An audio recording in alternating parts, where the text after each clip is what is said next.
Guerrilla cricket. Whoa. Guerrilla cricket. Whoa.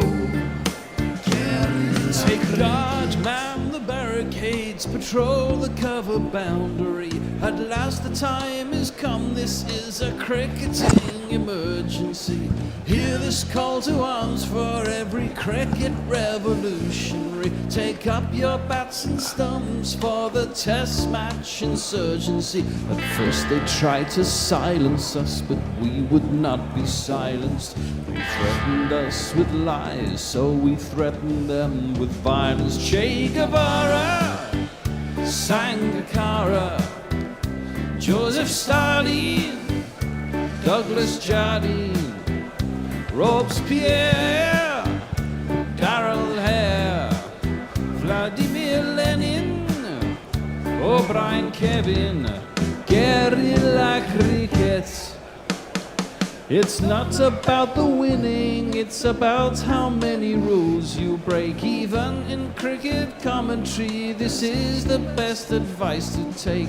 Pick guerrilla cricket, it's the finest choice you'll ever make. There's so much more to cricket than rev counters and a slice of cake. At first they tried to sanitize us and clean up our act, but people like it filthy, and we know that for a fact. Fidel Castro, Lenny Pascoe, Carlos the Jackal, Umar Akmal, Mahatma Gandhi, Grant and Andy, Brendan Behan, Austin Ian, guerrilla cricket. Stick with us, cause you know we're not the kind of thing that you see on the TV and the radio. So vive la revolution. First they tried to buy us, but we would not be bought. Okay, we were, but then we ran away, and we will not be caught. Would not give up the ghost when they left us all for dead. They decapitated us, but we just grew another head. Chairman Mao, Jamie Howe, Ho Chi Minh, Asif Din, Václav Havel, Graham Saville, No Surrender, Percy Fender, Che Guevara, Sangakkara, Joseph Stalin, Douglas Jardine, Robespierre, Darrell Hare, Vladimir Lenin, O'Brien Kevin, guerrilla cricket. Good morning, good evening, good dawn, good dusk. Wherever you are in the world, it's guerrilla cricket. And it's day 4 of the Sydney Test, the last Test of the Ashes. England are 3-1 down. And to be honest, they got themselves into position, didn't score enough runs in the first innings. Australia scored what England should have scored. And it's all a bit frustrating, if you ask me. Bowled pretty well for about total of 2 hours yesterday, I'd say, out of 6. Got some wickets, got ourselves in positions, dropped stupid catches. And really weren't on it for long enough. Anyway, to discuss that and do the first session, I'm joined by Ed on my left. No, Will, sorry. Yes. Will, God damn it, get them right. That's right. Sorry, Will. That's all right, no problem. It's been a long few nights. Yes, and Messi is good. Joining us from Perth. How are you both? Good. Very good, thank you. I'm very well, thank you. I think it's appropriate today just start 2 messages that we've received already on YouTube. Eric J just says, anyone got a spare set of wheels? And Mog says, no, they've all fallen off. Yes. I think that's about right. It is. I mean, it's just a bit depressing. You thought they kind of pulled it together after. I mean, I know the MCG was a minefield, but they got the better of that minefield. And you thought, maybe they can go to Perth, get a bit of bye, but they seem to find their lines and links in Melbourne. But Potts obviously came in undercooked and really hasn't. He got better as the day went on yesterday, but still started atrociously and was just putting the ball on the spot to get whacked. The fidgety one scored a ton, which is also really annoying. And, we dropped Travis Head on 120, went on to get 160, and it was a simple catch, was it not? Yeah. It kind of felt like it kind of had all those hallmarks of like a typical like hard day in Australia where, like every said, the wheels do come off. We drop catches, bowled poorly at times, wasted reviews, all that kind of stuff. Yeah. So, yeah, it was kind of like, especially in the morning, I think it was one of those like typical mornings that England seem to have far too often when they're touring, especially in Australia. Yeah, they don't come out hard enough, do they? No. The first session, half of it just drifts by before they get themselves into the game, and you kind of need to be on it right at the beginning. Here, they got an opportunity to be 120 behind. With as we were saying off air, if England bat 4 sessions, it's probably a draw. Yeah. And they batted over 4 sessions in the first innings. Obviously the pitch is deteriorating, but again, Australia didn't pick a spinner. Yeah. They got Travis Head and Bo Webster, but you wouldn't expect them to cause too many problems to top-class bats. No. You'd hope, bowling spin. And it's not really Bo Webster's forte either, However, the pitch was turning. I mean, Will Jacks was getting it to turn right at the end of the day yesterday quite sharply, wasn't he? So, interesting that neither side have gone in with a specialist spinner at Sydney, which is known to spin, even though Messi has been telling us it has been acting as it usually does in the last few years. But England have got it all to do. Yeah, I think it's been a very good pitch, actually. Yeah. Excellent news. Jay Grover's just super chatted us £2. Morning, Jay. Half evening, even.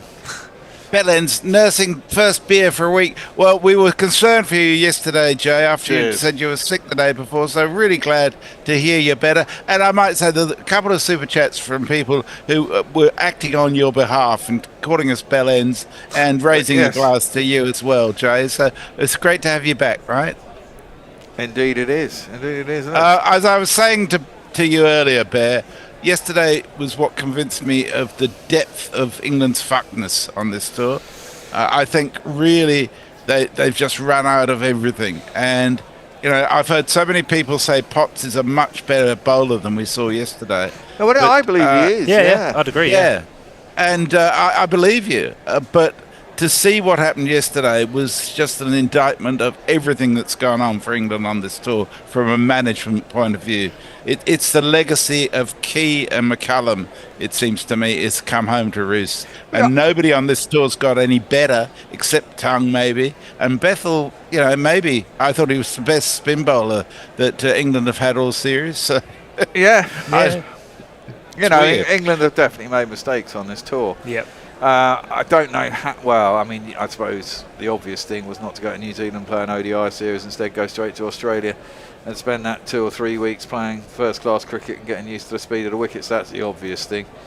I don't know why that white ball tour was thrown in there unless it was some sort of TV obligation. But England came in undercooked, got better as the series went on, but it had already gone. Yeah. And now, in typical fashion, last test away tour. It's been you've been away for Christmas, blah, blah, blah, blah, blah. I've been out there for 6 weeks. They're probably really knackered. And the thing is, their heads go down too quickly. And considering baseball is all about stepping forward, it should never go down, really, should it? You should always be believing. But that all seems to have been deflated on this tour. Yeah, I was just thinking, actually, when you mentioned New Zealand, I saw something maybe saying that, because they've got like that ODI kind of like, not like the Test World Championship, they've got kind of an equivalent for ODIs, don't they? They've got something similar. So I think that was maybe part of Rob Key's thinking, and they didn't want to lose out too much of that. But I do agree, like you said, like the belief kind of seems to have faded. And, like you said, there's a lot of heads down. Doesn't seem to be too much leadership, really. Well, and when that catch went down from Jacks, I think that was one of the moments of the day, really, that really sort of, and there was a couple of close chances, wasn't there? There was one down a cast that just about carried, but would have been a fantastic catch. There was a one just burst through just at the end of Root's fingertips, really, when he was in the slips. Probably wasn't actually a chance because I don't think he could get his palm to it. He was at full stretch. Yeah. And there was also the one to Crawley. They were all difficult. Yeah, I think the Crawley one, I think, was I know it was difficult, but I mean, those are the kind of catches Australia have been taking in this series. Shane, I was just about to Smith, say, two wonderful catches just like that, low to the ground, one-handed, in the slips in the last. Was it the last test or the test before? I can't remember. Adelaide, I think. It was Adelaide, I think, we seem to have dropped the easy catches and the hard catches, and I mean, Australia have taken pretty much all of the easy ones and most of the hard ones. So. Yeah. I mean, there was that actually on day one, wasn't there? There was we got a couple of giveaways. I think there was certainly that one that went between the slips from Jamie Smith, but I mean, then he went and got himself out in fucking ridiculous fashion to Labuschagne, like a prat. Yes. Right, we're about to get going. We'll give it some jingles. This man's going to open the bowling. Ben?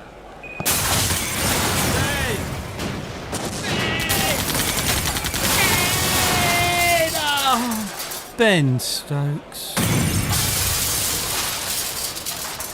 Well, this man is batting. Why are you not playing? That's because you don't press there. Jesus Christ. Just stand still. Stop playing with yourself. Oh, it's very unsightly. Stop fidgeting, Steve. Stop fiddling about. Stop playing with yourself. Oh dear. Stop fidgeting, Steve. You look a bit mental. Stop playing with yourself. Keep your hands to yourself. Stop fidgeting, Steve. Oh. Stop playing with yourself. You will go blind. Well, the first ball he gets is from Stokes. It's outside the off stump and there is no run. And England must be quite tired after a day and a bit in the field. It's getting hotter today. High of 31 you sent through today, didn't you, Messi? Yes, I think that's correct. And humidity is currently about 66%. The temperature at the moment is 27.4. That's pretty hot and humid. Yep. Yes, yeah, not really what you want to be bowling, is it? So probably want to polish off this innings quite quickly. Well, they trail by 120, don't they? 130. Yeah. I don't want it too much bigger. Stokes is in, and it's just chopped down to gully by Smith, and there is no run. First couple of balls a bit too wide. I mean, I suppose. I mean, the one thing I would like to see is Ducket go out in style. Fine, he's got a few starts and he's looked okay, and he's not gone on this series at all. I'd like him to go on with Crawley, get a big opening partnership. Yes, yeah. And then play, quote unquote, baseball for the best part of 2 or 3 sessions up till lunch tomorrow, and maybe set a target of 300 or something. That's wishful thinking, I know. Beautiful drive from Smith, too full from Stokes, and on the pads, chased down by Potts, who's a trier in the field, I'll give him that. And they get back for, I think, only 2. Yeah. It was only 2 in the end. He must. Well, I got $5 on Crawley to be England's top scorer in the second innings. I think he looked really good in Melbourne. Yeah, he's not, considering he was one of the weaker links, we thought. I think he's probably actually been one of the better batsmen on tour, really. Yes, I agree. I do think his technical change didn't help him in the first innings, though. No, that's true. That one's just so I think out to covers. Because obviously the idea obviously helping him to leave, and I think at times obviously in the series he has left quite well, but he got a ball obviously on kind of mid and leg, and he tried to whip it way too square, and obviously because he's further across, obviously that when you kind of see that ball in your eye line, you probably think I can whip that away through the leg side, but obviously when you're a bit further across, you're covering your stump. So he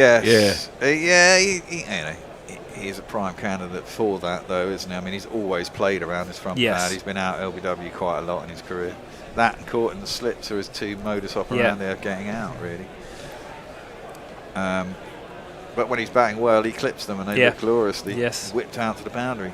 Stokes is in again and left alone by Smith through to the keeper. No run.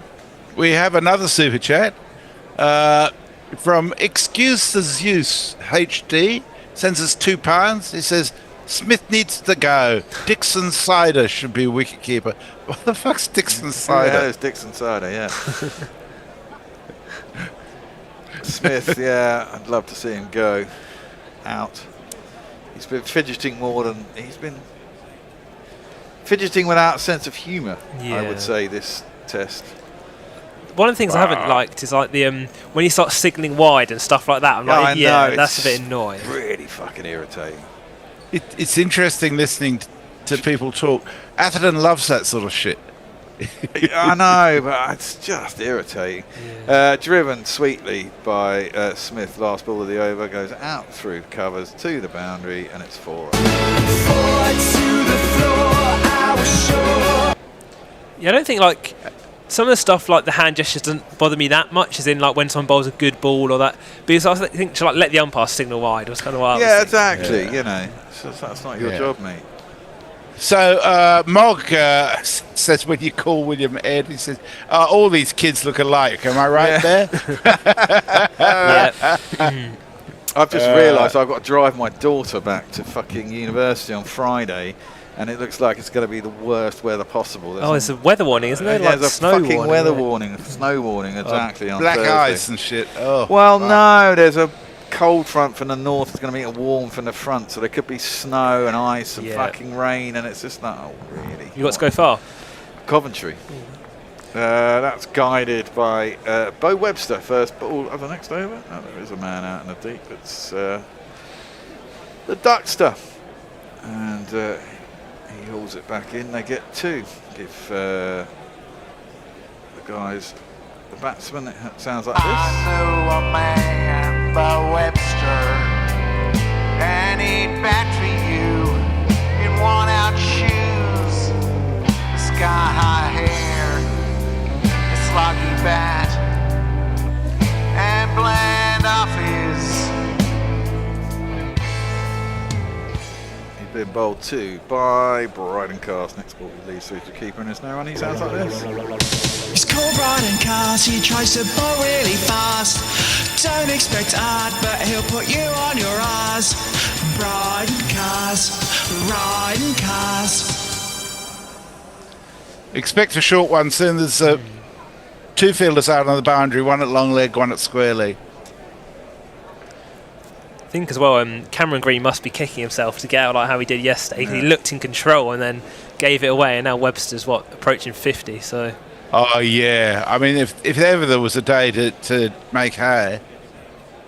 Most batsmen have eventually got out in this test by getting themselves out. Yeah. A daft shot, to be fair. Off and away. That one is attempted cut by Webster. Gets the toe end of the bat, but beats the sort of deepest set. Bethell at gully makes its way down to the boundary, and it'll be 4 more. They've started very well, Australia.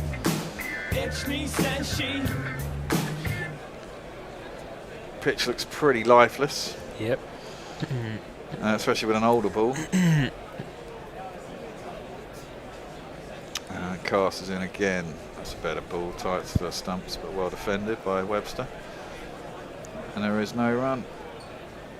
I guess it's all going to depend what happens to the pitch, isn't yes. it? Next over today and tomorrow. Is it going to break up or is it not?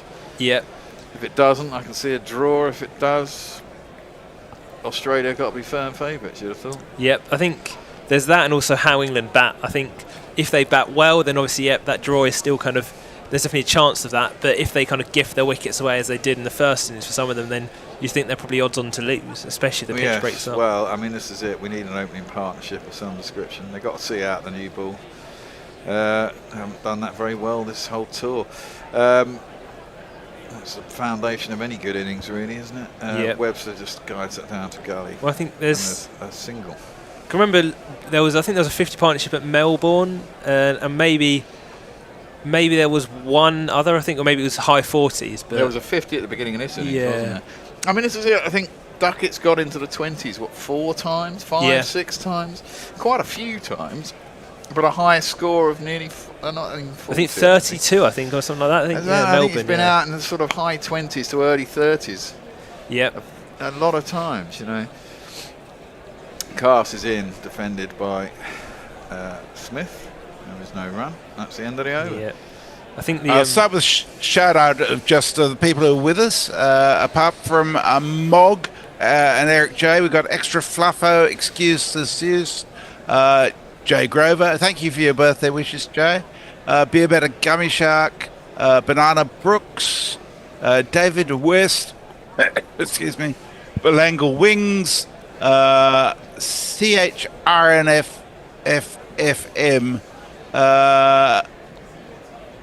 and Ant the Historian. Hello, Ant. All right, Ant. Kiriak Oz, Arav Yadav, Philip Shaw. Welcome to you all. We'll come back to some of your tweets. Gabe Owners and John Mills. Thank you all for being with us. Oh, Al James as well. Stokes in, and Webster just works that into a vacant mid-wicket. And they will get an easy single. Yeah, batting, England. I guess we'll forget about this in about 4 weeks' time. We'll be into a World Cup T20. And they'll have a review. I think it might quietly just get swept under. I mean, this is the thing. I mean, when you're in the series and just before it and just after it, it all becomes so relevant. And so this and everything's got to change because of this. And quickly, everything moves on. And to a certain degree, it gets pushed into the background and slightly I guess that's forgotten. where like McCullum being white ball coach really complicates it as well, actually. He's done shit as a white ball coach as well. Yeah, I think he's done even worse, really. So we've been absolutely appalling at white ball cricket. That one's defended into the offside. And there's no doubt we've got some very good players for both T20 and ODIs. But I mean, ODIs particularly. We play ODIs like T20s and last about 6 overs longer than the T20. Yeah. It's just pathetic. I think when they play well, we've obviously seen those kind of 400s, and when they kind of get off to a good start and build well. But too often we'll lose 3 early wickets, and they'll be like, right, well, may as well just tee off now and then bowl down like 20 overs. Yeah. And there's certainly, I mean, this is it. And you look at how an ODI should be played in the modern era. That one's through to the keeper, left alone, there's no run. You know, you should basically, you only have to get to 180, 200 in 30 overs. Yeah. Basically milking signals. I mean, if you get there, you can get 400 in the last 20 overs quite easily. I think it looks like we might be going with the test opening pair, I mean, maybe as well, because Jamie Smith had been opening, and he's not in the squad, is he? And I think Ducket and Crawley both are, so... Is Crawley in the squad? I think he's in the ODI squad, yeah. I can see that. Yeah. I think he'd be quite a good option, actually. I think he'll be quite a good, like, ODI opener, I think, but... 22nd of January, folks. We're back in Sri Lanka. Barca's doing the first one at 3:45 in the morning here. Yeah. I don't know if it starts at 4:30 and they're on the TV at 3:45. I hope that's the case. I shall tell you in a second. That one's onto the hip of Smith, who just works it down to the long leg, and there'll be a single. I mean, really. Yeah. Cricket Info hasn't got a time on that at the moment. Oh, really? Okay. I mean, they really should all be day-nighters. Yeah. If they want an audience in England, there's no... Does some of them start at 9, I think? Is that... Well, they'll be the day-nighter, I mean, that's it. If you play in the subcontinent and you're playing white ball cricket, they should all be evening games or day-nights if you want an audience in England and an audience in your own country. Yeah. Surely the rights are worth more. As Stokes injured himself, I think he has, you know. Oh, great. He's holding his groin. I think he's done a groin, yeah. Fucking hell. Well, it's amazing he's got this far, given the workload he's given himself. Yeah. Yeah, he's done a groin. Mog's way ahead of you. He says, who's up to discuss the recently announced Canadian T20 World Cup squad? Well, everybody's just sort of moving on now. Well, that's the thing about sport. Everyone gets hung up about it, but at the end of the day, it is entertainment. Yep. I've been pretty entertained, even though I'm upset for the last 6 weeks. Yeah. You know, you can put it down to failings on either side, but it's been fun. Yeah, I think that there is that. Obviously, like, maybe at times the quality hasn't been what you'd hoped for, and even like I see things like, but yeah, like I can't say it's not been entertaining. I've enjoyed. Well, I've loosely enjoyed watching. Obviously, it's been frustrating from an England point of view, but I mean, at the end of the day, it's cricket in Australia that you get to watch. So yeah, it's a hard place to go as well. Yeah, I mean, I mean, this is it. Much like India, I don't think Australia could have lost that many tests at home in the last 10, 15 years. Yeah.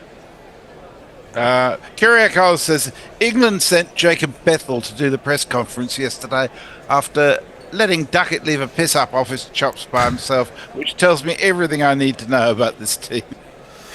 Well, Bethell is going to finish it over for Stokesy, and he's left the field. Presumably he can bat. It's only a groin, isn't it? He'll just tee off, which may be quite good for him actually. Yeah. And hamstrung. Does well, he? Not hamstrung. I don't think he probably won't have much cricket. He's not in the squad. No. He probably won't be in action till the summer. So that was just turn around the corner to a man on the 45 for Jacob Bethell. Who's the vice captain? Harry Brook. All right. Yeah, that's true. It is Harry Brook, isn't it? That'd be interesting. That one is. Yeah. Nicely played by Webster Square on a back foot out to deep point, and there is no run in Australia, just cruising along 150 around one. when they announced him as vice captain, I assumed he'd probably have to captain at one point with Stokes probably missing a game or something like that. So I suppose to get to the 5th test, and I mean, this probably is his first kind of real kind of go at it. So yeah. Who? Harry Brook, as in yeah. Vice, You know, I thought he was quite good as white ball captain. And it's certainly actually with him in white ball cricket as captain, he certainly took batting responsibility. Yeah. That was a 50 actually for Bo Webster as well. Sorry. Well done. We have a very generous super chat from Mog. I'm going to play a very long jingle for that one. Because excellent. I'm going to play this one, made by Mog himself. Super chat! A super chat from a huge YouTube hero. They're awesome and smart and they're playing their part. Super chat, super chat, super chat. He says just merry birthday, Jez, and he sent us $20 Australian. Thank you. Thanks, It Mog. was my 75th birthday on New Year's Eve, so thank you very much for that, Mog. Oof. That one is cut down towards backward point, Bethell Fields, and there is no run. Does that mean Tongue will come on at the other end? Oof, yeah. You'd probably think so. I suppose it's either him or Potts. I think you'd probably rather have Tongue when you start off. So yeah. And the other thing is now England have bowled 127 overs and the pitch looks as placid as shit. I imagine when Australia bowled, it starts hopping around all over the place and it looks like a minefield. We shall see. Cass coming in to bowl to Webster. Just clips it up towards mid-on and there is no run. England's pace is understandably down. Body's quite tired, I'd have thought. Yep. I think as well, obviously there has been the uneven bounce, but a lot of it kind of seems to have come from when it's actually been wider, so it's actually not been as big an issue. There's been a few on the stumps that they've managed to dig out, but yeah, I mean, it's actually, obviously there's been some of it, but it's still, like you said, it does look pretty simple. It's about if you play properly. Exactly. Yeah. I mean, England's bowlers generally bowl as quick as a lot of the Australians. So obviously Stark has been the difference between the two sides, especially in the first 3 tests. Webster gets that one on the pads, but turns it nicely, a genuine leg glance down to the boundary for 4 runs. 100 partnership. On the floor, and one more 4 than the 4 to 4. That's what 4s are for, to get funky on the dance floor. Probably should have been put in Todd Murphy, dropped Green, and put in Bo Webster instead of Green, shouldn't they? Well, I think so, yeah. I think they're really going to miss a decent spinner on this in the second innings. Well, I think, to bowl England out, you'd probably want that, seeing what has happened. Yeah, short, down the arse. Through to the keeper, no run. And will Australia declare because if they want to win this game, I suppose they'll try and get to 700. Yeah, bowl I think England out once. Yeah, they'll want to bat once. Obviously, I guess they'd probably you'd back yourself to bowl England out in a day and a half. I think still. So what have they got to get? What are they now? They're 150 ahead. Yeah. So what? Another 150 is going to take them to mind you. They'll probably, they haven't got many wickets left. I suppose they could throw the bat and try and get it. Yeah, I think sort of 25, 30 overs. Is there and there's probably still over 2 hours until lunch, is there, with the extended session? So that's full and into the pads, clipped by Webster up towards long on. Nice timing. I'll get that for 2. And like I said, maybe if one of these two gets out, then the other one will probably just kind of step on it a bit more. Well, Stark will probably come in and give it some hump. Well, exactly, yeah. So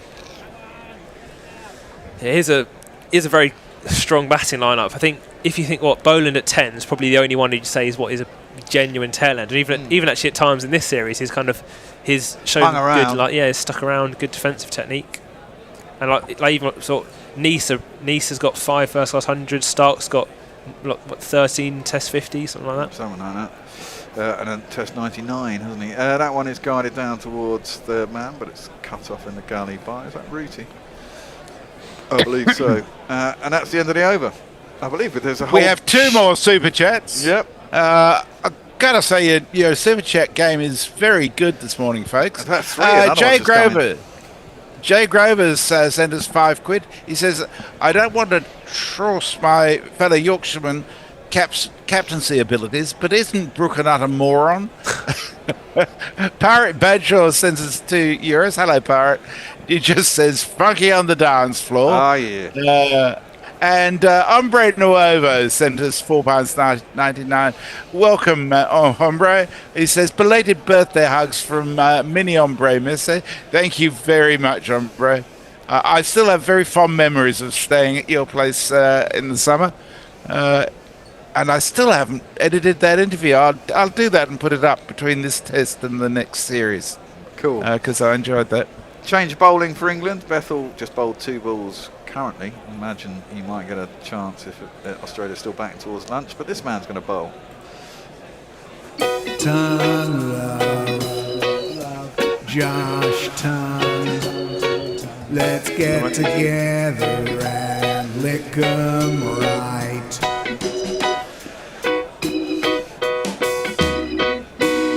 First ball was just played up towards mid-off, and there is no run. No, 1 run, sorry. What am I on about? Yeah, you've been impacted by being next to Knackle for a whole day. For a whole day, indeed. At least I don't have to see this graphic for too much longer. Yeah. Oh, God. Yeah, I think that'll disappear next year. Who cares? Yeah, exactly. Who cares? They should invest that money in getting fucking Ultra Edge instead of Snicko. Oh, you're dead right there. Oh, for fuck's sake. Yeah. Sorry. Palmed around the post and on to the man down at the deep points by Bethell at gully, allows them to get through for a single. That was Webster. I don't actually mind the weight transfer one as much, but I guess it doesn't really tell you anything. But I mean, I don't mind that they as look much, good and they got it right. You know? Yeah. Yeah, I saw he was on the front foot without that. Yeah. Oh dear. That is true. But at the end of the day, that piece of fielding sort of sums up how poor England has been in the field, doesn't it? Yeah, I think. Yeah, that's defended up to mid-off and there is no run. I think even there's. Banana Brook says, can you describe the field placings if you can, please? I can do. There's certainly a mid-off. I think there's a deep point. I'll have to wait for the camera to draw out. Yeah. I think we've got a couple of slips and a gully. So you just touched on that fielding again. There's actually even things like that. England's ground fielding has been sloppy. There was one the other day, I think, where Jacks went to flick it back and he didn't flick it back in time because he held on to it and hit the rope. And just like, even it's 1 or 2 runs, obviously it all adds up. It does indeed. Defended into the leg side by Smith, and there is no run. There's only 1 slip and it's a second slip. I think there's a gully. There's a deep point. There's someone down at either deep square leg or long leg. There's no mid-wicket, but there is a wide mid-on. And I guess even things like that Inglis run out of Stokes in, was it Brisbane? And then like Ducket had probably a similar, maybe even easier chance yesterday and didn't get anywhere near. And obviously you think obviously they're that kind of small percentage chances, but if you work on your fielding, obviously you're going to be a lot more likely to hit them. So. Indeed. Into the pads and gone! Absolutely tongue gets a wicket. Smith he's got him again. He has got him again, actually. Did that just tail in a little bit? It seemed to, and then straight. I think it might have kept a little bit low. But it's caught the outside edge. It wasn't a very good shot. It's funny, he's batted so well so far, Smith. You just thought he was going to survive and score loads of runs. That's the wicket that England really wanted, I suppose. Smith has gone for 138. Well batted him. And out of nowhere, England, trailing by 160 runs, do get the 8th wicket. And we have to say goodbye to Biggie Smith. The crowd says, you're out. I missed the super chat. I'm very sorry. From Mike Oxlong, 6922, who sent us £2. Says, Roo for Smith, bend over for Stokes, needs to drop him. I don't know. You want to throw Roo to the lions too quickly? No. Root's, the only Englishman who scored centuries, and 2 of them. That was a great ball. A bit wide on the crease, maybe? A little bit wider on the crease. It certainly just nibbled a bit off the seam, didn't it? And he didn't quite get in line all of a sudden. He obviously knew he'd hit it, otherwise he'd have reviewed it. They've only got 1. Australia have got 1 review left, haven't they? And England have got none. On a positive note, that could be Smith's last Ashes century in Australia, so potentially. Well, there's the centenary. Oh yeah, Sescu centenary test is probably going to be his last test in Australia against England. That'll be a day-nighter, so it probably won't be the best circumstances for making big tons. Although Roots kind of said he wants to maybe go to Australia again, hasn't he? He kind of...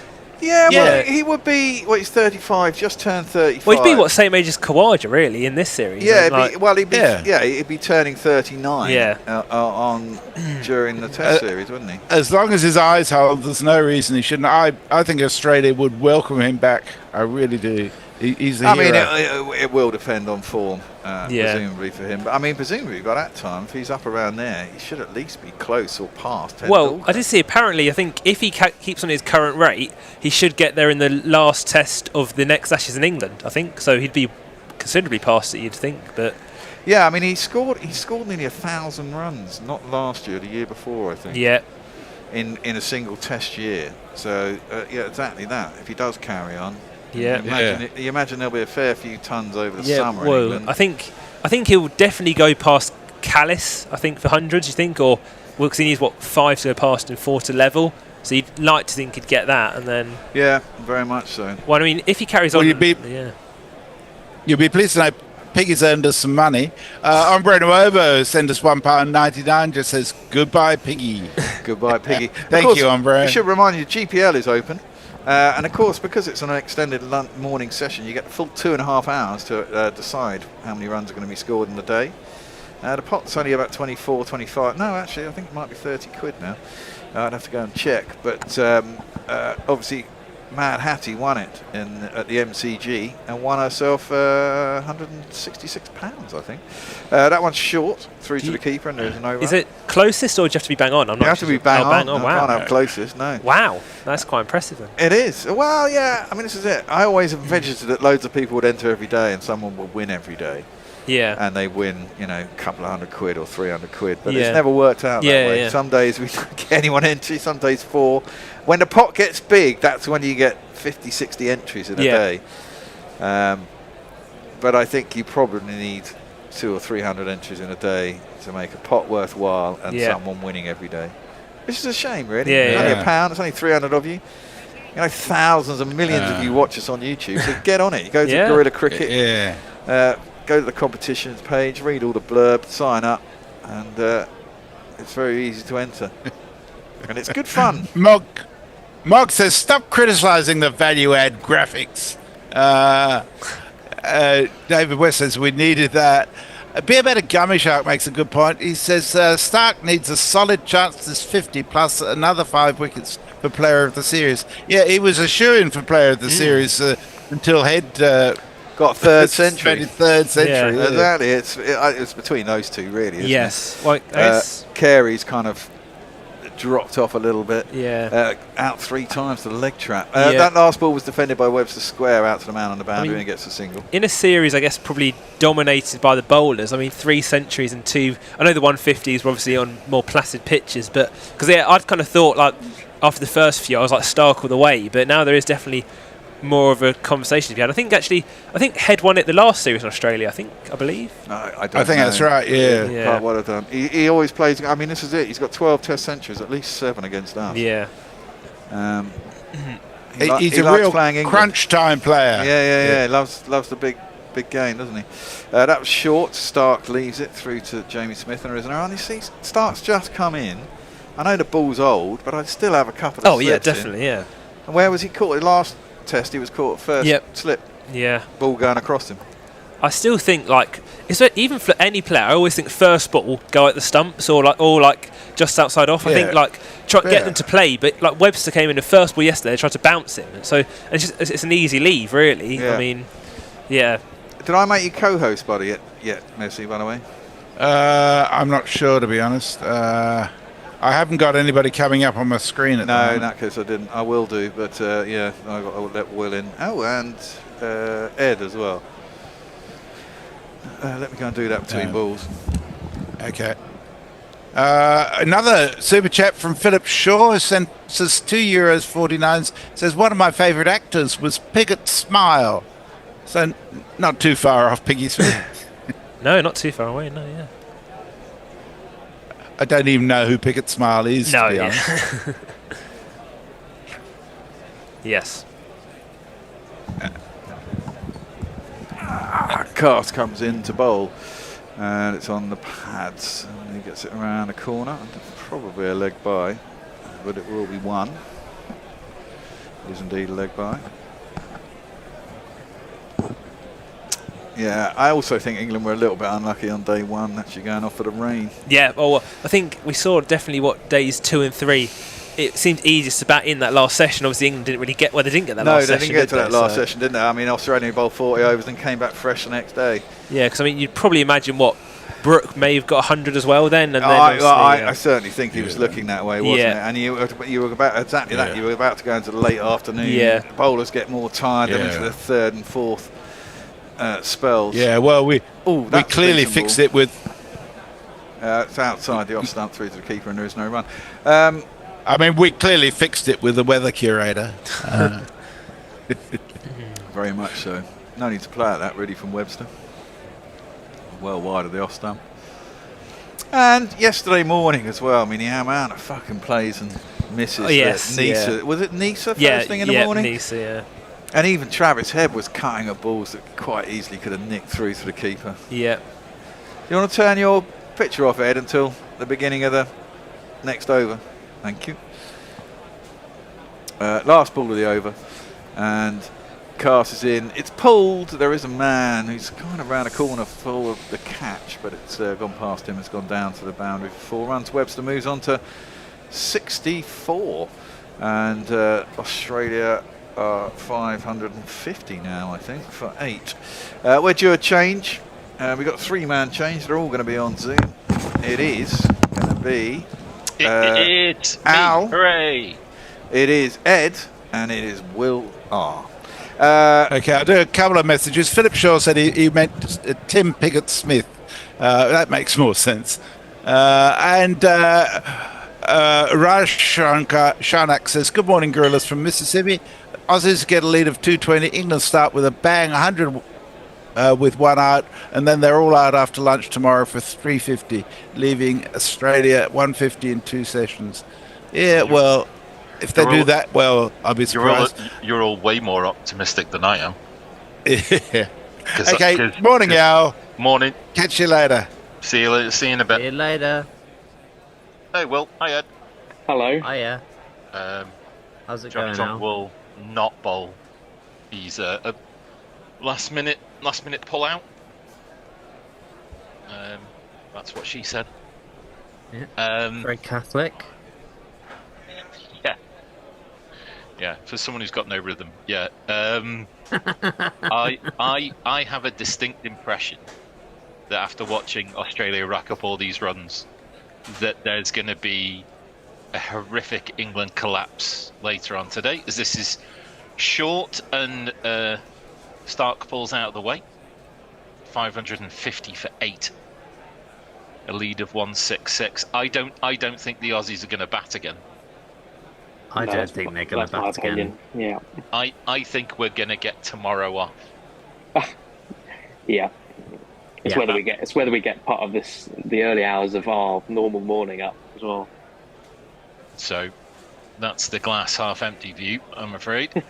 As this is again back of a length. Stark goes, stops, and eventually goes as he plays the ball to point. There's a shy at the stumps, I think by Mr. Root, but it's a single nonetheless. I'd really like this to be a draw though, because that would mean that my overall series prediction would be bang on. Yeah.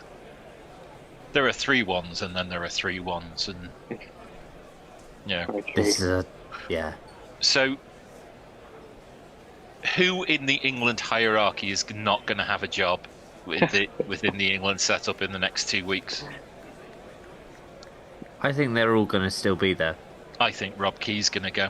That's what I was going to say. I think he walks. He just had enough, I reckon.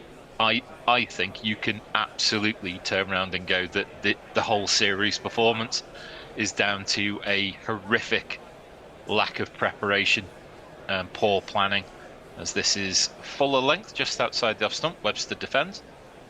I think that the fact that there wasn't enough warm-up games, the fact that there was no desire to play a warm-up pink ball game between the first and second games, the debacle about the needing to get away from it all while you're 2-0 down, I think all of it is just horrific upper management.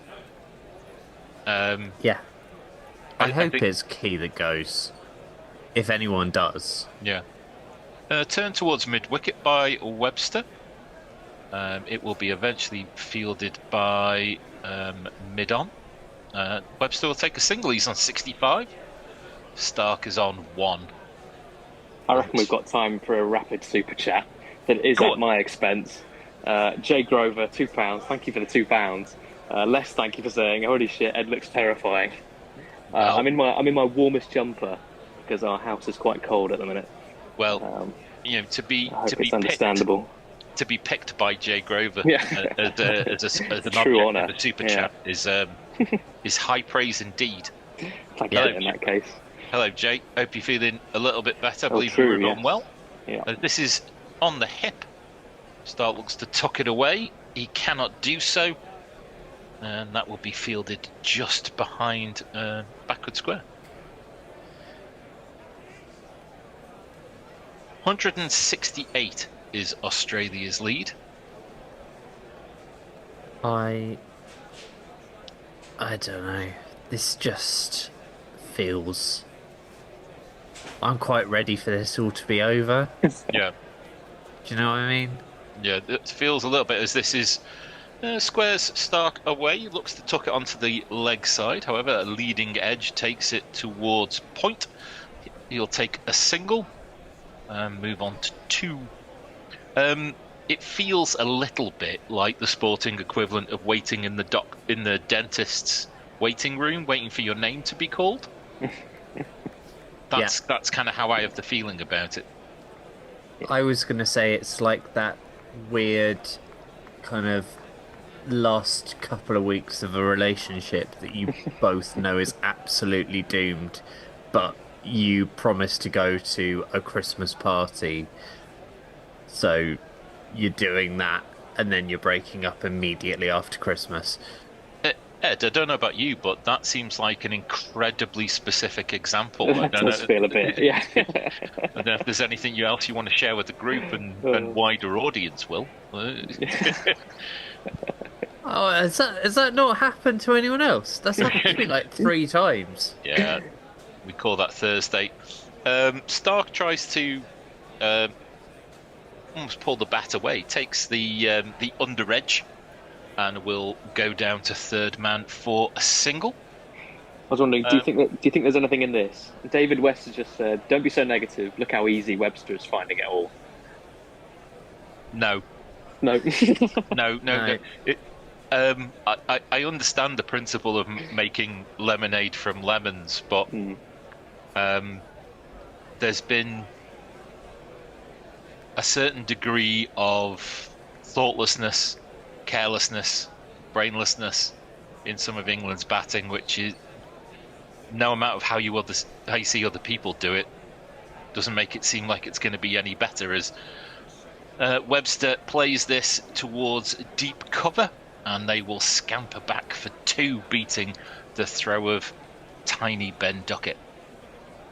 Maybe he's just far away. Yeah, I think that's probably the case. Yeah, it's that kind of it lies at the centre of my frustration, really, which is that it feels like England have been complicit in their own downfall, which makes it worse. Oh, they definitely have. Slightly back of a length by Cars, defended towards mid-on by Webster, who's on 67. Ed, if you want to chuck in some messages in between deliveries. Yes, we've got one from Mystery Man, 480. I think England have played as well against Australia as they did versus India, but Australia is so good that they make England look bad. I think that's not far off. We've been slightly worse. We've had fewer standout innings, but other than that, some of our bowling was horrendous in that series as well. Yeah, I wouldn't say that Australia have been. Oh, this one is either. Down the leg side. Unsure about whether Webster got anything bat on it. I think it's been signalled as leg buys, but it beats Smith, and that will go all the way for a jingleless 4. I think that's where we've all reached jingleless boundaries. 4. Yeah, add your own imitation at this point. 560 for 8. The lead 176. As Cast comes in again, just outside the off stump, defended by Webster. I don't know about you two. My figure in mind for the number that England couldn't get past was 300. Do you think there's any chance they get bowled out for less than that? I think they're going to get bowled out for 150. Wow. Yeah, I think they'll probably go for about 200, yeah. So, I'll give you... Joe Root will be batting before the end of the 15th over. Over or under the 15th over. As Cast I think you're probably right. And this is tapped just into the offside field, and they'll take a single. I think they'll take a single. They certainly acted like they wanted to take a single. Maybe thought better of it in the end. Yeah, I know Bears talked about, oh no, there was a yes, no, maybe, and everybody resumed their starting positions. As I'm just making sure that Cars isn't hurt himself. He's certainly taking on extra fluids. Got like, don't know if he was holding a bag or whether it's just some sort of towel. I don't know. I was going to say the same thing. Yeah, because if Cars goes down with Stokes already in the pavilion, we're buggered. Yeah, it's like the dressing room's more like a MASH unit than anything else. I think, do you know, that's been the biggest problem, is that we've not really got any captains on the pitch and no bowlers. This one is a swing and a miss by Stark to tongs over. Ed, have we got any social media? Yes, we've got quite a few coming in. Daz Reynolds says, when the bowling change comes, who do you bring on to try and get these last 2 wickets? It feels a bit... I'm not really sure. Well, it could be Bethell and Root at this point. They might be all that's left. Yeah. The Duckster. Yeah. We've said Mike Black says 150 to 160 is the range. That might be fair enough. Don't want to influence anyone's GPL entry, as this one is way down the leg side. Stark can't hit it. As we see some replays of Ben Stokes going, suffering an injury.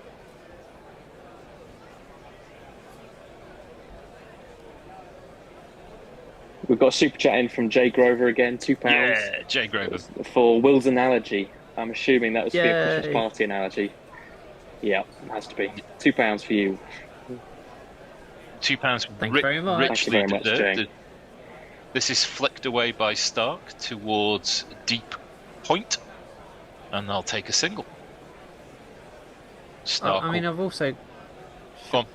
Sure, I was just going to say, surely we've all got mates that are staying together purely for kids, you know? I'm too young for that, but sure. How old are you? I'm 22. Oh, my mates had all got kids by that point. Oh, yeah. Where did you grow up?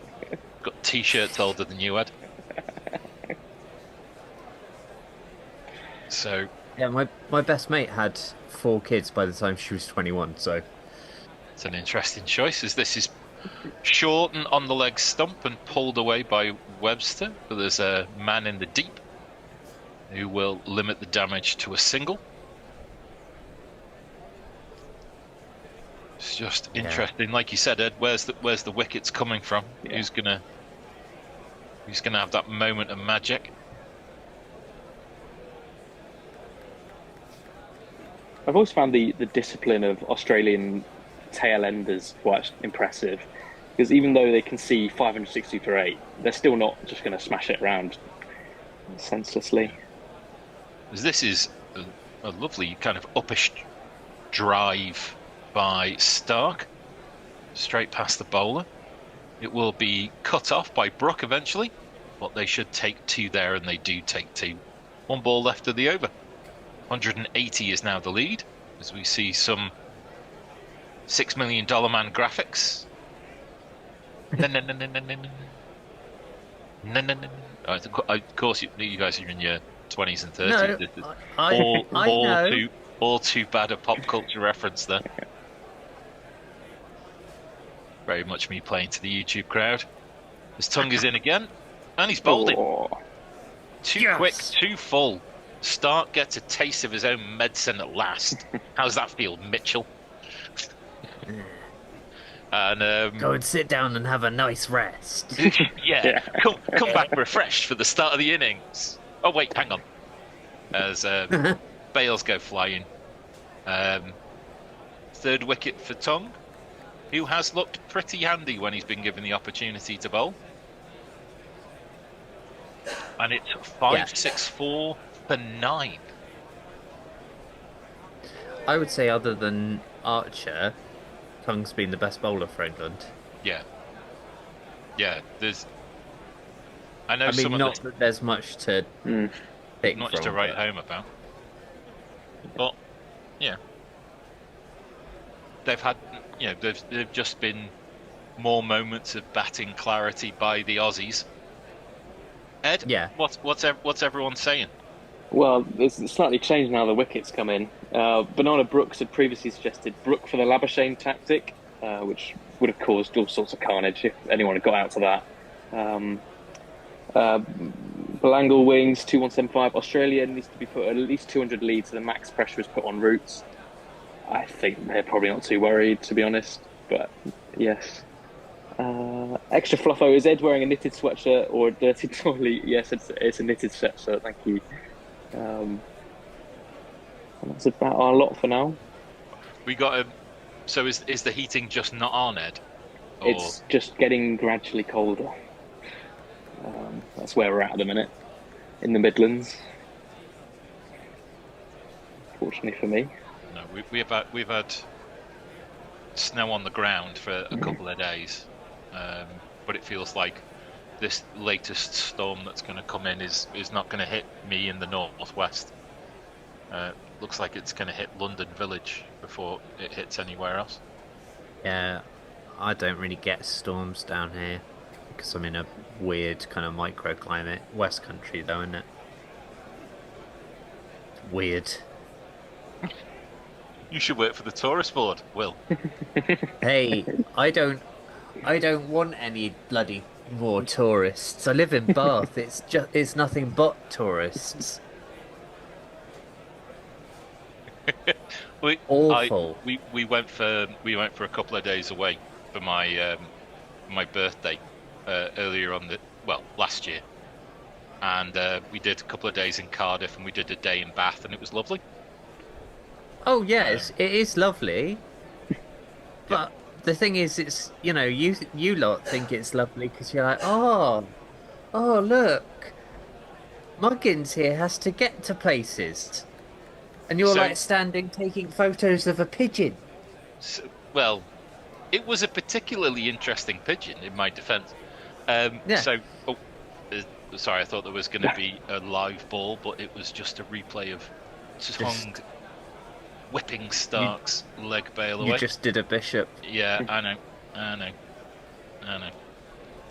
know. So basically, the Bath tourist board is that was lovely. Now leave.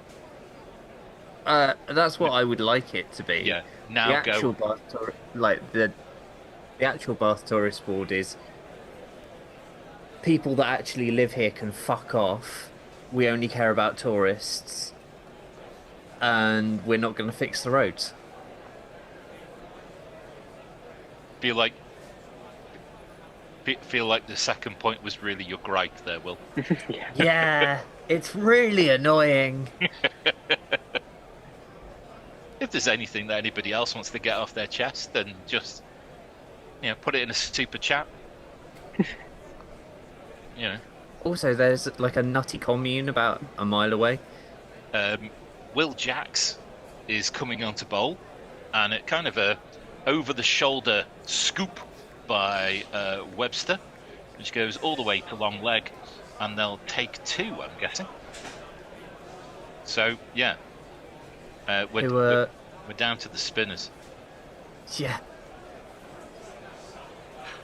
Just as a matter of interest, guys, let's play a missing word round. If you were Shoaib Bashir, you would be feeling blank. Really pissed off. Ed? Yeah, similar. Very bored, I reckon. Bored, yeah. Slightly too short, bit of tennis ball bounce. Just fended towards the leg side by Webster. He's on 70. Thinking of his personal best score, which he got in the WTC final at Lords, as he turns this towards mid-wicket. And that's fielded by Root, and there'll be no run.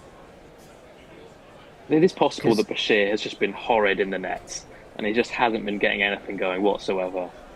If anyone has inside information on that, I'd love for it to be released. So, yeah, this is outside the off-stump. How I see it is more that the entire Bash situation has cost him his contract at Somerset, and the difficulty with that, and like, kind of regardless of what happens with him in England, like, he's lost his kind of main gig.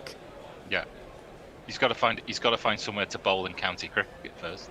Yeah, and he was doing all right. Like, the plan was he was being brought through as Jack's replacement, and that was going to be all right because Jack's like 32, 33 now. So like, like, he'll bowl on for a while, but Bash is young and it would have worked. But I don't know. It's really just feels like it's all come up snake eyes for him. Yeah. We've got 2 super chats. I'll put them in at the end of the over. Right. 2 balls. Ed, just turn around and dominate at the end of the over. Just turn around and say what needs to be said. And this is edged and taken. Will Jacks has a wicket. Boland has edged that to slip. Critters regulation as it gets. Australia are all out for 567 and lead by 183 runs. That was a bit of a dolly catch, wasn't it? Yep. That was such a dolly that I didn't even notice it had happened. Yeah, it's almost like he did it deliberately, like it was fielding practice or something. Yeah. While we wait for details of the scorecard to come through, Will, do you want to? Ed, do you want to read those? Yes. Super chats out. So we got €2 from Nick Vickers. He says, "I have a Voodoo Glow Skulls T-shirt older than Ed." I'm going to have to let you two fill in on the reference for that. That's beyond me. But also, Messi Jez, $5 Aussie. A special thank you for all the kind birthday wishes. Yeah. I'll put your happy birthdays in the chat for Jez. Yeah, raise a glass to Messi Jez. So, all out for 567. Weatherald first man to go. LBW Stokes for 21. Labuschagne went with the score on 162. Well, that was only in 30 overs, though. They were going on at a fair rate of knots. Caught Bethell bowled Stokes for 48. Nisa, the night watchman, added a considerable amount of runs with Head. The third wicket fell at 234. Nisa caught Smith bowled Cast, but also managed to waste 2 reviews. Head, he eventually went for 163. LBW to Bethell, 163 off 166 balls, 24 fours and a 6. Dear me.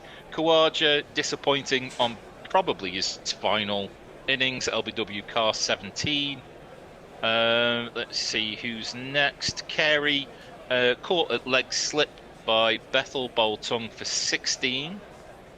And at 366 for 6, it kind of all seemed in the balance. But then Green and Green and Smith put on a decent partnership. Green, next man to go, caught Ducket Bowl Cast for 37, moving the score to 437 for 7.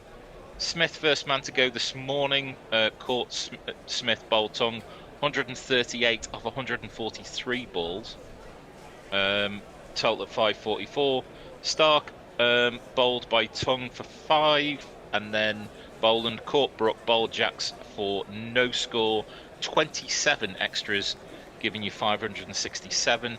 Cast 3 for 130, Potts none for 141, Tung 3 for 97, Stokes 2 for 95, Jacks 1 for 34, Bethell 1 for 52. That's about the long and the short of it, really. So brutal. So really brutal. Yeah. But we're kind of all of the opinion that it's going to be that we don't necessarily foresee that there's going to be a big change in England batting fortunes, simply because this is a dead rubber. So it's going to be interesting to see how that second innings starts. Do you foresee any kind of major changes in sort of playing personnel, like come the summer? Well, the bit that people who are more qualified than I can get to answer is that you should only change anything unless there's a benefit to changing it. Yeah. So you can turn around and say that person's not good enough and they should go. We've seen that in other sports over the last few days about people leaving their positions and things like that. The key thing is, who is better that they can be brought in? And I don't know the county scene well enough. But that's what the start of the season's for. You can make an evaluation based on form rather than the position of a central contract, and then turn around and then make a judgment from there. I'd really like to see Sam Haynes get a go at the top of the order. I'd also really like to see Emilio Gay have a go, because I love him. I think he's bloody marvellous, but he's at Northamptonshire, so they don't really pick from Div 2, so there's that. But I think Sam Haynes has got a shout. I think this whole Smith keeping thing, it just infuriates me, because Vokes is the best keeper, and I don't really understand why we're not just picking the best keeper. Yeah. Because that seems to work. I still think that Leach is probably the best spinner in England. Everyone knows about my Jack Leach bias, but I'd take Dawson as well. Basically just somebody who can spin would be nice. You want the that's ball kind of to where turn. I'm at. You want the ball to turn? How dare you? Apparently it happens sometimes. I've heard that it can happen. But the thing is, they dock us points every time. Every time the ball turns in Taunton, they go, no, take away the championship. That is, it's just a window into your soul. This whole conversation, Will. Yeah, I'm tired and bitter, and I need more opiates. When you write your letters to the Times, is that how you sign off? Tired and bitter from Taunton. Is that? Yeah, that's exactly it. Yeah. When oh when oh when. When will they stop docking us points for apparently preparing pitches that aren't right, yeah, despite them being absolutely fine? Ed, before we switch over to the next three, have you got a couple of messages that you want to run us into the next group with? Yeah, let's do that. Kyriakos, hopefully the quick wickets this morning is a sign the wicket is turning. 4-1 has a nice ring to it. We'll see. There were some really good deliveries in that kind of early periods. Tongue especially was getting the ball to do some very good stuff, so we could be in trouble in that case. Amber Leaf says this is probably a draw. And I think we've just had a super chat. We have. Jay Grover, £5. Thank you very much. In my Lemsip / clone / lager adult state, I just read Will Reynolds' bowling figures as 1 for 34. I thought lad could do better than that. Well, it's just a sign of the man's potential. Ed, 1 for 34 is an absolute disgrace. If I'd done that in my prime, awful. Yeah, at least you had a prime. Ed, Will, thank you very much. Thank you. Cheers, lads. See you in a bit. Bennett's coming in to do ball by ball. Arnav is coming in as well, I believe. Is he in the studio? Yeah. Greetings, everybody. It's Bennett Olgasegram here. I'm joined by Al. Hi, Al. How are you doing? I am doing okay. Just watching the heavy roller do its thing on the. Absolutely. That is Al, and Arnav will be joining me. Al on the socials, and Arnav. Hopefully, he'll join us shortly. Right. If you're just wondering what's going on, we've seen a great first half hour or so where England bounced back strongly to capture the last 3 Australian wickets with a score on 567. Australia lead by 183. The wickets to fall this morning. It was Steve Smith who was out first. He was out by a beautiful delivery by Josh Tong, who has a great reputation for mopping up the tail. He's proved himself this in this first session here on the 5th of the 5th test, 4th day, where he got one to just hold up a little bit and move away. It caught Steve Smith by surprise. A faint outside edge for Jamie Smith to take a fairly straightforward catch. He was the first man out. And Mitchell Starc was cleaned up by Josh Tong for 5. Quite a ball pitched outside the off stump, moving in where he tried to defend the ball and went through his defense for 5. Scott Boland was out first ball. A flight to delivery by Will Jack, was caught in the slips by Harry Brook. Some news for the English camp is that Ben Stokes was unfortunately walked out having a groin injury. Rather unfortunate for the England team. I'm sure he'll be ready to bat. We don't have any more updates on that. So far, I mean, it was great to hear my co-commentators earlier on almost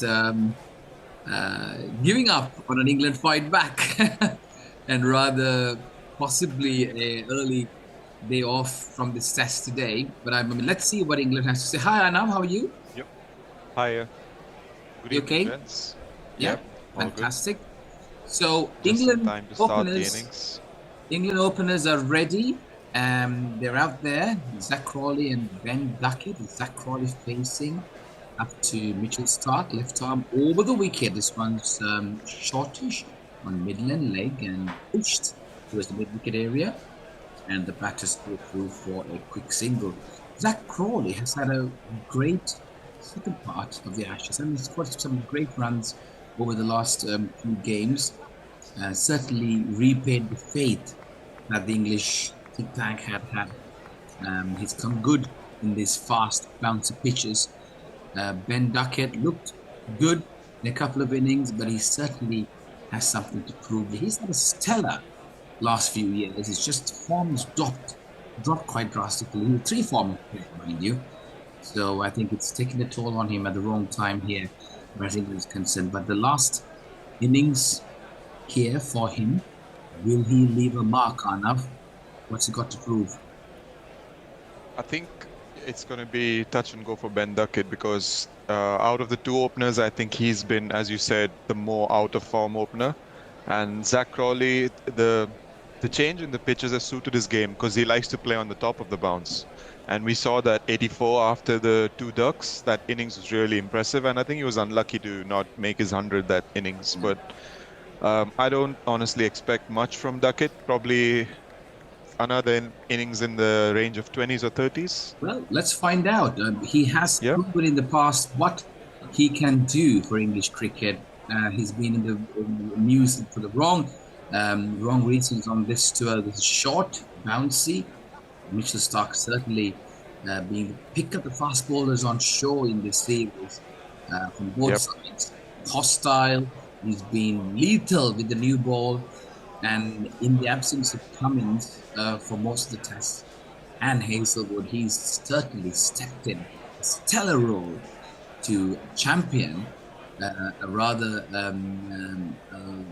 attack, more of the second string attack, without these 2 premier fast bowlers, but has marshalled them very well with Ducket in the first couple of tests.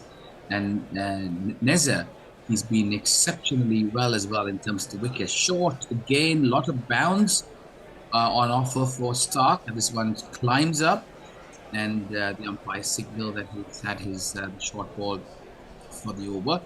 Starc's had a wonderful series with both bat and ball. So has Travis Head. What do you reckon, Nana, in terms of the player of the series?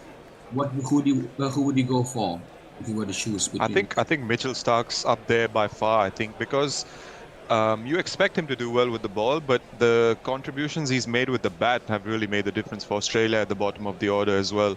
They've helped them put up some big scores in the second and third tests, and well, he's the pinnacle of strength and conditioning, in my opinion. So Mitchell Starc comes in. This one slightly over pitch, driven by Ben Ducket, and there's no mid-off there, and it goes past, and we got a sliding Marnus Labuschagne who picks up and throws a quick return, and his fielding has been exceptional. It's like lightning speed, isn't he?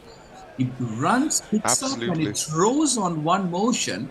And this one's like a check drive by Ben Ducket, and they get a few runs there. Not sure if it's 2 or 3. We'll tell you in a second. But yeah, going back to 3 runs. Yes, thank you, Al. But going back to our conversation, Arnav, I totally agree with you. The impact that Starc has had right at the beginning of the series, it dented the hopes for England with the Ashes. I mean, true, Travis Head came up, and he scored the runs where it mattered in the victory. And thereafter, as Starc bowls short outside the off stump, and it's given him, that's moved in through, and he shoulders arms, and he almost left that ball. It definitely came in. I think the impact's outside the line. Impact seemed outside the off stump, but the umpire. Oh, right, no shot offered. Yeah. Doesn't think so. No shot offered there, Alan. You're right, Al, but it seemed outside in the first instance. Mitchell Starc certainly proving his worth, where he picks up wickets at quite early on in his spell. Let's see what the DRS has to say. It's certainly come in. It's hit him. No shot offered. Looks a little bit high. He's a tall man. That's it's probably going over. Off the pad. Yeah. So two doubts here. It's outside the off. No, it says outside off. Umpire's call on the wicket. That's close. Zach Crawley, unfortunately, on this occasion, has to go because the impact has been online, and also the online in terms of the stumps. And unfortunately for Zach Crawley and for England, it was an umpire's call. It looked quite dubious from this, Nana, did it? Top of off, they say. If it's the issue in terms of impact is because he's not offering a shot. Gotcha. So, but what about the height? He's a tall man. It's hit him on the flap of the pad. Yeah. Yeah. So anyway, it doesn't matter what we think. It matters what the Hawkeye thinks on this occasion. So England off to a disastrous start. They were in this last innings with Zach Crawley, unfortunately ruled out LBW by the umpire. Have you got any jingles or anything lined up, Alan? I've got a couple of messages we'll whiz through. David West wants to know if anyone knows how to do a rain dance.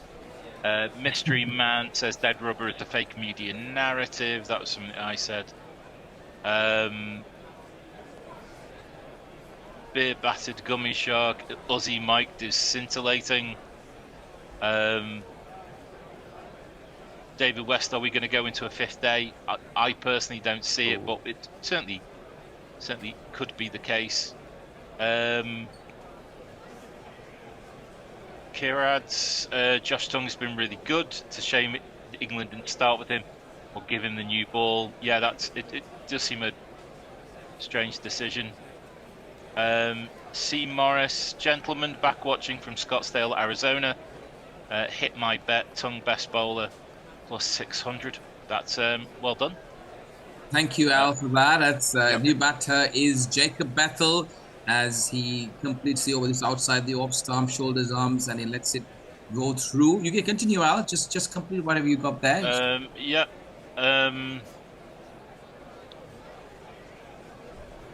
Grey Stoke, I'm backing Ducket for double figures at 3-1. Still a way to go for that. Let me see. My computer is playing silly buggers. Keep those comments coming in, guys, wherever you are. Keep Al busy. Keep us entertained. Let's engage.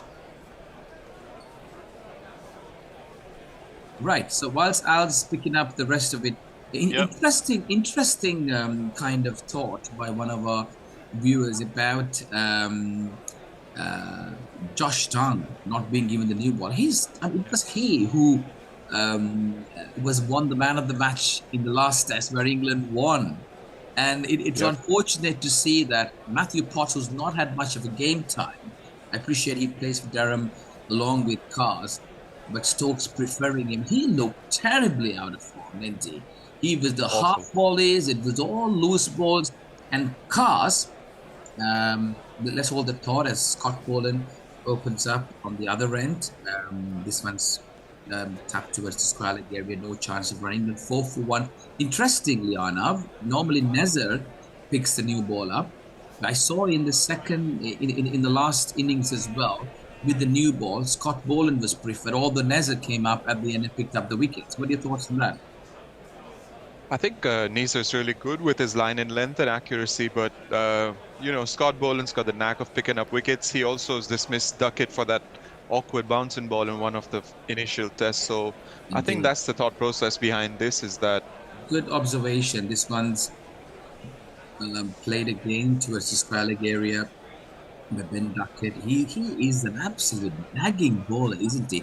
I appreciate Nazar got the wickets in the last innings, but if you remember, that kind of overs, the Boland bowl with the new ball, he was hammering down Will Jackson, all parts of his body, and he cramped him up and then paved the way for Nezar to come in. And Nezar had a point to prove, Nezar, because he wasn't given the new ball. But he's a wicket taker, isn't he? He's a bit like Cars. He's got a knacky thing about him picking wickets. This one's outside the off stump and pushed right in front of him. Bethell, good awareness by the two left-handers as they scramble through for a quick single. Scott Boland has impressed me amazingly. He's got pinpoint accuracy, absolutely meticulous. Now, if you look at the English bowlers, Arno, I mean, we lack that discipline, didn't we? I mean, it's about creating the pressure for the batters. You need to get in there, ball after ball, test the area. This is test cricket. You cannot come with a short ball plan to batters right from the word go. Now, Matthew Potts is not a short ball bowler. He's a line and length bowler. He's not played for... He's been asked to bowl short. And he was all over the place. The poor boy playing in his first Ashes test in this tournament, looked really like worse than a county sort of opening bowler. This one's, it climbs up from a good length. Bethell, taken by surprise by the awkward bounce, but does well to push it back to the bowler. Ducket dancing down the wicket at the other end. Bethell very clearly sending Ducket back. No drama on that occasion. Yeah, so going back to that, this is where I think England lack. We're so obsessed with the short ball ploy that we forget the basics. The English bowlers forgot the basics of the off stump, the relentless fourth, fifth stump line, by which we ran. And this is a classic example of where we were on this occasion. This one's on the leg stump. Again, a bit of uncertainty between the two left-handers. They were looking for a single, no proper calling there, bit of chaos out in the middle. The Englishmen will do well to get their act in order. The last thing you want to see is a run out here now. England perilously placed. They're behind by a number of runs. In a second, how many runs? They trailed by 178 runs, a mammoth mountain to climb. And it will take a great application for one or two or maybe three of their batters to get them over the line, in the sense to make sure they don't actually lose this game outside the off stump. And Bethell looked good, didn't he, Bethell, in the first innings, Arnav? Yeah, he looked really composed at the crease, built a good partnership along with Joe Root. And you made a good point about England being obsessed with pace. I think the way Brendan McCullum and Ben Stokes have created this bowling attack, I think they've missed a trick in the sense that they've gone more for pure pace than for more line and length bowlers, I would say. Exactly. And I think again, Arnav, the variety. I mean, I think Cast is more of a first change bowler. Even for Durham, he doesn't open with a new ball. I mean, he does have, but if you look at, he's been the bowler who's actually has the lowest strike rate of Englishmen in terms of over 20 wickets. Plus, he's got the highest average in terms of runs. Sorry, Al, we miss you up there. But it's going to be Stark coming out left arm over. We're going to, and this one's on the back foot. And Bethell plays a flashy, flamboyant-looking left over the slips. Sorry, that's Ducket for a boundary. Go on, Al. What have you got? So the main themes of what's being talked about on YouTube: terrible leave by Crawley, variations on who needs to go from Crawley to Key, McCullum, Stokes, James Rue being given a shout out by Joel Webster about someone who needs a shot in their team. Hard to feel sorry for this English team who think they saved cricket and achieved nothing, says Kyriakos. As Mr. Stark comes in, left arm over, steaming in. This one's outside the off stump, a good bounce as Ducket watches the ball go through to the wicket keeper. Yes, I mean, Bill Webster's knock, Arnav, really classy knock, isn't he? Coming in at number 10, number 9. Number 9, yeah. He was one of those guys who was quite unfortunate to be dropped. Cameron Green was persistent for pure promise, but this guy almost got 100 today, Arnav. Yeah, really excellent innings. I think he's been the reason why the lead is up to, I think it was 183 at the start of the innings. So, really handy innings from Bo Webster there. Absolutely. Mitchell Stark comes steaming in this one on the, again, across a kind of an angled bat there. Ducket has not learned from his mistakes. This one's angled, straight delivery. He's angling it on the off stump, and the batters go through for a single. Quite dangerous there, Arnav. He's playing with fire there, isn't he? That's the thing with Ducket. He gets one of the big shots off, and you see that most players would go for a single or just block the ball. He goes for another one, and that's where his downfall has been this series.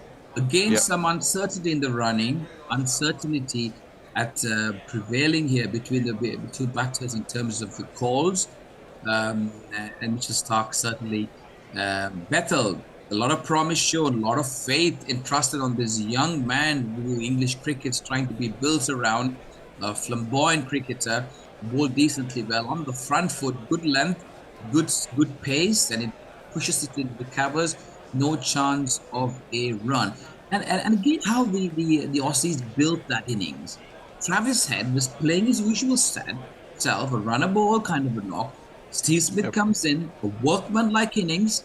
The runs, ones and twos, he toiled. He didn't look like in good form when he came in, but he grinded out there. Along with Cameron Green and Viewers. Viewers didn't do anything outside, out of the ordinary, did he?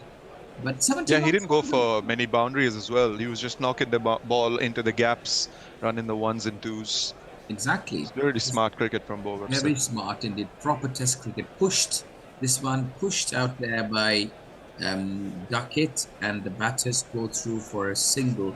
Lots of learning lessons here for English cricket, Arnav. What do you think would be the couple of main things that England could go away from this series to work on? I think the main one would be to have a fixed group. Like, look at Australia. You always know that they're going to go with a fixed 11 and only injuries keep people out. I think England should have a team like that where... Don't they have that already? I don't think so, because there's always a debate about who's going to be number 3, who's going to be the wicket keeper, all these things. So, especially for number 3, it's, I think, one of the most crucial positions in the batting order. Outside the off stump, and Ducket leaning into the beautiful cover drive past the extra cover area for a boundary, and England move on to 15 for 1. Al, we're going to bring you in early this time.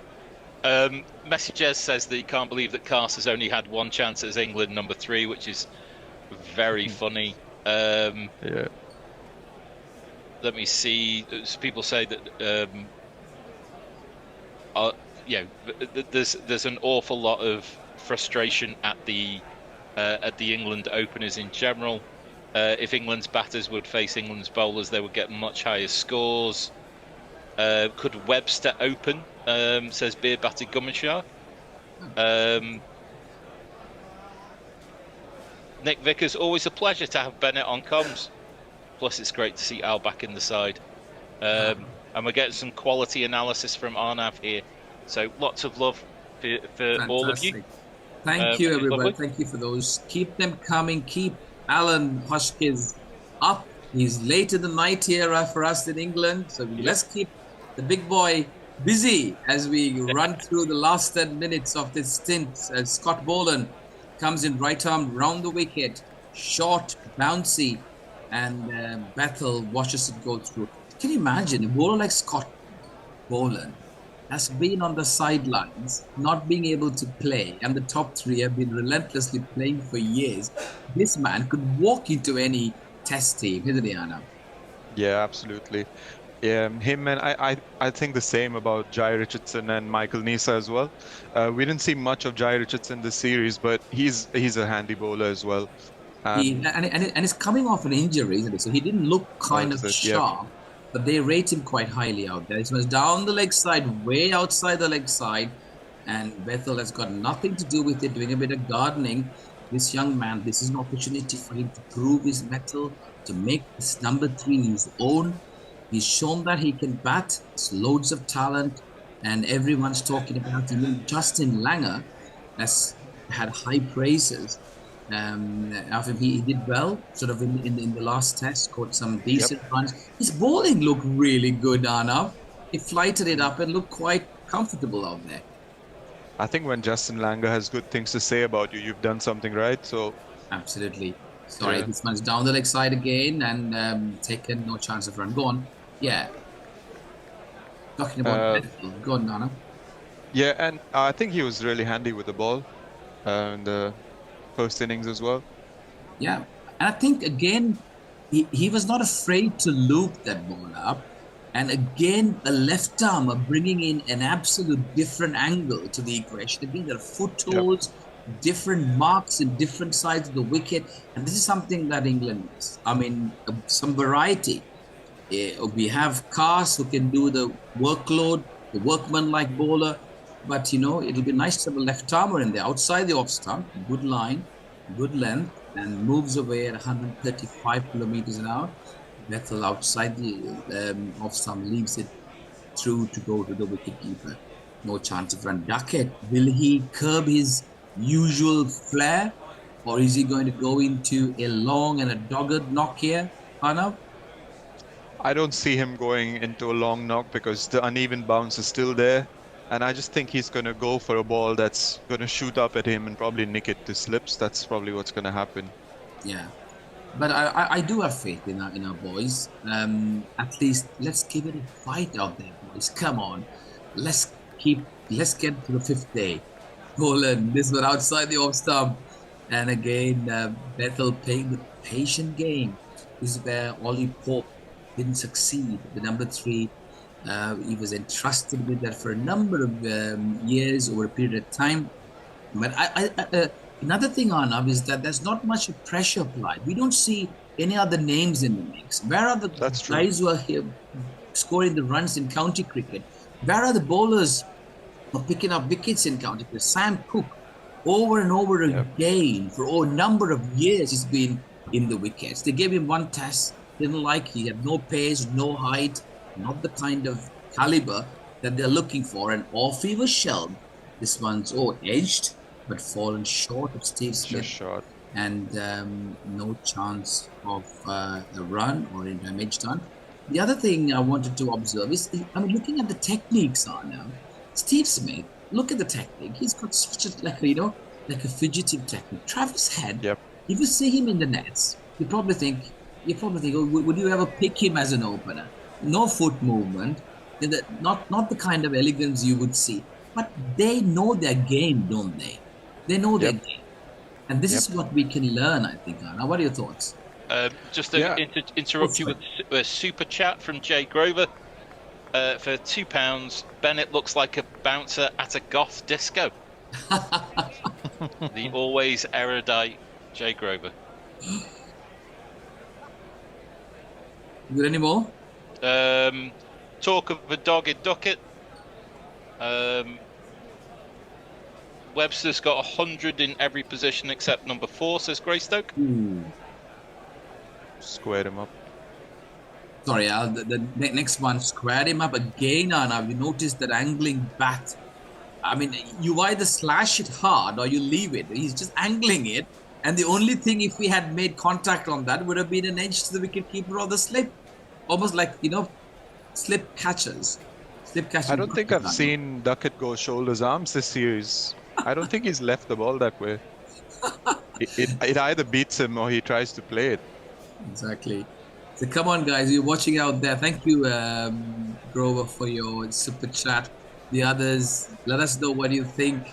What should England do? What kind of changes should they be making?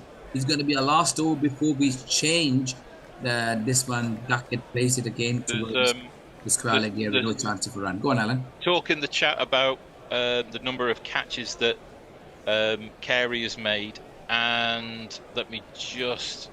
Carey needs 3 more dismissals to beat Brad Haddin's Ashes record for a series. Wow. But again, Al, one of the things that really admired me most is his skill of coming up to the wicket. And that put a dent on the English batters, didn't it? It's just the awareness of... Sorry, Al, go on. Something extra to think about. Yeah.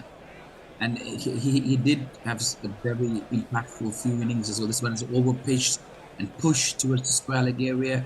No chance of a run. The thing is with the Australian cricket, the team, if one person fails, there's always somebody else who will put their hand up, right? It's my turn to go now. Everybody else fails. Mitchell Starc comes in at number 8 or 9 and gets a good 70 or 80.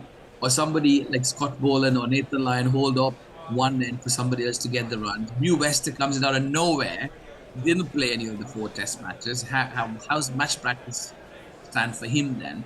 So, this is the mental strength that I think that we lack in the England team. The mental ability is not about the skills. As this was short on the back foot, pushed away, nudged away towards the deep square leg area. And the batters... That's a good point you made there, Bennett. I think this Australian team, including the coaches, they're really model professionals because everyone's played their part and no one's really made a fuss about it, even in the press conferences or to the press in general. But with the England squad, you always have that discussion. You have the sense about some unhappiness with some people with their position, with the performances. But yeah, the Australians, they just showed up and they've done their job on the day. Exactly. I think they're very clear with their role in the team, isn't it? And they're very focused on that. I mean, Kavaj's drama, that didn't distract them. They had so many other things. The captain was missing. The opener was missing. As Starc comes in outside, they have some shoulders, arms, goes Ducket and lets it go through. So no premier fast bowlers, no frontline spinner. It didn't bother them. It was like, but we had in the first test, we had the best 11 on the park. No injuries, no drama. Wood and Archer playing together. we had the best 11 in the park for a very long time.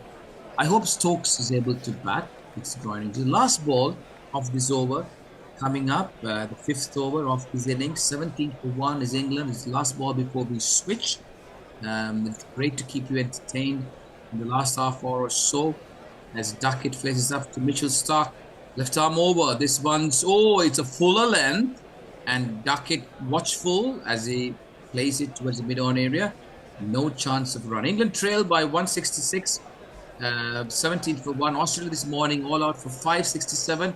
Lovely to do the stint with Joanna and Alan. Thank you very much, everybody. Thank you, guys. Thank you, Bennett. I'll run a couple of messages for you, Jez, before you take over. Nick Vickers, Sam Cook needs another go and bring in Jamie Porty. The only way is Essex. Stephen Davis Morris changes for England. Ben Folkes back as keeper. There's talk of pretty poor umpiring or officiating. And I will speak to you later on. Go well. Thank you very much, Al. Thanks, Al. You just need the bear now. Yeah, well... the bear will appear from nowhere. He's waiting probably for adjusting the Godot, screen right now. Here he is. Unlike Godot, the bear has appeared. Morning, Forthy. How is it in Melbourne? You going to be hot today? Yes, we are.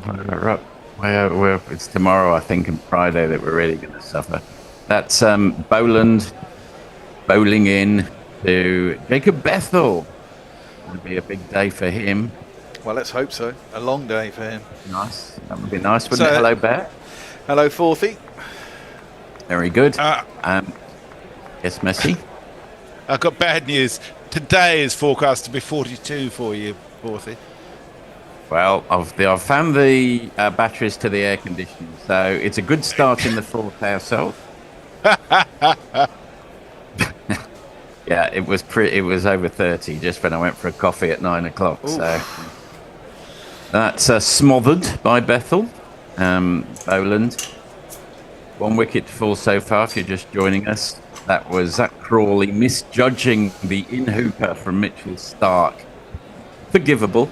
Yeah, it was. It did come back quite a way, didn't it? I still thought it was. I mean, he was unlucky to be given out, to be fair. I mean, it hit him. Although he didn't play a shot, it still hit very hard. Top of the flap on the pad. Yeah. I was a bit surprised it was given. They don't usually, but it's always worse when you when you don't play a shot. I think had he played the shot, it wouldn't have been given. Exactly. And then they might have reviewed it, and it's still been not out. So. That's right. But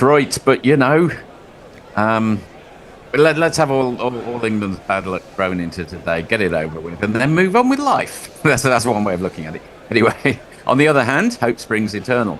Bethell defends off the back foot to Boland. Now, if you like a pile-on, if you're a weak-minded individual who lines up behind bullies in the playground, now's your chance to kick the pom when he's down. If you've got some amusing little comments you want to make about the Pom's performance, particularly if we haven't heard from you all series and you want to get across our YouTube comments, all is forgiven though. If you turn it into a super chat, then you can say whatever you want. Absolutely. And that's the other thing you could do is by Bethell is enter the GPL. Yes. Which is around 30 quid. I haven't had a look today. I shall tell you how many people have entered today, and what the pot is. We have had just 2 entries from Monway Nueva, 287 and 327. The pot will be £30. I think Australia scored 49 today, didn't they? Is it that you sort of take a portion of it and then it goes on and accumulates? Is that how it works? That's defended off the back foot by Bethell? That's exactly how it works. I see. Hence it gets bigger every day. Indeed. Yeah. If England lose today, will I be that sad? No. It's been a long winter. And a short winter in other ways, because it's always over before it's begun, the Ashes, isn't well, it? yeah. And all those people can crow on YouTube. I'll just remember your names for when it comes back to England. Yeah. Yes, exactly right. Yeah. See us as Donald Trump during the Joe Biden administration, making notes on our pad. That's how you should see us today. The bear as Donald Trump is not an image I've had before. Well, there's a first time for everything. There's a first time for a Bethell Ducket triple century stand, and let's hope we see it. That's defended off the back foot by Bethell. At the end of the 6th over, 18 for 1 Messi. Let's hear a palm kicking message. There's lots of messages here. In fact, there's heaps of stuff on YouTube, so it's not all going to get read out. A reminder that if you do want to get read out, you definitely can if you super chat us. Yes. Which I see Jay has just done. Oh, good Jay. on you, Hello, Jay. Jade sends us £2. He says, I can't say whatever I want on Super He Chat. says SC on Super Chat. Yeah. Oh, yeah. YouTube is very, very mean when it comes to what you can say in Super Chats. And it doesn't It's like true. swearing, apparently. Well, that's why you come to the rest of Guerrilla Cricket for the absence of a filter. And Dan De Castro says it's simple for England. Don't look too far. Bat 4 sessions until lunch day 5. Likely lead of 200-ish. Then all 3 results are possible. Yeah, true. I like your positivity, Dan. Yeah, well, look, that's... The thing is, as us 3 were growing up watching Test match cricket, we'd genuinely be thinking, well, this is quite likely to be a draw on a reasonably flat deck. But, when Ben Stokes took over the captaincy, he says, I don't do draws. So where does that leave us? Probably playing for a draw. It's the truth. What else can I you think do? he's flexible in that regard. He's not flexible at the moment. He's got a little adductor strain. Is it a doctor? I thought it was groin. Well, I read adductor. Oh, right. Okay. Well, that's different. That's left alone by Bethell Dotball. He was certainly holding his groin. Doesn't make much difference. If he is going to have a little niggly strain, best to do it on the last day of the series first. Yeah. Is that a no ball? I don't think so. Oh, Yeah, there I is think so. Literally a millimetre behind the line there, I think. My BDI. That's a Good thing that lovely was a lovely clip off the toes by Bethell. It goes all the way for one of these.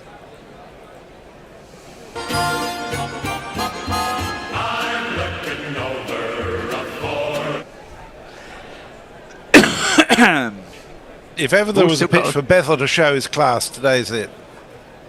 Oh, Messi, we know how that works. That's okay. We know Two more what super chats. You know what you're doing. Morgan sent us $10. He says, if you super chat, you can say whatever fucking Bradman dribble you want. And Parrot Badger sends us €2. It says, come to Guerrilla Cricket for the absinthe. Oh, the absinthe. That'd be nice. A bit of absinthe in the studio. We need a Oh, little... Jesus. We are conspicuous by our absinthe. Yeah, that's right. We've also got puns, if you're interested.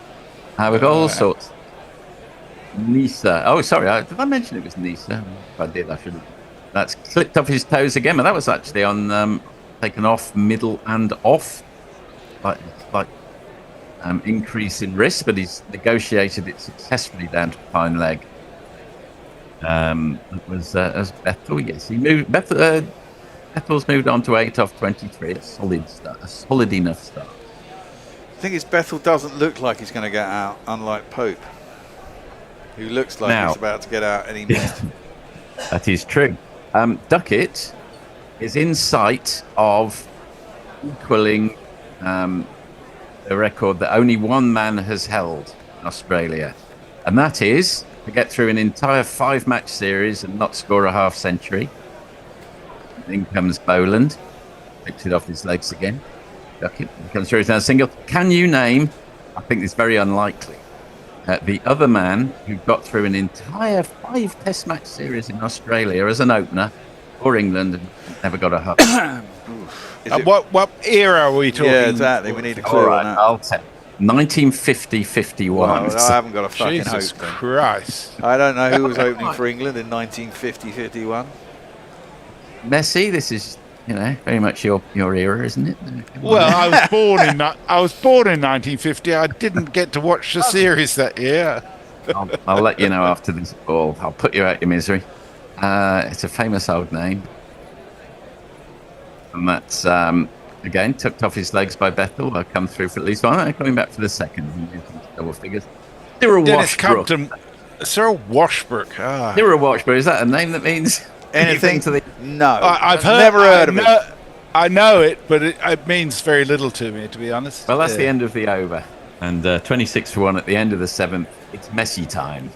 Gracelake 666 says, I want to be England's spin coach. Best job on this tour. Wineries galore. Ooh. That's true. And Kirikos says, you need to be a Kiwi for that job. Where are we? Nick Vickers says 42 degrees, not nice. Used to have that in Spain each summer before we moved up to the north coast. 45 degrees in Albacete was my record. Oh, that's 45 is too much. Not nice. My sister-in-law spent a year in Albacete. She did not enjoy it. Kiriakos makes a fair point. He says, I'm going to be just as kind to the Poms as they would have been if the situation was reversed. Well, exactly. Fair enough. Hopefully, I'll be giving it straight back in 2 years' time. 18 months. 18 months. Well, it always is, isn't it? It's always 2.5 years to go out to U-Place after we play 18 months out because of the reverse. Used to of be the the other way around, didn't it? Used to be the other way around, then it switched a few years ago. That's defended off the back foot by Ducket. I say that, but he actually looks like he might have got jarred on the finger, but I think he's okay. They're going to say, oh yeah, Cyril Washbrook, back to him for 1 second. He was chairman, he was in the selection panel, and he hadn't played for quite a few years. And at one point during the selection, they said, Cyril, would you mind standing outside for a few minutes? And when he came back in, he was back in the side. I love that.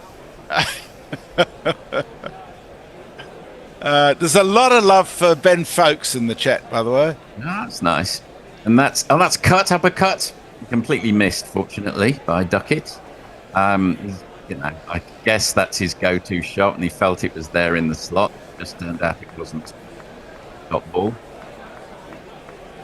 Interesting. Stark, and he bowled 3 overs? Yeah. Well, it's 30 degrees. It's 55% humidity. It's going to be a long day. I think they're marshalling their forces quite carefully today. Well, even so, three overs is very much on the low side of marshalling your resources.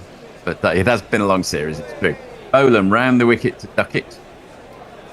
Just pops it down on the leg side and hurries through for the single.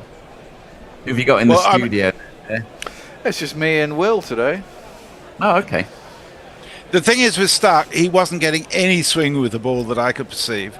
The ball came... Well, I mean, I guess it was seam movement. Apart from the wicket, yeah, that was a great ball. And he still bowls at 145 kilometres an hour. Maybe, he's, 35, 36 now? He's bowled a lot of overs. He's bowled a lot of overs, yeah.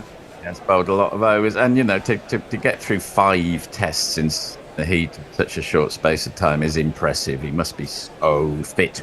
That is just nurdled down the third man area, and they come back for 2, in fact, and Bethell moves on. But I mean, in 2 tests, England batted a total of 60 overs in 1 test and about 67 overs in another test over 2 innings, and he only bowled in 5 over spells, so he probably only bowled maybe 25, 30 overs in those entire 2 tests.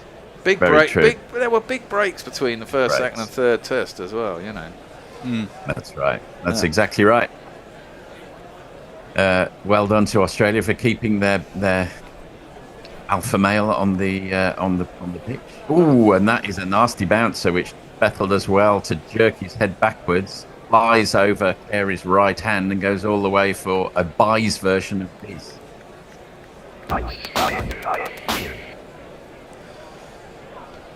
Sure, it wasn't a wide. I suppose it wasn't a wide actually, but yeah, It was a good bouncer, I thought, because it followed him just a little high. Bethell did very well getting out of the way of it, though. Did, I thought, yes. So good signs for England. Boland's in the mid-130s range, just a touch higher than that, but maybe all that's needed. England trail by 150, another little milestone. Bethell defends. As you say, Bear, there is a sense of composure around Bethell, even if he doesn't get a score. That does not gravitate around poor old Ollie Pope. That's the end of the 8 over 33 for 1.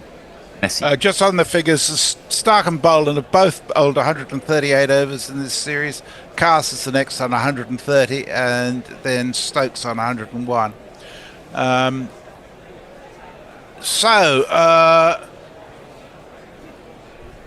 Be about a gummy sharks.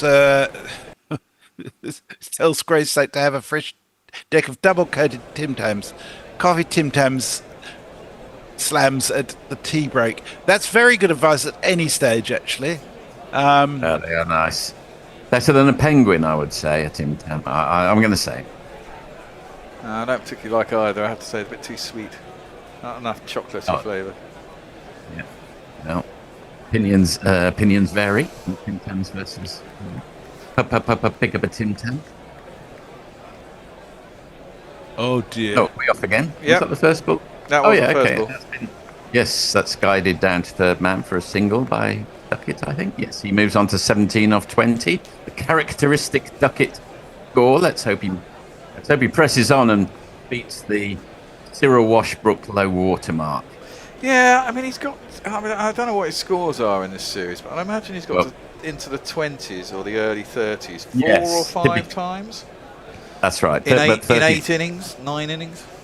And also, to be fair, that 34 he scored at Melbourne was one of the reasons that England won. Because he got them up a nice flyer, 50 off the first 5 overs. Well, in a very low scoring match. And that's defended by Bethell. And you think when you get into the 20s or 30s, at least once or twice you'd go on and get a 50 or more, wouldn't you? But yeah, that's been the disappointment because I suppose theoretically we felt people like Carse as a bowler and Ducket and Crawley as batsmen would flourish on Australian pitches. Hasn't quite. Crawley's had a average. It's not a disaster, but Ducket's been sadly a big disappointment. Defended by Bethell, not ball.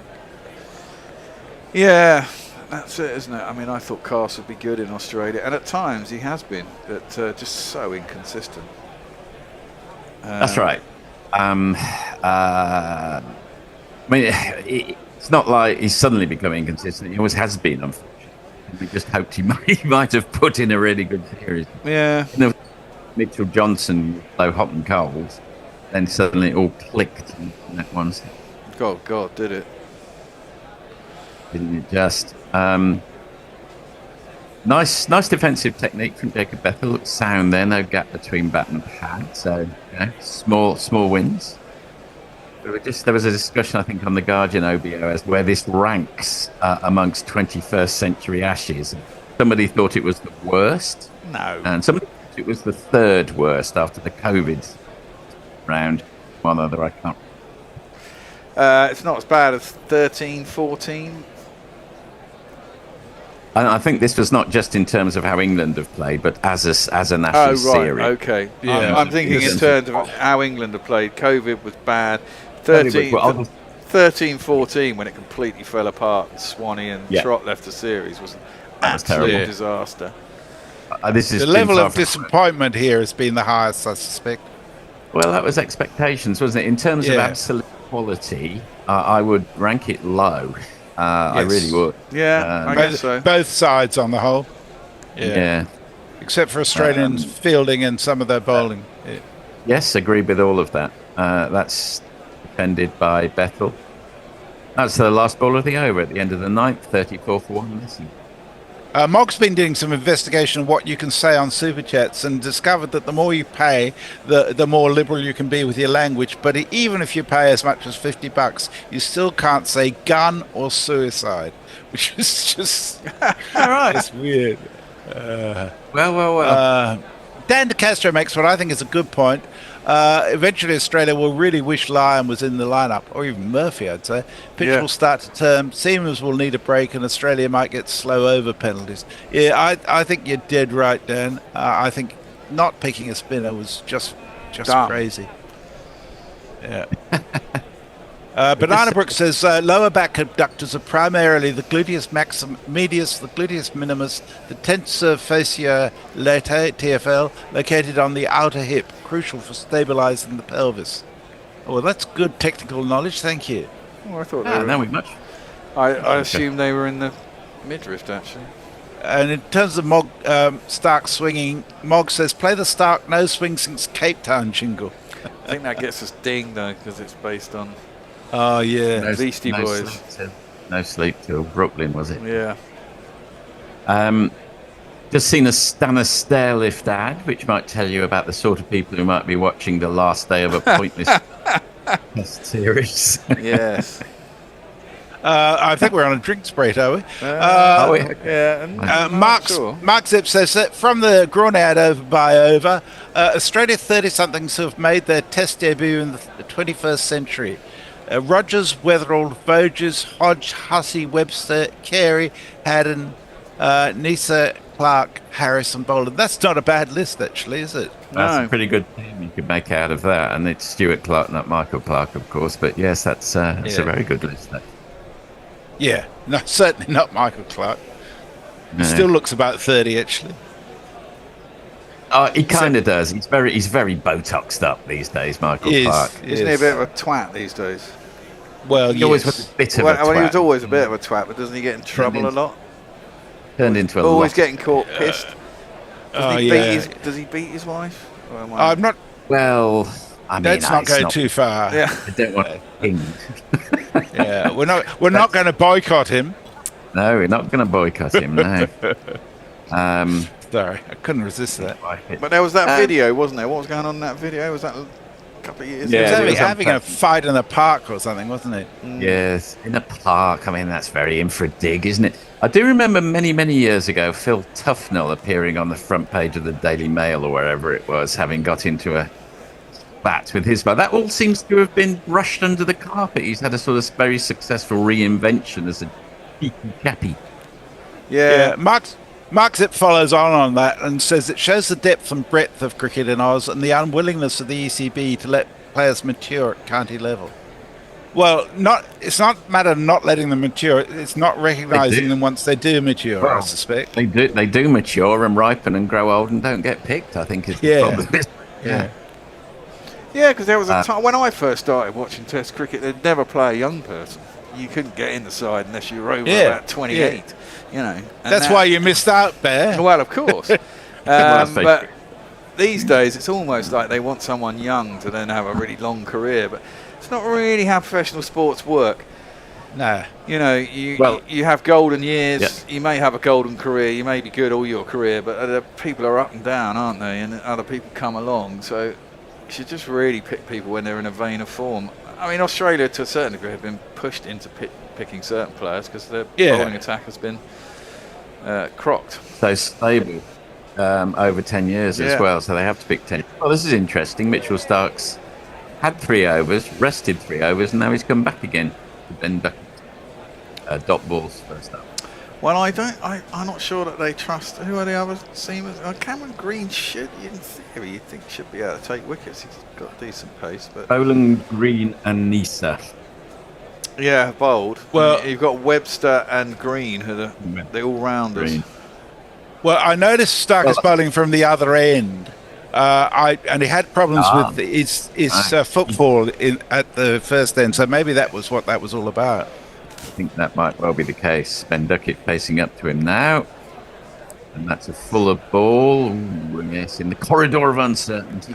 Suspended by Ducket. Has Ducket made it out of Stark's first full spell of any test match? Has Ducket lasted more than 10 overs of any test? Well, almost certainly not. I do know that Ducket and Crawley between them have not made it past the 10 over mark in any innings series, which is part of the problem. It's very much part of the problem, considering that they were pretty good at doing that as well. So, One of the big downers of this series, I think. 8.5 overs, I think, in Brisbane has been their longest tenure. Crease. And Ducket's top score was 29 in Adelaide. I don't know how many balls was that. What, Ducket? No, he's got 34. He got 34 in Melbourne, Ducket. Did he? Yes. Oh, sorry. Yes, he did. I remember I was there watching. Yeah, you're quite right. You're quite right. Of course, sorry about that. You're forgiven. Let's see. You're forgiven. And that was off 26 deliveries. Well, but it was called for in the circumstances. It looks great yeah. in the record book, but it was the right approach on that particular occasion. 3 dots, Stark to Ducket, who have went first. Comes, and that classic. Whoa!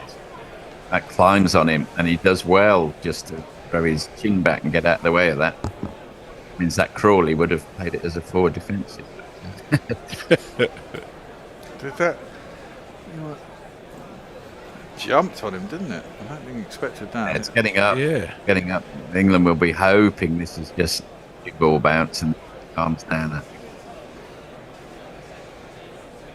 Good take by Carey. It was a good take, Ace.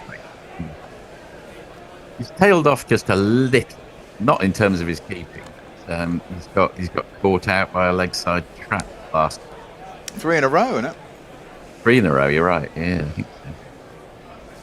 Something for him to work on. There's always something for cricketers to work on. And that's a wayward ball down the leg side. It's like the leopard and the antelope, isn't it? Just when you think one's got the advantage, the other puts in a little bit. That's when there's the eternal chase between the two. And so on. Right, Stark in line for a maiden. England trailed by 149 runs, which I think was Ian Botham's score at Headingley in 1981. So maybe that's a. Oh, it is, yeah. Cricketers and their superstitions stretching to the commentary box on occasion. In comes Stark for the last ball of the over. It's a wide one, which Ducket throws his hands at. Gets it, maybe not, no, he doesn't quite get all of it. Not off the middle of the bat. They'll come through for 2. Yep. And that's the end of the over. The end of the 10th over, 36 for 1 miss. I can tell you that Duckett's longest innings in the series was the second innings in Perth, where he made 28 from 40 deliveries. Indeed. Jay Grover has sent us a super chat. And he sent us £5 and says, Michael Clark looks like a pastored Essex Eckie dealer who's turned to the roads due to a failed custody battle and subsequent loss of self-esteem. That's a lot of story in one super chat, Jay. Well done. Lovely stuff. Gareth Davis says, I'm sad to report my bank in Thailand won't let me super chat, so no Joffrey jingle for me. Even fucking PayPal is stuffed. If anyone is feeling flush, send these boys a coffee. Top coverage. Thank you, Gareth. You're very kind. We can give you an address to put some cash in the post if you prefer. Any number of addresses, actually, when it comes down to it. Nisa into Bethell, and Carey standing up. Not for the first time this series to the fast medium men. Ends it nicely, top ball. Do you remember those letter chains as a kid where, you sent 2 bob to someone and you were supposed to get £100 back or whatever it was? Yes, well, that was a proto-pyramid scheme, wasn't it? Yeah. That's exactly how pyramid schemes work. I mean, some might say that all banks are pyramid schemes, but as long as everyone signs up and agrees that it all works, as long as no one blinks, then you find that you can have a run on a bank. It's always running at a loss. Dot ball again, defended by Bethell. Bear back. Maybe he went for a Tim Tam. Yeah, that's one way of putting it. So to speak. I think this will be our last over together. It will indeed. I think you're staying on though, Forthy, and Ed is joining us. I'm summarising to Bennett, I believe. Oh, and that's a nice little clip through wide of the man at mid-wicket. They'll come back for at least 2. Probably 3, in fact. We have another super chat, 2 more in fact. $2 from Grey State 666 says, "Is that ball to Ducket a form of dwarf abuse?"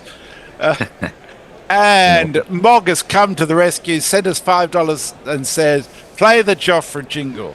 I think that's fair enough. Thank you, Mog. I will play it at the end of the over, Mog. Can you let in Ed? Oh yeah. Oh, I think Messi can do it. Well, yeah, it's done. And that's although that's just sort of clipped to square leg by Bethell, and I do not want to put a hex on him. He does look organised at the crease. That's as much as I'm going to say.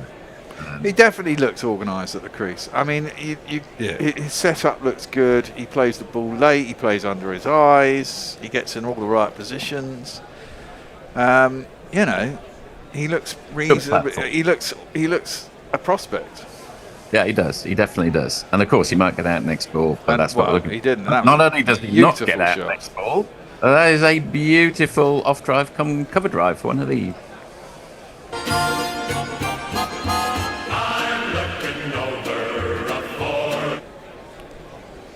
And just now for Mog. He will break your helmet, break your heart. Hotter than lava, cooler than Bogart. In your face, at your stumps, on your toes, on your mum.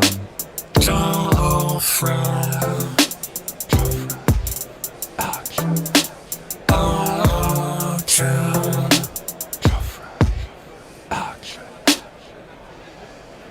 Thank you.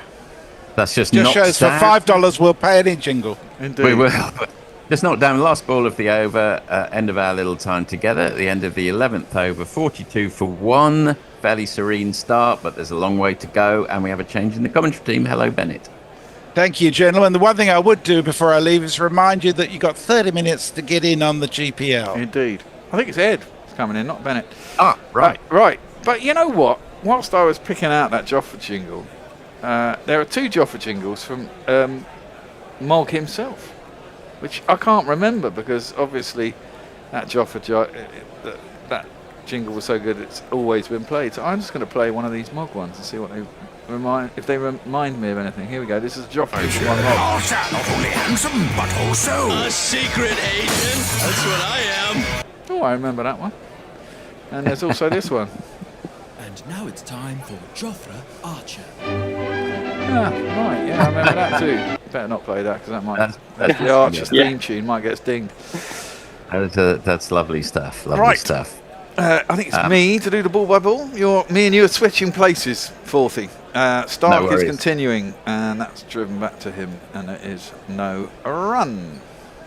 Is that Ed? We say hello, Ed. It is Ed. Hello, how are you? Is that your Christmas jumper?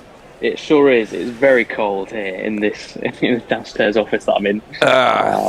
So I'm in. Christmas is over though. I know, but it's the extended Christmas. You look like a female detective in a Scandi noir wearing that jumper. You look like Sarah Lund. I will take that as a compliment. Do. That was a lovely shot by Bethell on the last over. That was good, cover drive, wasn't it?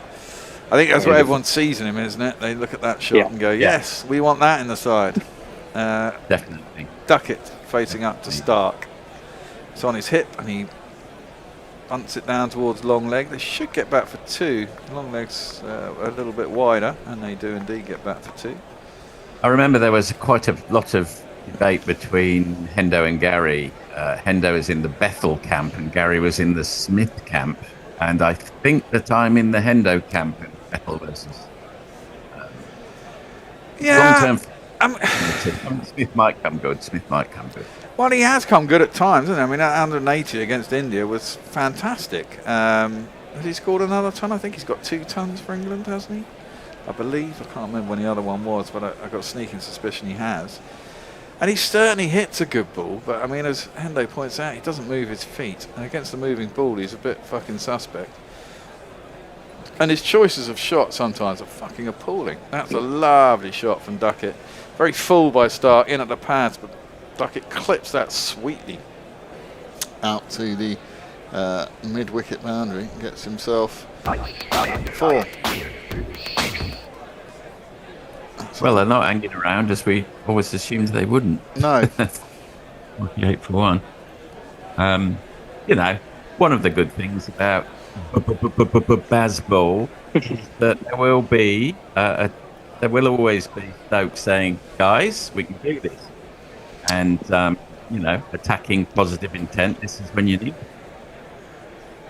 Well, indeed. I mean, 48 for 1 in, 10 overs or so? Oh, wow. That was wide and flashed at by Ducket. Gets a thick inside edge, goes between him and the stumps down towards deep backward square, and they get a single. I mean, back to Smith for a second. I've got an Aussie friend of mine who repeatedly says, I think Smith is brainless. He sent it again yesterday. He said, I think I've mentioned this before. And there is a lack of cricketing intelligence sometimes about Smith. Yeah, very much so. He, I mean, getting out to Labuschagne was the ultimate sin, wasn't it? I mean, it really was. It was a match-turning moment in some ways. Yeah, I mean, England should have got. Well, I also, I think England at times have been unlucky as well. That one's left alone outside the off stump by Bethell, and there's no run. Me and Will were talking about it off air, and the fact is that yesterday afternoon, England were, this is the thing, you make hay in the last session of a day, don't you? The bowlers are into their third, fourth and fifth spells, and England didn't get that on day one because, they were in a wicked position. Batsmen were really set, and Australia were looking in trouble, and then it rained, and the day is cooled off, and then they're out shortly after lunch or between lunch and tea, and they didn't get, they got the early wicket, etc., and that played out like it is. Whereas England yesterday looked exhausted by, coming towards the end of the day, and Australia were finding an absolutely piece of piss. That was left alone outside the off stump through to the keeper. No runs. End of starts fifth over. 23 for, he's got 1 for 23. England 49 for 1. Ed, I see a few super chats there. Yes, we've got a few. We've got Jay Grover, £2. Thank you very much, Jay. Ed's jumper has made him both killer and detective. That's a reference to his own joke from a few weeks ago about how I look like Jeffrey Dahmer. Ah, yes. If you're wondering about that. And then Mog again, he's asked for a specific jingle. Hang on. Sad bin Zaffer. I'm going to look it up, but I'm not sure we have that jingle. Not we really do. To hand. We do. What, you fucking joker? It sounds like this. I don't know who he is. Sad bin Zaffer, sad bin Zaffer. It seems that Canada's on the rise, but Zaffer's eyes are on the prize. Sad bin Zaffer, sad bin Zaffer. Is Canada a cricket country anyway? Of course. That'll be lined up, I presume. He's in the Canada T20 side. Jay's also paid another £2 to say all Ugandan cricket teams jingles fucking now. No, but I'm sure we got them actually. Did they play? Yeah. I'm not sure we have. Mog says there are 18 of those, so might need a couple extra quid. Oh yeah, that's through to the keeper. It's me, isn't it? It's Cameron Green. We should give him a jingle too. Sounds like this. We are the Cameron Green Appreciation Society. God save Mitchell Marsh's brand of all-round variety. We are the Cameron Green Preservation Society. His injuries cause all of us excessive anxiety. He's around the wicket to Ducket. Short and pulled well in front of square. There is a deep square, but there's no one out there.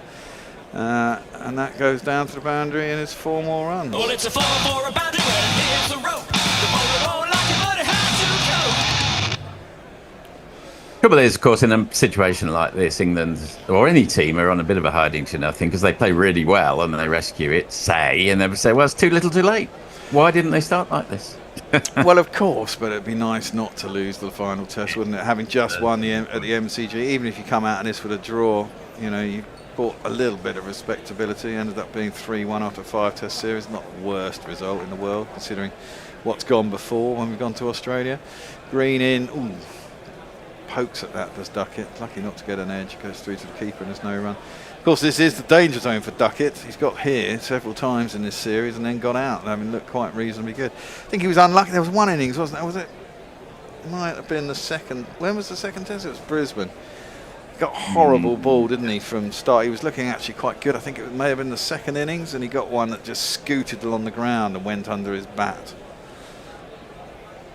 Yes, but that said, his technique seems to be deserting him. Yes. He hasn't. He's never really had a technique. Let's be honest.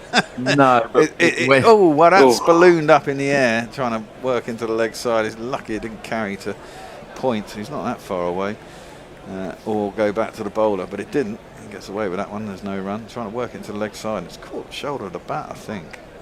Yeah, pretty much. Jumped a little bit, playing his bottom hand off. His technique's perfect pretty well for one-day cricket, where you can trust the bounce and go swing your arms at it and go through, and there aren't slips and all of that. He's not the first man to have a contract. I mean, no, he certainly doesn't have a classical technique for Test cricket. I'll give him that. But I mean, equally, Green around the wicket, that's full and that's driven. Shame, hit the man at cover. Labuschagne, and there's no run. He actually hit that very well. But couldn't find the gap. But considering what happened when he first came in the Test side, when they brought him back, 2 years ago, whenever it was, I was like, Ducket? What? Last time he was in the side, he was a joke. And then he actually suddenly, turned me around very quickly. Technique. It's about, at the end of the day, it's a statistics game, isn't it? And it's about how many runs you score. And his Test average now in the mid-40s. Can't really say much against that. That's pulled again in front of square, and again there isn't a man there. Wow. And it's 4 more runs. 1, 2, buckle my shoe. 3, 4, shut the door. And you look up, and that's the 50 partnership. It is indeed 53 off 73 deliveries. 13 overs have gone in England on 57 for 1, so they're going at 5 and over. You should expect Ed messages. There's not a huge amount going on. Lots of, beer chat and illness chat. Beer battered gummy sharks is so hot here. My beers keep evaporating. Oh, what I wouldn't give for that problem right now. Yeah. But yeah. There's no heating in that studio. No. No, I'm cold. You need to get yourself a woolly hat. See hats. Well, yeah. Heat evaporates from the head and the feet. Well, I read once that was a bit of an urban myth, but it seems that way. I agree. Well, that's what I've always been led to believe. That one squirts off the outside edge by Bethell, actually, and I think he's going to get 4 for that. He's trying to turn it into the leg side, but he gets a leading edge, well-timed leading edge, which goes past Weatherald, who's just at backward point and can't get on it. And eventually there's no one out in the deep, and he gets himself 4 runs.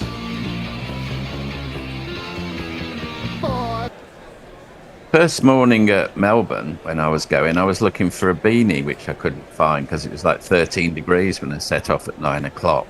And it only ever got up to 17 degrees all day. So now it's 41 in Melbourne. Yeah, 17's not too bad, really. Well, it is. It is if you're an Australian, I know, but in England, 17's quite pleasant. Dream of 17. Yeah, well, exactly. Right now, I would. It was -3 when I left here this morning. That one is worked into the leg side. They think about a single, but there is a man who's quite close at mid-on. They won't get it. Now, when I'm at home during the winter, and I'm not going to put the heating on to heat an entire house when I'm just sat in one room on my Todd. I always have I've got my sheepskin sort of Uggy type things that are not Uggs because I refuse to pay the price for Uggs, and my sheepskin hat that I come in here with, and I sit at home with those 2 on and shiver away during the day until it gets dark in the evening and I know people are coming back, and then I put the heating on.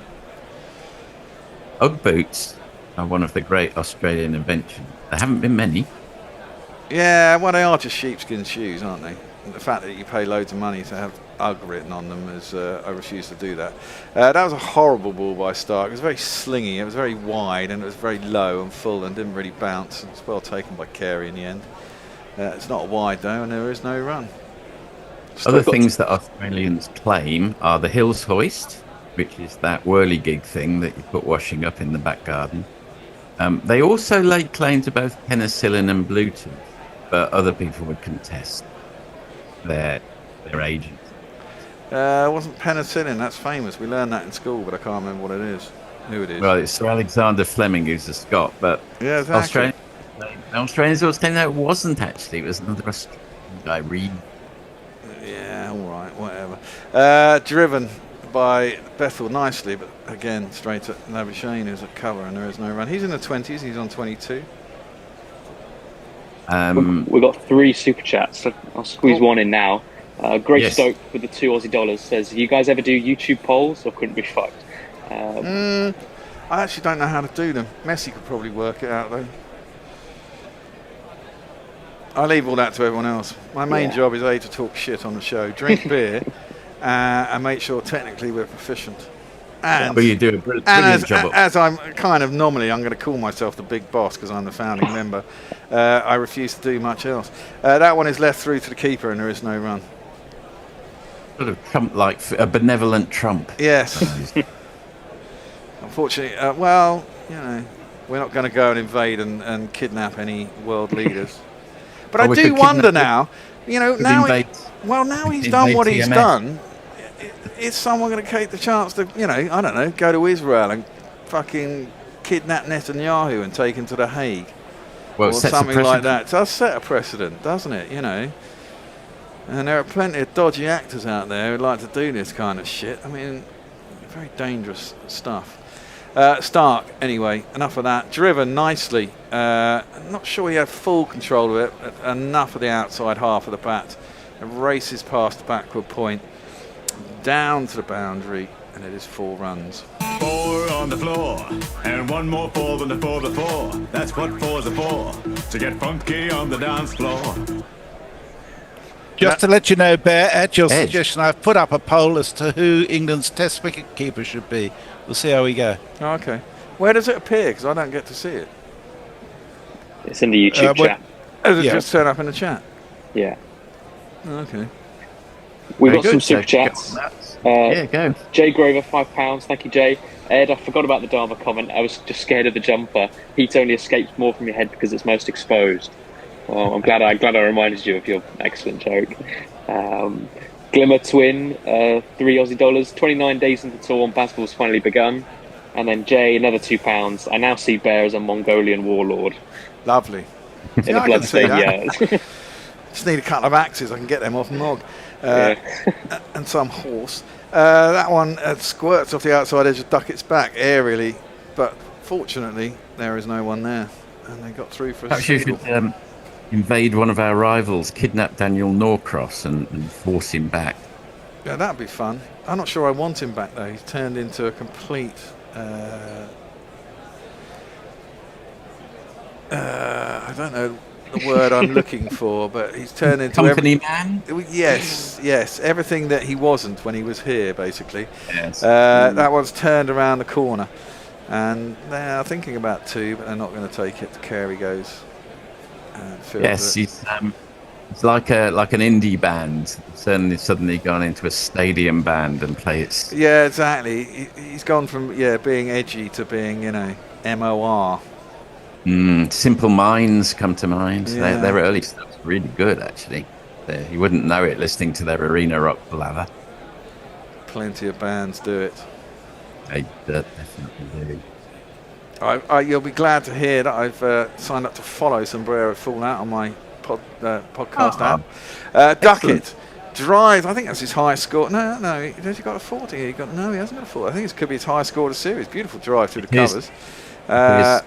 It's gone out to the extra cover boundary, 4 runs. Just four.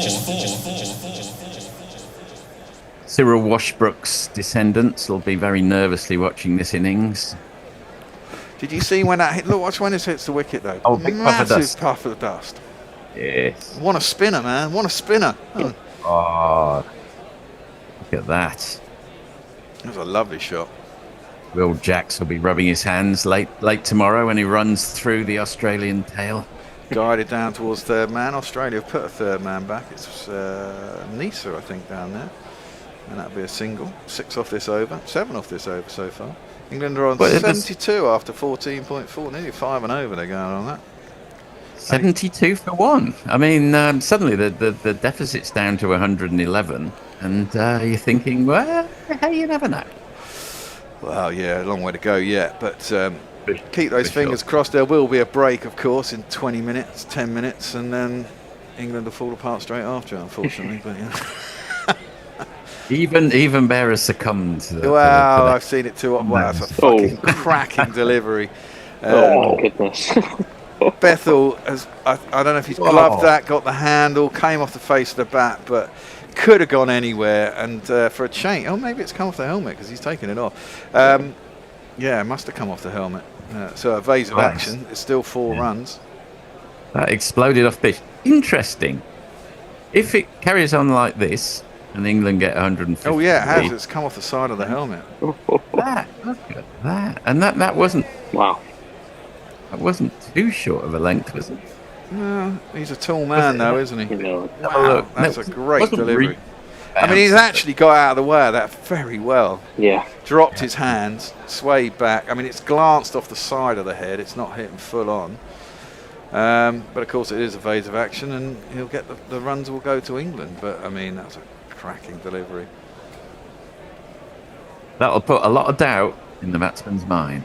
Well, yes. I mean, this is it. If England can put a score, even if it's 250. I mean, by the time they get to 250, mind you, they'll be 250 ahead if they carry on like this by the end of the day, wouldn't they? But then they bat. Yeah. Then they bat till lunch tomorrow.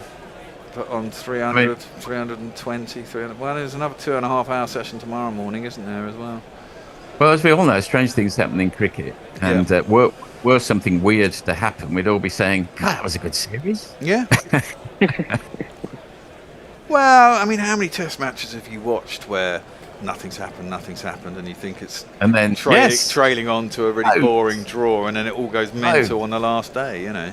Yeah, or sometimes the last hour. I remember England beat Sri Lanka, was it, about 10 years ago, and nobody gave a straw for possible. That was a weirdly, it was over 10 years ago, but that was a test we were doing with Test Match Sofa, and it had been it got rained off, didn't it, in the afternoon on the 5th day, and everyone thought nothing was going to happen. We'd all gone across the Peckham Ride to the Clock House pub, and we were sitting in the pub thinking it was going to get called off. I actually went home, and Dan and all the other guys, they were sitting in the pub, and then suddenly it came up that it was going to be back on, so they raced back to the flat expecting to have to do an hour and a half of boredom. And of course, Sri Lanka lost 10 wickets in an hour and a half, or whatever it was. It did. I remember. Yeah. Was it? I'm trying to remember who got those. A weird feeling. Graham Onions might have been around about that time. He was around the side, wasn't he? I mean, that was another series we did, the away series. I remember doing in South Africa when Graham Onions, was it twice, held out for 3 or 4 overs. At least, yes, I remember. That was genius. I think England were about 4 down with 15 overs to go, something like that. And then they were 9 down with 4 overs to go. And Graham Onions, of all people, was holding the fort. And I think we ended up winning that series 2-1, didn't we? 2 draws, and those were 2 draws, I think so. Yeah. Well, the reason we're not talking about describing what's going on the pitch is that Bethell's had a helmet change and has been checked out. He is okay. Graham Onions and Ryan Sidebottom, I always think of those for some reason. You know, kind of link some cricketers in your mind together. They were around about that time. Ryan Sidebottom had a strange career, didn't he? He was picked, and then rather like Ben Ducket, was out of the side for many, many years, and then came back completely different bowling. Yeah, and he was stalwart in the T20s for a while, wasn't he? He was as well. I don't think he ever played Ashes either of those. No, I don't think he played that many tests. Round the wicket, Cameron Green drops it short again. Bethell sways out of the way, goes through to the keeper, no run. It'll be interesting to see whether they can negotiate this little period, this short barrage. Anyway, over to Ed. Yes, we have got another super chat from Greystoke. He's requested another poll. I don't know if Messi can get on this as well. Favourites for the 2027 Ashes series. Thank you for the Aussie $2. I don't know what you guys think. I would suggest England are favourites, which is slightly delusional again, maybe. Well, not delusional in the sense that they haven't lost their home Ashes. Haven't lost their home, yeah. Right, this is really annoying. Suddenly we've lost the Sky signal. Sky HD box isn't receiving a signal, it says here. I've got coverage in front of me if you need it. Well, you get on. If Will, you can come and take it. You do take over ball by ball for me. Let me see if I can fix this. Yes, no problem. So it's 76 for 1, 15 overs. We're is it back. raining outside? Oh, it's raining here apparently. That could be it. So we are back. I didn't realise that. There was a time when I came in after the summer and the fucking that short and ducked underneath Ducket. Start of Nice's next over. I came back in at the end of the summer and whatever the sensor on the end of the skybox had actually just fallen off the skybox. No. It's gone again. No, it's gone again. It's gone again. It's gone again. All right, I'll use this to squeeze in a super chat. Yeah, go. Jay Grover, £5. Fourth, he just came back from the loo and heard the Descendants sold out. Surely not. I know Milo went to college, but and then he also says also onions were mint. Onions were lovely stuff. He was onions was mint and onion, mint sauce and onions with your Christmas dinner. We always forward to the plum pudding, stuffing, red sauce. Why do we only get those lovely things on Christmas Day? That one got up a bit from Nisa, but Ducket defends it well. If I was an Australian captain, I would be saying, sure, short stuff. I can see you're excited by it. Don't overdo it, because it's actually the fuller ball that's going to get the wicket here.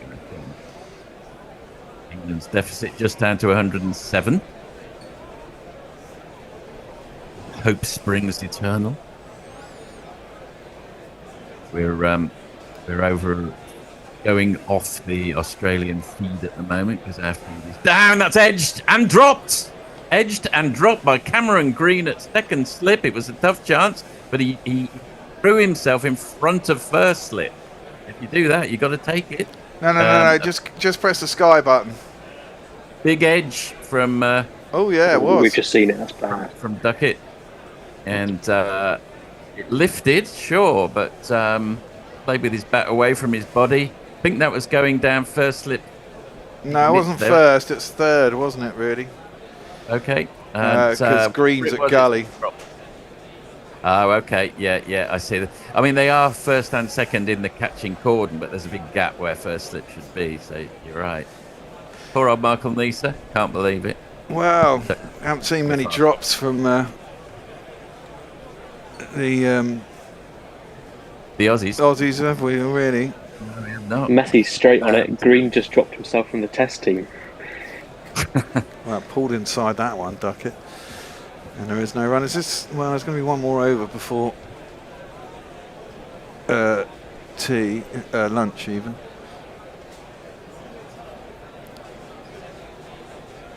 I suppose really Smith's at about a second or third slip, and it kind of ballooned a bit, didn't it, as well? Because it came off the glove, not the bat. Is it again? Poor technique. Either leave it or play it with soft hands or whatever, but don't just put your bat there. Round the wicket, and this time carved up and over the cordon. Oh, there is a man down at backward points, Weatherall, out on the boundary. They'll just go 3 for 1. Oh, well, it'd be interesting to see what happens tomorrow night then when they're in here, if the weather's affecting the TV signal this much, because tomorrow night's going to be a fucking nightmare. Oh no, that's Thursday night going into Friday, so it might be alright tomorrow night. Well, what's happening then? Is there storms? There's some massive storm front coming in. I've got to drive my daughter back to Coventry on Friday, and basically there's cold front Arctic wind coming in from one way and some warm air coming up from the continent, and when they hit each other, obviously it's going to be rain or snow and mayhem. Down the track comes Bethell, walking a little bit at Nisa. It's down the leg side though. It's through to the keeper, and there's no run. I think it's the end of the over. It is indeed. We'll have one more over before lunch. England 77 for 1. Got a life there. Did Ducket as he was dropped by most Green. of it. Ed.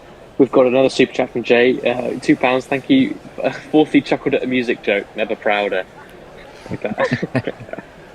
But I liked it. Messages, that was Smith's catch, and then agreement over that. Yeah. It was. It was indeed. Sitter for Smith, so extra fluffy. There's going to be some real questions about Cam Green, aren't there? Yeah, there are. I've never seen him play spectacularly. He looks like a man. He looks like a man who should have loads and loads of potential. You know, he seems to bat okay. That's clipped into the leg side off the hip, I think. I don't know if it was off the thigh pad or a bit of an edge into the thigh pad. Anyway, balloons over Weatherald at short leg anyway. Out into the wide open spaces, and it's a single. One thing that leg by.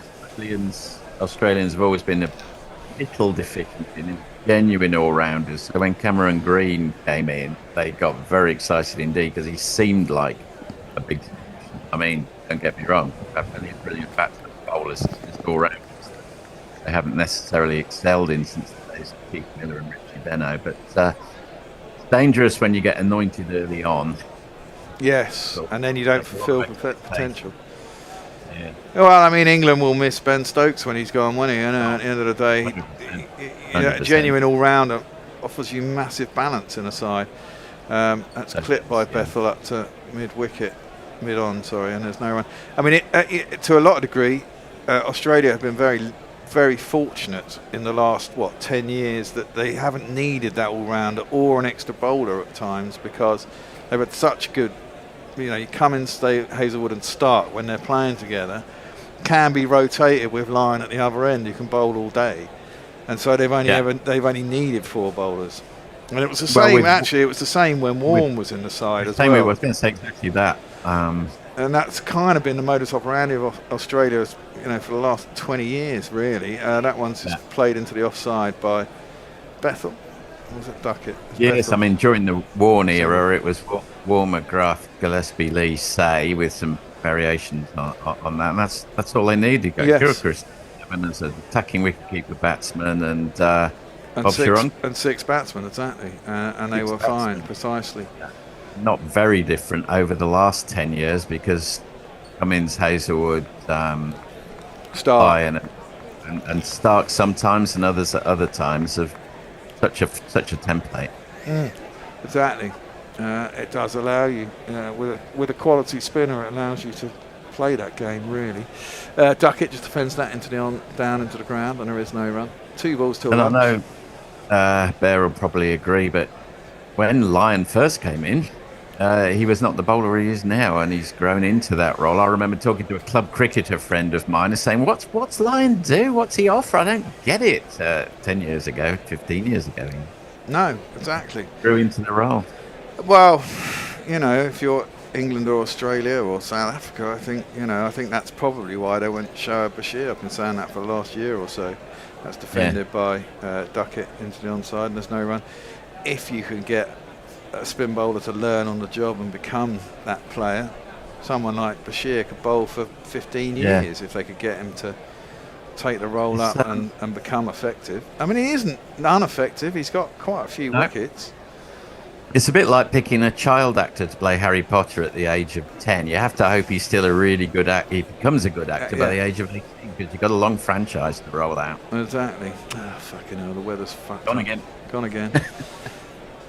It's in again. It's done again. It's like Faulty Towers with the deer head. It's up again. It's down again. Right. I think we've got 1 ball till lunch. We have. I thought I was going to get it, but no.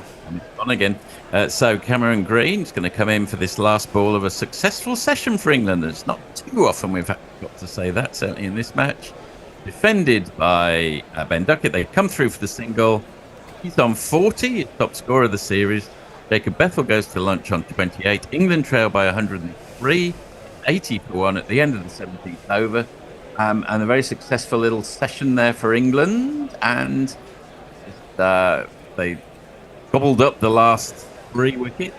Smith went early, and then Webster went not too long after that.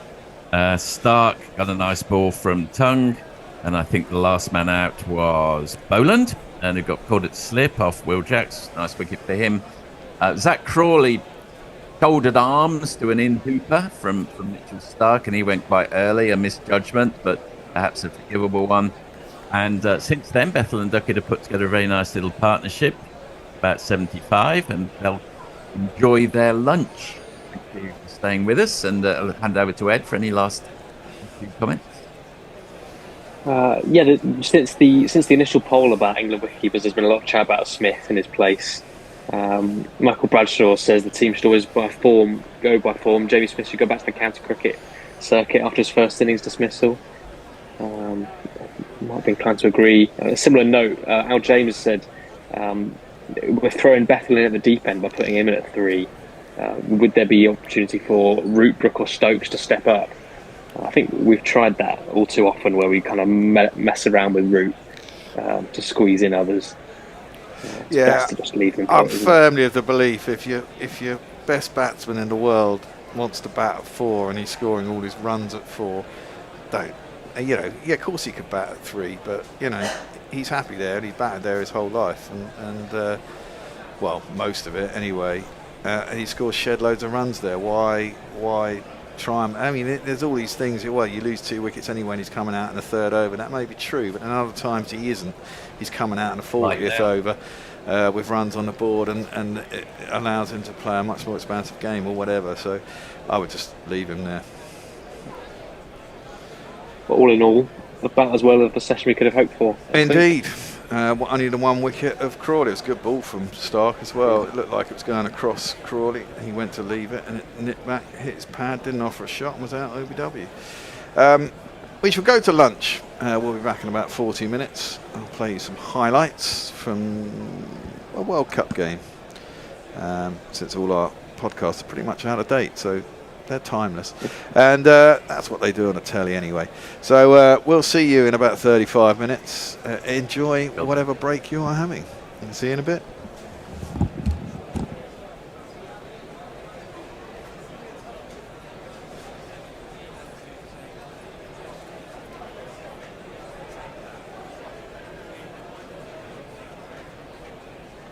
AI summaries save 97 minutes per week. What say you, Rocks from Gosney? Slack helps us build community, it helps us build connection. Your partners, vendors and customers. Single and blue button, Tony.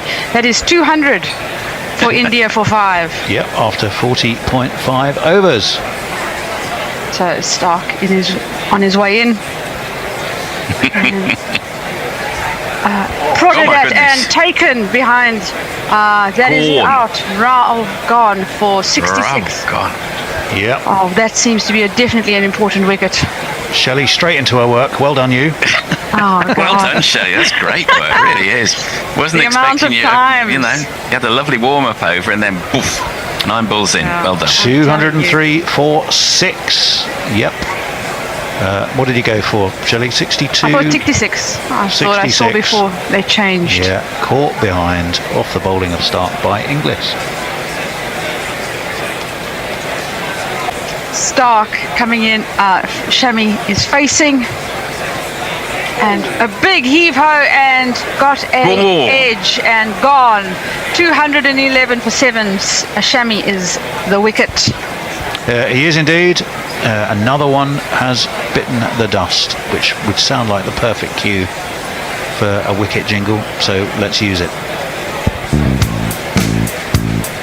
Another one bites the dust. I think that is going to be out, Fred. Another one bites the dust. Zampa in to Bumrah. Oh, surely. Big shout. Surely. Big shout is Stephen will take your money. Well done, Shelley. She's done it again. Unbelievable stuff. Is that Bumrah? It is. Bumrah has gone 1 off 3, 214 for 8. Goodness me. Well. And again. And that's out.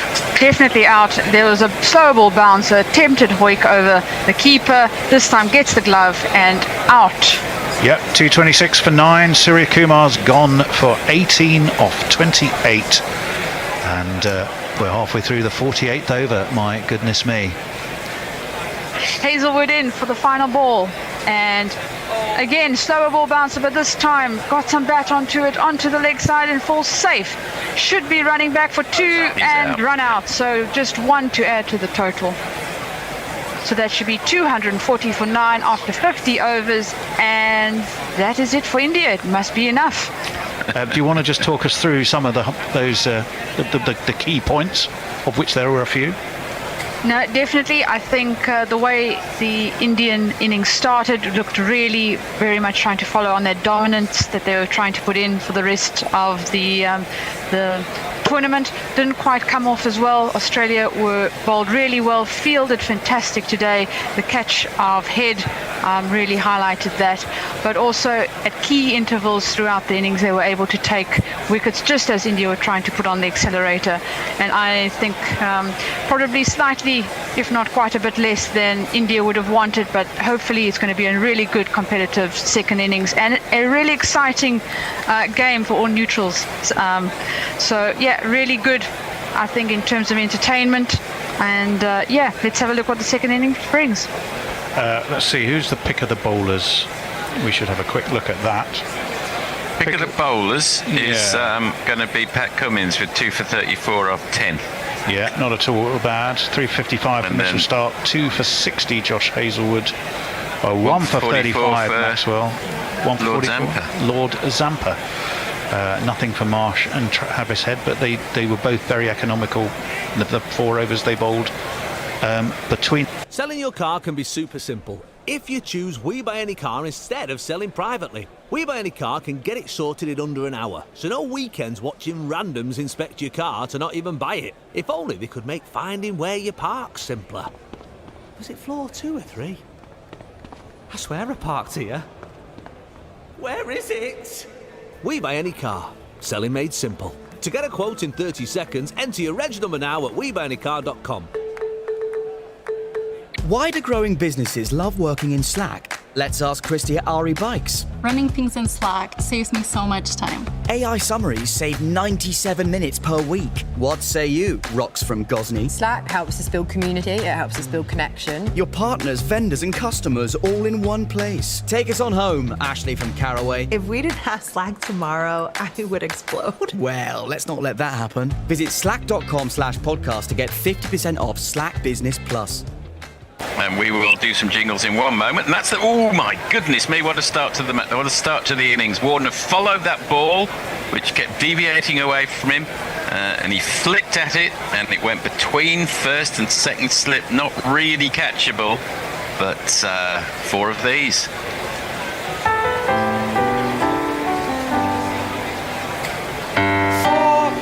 That's full. It's swinging away from Travis Head, but it's effectively a half volley, and he's smashed it wide of mid-off for one of these.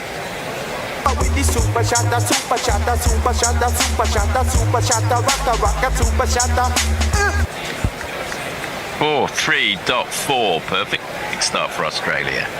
I don't know what archaic system separates out 2 bowlers who finished on the same number of wickets, whether it's boundary countback or what. Oh, and he's out! He is gone! David Warner has gone following a ball wide. He flicked it much as he did the first ball of the innings. It's gone straight into Virat Kohli's mitts. The first wicket has fallen off the in the 1 ball into the second over. Australia are 16 for 1. Shami in for 1, 2, 3, 4 for his 6th, but only his 4th legitimate ball, which is launched by Mitchell Marsh over the head of the man at cover point, and has gone very rapidly for one of these.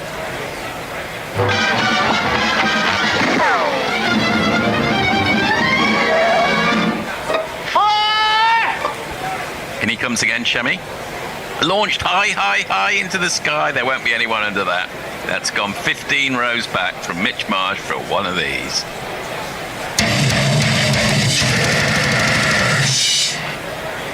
Massive hoik at that one. They think there's a little edge, and it's been given.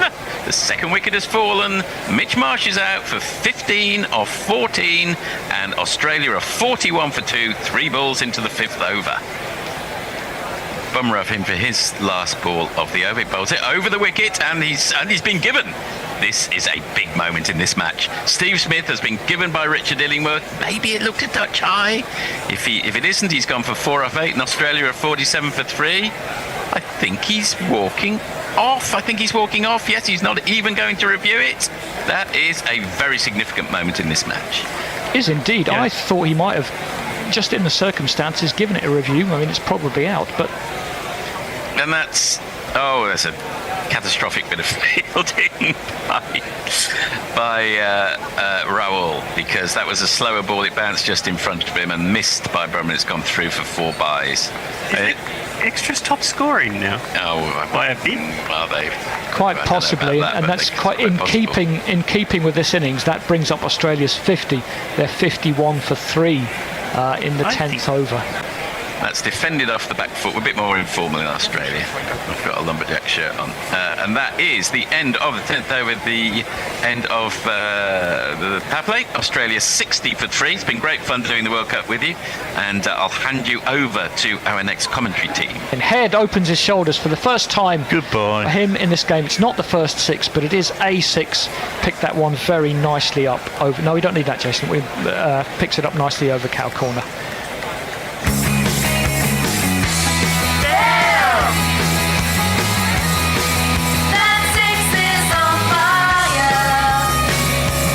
Kuldeep is in. It's driven by Labuschagne. It beats cover. It's going to go up to long off. They'll get through for 1, and that's going to be 100. Labuschagne on 14 and Head on 43. 100 for 3 in the 20th over. Something else. Hold on. Round the wicket. Wow. That's a shot by Travis Head. Round the wicket, Siraj, into the pitch. Travis Head likes it there. Pulls it hard out to deep mid-wicket. And he gets himself 4 runs. 4 valuable runs. Just punched out by Head, out to the man on the fence at point, who is Sky. Head gets to his 50 of 58 deliveries, and Australia are 111 for 3. Well, he's come back into the attack, and his first ball is dispatched unceremoniously, I should say, straight back over his head. Glorious shot for 4 runs. 4 on the floor, and 1 more 4 than the 4 to 4. That's what 4s are for, to get funky on the dance floor. And the score moves on to 126 for 3. First ball of the next over, Shami, the man who's in there to take the wickets and change the game. First ball's round the wicket to Labuschagne. It's too far across him and it's too full, and he's able to drive that sweetly out to the boundary for 4 more runs. Shami around, pulled by Travis Head. Oh wow, that's gone like a fucking laser bullet. That is a magic shot. It's gone really quick and fast down behind square. Rohit looks really angry. 9 off that over, and 4 more to the score. 144 for 3. 1, 2, 3, 4. Poked out to cover, and there's no run, because as we said, they're not winning this. They're not winning this by a single. They're not winning this. Yeah, sorry, a single. They're not winning this by reducing runs. They're winning this by bowling them out, basically. Correct. You need 6. That's the 100 partnership. That is the 100 partnership. Well batted, these two. Labuschagne is 34 off 61, Head off 70 off 73. Australia are 147 to 3, and that is the 100-run partnership between the pair. Well batted. Oh, now that could be it. That could be it. No! Oh, Bumrah's back into the attack. Bumrah is back into the attack, and he bowls it into the pads. And I don't think Head got that correctly, but he got it in the right part of the field, because he got it out to basically cow corner. There was someone out deep mid-wicket. It was aerial. It bounced just inside the boundary. If it had gone to the man instead of the space, because he was completely done for pace, to be fair.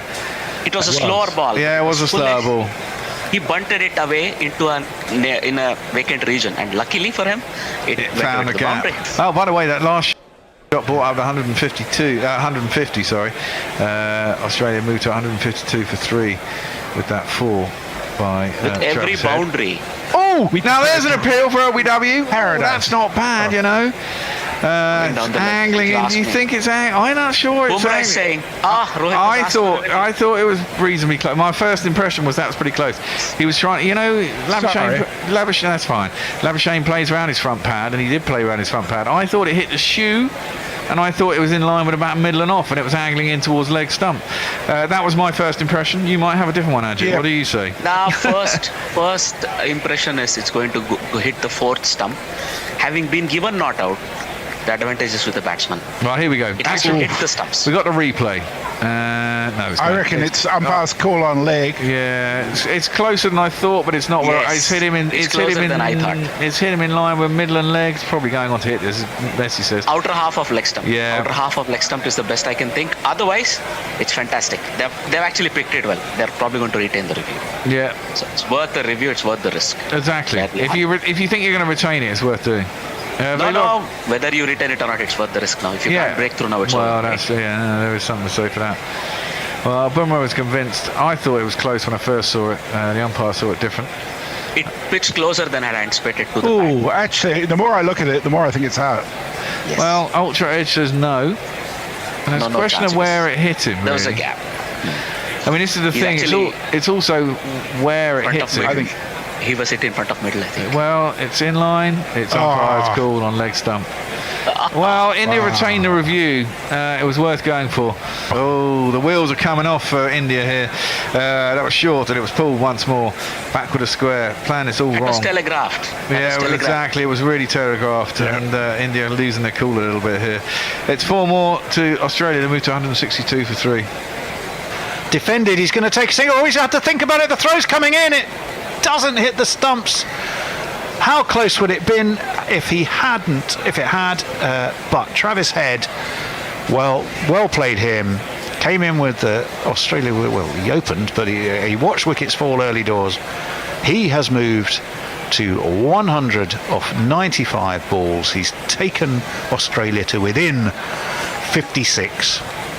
And it's been some knock from him. As this one is pulled high, handsome, magnificent, all the way over mid-wicket for 6 of the finest.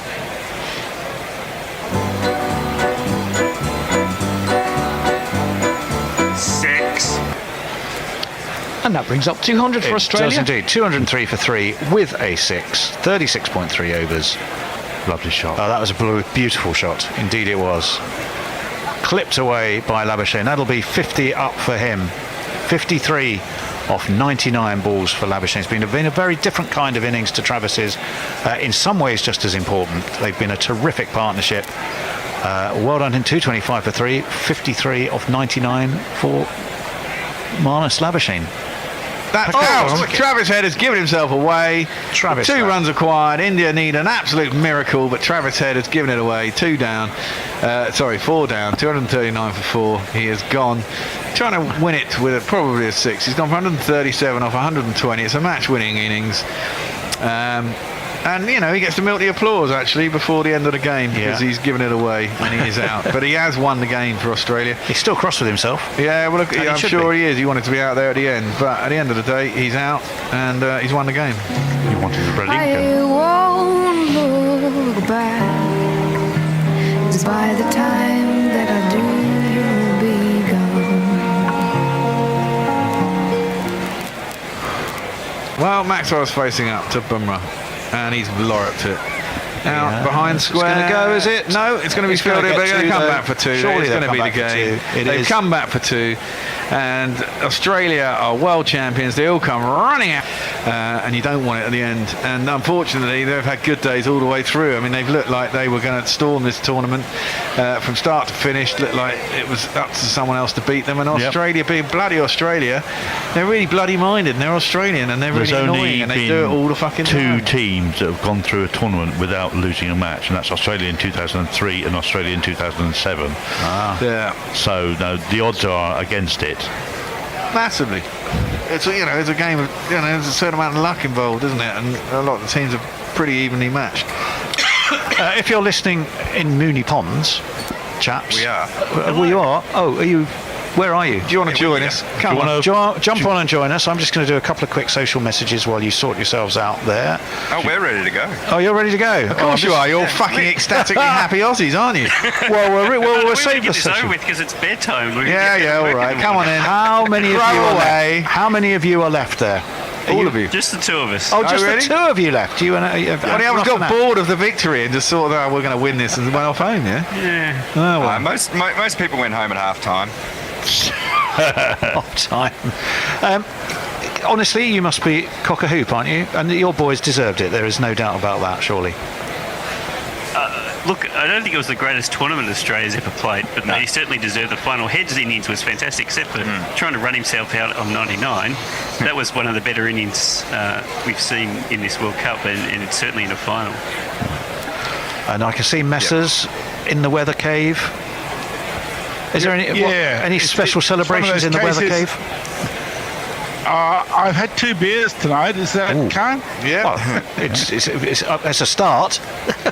Not much more than that, but it's a start. I got to say, yes, I did enjoy the win, but it's certainly a case of the best team doesn't always win, isn't it? Well, the thing that Australia got it's the best team on the day, isn't it? It's not the best team in the tournament. I mean, you have to say, looking at the matches at the right time. Yeah, exactly. Yeah, Australia peaked at the right time. They started off slow, and they got better and better. I still don't think their balance is particularly right with Smith and Labuschagne in the middle, and that's the point. With a low-scoring game, it kind of works. But if you give them too many to chase, it was always bad. But they did the business. They got the wickets and they got them out cheap. And Pat Cummins bowled fantastic. Yes, he did. Yeah, he bowled fantastic. He bowled fantastically against South Africa as well. I think. Yeah, the way he crushed them in that middle order and stopped them from scoring. That was the key to that low scoring total in the end. Well, we went through the 10 overs, 10 over spells as they progressed. And they just seemed to grind so slow, India, and they got really mired. What was noticeable about Australia, I think, was they set off to try and really make the most of the power play. They were prepared to lose 1 extra wicket, but get themselves ahead in that. And although at one point they were neck and neck, they just found a way to accelerate, and the difference in the end was Travis Head. Yeah. Yep. Absolutely. I think when we go through and look at the players of the tournament, you can't say that Travis Head has been the player of the whole tournament, but he has man of the match the 2 finals. So, the semi and the final. He has, and one of the group matches as well. Yeah. Well, remember he was away for 2.5 weeks. Yeah, he missed the first 4 or 5 games. So if you just count from when he was playing, he was very good across this tournament. Well, exactly. He got 100 in his first game, didn't he? And he got out against England, but he still won.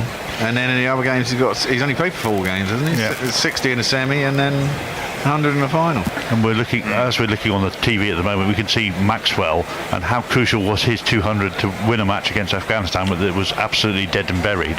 Yeah. With Pat Cummins, 12 off 68 at the other end. Well, true, because if they'd have lost that game, they might well have come up against India in a semi-final, because they might well have ended up fourth. Yep. Yeah. I just saw George Bailey. If you ever want a batting partner, Pat Cummins is the go-to man, isn't he? He's certainly seen them home on a couple of occasions, hasn't he? With a very cool first test in the Ashes. Head. Yeah. Well, the semi was, it ended up with him and Stuck, if you remember. It wasn't a particularly great chase. No? This was a much more controlled chase than the semi. The semi, I felt, was Australia, like that early wicket losses turned them into a real mess. This one I thought might go the same way, but obviously Labuschagne ahead played really well. Do you think there was when Crawley went, that was a point at which belief really soared? He's been so talismanic for India. Losing him must have made a difference. For me, I think it was really Head's catch. And I think that's when the game turned. And that was it Sharma? It was first wicket. Well, I was doing a highlight. Third wicket. And they were 200 for 5. They weren't in a bad position at 200 for 5 when it was KL Rahul. I suppose that's the problem. No. Their bottom order just cannot fucking bat. And when they're 5 down, that's when the trouble started. I think what happened was Crawley got out, and then Jadeja got out shortly thereafter, and that would really stop their impetus. And I think the other thing is that 67 India's spinners were quite ineffective today. I still think that they should have seriously thought of having Ashwin instead of Sirikanna Yadav. Well, look, you say that, except that 13 wickets before today, 9 had been to seam and 4 only to spin. Oh, sorry, in the last game. Australia have been very, very vulnerable to spin. This wicket wasn't nearly as treacherous as the one against South Africa, but even so, I was surprised how much Labuschagne was able to survive against the spin without any serious troubles. Yeah, but it wasn't ripping. It was turning, but not ripping, wasn't it? It was an impression. And also, it was talking about spin. Let's not forget that Glenn Maxwell bowled a very economic spell as well in the innings. Yeah, he was allowed to. Overs for 4 runs. He was allowed to. So how are you well stocked for alcohol in the box of dreams? Oh, pretty stocked. Yeah, I gave it a good run. And alcohol we got and some pizza. more donations today, which really set us back a bit. So we might have to do some more tests or something. Yep. Oh, well, we certainly had loads of donations today. It was mainly people wanting to keep Shelley on. She was rattling through the Indian team. 5 wickets in her stint was all pretty impressive. She really has earned her title as destroyer. Well, listen. It was interesting, though, the Indian innings, they got a lot of movement early with pace bowlers, and that was really dangerous. And I actually don't think Australia tactically made a lot of sense to go out trying to slog early, because they ended up just losing some really stupid wickets, which could have really caused them trouble, given how much movement was got. Well, that's it. And they only had to chase 230, didn't they? So there's no need to. But once they got past that, it was actually India looked pretty flat and didn't look like they had a lot of answers. No, the two people who were dangerous were Bumrah and Shami early on, and then once the ball got its edges and lacquer knocked off, he basically didn't do very much at all for anybody, spin or seam. Yeah. And the other 3 bowlers just got milked. Indeed. Well, listen, look, we need to go. Can I just do a couple of last messages for people? Let me just run through the scorecard. You do that, and then we'll do some closing messages. And then we'll get out of here. And well done, Australia, for sure. We should just go to the second innings. So batting for Australia, Davey Warner caught Cody bowled Shami for 7 off 3. Travis Head eventually caught Shubman Gill bowled Mohammad Siraj 137 off 120. He's man of the match, no doubt. Mitchell Marsh caught Rahul bowled Bumrah for 15 off 15. Stevie Smith, LBW, bowled Bumrah for 4 off 9. Shouldn't have been out, really. Should have reviewed it. Marnus Labuschagne not out, 58 off 110. Glenn Maxwell not out, 2 off 1. Bowling, Jasprit Bumrah 9 overs, 2 maidens, 2 for 43. Mohammed Shami 7 overs, 1 maiden, 1 for 47. Ravindra Jadeja 10 overs, no maidens, none for 43. Kuldeep Yadav 10 overs, no maidens, none for 56. And Mohammad Siraj 7 overs, no maidens, 1 for 45. Steve Clare said Morgan's Wittering would have been a great name for a small village in Shropshire. Neil Burgess said the 5 Aussie fans are being taken to the gallows. Steve Clare, great commentary on guerrilla cricket. Well done, Australia. Argentina, Australia and South Africa, all world champions. Surely it's now time for countries ending in B. And then, like who, we don't know, couldn't work it out.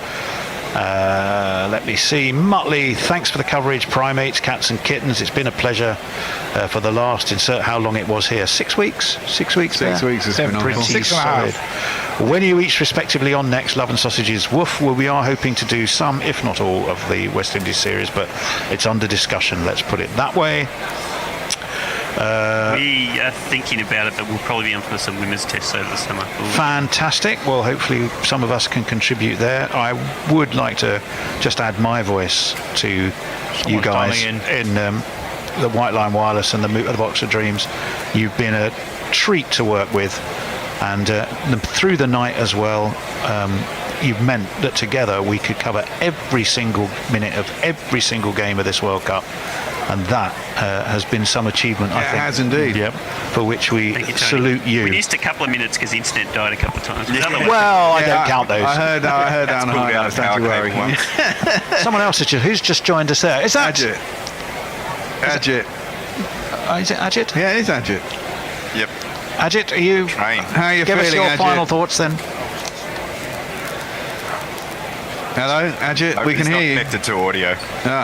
You're not connected to audio. You're on mute, mate. I don't think it is Ajit. Let me go first then. Let me go first. I just want to say a quick big thank you to you two guys who put in so much work. Bear and Tony have put in so much work on this World Cup. Like Bear in the studio, Tony with the rotors and everything else you've done. It has just been the foundation of the whole thing, and it wouldn't have been possible without you. That's very kind. Very kind indeed. Absolutely. Can we hear our final guest there? Can you make yourself heard? Try again. Hi, am I audible? You are audible. You are audible. And how are you feeling? Well, a bit gutted. It was unexpected that we did not expect that this match would be such a one-sided affair. It's a pity that it was not a deserving final. After having played very well, India could not cross the line. Well, they just they picked the wrong game to not turn up, but Australia just are relentless, and they're relentless in tournaments, aren't they? Yeah, they are. They're so bloody unlucky. Australian. We've had fun. One team, One last thing, Tony. Shelley has posted, thank you, Bear, for all the highlights, and the rest of the crew. Yeah, I don't think anybody appreciates how much work has been involved every day of this tournament. Bear just putting together the highlights every night for a podcast, and they're still there for anybody who wants to go back and relive it all. And it's been quite effective as well. Quite enjoyed doing it. It has indeed. We've switched to cats as our background mid-tournament, mid-flow to get ourselves over. That seems to have worked. Stop being struck. Yeah. We'll get scoreboards and shit back for when we're out. We're not in India next time. When we're back in India, we might have to stick to this strategy. We will. But, could I also just say thank you to Messi, who dived into just about every game of this World Cup, it feels like. And it was very helpful at times when I really needed someone to jump in. I almost started a broadcast with just me at one point. And also did the rotors when Tony wasn't there, so thank you, Messi. Well, Frank Sinatra sang about New York being a city that never sleeps. We've got a gorilla that never sleeps. Yeah. And he lives he lives in a weather cave in Perth. Exactly. Very good one. Very good one. Lovely work there, Messi. Thank you. Thank you. I had a question. Any shout-outs for the man of the series? Man of the match is pretty obvious. Well, man of the match is very obvious today. Man of the series, that's a very good question. I still think it's got to be Virat. I really do. I possibly would say Virat. Shami, certainly for all of his wickets, I think would be up there. It's always your opinion's always going to be coloured by the fact that the side doesn't. If you play for a side brilliantly, but that side ultimately doesn't win, it kind of still sort of counts against you in that final reckoning. He was the highest wicket taker, wasn't he? Zampa did brilliantly and took wickets. Somehow I sense amongst Australian fans there's always a question mark when they talk about that. I mean, the fact is he took those wickets. Australians go, but we don't know how. but he took them. He took them, guys. He took a bit of that. Yeah. I think Shami's 7 for was magnificent, and all of those wickets that he took, and he won't play another World Cup. Whether there'll be another World Cup, well, that's a whole debate. There won't be not for now. India have lost. There will not be one. It's okay. Right. But the World Cup in 8 years is scheduled to be in India again, is it not? So all over again. It will be. They're going to try and win it before they ban it, right? Yeah. They sold the TV rights for the next 2, I think, haven't they? So I'm sure they have. Go ahead. They don't care about anything. They'll get the money in, that's for sure. Just to give you a figure, at the end of the tournament, Virat Kohli has 765 runs. Next is Rohit on 597. So that's 168 runs more than anybody else, at an average of 95.62. Yeah, that's not bad. That's pretty good. And he performed in the semi and the final, and ultimately it was only 60 odd in the final, but he was.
slack.co.uk/podcast to learn more and check your eligibility today. Why do growing businesses love working in Slack? Let's ask Christy at RE Bikes. Running things in Slack saves me so much time. AI summaries save 97 minutes per week. What say you? Rocks from Gosney. Slack helps us build community, it helps us build connection. Your partners, vendors and customers all in one place. Take us on home, Ashley from Caraway. If we didn't have Slack tomorrow, I would explode. Well, let's not let that happen. Visit slack.com/podcast to get 50% off Slack Business Plus. Gorilla World Cup, the highlights. Gorilla World Cup, the highlights. If you want to know all the news and more, this team right here gives you more than the score. All the action, the wickets and more. Gorillas call it. Good afternoon, good evening, good night to wherever you are calling in on us, as this is White Line Wireless in partnership with Gorilla Cricket, bringing you a key game in this year's World Cup between Australia and Afghanistan from the Wankhede Stadium in Mumbai. This is Cameron Boyle bringing you the action live, ball by bloody ball, with Krishna and Messages. Krishna, how are you first of all? And give us the run through. What's been happening with the teams? Cameron, nice to talk to you again. And this is of course match 39 of the round robin series. We're nearly getting to the end of this extended tournament. One dramatic change for the Australians. Steve Smith is out. He's still experiencing some vertigo issues, so he's been left out, I guess, for that reason. And for the Afghan team, they've dropped their fast bowler Faruqi and they've brought in Naveen ul Haq as their bowler. So very spin-strong team, Afghanistan, and they'll be relying on that. They have won the toss and elected to bat on this really hot day in Mumbai. It's 35 degrees and it feels like 40. So it's going to be tough work for the Australians. Yes, well, Afghanistan through this tournament have lived by the spinners and died by them as well. So they've decided over the last few matches to... Hello, Messi. Are you there? I am. We're still playing the thing on YouTube. You can't... Oh, gotcha. Bear's just stopped it. Yeah. Okay, we're good to go. It stopped. Very good. We are back. Welcome. We are indeed welcome. Hang on, who's on ball by ball? You are. Gotcha. I do have some poll results for you. Oh, yeah.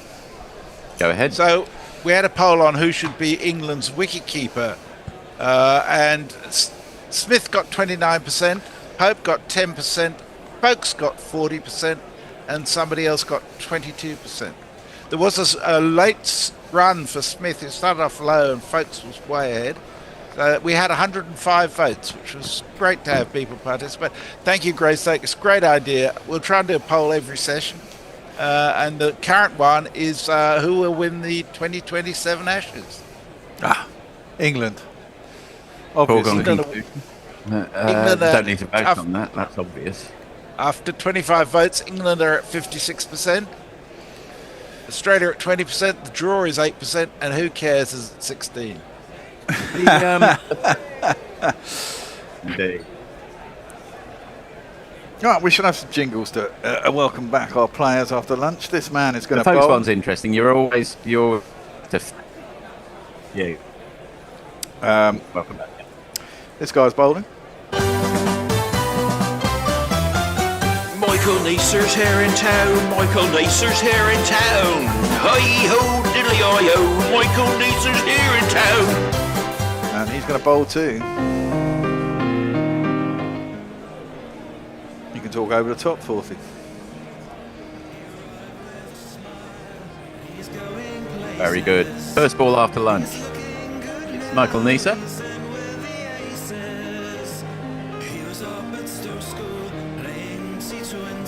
And a no ball.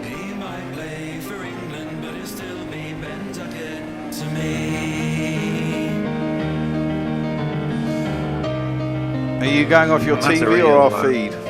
Real Mohammed.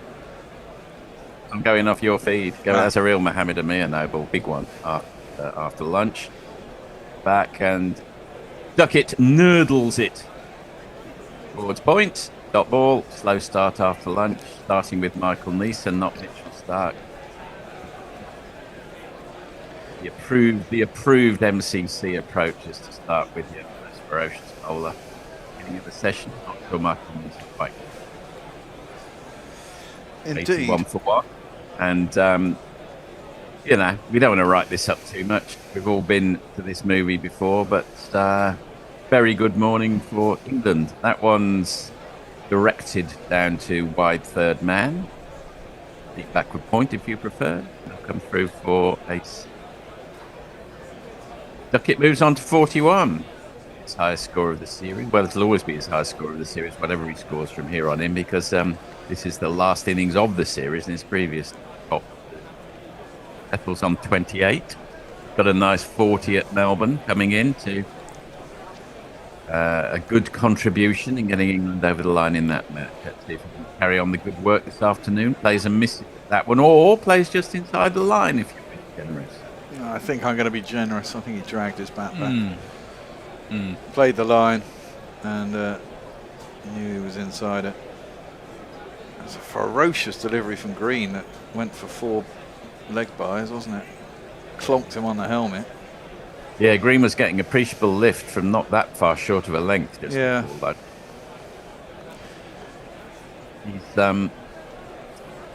he's in a bit of jeopardy at the end of this series, Cameron Green, it's fair to say. He could do with a good afternoon with the ball in his hands. Michael Neese around the wicket, and they'll come through for a single. That's nudged out on the leg side to a place where square leg should be good.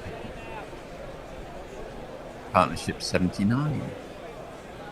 There haven't been many great partnerships from England this series. This is getting into one of, I don't know how many 100 partnerships there have been, but there's certainly haven't been very many. Joe Root had one in the first innings. Porthy, you're coming in and out a bit with your voice. I don't know if your microphone is weird. I think it's an unstable internet. What I might do at the end of this over is I might tether to my phone, which might help. Right. Fair enough. One ball of the over to go. I've been relegated to the front room. Well, Tammy does whatever she does. During these months, she's on university time, so she's off in January and February. England have got to get themselves back in here, haven't they? Yes, head in the game. No silly wickets just after the break. Which we've been pretty good at, it has to be said. Very well. Absolute past masters of. Slightly odd shot from Ducket, reaching outside the off stump, turns his bat on it and plays it out to mid-on. However, he's still there. End of the over, 83 for 1. Messi.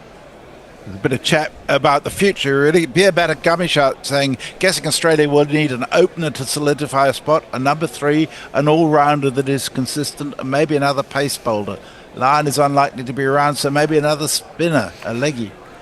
Nice to see a leggy, wouldn't it? Yeah, I mean, definitely you've got to find, over the next few years, you're going to have to find quite a few players, aren't they, Australia?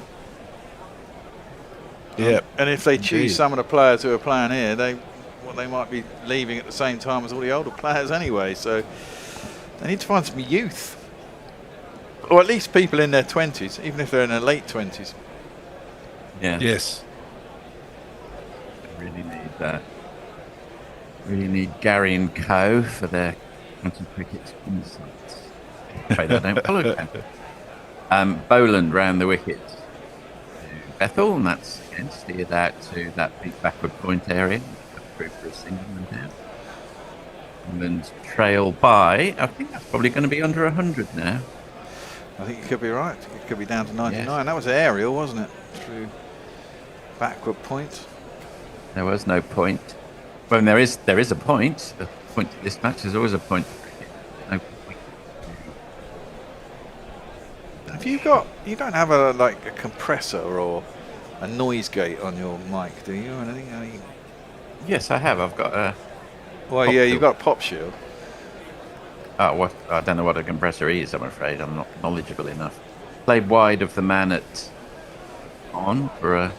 Well, is there something coming through a bit odd? No, well, yeah, it just seems when your voice quietens, that's when you drop out. So okay. I wonder if it's just not up loud enough. Maybe. Let's see if I got it on max volume. have. Oh, okay. I'll try and stay over the microphone. I know I am a little suspect. On my podcast, I notice sometimes I'll talk away from the mic a touch. I'm doing it now and just go sotto voce. Left well alone by Bethell. Off Boland. I'll give you the change in odds.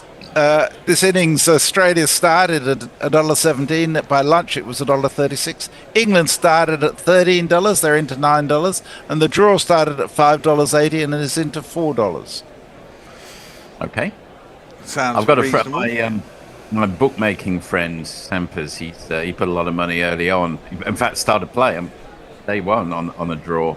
And he was in despair that England were going to give up last night. And I said, well, no. Be much perkier about roundabout now.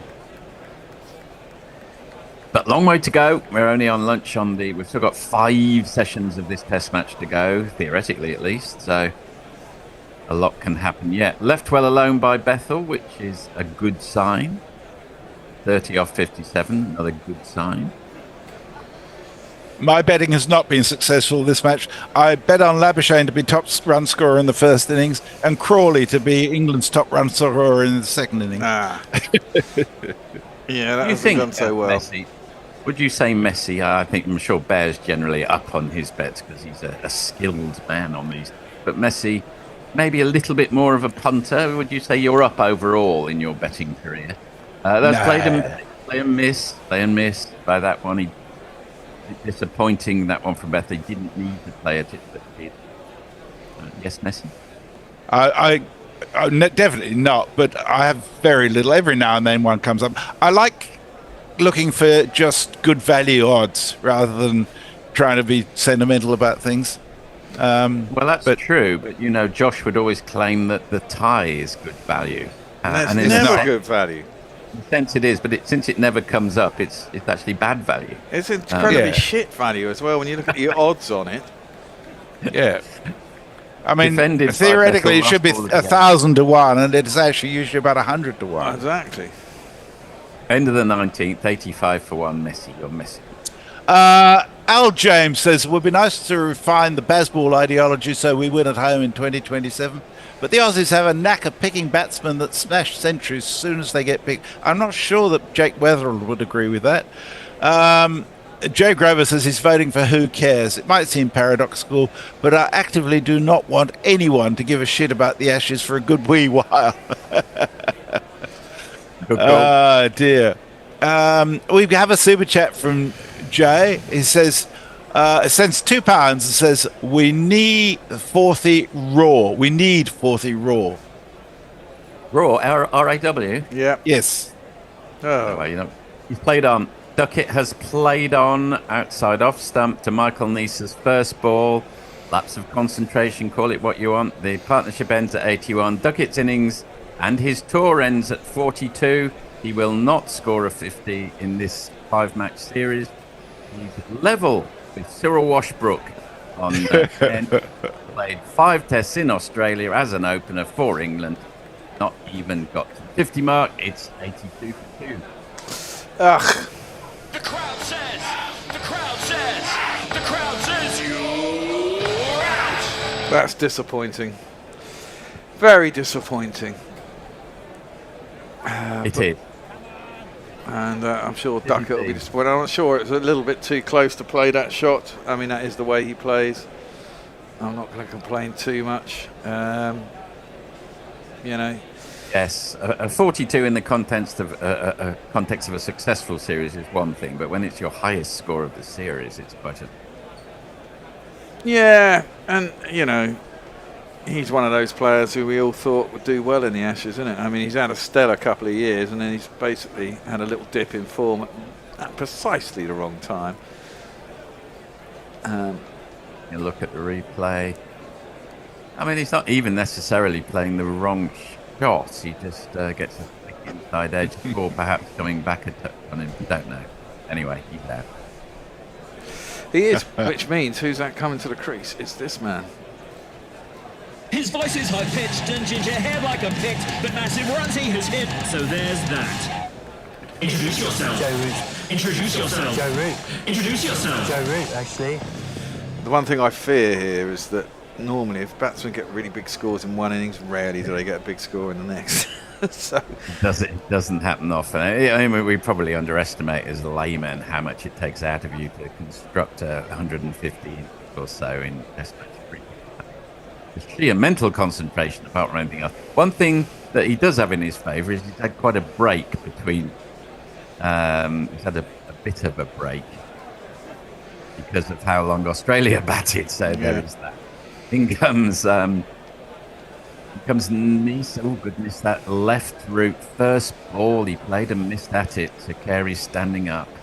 He's got it. He's not out. bounced off Carey though. He didn't take it cleanly, did he? I don't know if he got an edge. Yeah, it was close. But Carey didn't take it cleanly. Nice is asking, do you really want to be standing up? Yeah, I mean, fast medium bowlers do not like standing up for various reasons. Most of the psychological does slightly enhance their chances of getting a stumping. That's played off the back foot by Root. He's off the mark. It's more to do with restricting the batsman to stay inside the crease and stopping like Harry Brook coming 2 steps down the wicket. But I don't think we've had a stumping. I think there has been one stumping. One stumping in the series by Carey, yeah. Yeah, wasn't it Crawley got stumped? Wasn't it off line? Yeah. Yes, I think so. Yeah. Yes, but charge down the wicket. Yeah, I think you're right. There've been no stumpings off the fast medium, but that's not primarily what Carey's up to the wicket to do. No. Round the wicket comes Nisa. Bethell plays down the line. This is it, but he wasn't poking at it. To give you some hope, Bear, Joe Root did have twin centuries against Sri Lanka at Lords in 2024. Oh, okay. 143 and 103. The Locus Classicus is 333 and 111 from Graham Goot. Yes. Yes. I don't think anyone's ever scored more runs than that in a test. And no, they haven't. Unlikely to do so again. I don't know. It's possible. Well, Brian Lyons scored more than that in total in one innings. He did, but when you score 400 in one innings, you're unlikely to get to bat a second time. That is very true. Yes. Play and miss. But if you're talking about most triple centuries are extraordinarily dull. Actually, they may be quite an achievement. It's like when Bobby Simpson got 311 at Old Trafford. It was the dullest Test match ever. Yeah. Bob Cowper scored a big dull one, I seem to remember, in the 60s. Well, certainly that 475 that fucking Brian Lara got against England. Was it against England? The 375 against England. Yeah, I mean that was. Yeah, I mean that Test match was extraordinarily dull. It was. End of the messy messages. And similarly, Matthew Hayden's 380 against Zimbabwe in Perth was just ridiculous. Jay, we've got that one. Jay Hanararatnam is with us. He sent us $7.99 Australian. He says, to be fair to Ducket and Brook, they've got a number of starts this series, but a dumb shot is always around the corner. They're not going to get to 400 to 500. Yeah. I think that's probably true. Neither of them especially dumb shots. I think Crawley, honestly, I actually think you can be forgiven for not spotting a massive in-hooper which clipped the top of his bell. That happens as an opener. In comes Boland's nice forward defensive. Ducket, probably a batsman who was more informed would either have middled it or not played the shot in the first place. But because Duckett's not trusting himself at the moment, he's playing at shots. But there again, as we all say, that's what Ducket does. Well, exactly, that is what Ducket does. And that's around about his Test average, isn't it? Actually, 42. Yes it is very much so. Having a look at Scotty Boland's figures for the series, they're very impressive. He's 3s and 2s and got 4 here and there. He's stepped up well in the absence of the mainline bowlers. He probably would have got a run anyway. Formidable bowler in home conditions. Yeah, very much so. Was not very effective in England, it has to be said, which was He was kind of not. weird actually, because I thought he would be very effective in England, but Yeah, England definitely sort of negated him. I mean, that was kind of the height of Bazball as well, wasn't it, when they came over here in 23? I think Did it's he? more I can't that, recall. Did the Duke's ball swing a lot for him? Well, I was going to say, the thing about Boland is, and he's coming into bowl now, I'll get back to that. Defended dot ball. He relentlessly pegs away at the top of off stump on an unyielding MCG wicket for many years. That's his go, and a bit of natural variation, and all of those things. That's not the go in England quite so much. He's not such a big swing. Yeah, you need to be able to swing it in England when the conditions are right. Although the last couple of years, the Duke ball's been pretty poor, has to be said. Last summer was really dry, so the wickets weren't really conducive for English conditions per se. The fuller ball, play and a miss. Joe Root got Boland. The aforesaid Boland getting a little movement, I think, off the side. Yeah, I mean, the first 3 tests against India, it was in the mid-30s. It was fucking boiling. It was very un-English, like baking sun, flat wickets. I arrived in England in the middle of that heat wave, and the extreme heat in London from Melbourne, it's much more unpleasant. The dry heat in damper heat. Played off the back foot by Root, dot ball. Yeah, approaching a maiden. Indeed, and in typical Boland fashion, he's gone for 7 runs off his 5.5 overs so far, so he's definitely had a good season. Yeah. Don't know how many more he's got in him. He's, 36? Isn't he? Yeah, he's 36, I think. Been a bit unlucky to have been in the era of a slightly greater bowlers, but at home he's always been excellent value. He didn't really get his debut too well into the 30s, and he had that magical evening at the MCG. Dot ball to finish the over. It is the maiden. End of the 21st over, 8. Messi. Rock Noir says Ducket walking off, having a deep sledging match with himself. Yes. So Jay asked me to explain the odds thing. If I put $1 on and the odds are $1.24, all that happens is I get $1.24 back if I win. So it's not great odds. In old parlance, it's 4 to 1 on. Yes. Minus betting tax. Well, you don't have betting tax in the UK anymore, thankfully. No, or Australia. It's taken out somewhere, but you don't see it in the odds. Michael Neser ran the wicket to Jacob Bethell. A very nice on drive down the ground for one of these. Nice. Maybe he can get his monkey off his back and get a ton.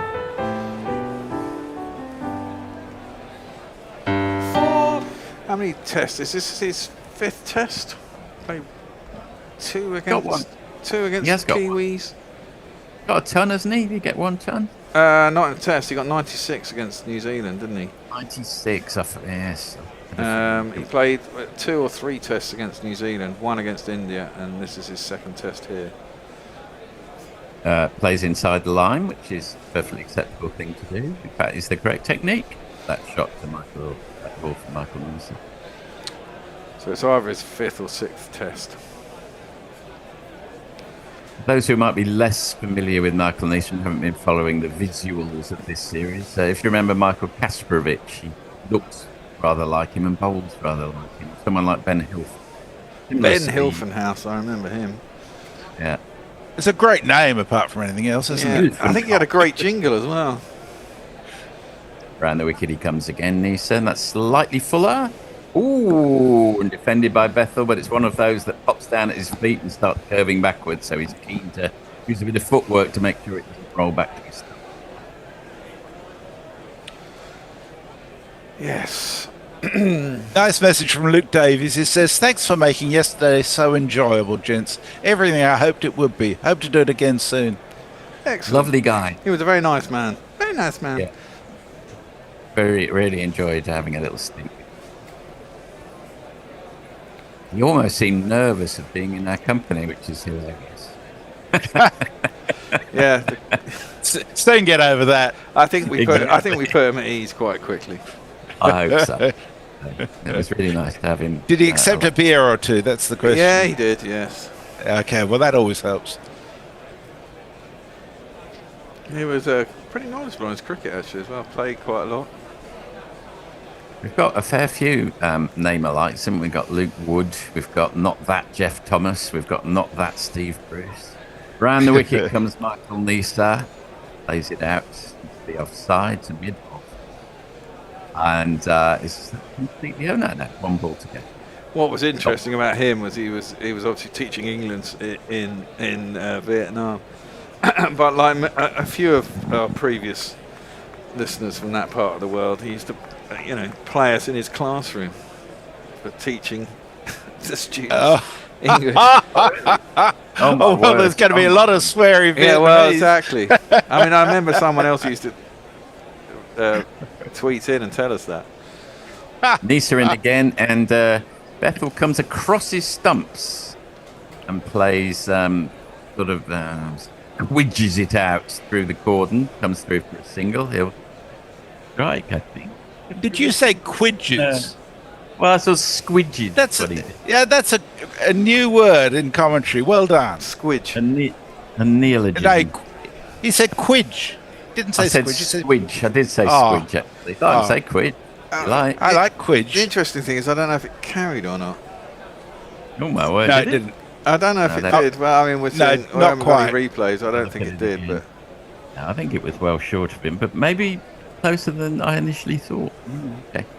He played with quite hard hands. He got a single. He'll keep the strike. End of the 22nd over. 91 for 2. Bethell's on 35. Root just on 1.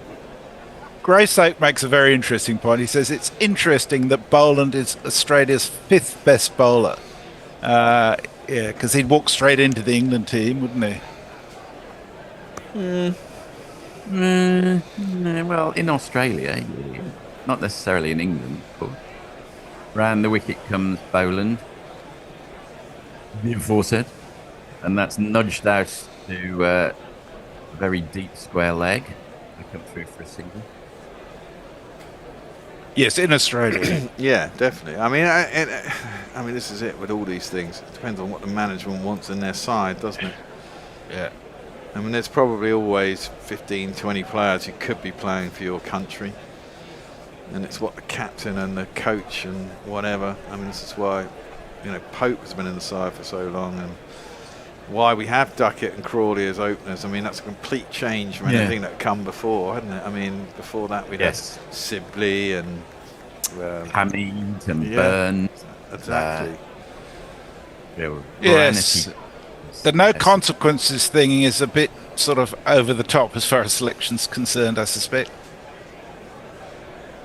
We always thought perhaps a bit more about the batting than the bowling. When it comes to that's a forward defensive dot ball, but what's going into, say, the first test of the summer, looking ahead for one moment, what's England's ideal bowling lineup? I think Tongue, for one, has cemented his. Well, Tongue's in, you'd have thought. I imagine they'll go back to Atkinson and Joffre if they're fit. They fit. Yes. In England, Atkinson is very good in England, certainly if it's a normal summer, although, with climate change it could be another hot one. And Bethell is a lead spinner.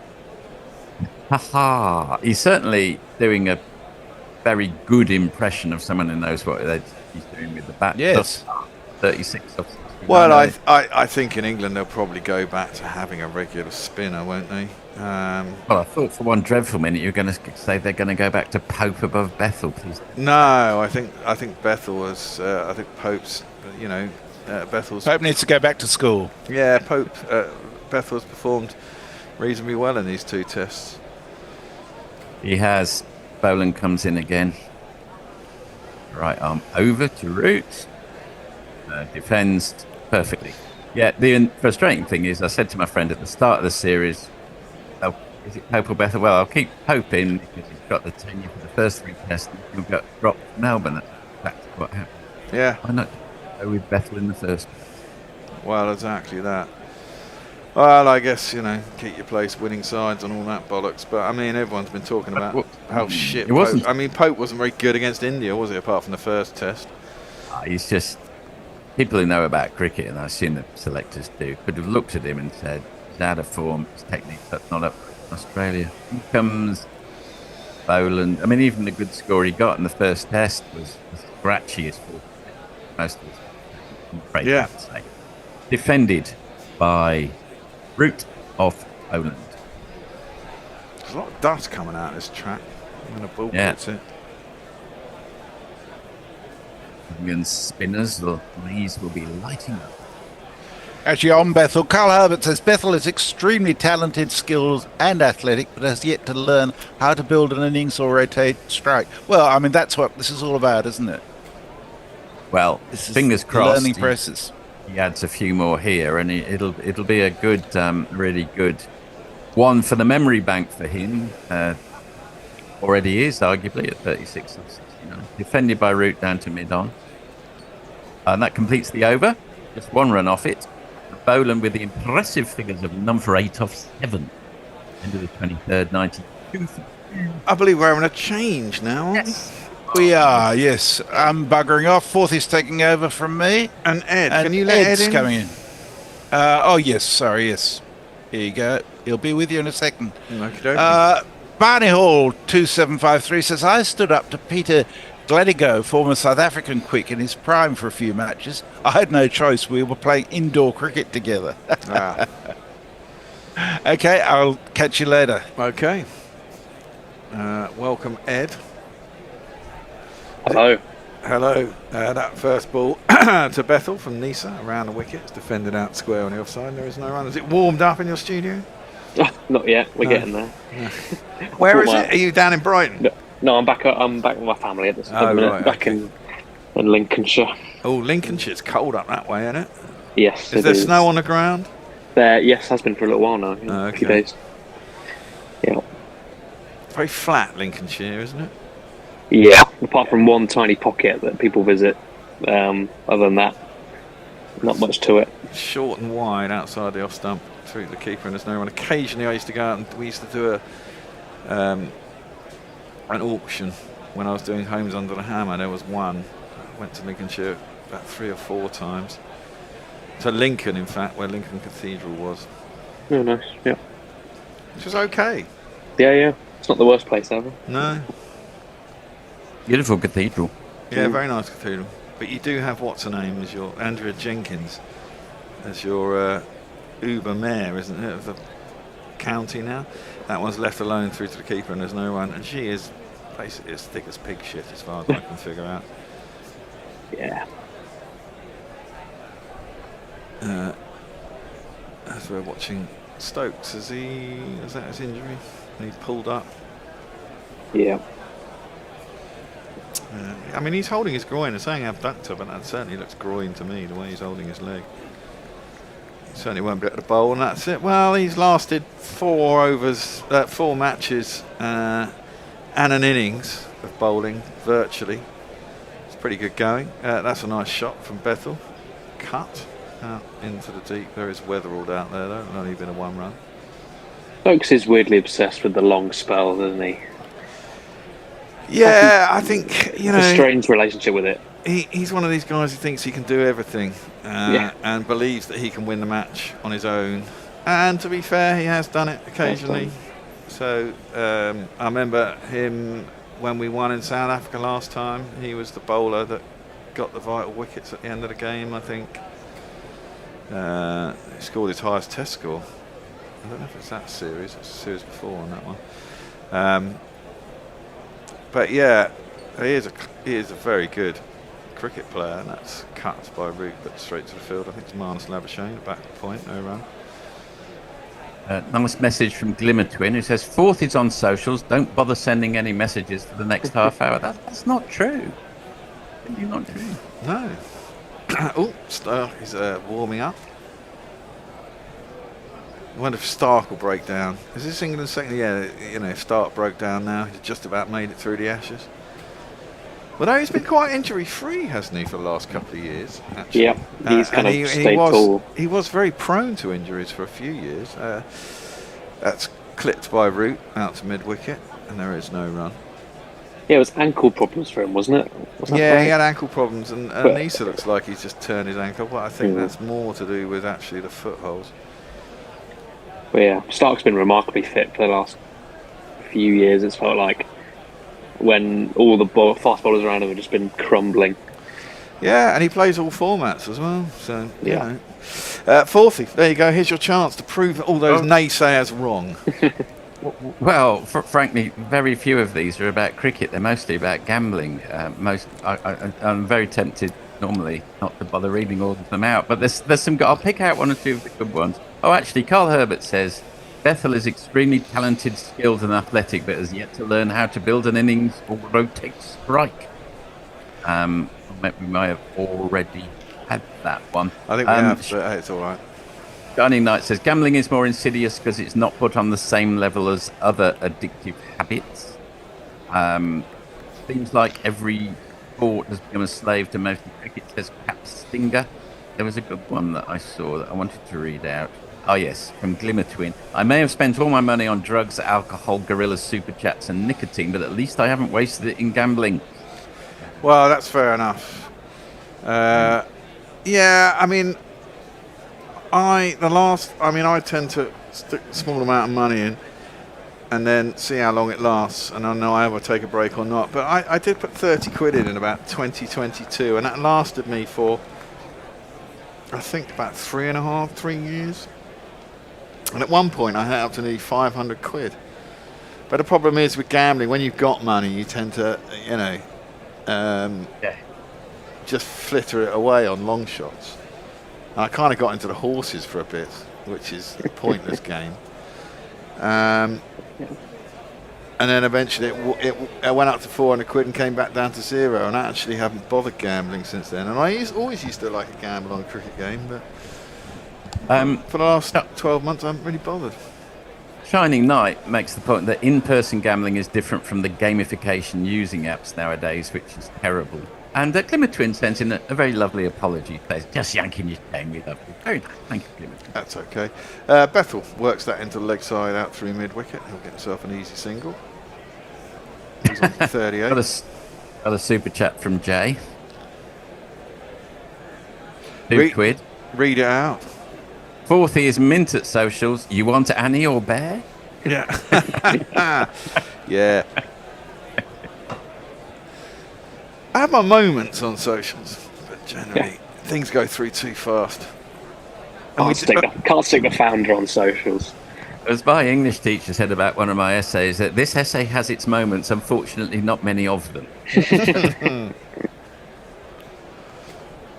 Yeah, well, we have a change in the bowling. It is, in fact, going to be this man.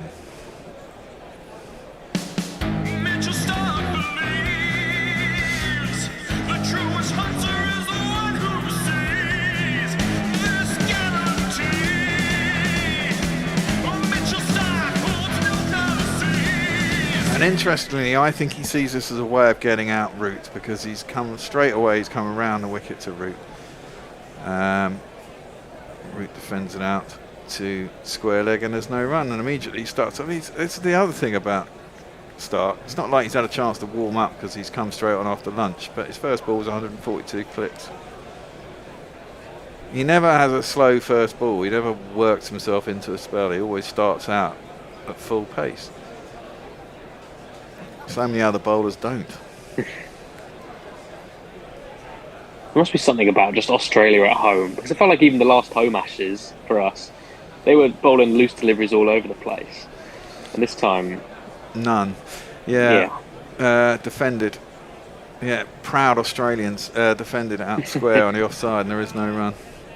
And the reverse is the case, isn't it?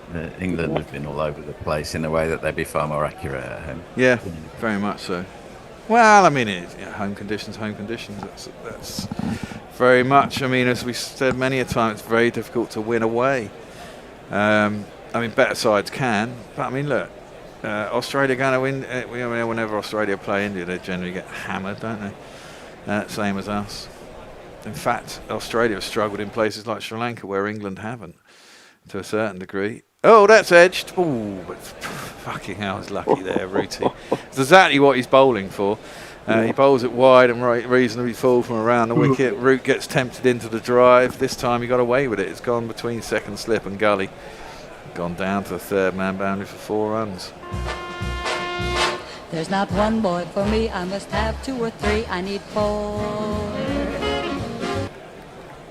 He didn't get his foot anywhere near that, did he? No. And I think it probably went a little bit off the seam as well. Yeah. He's kind of driving it a little bit on the up. But certainly that's one way they've worked, that they might get Root out, or certainly Stark has. Very much a one-day bowling thing. You don't really see him bowl around a wicket that much. That one's, except for in ODIs, that one is into the stumps more. Root defends it back down the track, and there is no run. England 98 for 2 runs to bring up the 100. And they've slowed down since Ducket has got out. Etiek asks Bear, as a Liverpool fan, do you see parallels between modern Ben Stokes and latter-day Steven Gerrard? The mind is willing, but the body can't keep up. There's a bit of that. I mean, but to be fair, Stokes had a couple of years ago, he wasn't really bowling at all. He was just in the side as a batsman. That's guided by Root down towards third man, but the big frame of Cameron Green gets in the way and stops it from going down there, and it will be a dot ball, and that ends the over. Am I right in thinking that the last series between India and Australia was 3-1? Yes. Because if this series was to end 3-1, which it's very possible. Yeah, India won the first, and then Australia opened their legs and showed their class, as David Coleman once said. I'll just read out a few names, mostly about gambling. Rock Noir, Gray, Stoke, Glimmer Twin, Cap Stinger, Steve Hillier. An interesting chat about Thailand and earning your money by gambling in Thailand. Anyone else joining in that conversation? Shining Knight, I think I've mentioned. A.L. James. They tried head ball, smudge ball, carry ball, but this summer comes Baba ball and Fakar ball. Go. Ray Stokes, Steve Gerrard past the December bar. I do a cricket message, but one I know shit all about actual cricket, and two, it'd be just about jingles for Italian T20 players. We know who that's from, our friend Mark. I think we're back with the cricket, is that right? Yeah, we are indeed. Boland's around the wicket to Bethell. Just works it into the leg side, gets himself a single. England move on to 99. 99 red balloons. Nina. Yeah. 99 von... I can't remember what it was in German. Yeah, I don't know. Roche Luftballons or whatever. Yeah, exactly. But that's black. Yeah. Are they wags? I think they're Australian wags. Yeah. They are wags, aren't they? Yes. I think I spot a Mrs. Kawhi Jeff, but I'm not an expert. Boland is over the wicket to Root. He just lets that through to the keeper, and there is no run. Be a tough life as a cricket wag if you didn't like cricket very much. Those are long. Yeah. I wonder if football, I don't know. I mean, are they all into it because of the sport? Are they all into it because the man's rich? You never quite know, do you? The odd one who marries not a model or nano influencer. Yeah, exactly. Now that one's come back in a little bit, and then they've gone up for the catch, and the umpire has not given it out. Now, I don't know what's happened there. I think they think it was an inside edge onto the pad. Smith likes it. Yeah. Smith does like it. I don't quite know what happened. I thought they were going up for LBW. I think it jagged back quite a lot. Root shook his head and doesn't seem to be particularly worried. I'm presuming it's come back in, nibbled, and maybe come off the flap of the flap of the pad. Then I think it was outside the lines. I don't think it'd be LBW. We're going to have a look and see what happened on a replay. Root doesn't look entirely convinced to get away with this. Well, I thought he shook his head and was like, nah.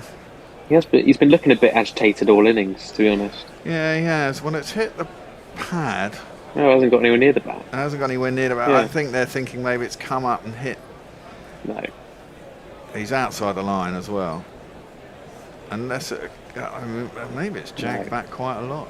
The only other thing it could have done was come up and hit the glove. That's what I was thinking, but looking at the trajectory, I don't think it can have done, yeah. No. I think the bat was in the hands in front of the pad. Yeah, that's fine. Nah, that's way outside the line. Outside the line. Have a look there. Hits the pad, nowhere near. Yeah, and it's gone through. It's not hit anything else. It's not going to be out. It's going to be a loss review for Australia. I think there's a double sound because the bat hit the top of the pad at the exact same moment. Yeah. And they were that was the double, because there was a double noise, but that was what it was. Well, Australia lose a review, which is always good news. Boland in. Oh, poked at by Root. It's a good spell by Boland here. Root. He's faced 22 balls now. He's fighting for his life out there. England's still on 99 for 2, trailing by 84 runs. And that one just... There's no need to play at that. It's too wide. It's hard to not be impressed with Boland, isn't it? Yeah. I mean, considering that... I mean, this is it. The bowler's done a lot more, actually, for a little bit longer than I'd expected in Australia, to be fair. Yeah. That's defended out to the covers and there is no run. And I was so used to, for years, it was all about... I mean, this is the thing, England really got sucked into the pace is everything thing, haven't they? But clearly wickets have changed in the last 4 or 5 years in Australia, and there seems to be a lot more actual movement off the pitch, off the seam. Mm-hmm. Yeah. And it clearly isn't just all about pace. It's about discipline as much as anything else, which England have been lacking when it's come to bowling mainly. That one again has cut him in half, and again there's an appeal, but that's nowhere near the bat. That's definitely come off the back thigh, gone over the stumps, through to the keeper, and there is no run. Root's struggling out there, but he's surviving. And that ends that over, just the one off it. England 99 for 2, Bethell 39, Root 5, 40. Yeah, more super chats from our friend in Sheffield, Jay Grover. One for £2, referring to the reading of tweets and so forth. This is why we must all love and revere Jeremy. Yeah, quite right too. Absolutely. And and here's one for £5 from Jay. Statistically, 40 is the second least solipsistic gobshite tweet reader. This does not factor in incompetence stroke boredom on behalf of said reader. I think that's a compliment. What's solipsistic? Solipsistic means self-centered, yes. And only seeing from your point of view. Okay. Right. We've moved away from gambling a bit and on to some other messages. I wish there are home and away kits in white ball cricket. Home advantage plays a major part in our sport.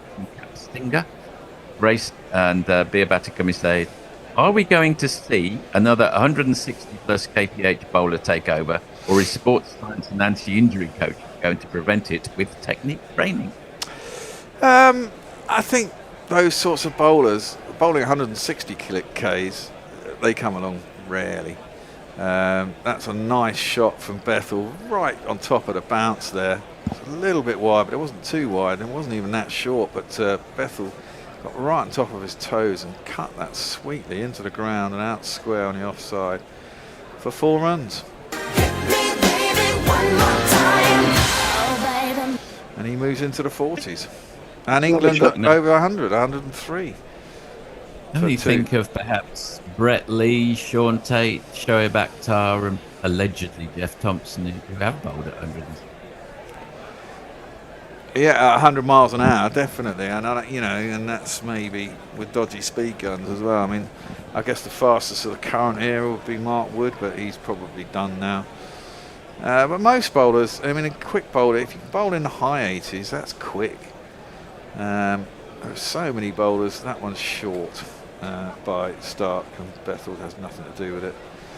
And Carey takes it above his head, and there's no run. I mean, there are a lot of bowlers who bowl 84 to 86 miles an hour. I mean, it seems to be the de rigueur. And as Gary says quite often, and I think it's true actually, because we watch it all the time on the telly, and someone that's slow or whatever. But when you actually go and see someone live, the speed gun might say they're the same, but there's very visible differences between someone who nips it quickly or seems to release it quicker. I mean, it just seems more obvious at the ground who's actually quick and who's not.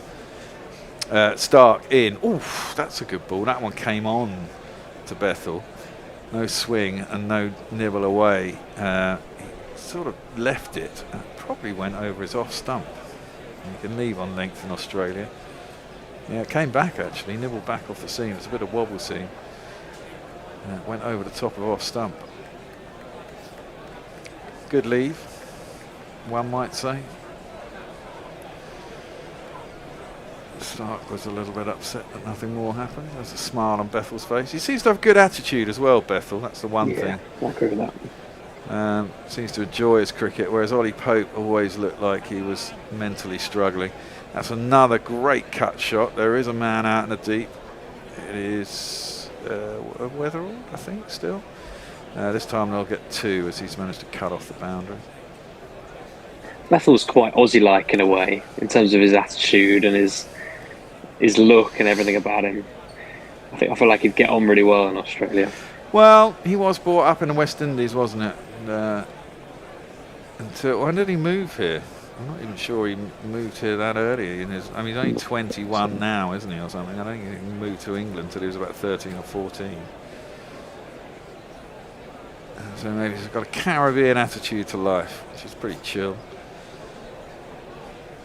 Stark into Bethell. At that time it's onto his hip and he works it off his hip down towards long leg. I think about two, but there's only one. It's a fifth ball to the over. One left for Root to face. It's been stuck on 5 now for a while. See, that's it. Stark this series. Average speed is 142, which is just shy of 89 miles an hour. Fastest delivery 149, which is about 93, 94 miles an hour. It's pretty quick. And he's going to come around the wicket for the last ball. 2 slips, gully, point. It's going to be cover, mid off, mid on, long leg and deep square leg.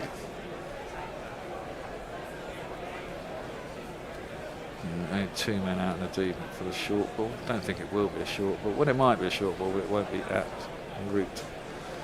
I wouldn't have thought. I imagine it's going to be one hung out outside the off stump again.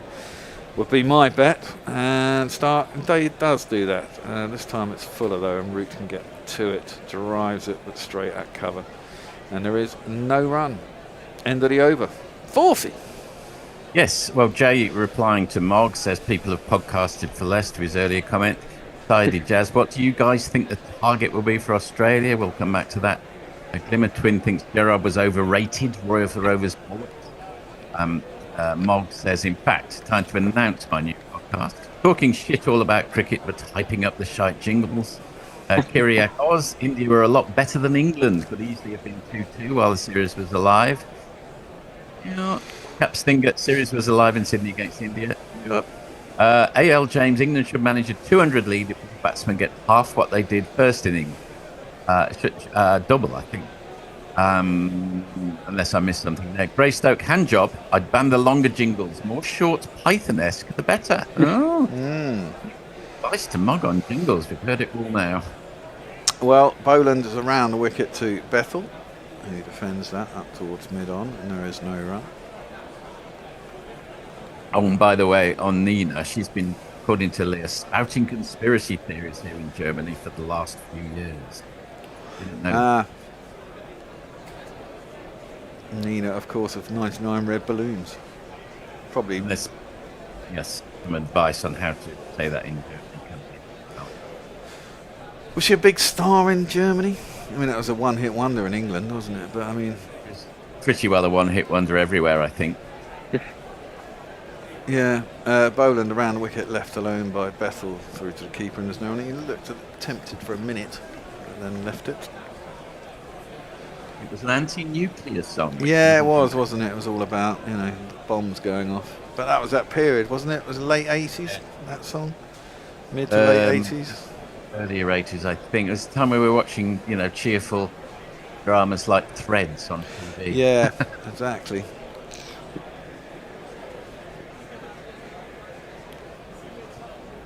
Because originally it was released in England and Germany, but quickly she released it in English. Which is quite clever. Round the wicket, defended by Bethell, up to mid-off, and there is no run.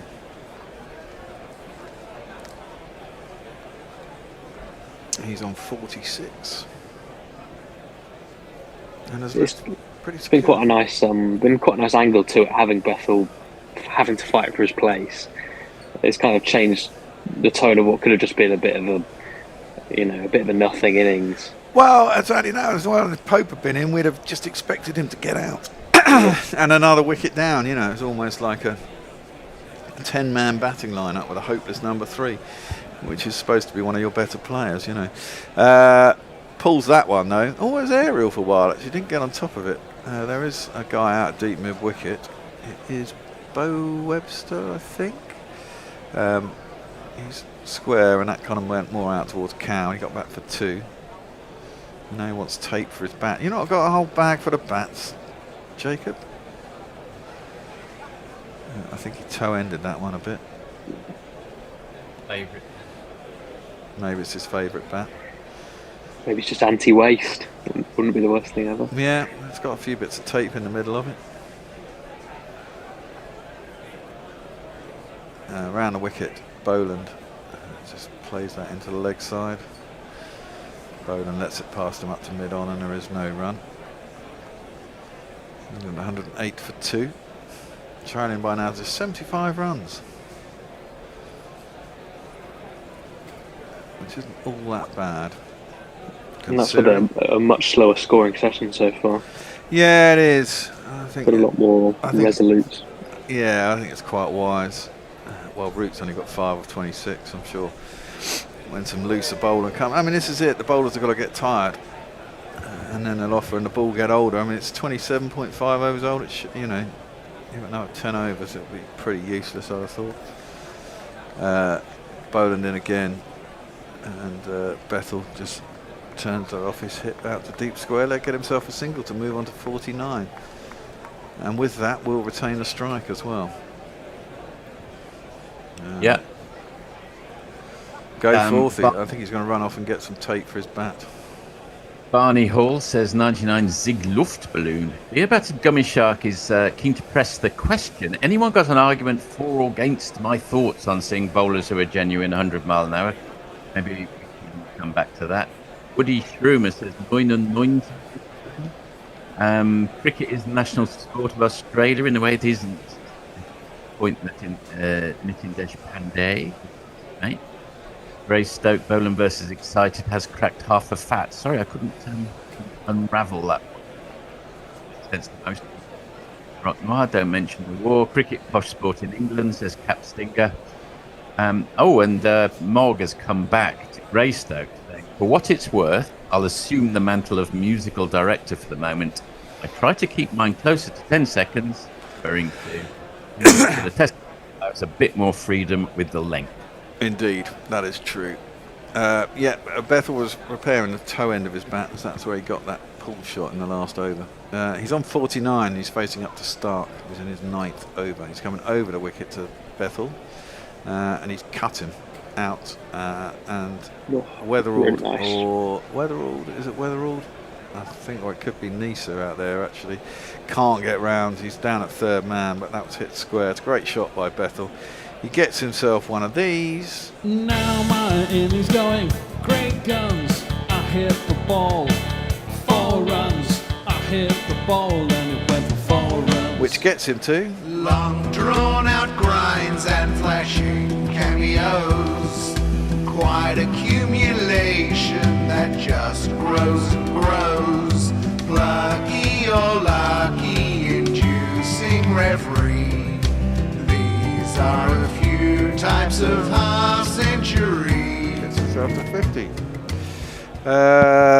Something that Pope didn't manage in 3 tests. He's managed in his 4th innings. Yeah. And Ducket didn't manage him 5. Ducket didn't manage him 5, yeah. Then works the next ball off his hip for a single. I'm not so worried about Ducket though. You know, he plays the way he plays, and he's got enough in the bank for me over the last 2 years to say he's just hit a bit of a rocky patch. I'm surprised he's such a mainstay in the T20 side. I'm not. I think. Do you think? I don't know. I think he hits it quick enough. You know. Yeah, I feel like that's quite an oversaturated position for England somehow. Well, you know, that's defended back down the track and there's no run. I mean, you've got Phil Salt. I mean, this is it. You know, there are plenty of bangers who could open a T20, aren't there? Really. I mean, you really need someone who can go from the off. Tee off straight away. I kind of think these days it's kind of a specialist position. Phil Salt just annoys me. He goes through patches where he'll get 2 or 3 really big scores in a row and then be lean for a long time. I mean, I was called him to be sacked last year and then he scored about 3 tons in God knows in no time at all. He became top ranked, didn't he? Yeah. Out of nowhere. And, you know, driven up to mid-off by Root for no run.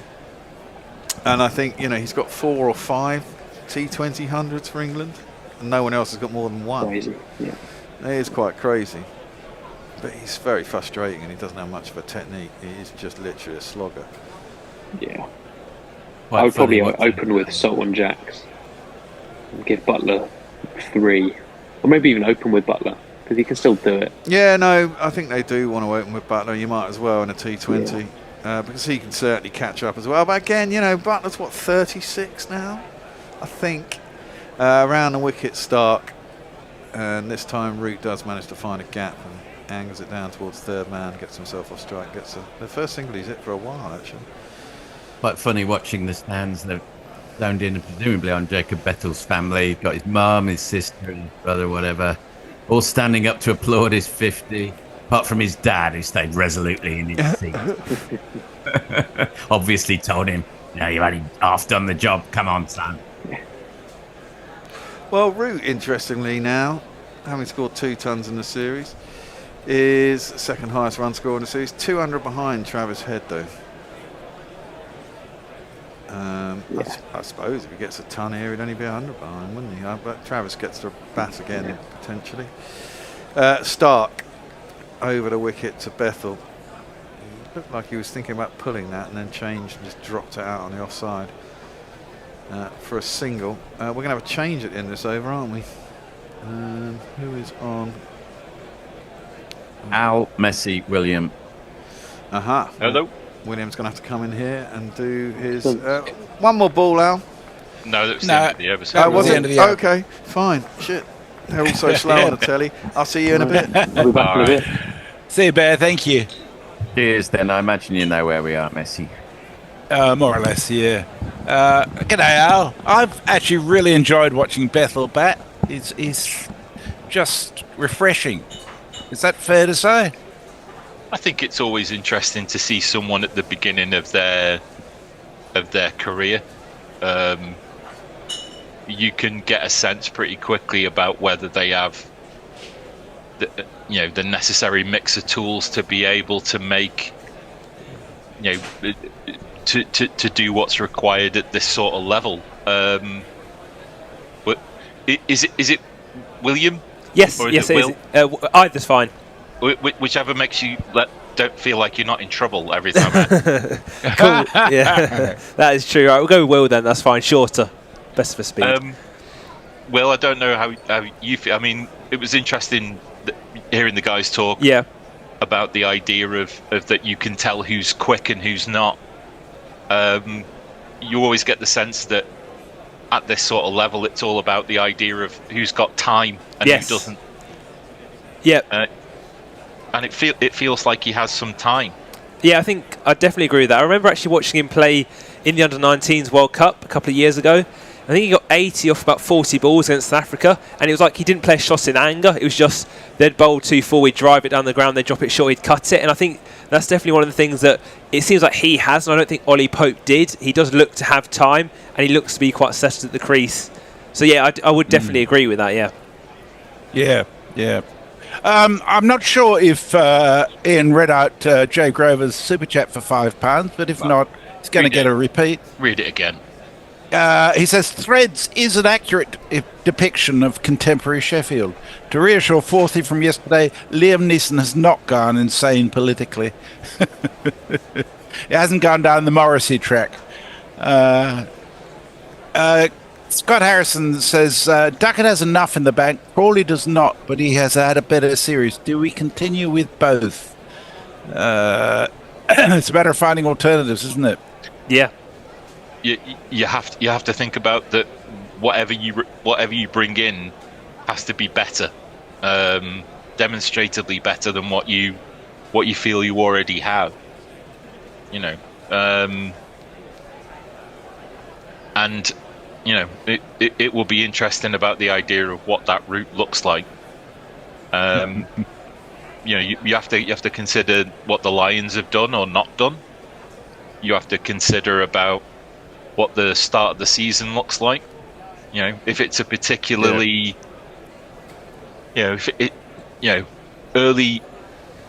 early springs in English cricket can bring about, a haven for runs. It can also bring about, quite brutal innings where there aren't many runs to be had. So, you can. There's no point cutting your nose off to spite your face, really. Yeah, I think. Yeah. By the way, we're on a drinks break, so you're not missing anything. Leah says Crawley will never be dropped. His dad is mates with Rob Key. Well, I wouldn't be depending on how the World Cup goes. I wouldn't be surprised to see Rob Key disappear after the World Cup. I think he might disappear before it. Yeah, there's an awful lot of what you can point at is the idea that the team haven't been placed in a position in order that they could be at their best. Yes, I think that's a very good way of putting it. Yeah, I think actually on like the Crawley and Ducket one, I think like you said, like all the kind of current options who last season scored runs in county cricket have kind of been tried, like the Hamids and the Sibleys and maybe even the Burns. And then I think there's kind of a few kind of exciting young prospects. Like I think Ben McKinney's done quite well, and also I've seen Dawkins at Kent had a few decent innings, but obviously you can't really put them in yet. So. Well, it's and the Rue brothers. Yes. Boland's first ball of this over beats the outside edge of Bethell. Always a tricky time after a drinks break or a break for lunch or tea. Can we get the powers of concentration back to what they were like beforehand? Well, that's a very good delivery first up. Yep. Whistles past the off stump. Here's a question for you both. Is it an advantage or a disadvantage to be one of a pair of brothers who are both coming to attention at the same time? Boland in again around the wicket. Played down to Gully, a green. This mammoth flame does the fielding. I think in positions like that, being a younger brother in that position, I think helps. Right. Because the Mitchell Marsh to Sean Marsh. Steve Waugh was the younger brother. Was that right? Well, by 7 minutes or something. But, all counts, because I think there's a sense of that. If you watch your older brother do some, I have this theory that. No, I think it's Mark Waugh who's called Junior for that reason. Oh, is it right? This ball over the wicket, slanted across Bethell, left alone. Yeah, I think younger brothers, younger sisters, there's a sense of a slightly different feeling with regards to risk, because if you can see your idiot brother or sister do it and you can go, well, I can do that, that's easy. So, you know, it'll be also interesting this summer about nepotism or nepo babies of famous cricketers within the system, and see what happens to them too. Yeah. But that might help you get your foothold, and then it's about talent, as this one is slanted in from around the wicket. And that will go down to long leg for a single, and Bethell will move on to 56. Well, actually, just on that one as well, Archie Vaughan's kind of got a few runs over the past season at Somerset. Yeah. And I think I think he bowls kind of handy off spin actually as well. He's kind of taken a few wickets for them as well. So there's another kind of son of a former England player. And there's, it's funny how name recognition, might or might not be something that cuts through the noise when trying to filter people out. Boland into root now, and that is just defended him right beneath the eyes into the offside field. There's a few around, aren't there? I mean, there's the Overtons. Is Rian Ahmed's brother also prominent? I think so. And actually, kind of just talking about the younger siblings, I always feel like you kind of read headlines or things or articles about, like, when kind of a young player's coming through, like, look at their younger brother, they're even better. So I think, like you kind of say, maybe the recognition for their older siblings helps. I'm thinking even like in football, there's I think Ethan Nwaneri at Arsenal. I think he's got a younger brother in the system, and everyone's kind of raving about him. So I wonder if maybe it does actually help having them in the system already. Or you may be putting our expectations too high. Ooh. This one jabs back, and Root in his determination to play the ball, Root ends up on the floor, so an indication maybe of wear on the body that's hit him somewhere. Oh, an inside edge right into the right into the area around just lower than the belly button, to give you some idea of why Root has ended up on the floor, questioning life choices. Yeah. Very painful, that. I don't think it was a full triple baller, but nearly. Nearly. But that's the end of the over. 117 for 2. Now, you've inspired a super chat, Al. Well, at least I think you have. There's a problem with the font on YouTube.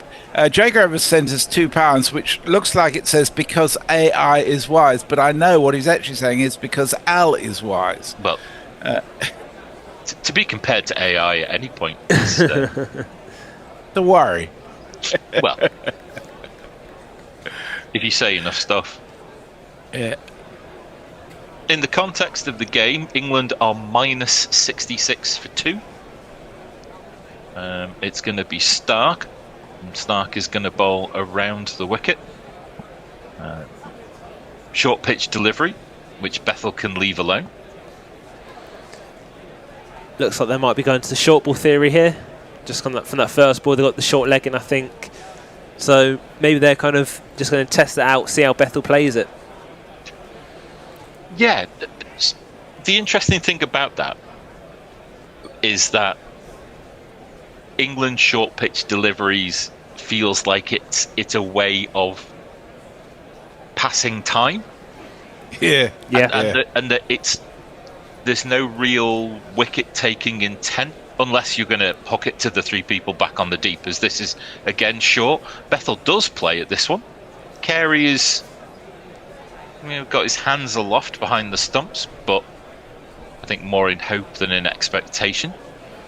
That's particular to the case when you've got someone like Potts pinging him in at 75 miles an hour.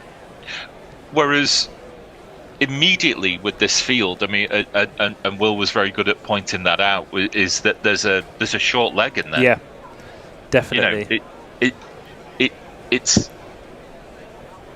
It's the same exam question, but under a slightly different exam condition.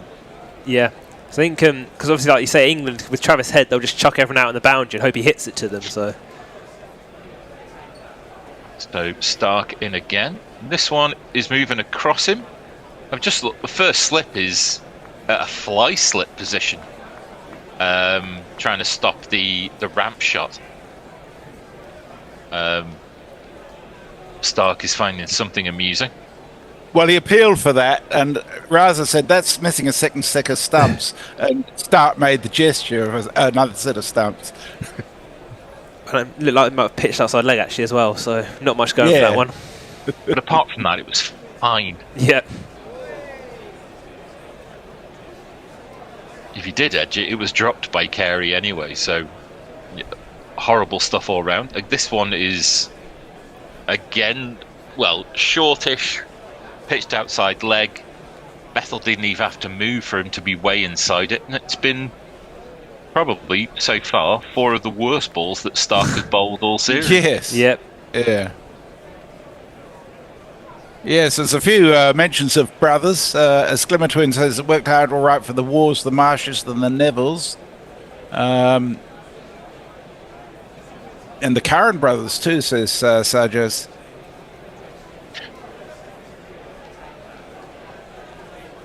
The most talented of the Nevilles was the sister. As this one is, again, back of a length, but Bethell at least has to play at this one, and he defends into the offside field. Well, we have that going on in Australia at the moment with Annabelle Sutherland, James Sutherland. Not James Sutherland. Will Sutherland, yeah. James Sutherland was their dad. Yeah.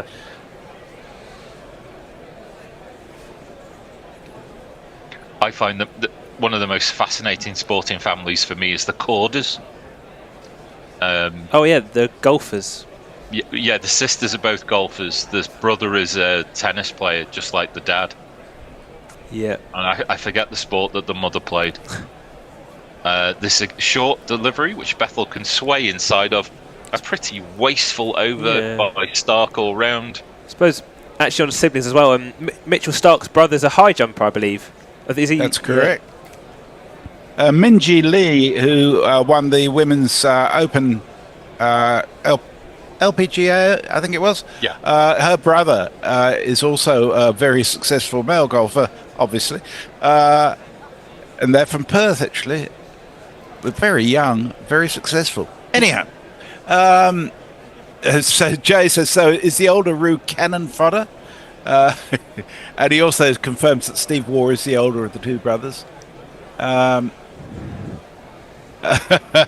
England need to import more Barbadians, says someone who's just gone off my screen now. Archer and Bethell not enough. That's Kyriak Oz. I don't think Macca would allow it, would he? Boland to continue. Just outside the off stump. Root defends, and there'll be no run. Root's on 6. Bethell 56 out of the 117 for 2.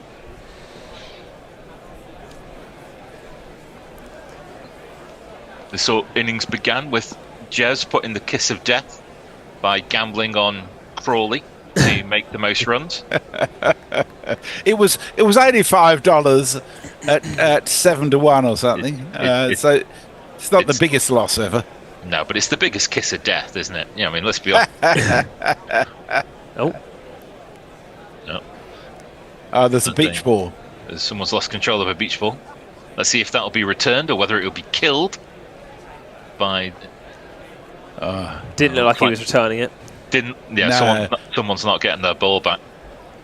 As again, just outside the off stump. I think it was it defense at Old Trafford in the 2019 Ashes in England. I think Steve Smith hit a beach ball for 4. I think he was blowing. I think with the wind, it probably would have blown across the ground anyway. It was going quite quickly, but he just tapped on his way across the other boundary.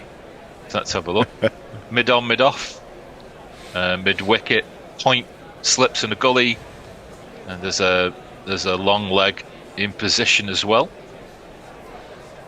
It's an interesting position of sort of deep point. Well, it's backward a point, but it's not a proper fly slip.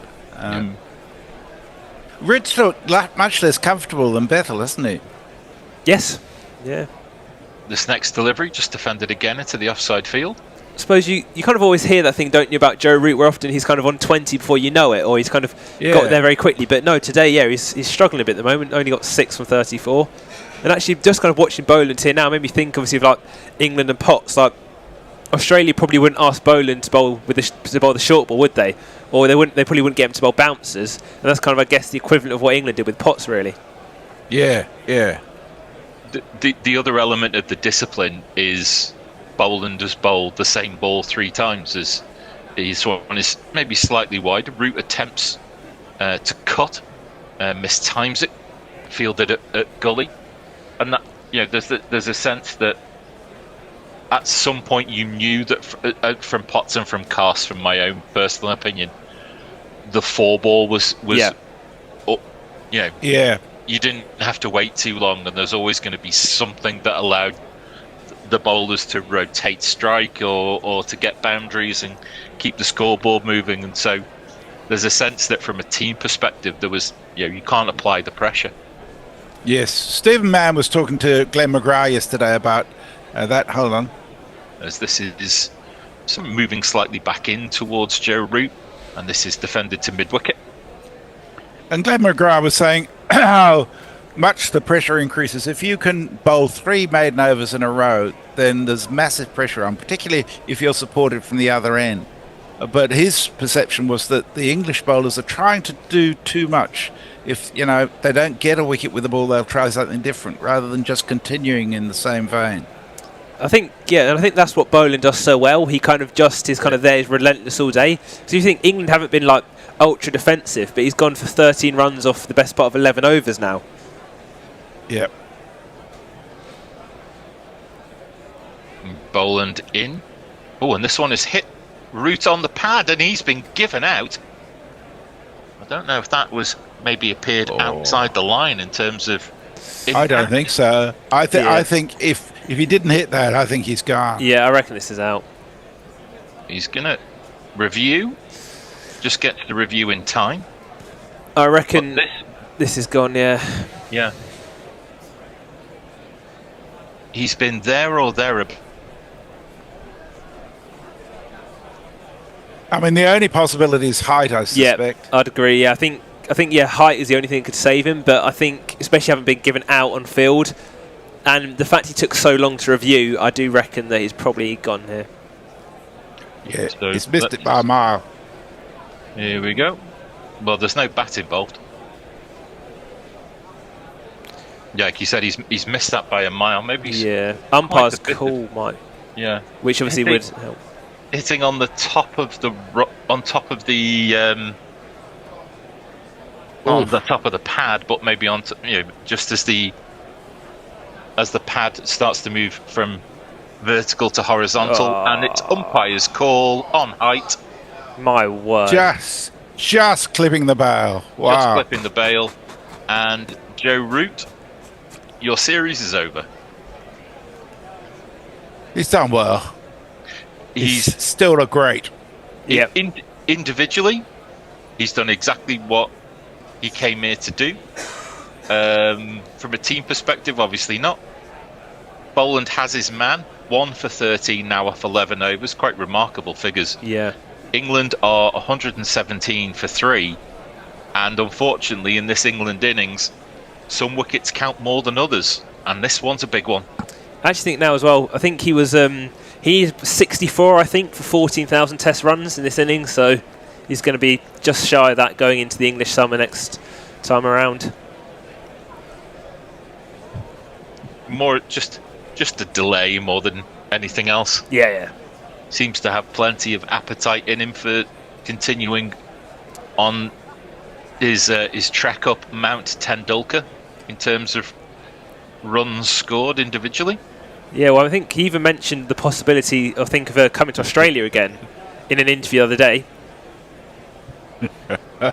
Glimmer Twin says, poor beach ball, typical Aussie ball tampering from the security. Yeah, definitely looked like it was under some sort of pressure. For me, England's most disappointing cricketer this series comes to the crease. Harry Brook is somehow second in the ICC rankings, and I know those rankings take into consideration.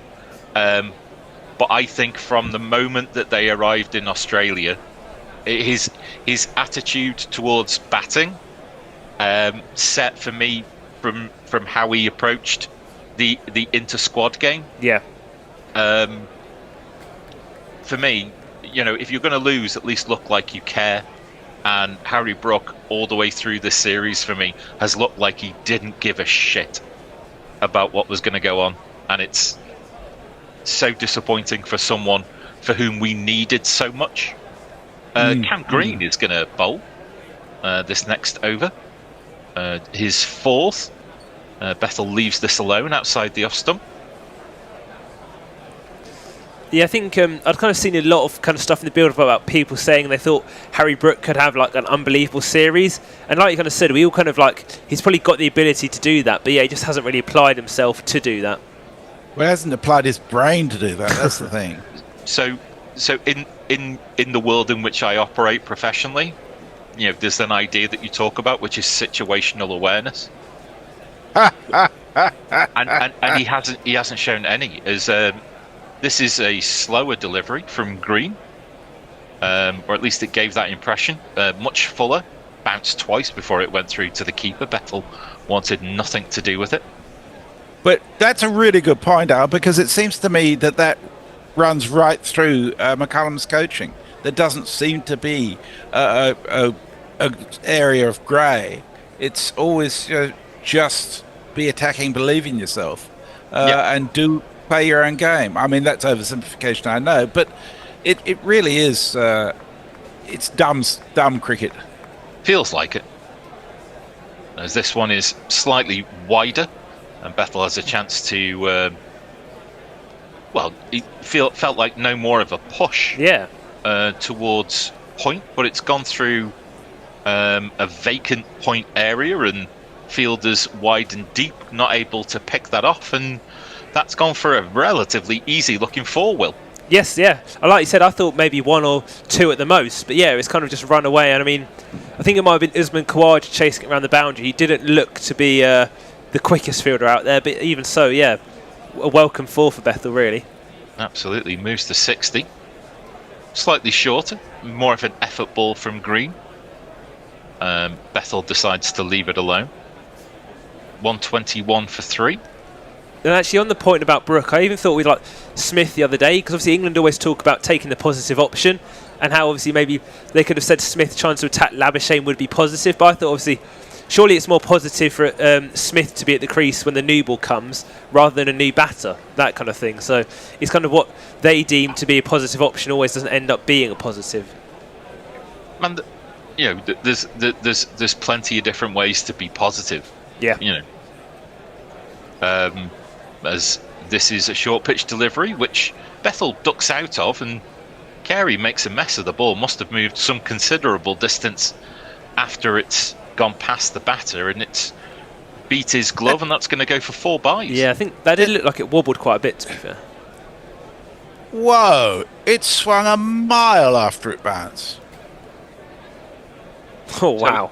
Wow. So Bethell didn't have to move his head for it to go over the top of his head, and Carey has had to really dive in front of first slip, hasn't he, there, in order to be able to... Do well to get a hand on it. Yeah. That's extraordinary. All he could do was push it past the post, but that means 4 byes as Bethell defends this next one back to the bowler. That was kind of like, that's more you see in England, and often like visiting keepers maybe struggling with that, with the ball in England. So yeah. But that's the end of the over. 135 for 3. Jez, have we got? Yeah, we have. Leah says, "Yep, England are cooked." Jay says, "At least we have the calming presence of Harry Brook coming in to steady the ship." Jake Hadman, football watching, says, "I've had enough. Just ended Australia. It's been painful this innings." Carl Herbert makes a good point. Aussie has the rub on the umpire's call and sticker. It's certainly true. I mean, I don't think England has had any luck at all so far. I really don't. And Zippy Tuna says it won't seem so stupid when England come back and win the Ashes 4-3. I think maybe how long do you need the score to be? That fifth slab of beer is getting to Zippy, I think. This first ball of Boland's over is sort of dabbed down to a wide third man by Brook, and he'll get off the mark with a single. Jez, what was that? That thing? Gareth David says, your feed fills in the gaps in my shitty streaming service. Cheers, guys. Heard Rook going. I'm glad I didn't see it. So, seeing here about Stark's got 29 wickets, Cast 22. 22 at 28 doesn't seem to be it is statistically correct, but it doesn't feel a reflection of everything I Agreed. saw. Yeah, As Boland is into Bethell and defended straight back to the bowler for no run. Yeah, I think I'd probably definitely have Archer, Atkinson, I think Stokes at least all bowling better than Cast in the series. So yeah, I think when you see that statistically he's probably England's best bowler, I probably would agree with you that that doesn't tell the full story. Yeah.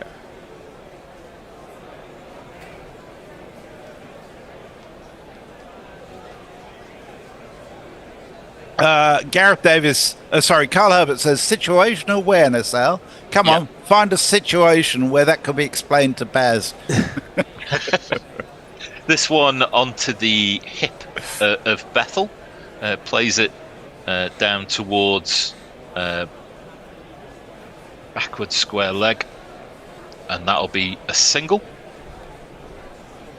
Boland must be completely disappointed. He's given up a whole 2 runs in this over so far. Ruining the figures. Yeah.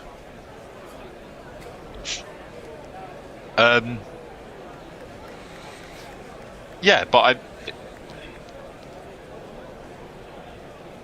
sometimes a coach can take too much criticism for for players not obeying instructions. This is defended well by Brook, and no run.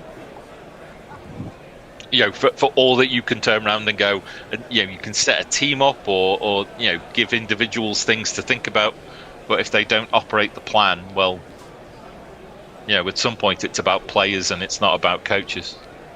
Yeah. It's just that it's easier to sack one coach than 11 players. Yeah. True. Dara Azizi says, a lack of situational awareness can be terminal in my line of work. I think Dara's a police detective, so that would make sense. I would imagine that it's the very definition of what we're talking about there. Obtain new information and use appropriately. Oh, fuck. Greystoke tells us that Kerry O'Keefe just called Bethell the new Lara. On the other hand, he did lose his fucking mind several decades ago. Well, it's slightly hyperbolic, as with the keeper stood up to Boland, this ball is defended towards point, and there'll be no run. 1 ball left of this over. The new Lara, eh? It's high praise, but... Beer Batter Gummy Shark issues an apology of sorts. He says, I'll blame the arsenic in the VB for my ruthless mockery of English fans' expense. I'm not a twat, really. Thank you, Beer Batter Gummy Shark. You've been a lot of fun all series. Yeah, it's been a long series as well, as this is defended by Brook. And that's the end of the over, 127 for 3. And where do you change? Well, that half hour's whizzed by, guys. Yes. So thank you very much. No problem. And just a reminder, the 203 people have voted on our poll as to who will win the next Ashes. England's at 38%, Australia's at 39% at the moment. So get in. I'll take it down at tea time and put up another one. Typical poll. You've given 2 options and neither have reached a majority, which is always interesting. Well, a draw is at 9% and who cares is at 14%. Well, indeed. I am just tap dancing while waiting for the bear to reach his position. I am here. It's over to you, mate. All right. Speak to you soon. And I welcome Mark along again for today, and Arnav is back with us. How are you both doing at this well, I suppose it's not a ungodly hour for you, is it, Mark? It's middle of the afternoon. No. Well, it's ungodly heat outside, though. That's why I'm inside today. Yeah, con on. Around the wicket is green, and Bethell just guides that down towards third man. They might come back for 2. Khawaja's down there, can't see. Because they're concentrating on Carey. No, they just took the easy one. So where do you see this going, Mark? Well, it'll be interesting. see where Brooke goes with this. Bethel's been really good. It's been really proper Test innings. It hasn't been anything particularly troubled yet from him. But so yeah, I think it might be over today, but I don't 100% not sure about that. We've only got half an hour till tea. I mean, that would be a pretty spectacular. Would happen to happen in the last session for it to be over today, wouldn't it? Exactly. No, it's true. Now, it's true. But this is England, though. We are talking. Yeah, about. well, it is England we are talking about, and we are prone to collapses. But the wicket still doesn't look like it's particularly dodgy. Oh dear. Well, Brooke went to pull out of a pull shot, and then it either hit the underside of his bat or hit him, and then went out towards the slips. No run. Let's have a look at that. Short. So the Australians will definitely bat again, but it's all a matter of. I think, honestly, the Australians will bat again, but it's the target that will be the interesting thing. Well, it will be, isn't it? I mean, if two people can get in on this wicket, it looks quite placid, doesn't it? And therefore, England could bat long into tomorrow. Brooke goes back, cuts that out into the deep. They've got a strange feel for Brooke. And this is where Brooke should capitalise and just take singles every ball if it's not there to slam out to the boundary, because they seem to spread the field for Brooke like they expect him to go booloo. Which, to be fair, in his brainless brain he might well do, but if he had any sense he would pick the gaps and take the singles and only try and hit the really genuinely bad balls. Nisa looks like he's finally warming up. Green is coming around the wicket to Bethell, who's on 62. It's looked great, it has to be said. He's pulled that hard. I think it was aerial, and I think may have been Labuschagne diving around to try and maybe catch it. That was a great shot. Yeah, he's been very good. He looks very good, doesn't he? That was aerial, but he hit it bloody hard. Nuts. He just looks right as a Test batsman. Yeah, which is kind of surprising considering we hadn't really seen much we in Australia. But no, I mean, the last innings in Melbourne too, he looked pretty good. So this shouldn't be a major shock. No, I mean, no, we've seen a fair bit of him, particularly in one days, and you know, I mean, I guess the main thing here, that's a beautiful drive through the offside. I don't think there's anyone out there either. It is. That's a classy shot. 4 runs. Cameron Green making him look really good as well at the moment. No, we've seen a fair bit of him, and I guess the constant thing is he's hardly played any first-class cricket, and then he's been dumped into a Test side, and there's lots of people who potentially might have been picked above him, and that the Bazball management have decided that people who look right and fit right get picked for the side rather than people who've done the job in county cricket. The big county cricket disconnect with the Test side is what gets talked about a lot over here. Just drops the bat on it, Bethell. Goes out to cover. I can see why. I can see why that. Can I get some in? So we got a comment from Jay Cameron saying we're on 128 runs, well 137 now, and going slowly. If this was Australia, we would be 200. They would have been 200 plus runs by now. Well, if Head was in, yes. If Head wasn't in, no. Is what I would say to that. Yep, absolutely. And there's one from Praveen Kumar who says, does Michael Vaughan live in Australia? No, I certainly don't think so. No, he doesn't. Yeah, and then there's the poll as well. So we've got who will win the 2027 Ashes in England. So England are 37% and Australia leading the poll with 40% of the vote. I don't think Australia. I don't think Australia. I don't agree with that either. Yeah, me neither. Not with the way they're going in transition in 27. Bit of a knee-jerk reaction to this series, I guess. So. I mean, I suppose. I mean, Will Hazelwood almost certainly won't be around, will he, with the amount of injuries he's had. Cut by Brooke out towards point. They should get back for 2, and they do. Cummins. You have Stark and Cummins. Well, Stark possibly. I think Stark's talking about that. I think because he doesn't do anything else much. He doesn't do T20 or one-dayers, so I think he wants to go back to 27. Has he stopped doing one-dayers now as well? Oh no, not one-day. Sorry, T20. It's the T20 that he's cut out. but he's not. He just wants to really focus on. Yeah, he'll be 38 then. For a fast bowler, you don't know what's going to happen in 2 years, do you? You know. True. It's true. Clipped out to mid-wicket and there is no run. I'd be surprised if Stark goes to India actually that year, because I think that might be something they'll do, is they'll manage him by keeping him for England. Well, yeah, presuming that you don't really need that much pace in India, do you? No. Just got to discover a new spinner like they brought Murphy last time. Yeah, Murphy looks all right. But he looks more than all right in India against... Well, a lot of people look better than they are in India. That one is clipped out to deep mid-wicket by Brook. It's a little bit of a misfield out there by Bo Webster. Well, Kuhneman did well in Sri Lanka, so they would take Kuhneman to India, I would have thought. I don't know much about Kuhneman, to be fair. I don't think I've seen much of him. He's a left-arm spinner, puts it in the right areas, did very well in Sri Lanka. Actually was called for chucking when he wasn't. Again, clipped by Brook, same place.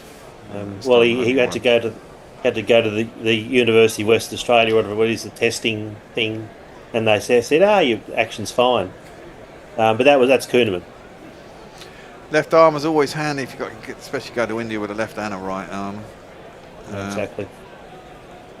But within England, the batting's going to be the question for Australia even by then, especially by then. I mean, Smith will be around, I'd suggest. Yeah, I mean, Smith is why we were discussing this yesterday. Smith is one of those batsmen that his technique isn't traditional in any sense whatsoever. He's very much a hand-eye player. And those are the kinds of players that kind of drop off the cliff, because once their eyes go, it all sort of falls out of place. That was defended out to the covers and there's no run. So you wonder what will happen to Smith. He's 36 now, isn't he? So he'll be 38 then. Yeah. Well, he wants to play in the Olympics. That's his big focus at the moment. He wants to be in the T20 side of the Olympics in 28. That's when he probably wants to leave. Won't they have funny rules for the Olympics, though, like they normally do in all sports? Nisa is around the wicket to Bethell. He just drops that in the offside. He should take a single, and you do.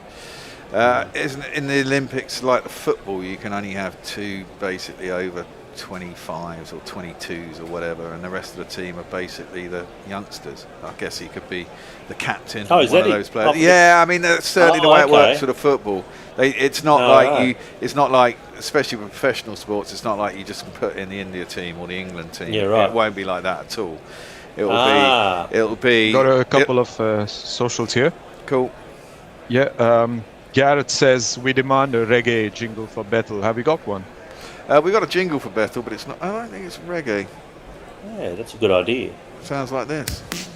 No. They say that he is an all-rounder, but that remains to be seen. Definitely not reggae. Quickly getting another one in. Wino says Stark is an athlete. I think the next Ashes will be a swan song. Quite possibly. Yeah, that might be good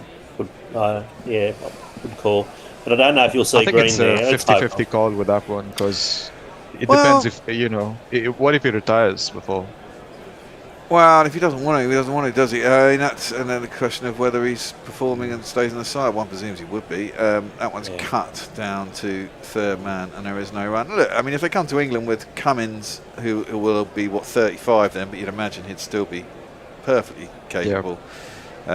Stark is a 38-year-old. Will he have lost a little bit of pace by then? I mean, he looks like a strong guy, and people do keep fit these days, but still. Everyone loses a bit as they get older. Hazelwood, can't see him coming. He gets too many injuries these days. That's pulled nicely by Bethell, but down to backward square leg. There is someone down there. Who the hell's that? That looks like some very young person who doesn't look like he was playing earlier. Anyway, that was a single. That's it. Couldn't see who that was. Yeah, and then obviously Lyon will be probably retired by then, you'd have thought. I don't know if I think he wants to continue on as long as he can. And Lyon. Injuries might be a factor as well for him. Yeah, injuries are catching up with him now, aren't they? You know. Yeah, it's true. But I think if it was up to him, he'd be wanting to be continuing. Well, it was the same. Well, that's burst through whoever was at mid wicket. It was all on the ground by Brook. They got a strange field, didn't they? They got a mid wicket and then a deeper mid wicket, almost straight behind him for Brook. It's very strange. Odd field placings going on here, particularly to Brook, not so much to Bethell. Oh yes, please. We got a super chat from Jay Grover, 2 British pounds. He's saying Mark and Arnav sound worryingly reasoned. Okay. Okay. About what though? I'm concerned now. We can do some hot takes if you like. I can, but don't. My hot take would be Jacob Bethell's find of the series. I think it's a good hot take. I actually tend to agree. Yeah. Well, yeah. Oh, now that's been spilled by Carey as it's come through from Green. It looks like he's caught it on the end of the finger. That looks painful. You'd like to see that with a player who's like a natural fit for the format, and I think he's a very good fit for the Test cricket. He's played this part so far. Although they say he's a white ball cricketer, but yeah. What's that? His scoring rate's encouraging. Oh, 5 penalty runs. I think it's hit the helmet. Hit the helmet. Nah. Oh, well. Don't see that very often. Don't see that. What is it? I couldn't remember what the signal was. Yeah, it's caught him right on the end of the fingers. Oops. Oh, and then it's rolled back, and it has hit the helmet. Yeah, 5 penalty runs. Lovely. We'll take that into the pads. Bethell just works it into the leg side. No, his scoring rate is probably encouraging because it's said that he's not just wanted to smash things and keep up this 100 strike rate. That's good test playing, which is what Smith does and what a lot of them do. Mm-hmm. And I think that's good for Bethell, and especially on this wicket too. Yeah, very much so.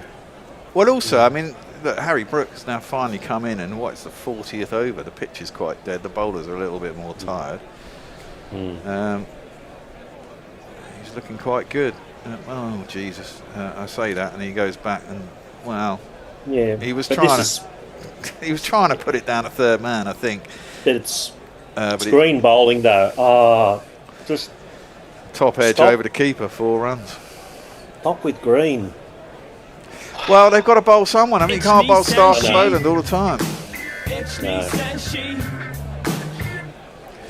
I mean, they've got Webster. I mean, the Webster they haven't bowled much at all. Well, yeah, but I mean, he didn't bowl very well either. I mean, he was bowling at that 125 Ks, wasn't he? I mean, it's on a placid pitch. That's not great. That's true. We've got a bit of insight on the future here from Wino.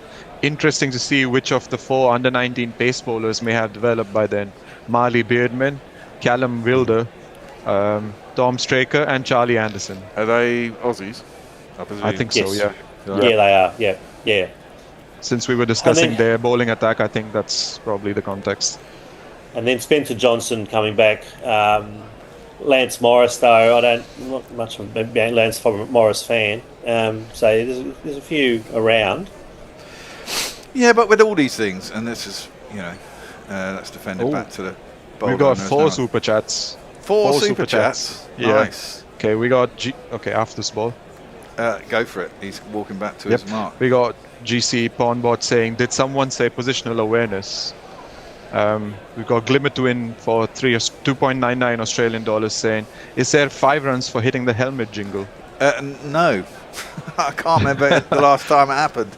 That's a good shout, isn't it? Yes. Should be one to have. Mog, you know the score. That one's worked out to mid-wicket, and there is no We got run. a big super chat here. Frank Rockefeller 3038 with $20 US. Just got in. Well done, Bethell. Keeping the test alive for long-suffering England fans. Indeed.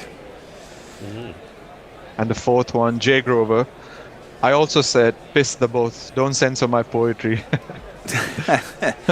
In the previous chat that he sent. Yeah, forget it, Jay. Forget it. Around the wicket, Nisa's into the attack, by the way. And that's defended out into the onside. There's no run. I mean, Boland just bowled a spell of what, 7 or 8 overs there? It was a long one. Stark bowled quite a long spell as well. At some point, you've got to go somewhere else, and then you've only got a 20-minute break. So, do you want a chance to bring them back straight after tea as well? You know, it's now 30 degrees and 55% humidity. Has Labuschagne had a bowl yet? No. He got a wicket in the first innings. Probably. Yeah, he got Jamie Smith as one of the worst wickets you'll ever fucking see. He was gifted a wicket. Yes, totally gifted a wicket. It was filthy fucking shot from Jamie Smith. It was disgusting. That's Absolutely. driven back by Bethell to the bowler. Circus And shot. there's no run. Circus shot, they say. Yeah. But who am I to speak about? Who am I to speak about wicket keepers with fancy shots? Well, yeah, very true. But he's usually quite successful, though, isn't he, Rishabh Pant? Yes. But I imagine you have the same problem, don't you? Actually, I mean, he does do some stupid things at stupid times to get himself out in stupid ways at the wrong time. You know, I mean, there's a lot. It's tough to watch, to be fair, but we've gotten used to it over the last few years. Yeah, well, I mean, this is it. This is where we are with Bazball, I suppose. That's defended up to mid-off and there's no run. I mean, you know, we've got a lot of naysayers on here, and I quite like it. I mean, I do find it frustrating, don't get me wrong. I mean, I do think we throw things away, but I've seen England win in style a lot of the time as well, you know, and you go, well, that's the flip side of losing, isn't it? Winning in style is quite nice to watch in a lot of ways. But when you lose frustratingly, it's easy to blame, right? You can't have it your way all the time. That's nicely clipped by Bethell. Beats Usman Khawaja, who's at mid-wicket. There is a guy out in the deep. They think about 2, but he gets there quick enough. I was there at the MCG when Pant hit his terrible shot last year. The stupid shot, as it's become known as out here. That was I remember we were all quite astonished at what was going on in the stand. Where we were. We got a super chat. Sorry. Disinterested handjob says, just checking to see if Arnav says fuck. Well, yes, we got to beep that. My parents are watching probably, so got to beep that. Ah, well, you know. Blame us. Blame me. That's what the cricket does to you. Indeed. England 158 for 3 after 38 overs. Here we go. 25. Here we go. Here's your man, Bo Webster. To me. He sounds like this. I know a man, Bo Webster, and he'd battery you in worn-out shoes, sky-high hair, a sluggy bat, and bland office. I think he's struggling to figure out which one his run-up is. I think you'd know, really, wouldn't you? And Messi's got a chat in. Messi's saying that, do not suggest Marnus bowls. I bet he mentions to Smithy every over. Yeah, well, Webster around the wicket to Jacob Bethell. He just defends it back to him. First ball, no run. Batted well, Webster. Yes, he did. He was just sensible, played the conditions. None of this silly get-out shot that Green did. I mean, yeah. I mean, it was fair to say he came in at 400 and something for... Yeah, of course. You know, yeah, on a flat deck and a 40-over-old ball. So, he looked very organised as a batsman. Defended back to the bowler and there's no one. I mean, I haven't seen much of him. And that was the thing last year. He did exactly the same last year. He was just organised, did his job. There's no real complaints. And then they just punished him because of Golden Boy getting injured again. So, we've got to have Green. We've got to get this obsession with Green. So, there's a lot of feeling about Green is because Webster was left out, even though he did a good job last year. Yeah, I mean, I'd say his bowling is a bit, ordinary. Yeah, it is a bit. It's not. Yeah. I was just going to say, it's almost like a quicker version of an off spinner. Yeah, well, he does bowl off spin as well. He bowled off spin in the first innings. That was played up to mid on, for a single. Didn't see that. But last year he did get some crucial wickets from memory. I can't remember who it was, but he got crucial partnership breaking wickets, and that's part of the reason why last year he was lauded as being a good all-rounder option. But yeah, this test his bowling's been, his off spinning and this stuff hasn't been very good. No. That's driven out by Brooke out. Oh wow, that's a quick single. Virtually straight to the fielder at point, but Bethell decided they were definitely going. Get a quick chat in. Joseph Ralph says, back in the 80s and 90s, anybody who bowled 135 to 140 were known as medium fast. Now they're known as fast. No, they're not. I think they're still they're not. medium. I mean, Yep. what They is are. medium fast? Medium fast, I'd say, is above 85 miles an hour, 85, 86. And medium is 83 to 85. That's, and there's a lot of medium guys around who people say are fast, but when you watch speed guns, that's played off the back foot, punched out to cover by Bethell, and there's no run. A lot of people who say they're fast, and you watch the speed, and this is what I was saying earlier, I think it's better if you're at the ground, you can see if someone's quick, because I don't think the speed gun is always, when you're watching the telly, is the answer to saying someone's quick or not, because of the way it measures it and stuff. Webster is around the wicket to Bethell, who just defends that up to mid-off, and there is no run. Got a super chat from Jay Grover. Oh, sorry. Yeah, Jay Grover says Arnav wins. Thank you. Yes. Well done, sir. And as a continuation to that, disinterested handjob says, thank you, Arnav. You're back on my Christmas card list. Good man, good man. Appreciate it. Well, we might get one over, we might get two, depending on how England play this, but there's 5 minutes till tea. You want to start a quick debate before that? We got one comment saying by Capstinger 2640 saying Green is a better bowler and Webster is a better batter.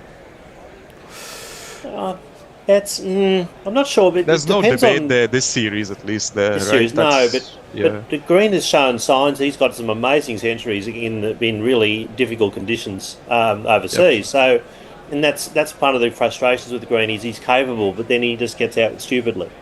And that's the debate about both of them. But now we've got head bowling, which is always entertaining, and you never know with head what's going to happen sometimes, especially with his. Especially with Brooke batting. Yeah, well, the first ball, there's a bit of turn there, but Brooke gets forward and smothers it. Just the biggest mistake they've made is not playing a spinner on this. I just still... Absolutely, especially now. Down the track comes Harry Brooke, drives that superbly through the covers, gets right to the pitch of the ball. That's a lovely shot. Gets 4 runs.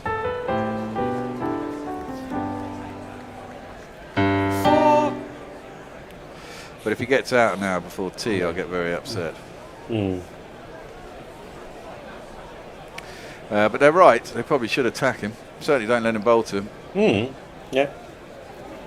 Head again. This time he goes back, cuts down towards backward point. Easy. Oh, there isn't anyone down there. Who's that? I can't figure out who that is. I don't think it's Weatherald. Might be English on the pitch again. Who knows? But it's 2 runs anyway. It's hard to see without the numbers and the name on the back. Yeah. And also the sketchy nature of the streaming sometimes. Yes. Head comes in, 4th ball of the over. Oh! Brooke goes back, cuts it, bottom edge into the ground, and it looked like it was going to bounce back onto his stumps, but fortunately he was able to kick it away. That was a bit exciting. Yeah. I guess it was there for that shot. It was wide. Yeah. And he had it, but he just played above the ball. Just be sensible, Brookie. That's tossed up. He pushes that one out nicely, and there's no one in the ring on the offside. So it's an easy single. Bit too easy, all of this. Yeah, well, this pitch is quite easy if you get in. It is. and the ball gets older. I mean, what, we're in the 39th over or 37th over or something. I mean, you've got 40 overs till a new ball. That's it. And these two are nicely in, and there's every possibility they will get a decent score. Absolutely. And another thing we mentioned earlier, Mark, was the fact that that's Bethell pushes down out, beats cover. I think it was Bo Webster who didn't really field it. They'll get a single. Moves on to 78, and that's the end of the over. What England missed out on day one was the fact that they didn't get into the final session of the day that Australia got yesterday, where the bowlers were tired and then their fourth and fifth things, and then you get looser balls and a chance to score more runs. And you know, that's a big miss if you're England batting first, you know. Yes. But anyway, them's the roles, I guess. This will be the last over before tea. Let's see what Webster bowls, whether he's going to do that dodgy off spin of his or... No, he's coming in off a full he's run. not. But Carey's up to the stumps. And Bethell just defends that up to mid-off. And there is a no run. So traditionally with Australia, this is when you have Cummins coming in and doing something crazy, and you know, and then or you have Lyon come in, or one of those sort of situations, and that's often what happens. But without those two there, it's definitely advantage England, I would suggest. Well, this is it. Punched up to mid-off, and there is no run. This game could well end up as a draw. Yep, every possibility. And then if we're talking 2027, this is why I think you should be upbeat about 2027 without certain elements to help Australia. Can you let Arnav in? He must have dropped off. I didn't notice. Oh. Bo Webster around the wicket to Bethell. It's onto his pads. Clips it down to long leg. Boland is down there, and it'll be a single. Very easy. Oh, he's back. Oh, sorry about that. What Glide happened? Wi-Fi is a trouble. There you go. Keeps dropping off. That's okay. Only 2 balls till tea. 3 balls till tea. Brook facing up. England only trail by 14 runs now. I mean, at one point we'll be about 5 for 3 if we don't lose another wicket. And I'm sure we were 5 for 3 in Melbourne, weren't we? The first innings. So we'll be as good as there. Webster. Oh! I thought he'd got inside edge behind him towards the stumps. So did I. But it actually went up to mid-on, so it wasn't anything like as bad as I thought. And it was a no ball. Oh, what? Oh, okay. Wow. Maybe because he still doesn't know whose run up is his. Yeah. Oh my goodness, that's a huge one. Well, by modern standards, it's quite big. No, his foot landed and slid on. That's the one like Nisa bowled just after the session, like the first ball of the session. Yeah, that jumped on Brook. Interesting. Taken by That's an Carey. interesting one. Yeah, you don't want to be necessary standing up. Interesting. To that. That's a bit of bounce. Yeah, it is. The odd ball is bouncing. Yes. Quite a lot. And the odd ball, if you watch from the side, is taking big puffs of dust out of the wicket. Yep.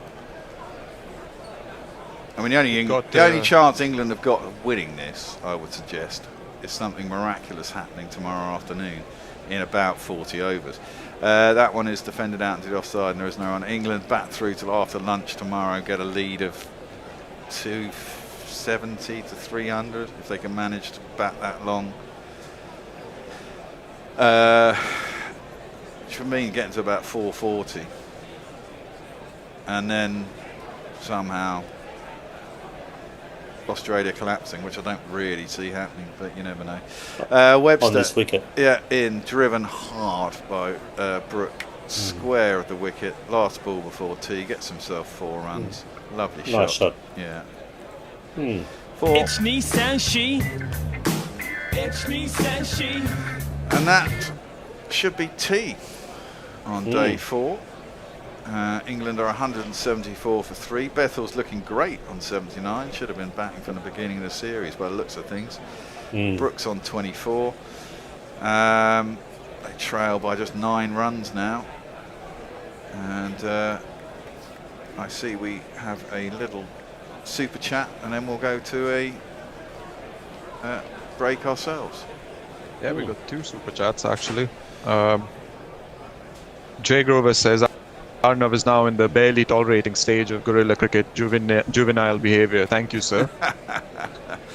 And we've got one from GC Pawnbot for $5 US. If you want to smear a bear in honey, you should read super chats. No, that's not happening. Right, it is tea. I've been on for a lot of sessions. Tony's rotated me on a lot today. 4th day in a row being up all night. It's quite tiring. So we're going to have a little break. I think I'm back straight after tea as well. I'm back. I'm out. Oh, after I'm not. tea. I get a break after tea. Oh, there you go. You're back right with now. 4th Ian I'm William back. straight after tea. Yep. We'll be back in Cool. about 18 minutes or 14 minutes or something. We'll see you shortly. See you guys. Bye-bye. Bye. See ya. Bye.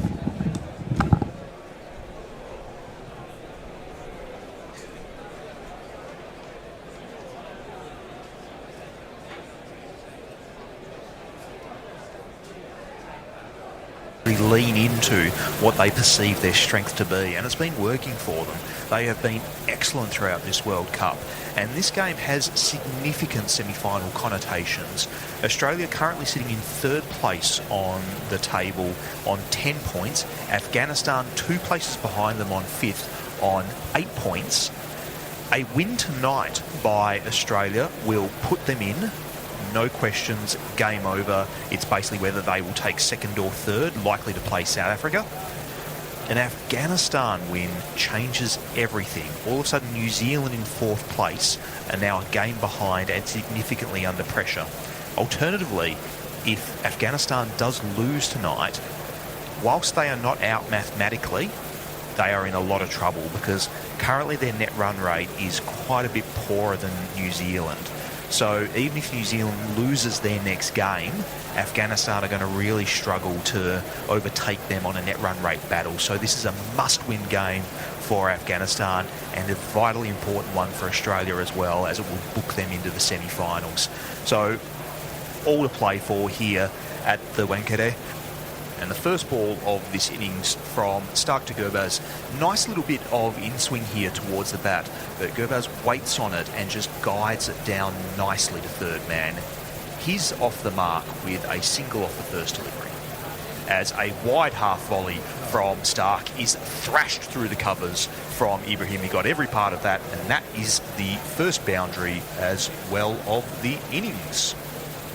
As a good ball on off stump is defended here by Gurbaz, and they set off immediately again for a streaky single here, which has Ibrahim diving at the striker's end. Hazelwood was kind of loping into his follow-through, which, you know, you're Hazelwood, that's how you run, but he doesn't bend down, kicks at the stumps here, and I think a successful kick of this would have seen the end of Ibrahim. He ended up missing by a good margin because kicking is hard, but yeah. I think a little lackadaisical actually by Hazelwood if he had actually bent over. You know, he's a tall man. That's he's a giraffe. That's a long way down. He could have run him out there. Ibrahim's on strike, the right-hander, and he's playing this behind. That is an appeal for out. Inglis is absolutely certain. The umpire is not moving, and Inglis is already making the T sign to Cummins. He's trying to bully him into a review. The umpire has not moved. Cummins is deciding. He's asking other people. Inglis on his own is not enough. Looks like they're going to review it with 1 second to spare. What do you think, Leah? Talk us through this one. It looked dangerous for Afghanistan, for Ibrahim here. I think he might have had a very faint nick, and this will absolutely be one of the best reviews I have seen in this tournament if it is upheld by the umpire. Yes, Australia has reviewed it. Hazelwood is bowling, and it has been edged behind, or so Inglis claims. He might have gloved it on the way through. It's a terrible review. It's instead hit Ibrahim's hip. The noise that we've heard, it is nowhere near the bat, and it looks like it has just hit his hip. gone through the pocket and made a wonderful sound on the pocket. I wonder what he's got in his pockets. This has been the fastest ever. It's not true, and Australia has lost the review, and Inglis is quite red-faced as he gets back to his mark, and Cummins is going, bloody hell. I wanted two people. I went on Inglis. Everyone else thought it wasn't out, and it wasn't out. This one's short, and it's lofted into the outfield where it has been caught. We will get a wicket out in deep square. It was a wonderful flick off the hips by Gurbaz, but he has sent it down the throat of the fielder, and that is a wicket down, the first wicket down for Afghanistan. 1 for 38. Gurbaz is out. Anyway, Cummins is steaming back in. Last ball of the over. 5 runs from it so far, and he bowls back of the length, and it's pushed again to cover point. No run, and at the end of Cummins' first over, I thought he bowled already, but that was his first over there. None for 5 for him, and Afghanistan 46 for 1 with a run rate of 4.6 at the end of the first power play. 10 overs down. This one is pushed past the cover fielder. It's heading out into the deep. Stark is out there in the covers, and they've run a single, and that is a pretty good batting performance there from Afghanistan. They've taken, let me see, 7, 9, I can't even add this up, 9 runs from that Maxwell over. Great performance. 55 for 1 after 11 overs with a run rate of precisely 5. Gets this one back, and it is flashing outside off stump. Thin outside edge, which flies past the flying Inglis, who was diving at that one with his right glove. It's an unconvincing way of reaching his 50, but Ibrahim Zadran gets there anyway. Play it cool, 50-50 fire and ice. The Sampa is one short of a length and punched out through the point region. There's a fielder out there at the deep, so they'll pick up a single, taking the score into 100 up in the 21st over. Yeah, this one's Maxwell round the wicket. Ramani's driving this deep to deep mid-off, and it's gone absolutely straight down the throat of the fielder. The change of angle from Maxwell has done it for Rahman. He's tried to accelerate the pace. He's gone over the top, and all he's managed to do is pick out the fielder absolutely perfectly. The score is now 2 for 121. Rahman out. 30 runs of 44 balls. Caught Hazelwood, bowled and this time the left-hander is dancing down the wicket and driving it, lofting it over long on, and he's just picking up 4. There's a despairing dive by the long on fielder, but he can't save it, and it goes through to the boundary line for 4 runs. A lovely shot there. No risk. He kept himself in good shape throughout the shot. Just didn't try to overhit it, just did enough to loft it over the bowler and let the fast outfield do the rest. 152 for 2.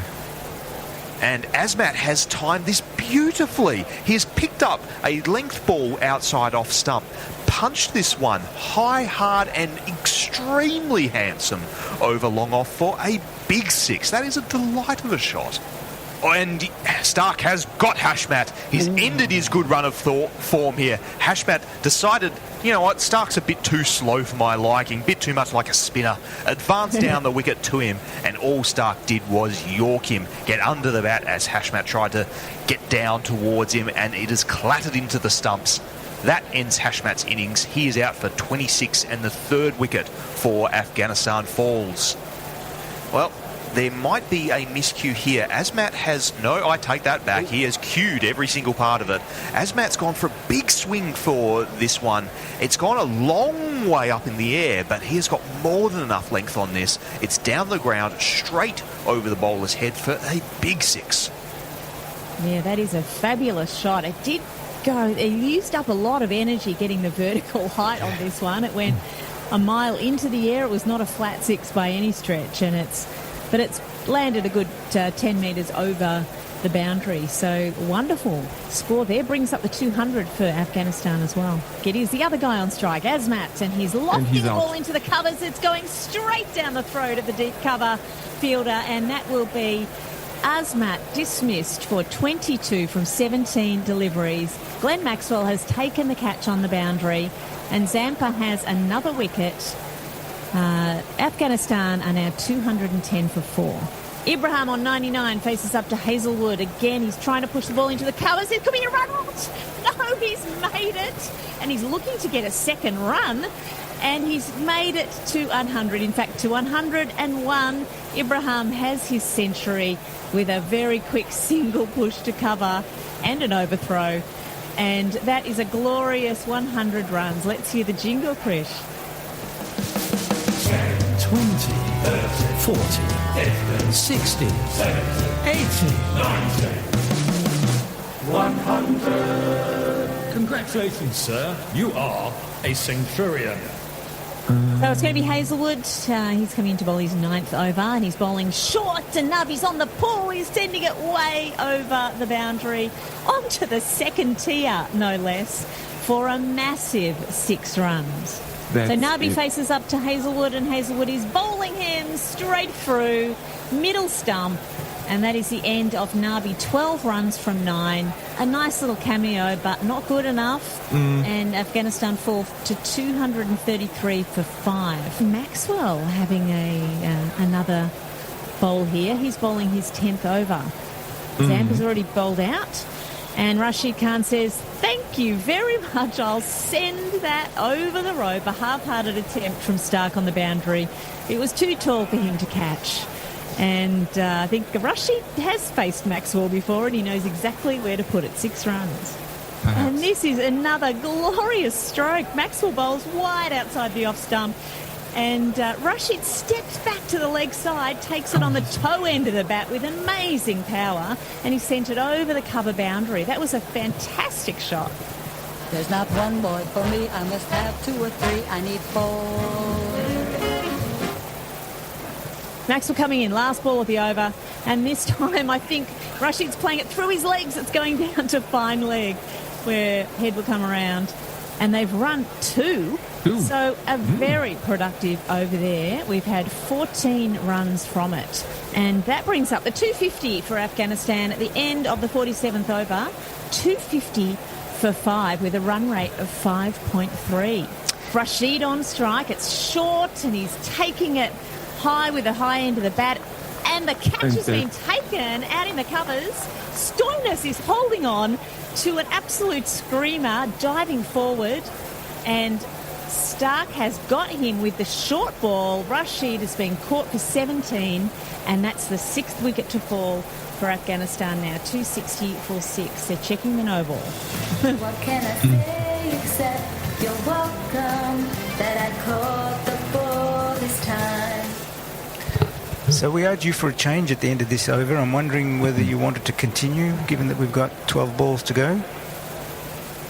We could continue. They're just checking the catch here. I mean, it was very cleanly taken in real time. Of course, it looks like it bounces, doesn't it, Liam? Yes. But I think he has, as they say, the fingers underneath it, and I think he is in control. Yes. This looks good, I would say. And he's lifting, as you have to do these days, lifting the ball up from the elbows pretty cleanly, but they are checking a number of replays here. Oh, of course, from several camera angles, it looks like it hits the grass. I think it's going to remain caught. Yeah, I mean, they talk about the foreshortening of the two-dimensional view. To me, I think it's caught. Yeah, I think so too. It absolutely looked caught in real time. Stoinis chewing his gum, walking into the outfield. He's not all that confident, I don't think. We've seen a number of these on replay be overturned. I mean, it is impossible that he would have got that on a bounce. It is absolutely caught in real time, but in replay, of course, anything could happen. Oh, this really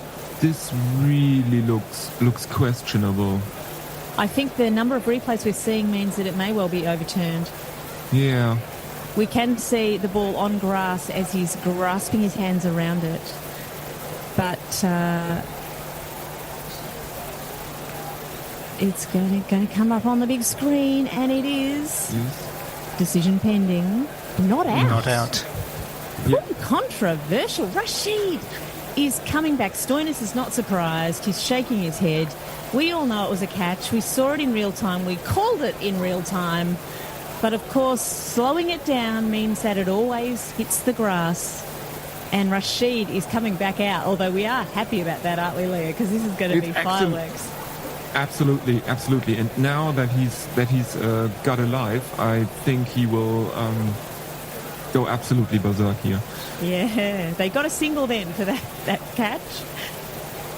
And this next one is a big lofted drive over the boundary, over the long off boundary for 6. And this means that the current partnership is going along at a strike rate of 200. 52 of 26. It's short, and it's absolutely spanked over the boundary on elevating ball over the cow corner boundary for 6 runs. As the ball was lifting, he's just lifted up his bat and hit the ball as if he wanted to hit it into the ground. Instead, he's hit it over the boundary.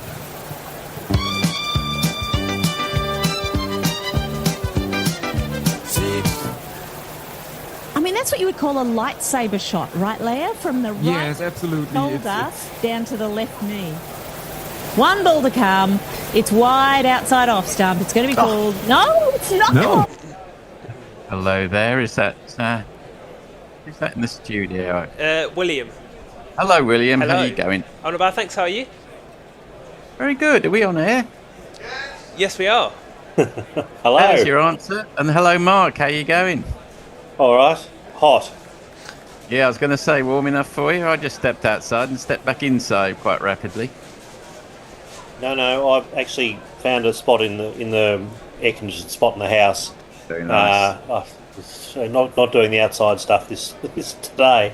No, that's out of the question. The next 2 or 3 days, probably. There's a heat wave descending over southeast Australia, and there's a cold wave, stormy wave about the southeast of England. Is that right, William? Yes. Yep. Very cold. I think we had a bit of snow today. And I think Friday there's meant to be quite a bit, so yeah, definitely. Yeah, we don't have the luxury of the warm weather at the moment, no.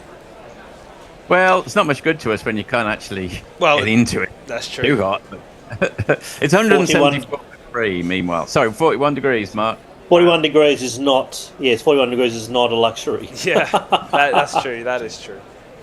It's unpleasant. 174 for 3 at the end of the 41st over. Bethell not out 79, Brooks not out 24. They're putting still waiting for Brook partnership together.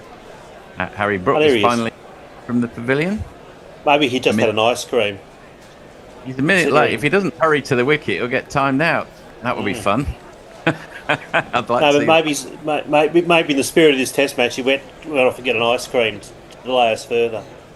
Yeah, I mean, it'd be fun if Alex Carey appealed for the timed out of this. Imagine the reception he received 18 months in England if he did that. Oh my God. Enough as it is. Okay then. Well, look, how do you read it, Mark? Matt, I'll just say this. Massive if England were to get through this session only losing 1 or at most 2 wickets, I think it's pretty even going into tomorrow. I think that's because the pitch is misbehaving a bit. I think it is a bit. What do you reckon? I think it's going to possibly even be a draw. I just think that the wicket is settling down to being a Sydney wicket, but without spinners on either side. I think both sides are going to struggle getting all the wickets that they need. So I think that, I could be wrong. There's certainly been some signs of some unusual bounce, and there's been some pretty good bowling from Boland and so forth. But I just think in terms of the quality of batting we've had so far and the ease of the wicket, I think we might even withdraw. But who knows? This has been it hasn't been a usual series, but I'm seeing a Sydney wicket without spinners is a very challenging thing going into day 5. Hard to get your head round, isn't it? Okay, Boland round the wicket for the first ball after tea. Jacob Bethell, who's batted very well. He gets a kick outside edge, but along the ground down to third man. eases him. Now, will we get what we so often get in this series? Loss of concentration after the break from an England batsman. We shall see. Harry Brook on strike. Yeah. But Boland is continuing to show why people in Australia really rate him because of that consistency. Yeah, it's a funny thing, isn't it? If you're Australian, you don't travel much. You think Scott Boland's one of the best bowlers in the world. We saw him in England a few years ago, and he looked anything but sometimes it works that way. He's got a type of bowling that's a beautiful ball. Left Harry Brook, who left his bat out dangling, didn't really need to play at that. It was sufficiently wide. He could have left it. Yeah, suited to Australian wickets. That's suited indeed. It's like English bowlers suited to English wickets. See, a lot of people in Australia don't think Graham Swan was much good because he wasn't very good out here, but of course we know that he was good over there. He wasn't bad over here. He just wasn't as good, wasn't as effective. I imagine if you'd have seen Shane Warne and you only saw your tests in India, you wouldn't have an opinion. It's a similar thing. Exactly. Not putting Graham Swan quite in Shane Warne. And that's defended. And for one thing, they bowled very, very different styles of delivery. Yeah. That's defended by Harry Brook. It's very hard to bowl off spin in Australia unless your name is Lyon. That's very true. Murali didn't do massively well out here. Ashwin, Kumble, not particularly great out here compared to elsewhere. So off spin in Australia is a challenge. Yeah, and he is an off spinner. He's not a leg spinner, but he's also relies more on overspin. More of an overspinner, really, isn't he? Yep. Harry Brook plonks his foot down, smothers the ball. Which is why but looking at this wicket, you think he would go pretty well on this. That's one of the. But he's injured. But Murphy is not quite like that. But he still would have done okay on this probably. We tend to think off spin or leg spin, but some of the greatest exponents have not really been either. Anil Kumble was certainly not a big spinner of the ball. He relied on flight and so forth. True. Here comes Scott Boland for the fifth bowler of the over, and that's poked, I would say, out to the sweeper on the offside fence. Not a very elegant looking shot by Harry Brook, but he'll get a run for it.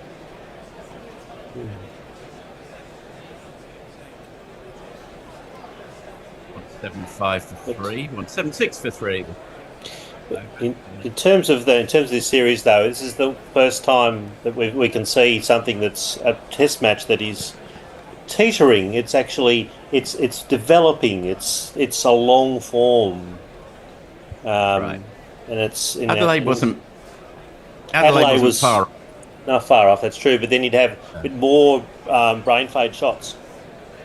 Also, England was so far behind on their last innings that though they did well to get to 350, it never really felt like it was on.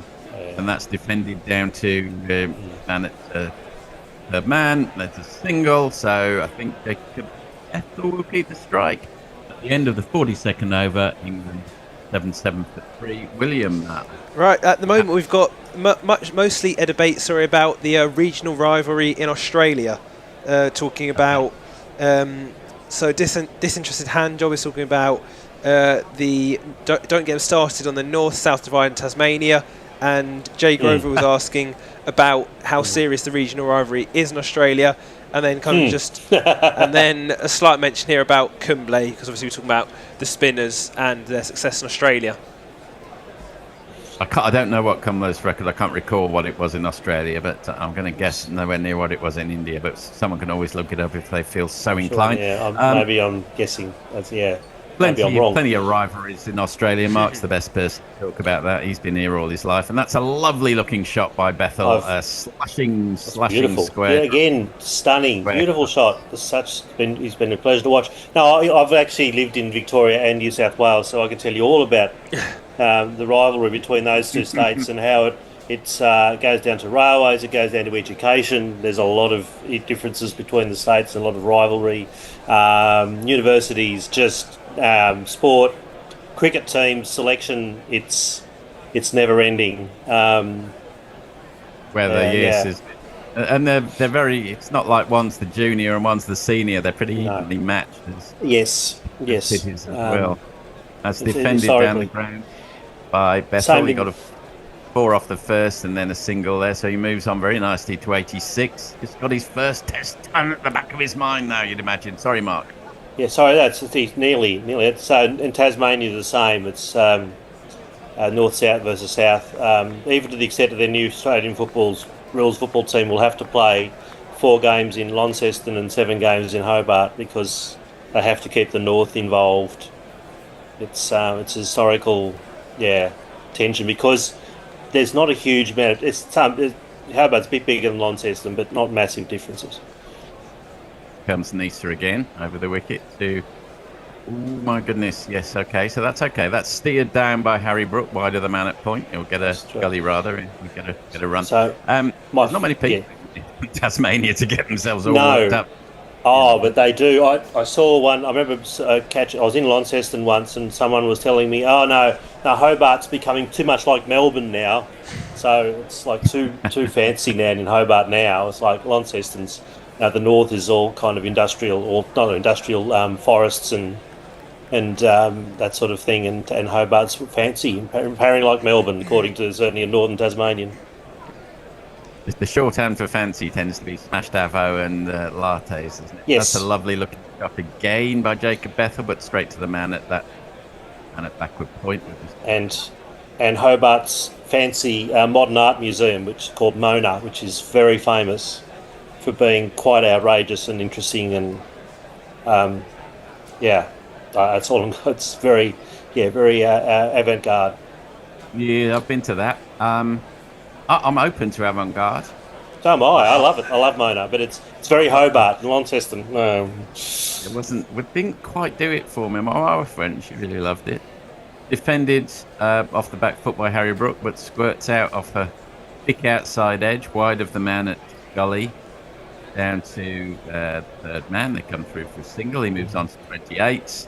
Harry standing up to Nisa makes him. It's understandable why. It sort of makes him feel less threatening when a keeper's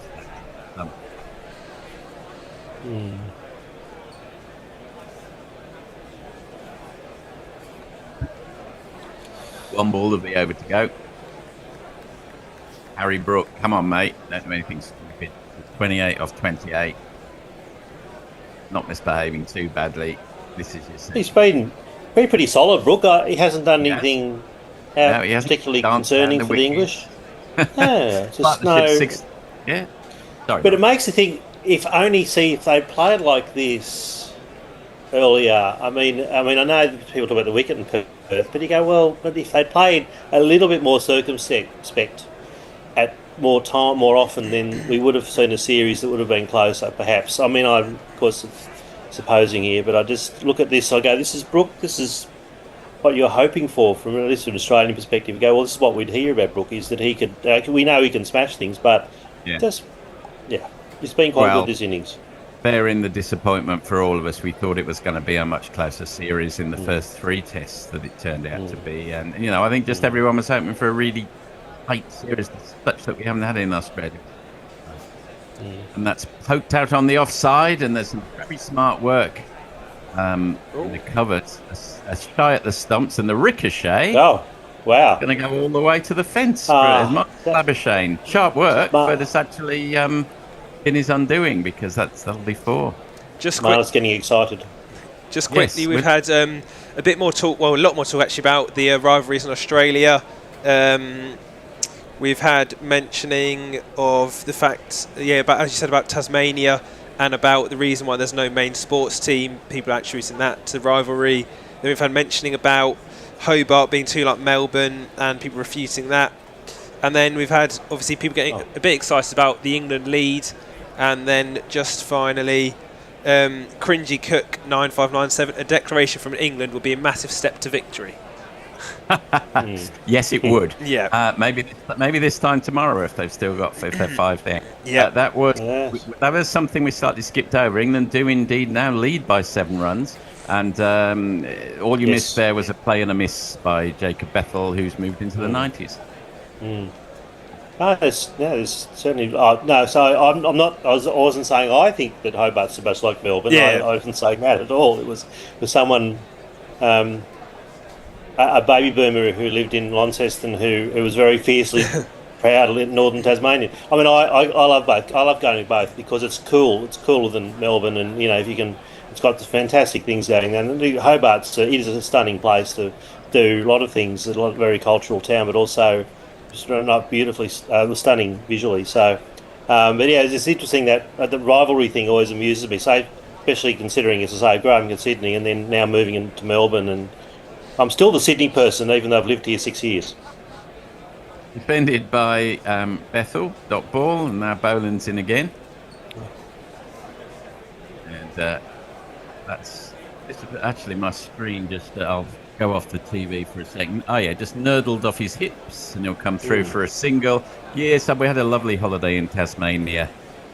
When was it? At the beginning of last 2 years ago, I think. You can middle of summer, you can patrol around all the northern roads in Bethell Island. There's hardly anyone. Still, could bring all the publicity you get for a exciting place to visit. It's still pretty empty. Just in this gap here, actually, something that could be worth discussing. Beer Batter Gummy Shark, is this test match turning into a test? Question. Yeah, I think it is. I mean, that has been 3 in the third inning. Oh. Play right. So, okay, I'm going to go off my TV. Right. So I'm assuming, because that would otherwise have been plum LBW, that there's an inside edge there. And that's why they pulled out of VPL. Let's have a look. I think the thickish inside He must edge. have hit it. Otherwise Yes. Yeah, he did. Yeah. Yes. Yeah. Because he was plumb in front. Saved by the inside edge, but there again, that's what the stats for.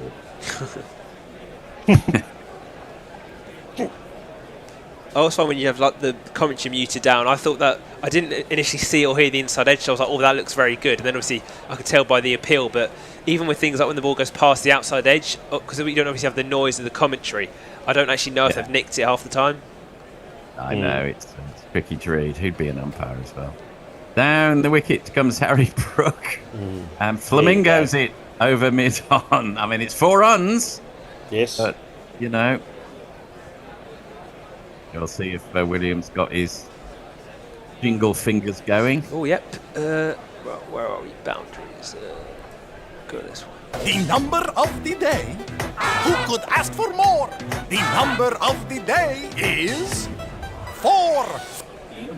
Maybe not. I don't know what you think. Not so much that Harry Brook hates being tied down. It's we better go to some messages because I've been negligent of those. Sorry. Yep. Again, Beer Batter Gummy Shark. Funniest thing about Tasmania for me, growing up there and since living in New South Wales and Vic, 3-hour trip in Tas was an overnight trip. Now I drive to Melbourne in 2.5 hours away and return in a day, and it's nothing. Greystoke.666. Tasmania doesn't get a test because everyone would get in on the same family ticket. And also, Beer Batter Gummy Shark, if I say how Hobart has changed for the worse, I'll get muted here, so I'll leave it as that. And those are all the updates. So yeah, still just talking about so there clearly does. I mean, I've never been to Australia, but looking at these messages here, I'm getting a strong sense of rivalry. Actually, to be fair. Yeah, there's plenty of rivalry. I mean, it's not like when Rangers play Celtic at football. It's not like when Liverpool play Man United at football. It's much more. If I can say, I hesitate to say good natured, but it knows where the boundaries, what's reasonable, boundaries of country, all of those things. I would say. And there is a difference. Defended by Bethell out on the offside. When I say Sydney Ducks, which I occasionally do, it's tongue in cheek. I've got very good friends in Sydney. I love going to Sydney. We went there on a road trip a couple of weeks ago, and it's looking over Tamarama Bay. That's actually a week before the Bond night. But put that to one side, and I thought, well, I can see why you'd want to dig it. And the wicket comes Boland, and that's hooked by Bethell. Nice do. It's a good shot as well. Yeah, nice shot. That was pulled or hooked, whichever you prefer. And he's within 1 shot now. He's 96. That's class. That's a really classy shot. Williams got his jingle finger on. Yes, I do. Was a good shot, wasn't it? Absolutely. I'm Ford. Have you met me before? Okay, so Jacob Bethell's got to 96 in a test match before. He's never got a... Not only has he not got a test 100, whips that off his toes, but straight to the man at mid-wicket. Did it well enough. Is this his moment? Got 96 against New Zealand at Wellington in 2024. And this one's been more circumspect. That was off 118 balls. This one's been off 145, which might tell you something.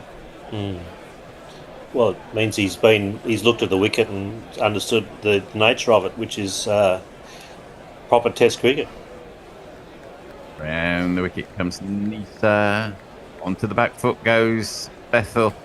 I mean, even Joe Brook gets a little nervous on 96. Jacob Bethell, we know he's got his family roaring him on or whatever. On 96 in an Ashes Test match in Sydney. Anyone's going to be a little nervous at this stage.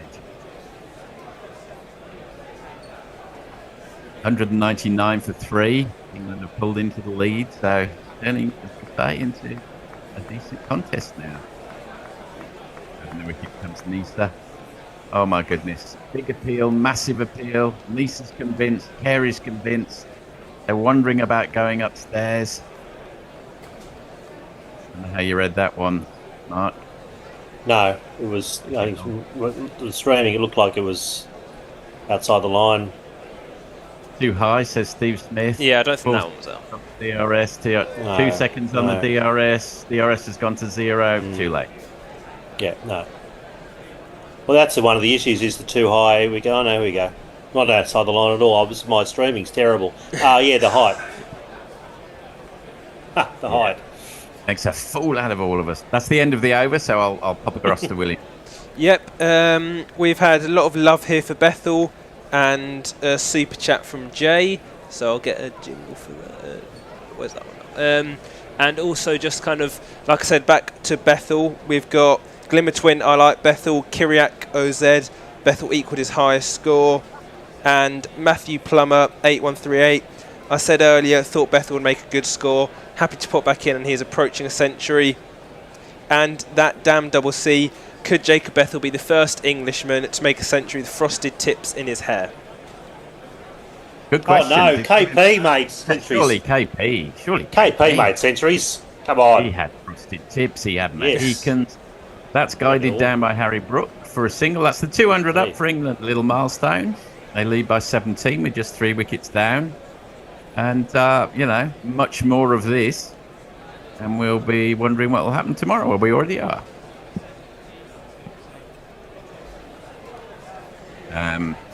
Bethell, 96 not out. Settles over his bat. His family settle nervously in the stands. He leaves that one well alone from Scott Boland. Scott Boland is not the man you'd want to be facing in Australia. No. In this situation. 96. When you're 90. Look, Marnus Labuschagne, maybe.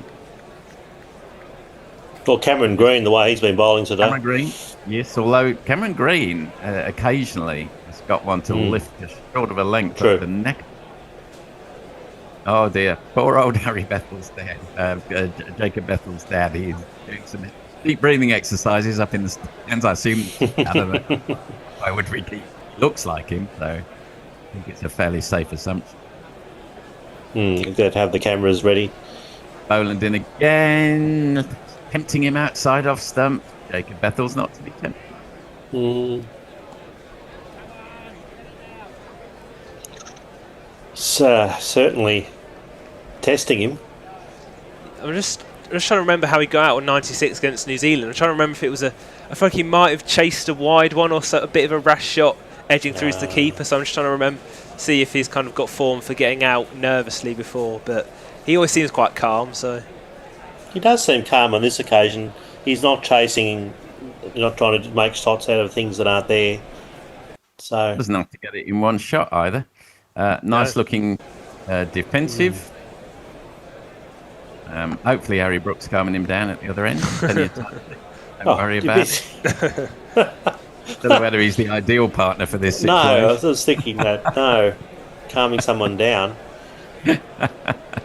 Might want Joe Root at the other end, I think.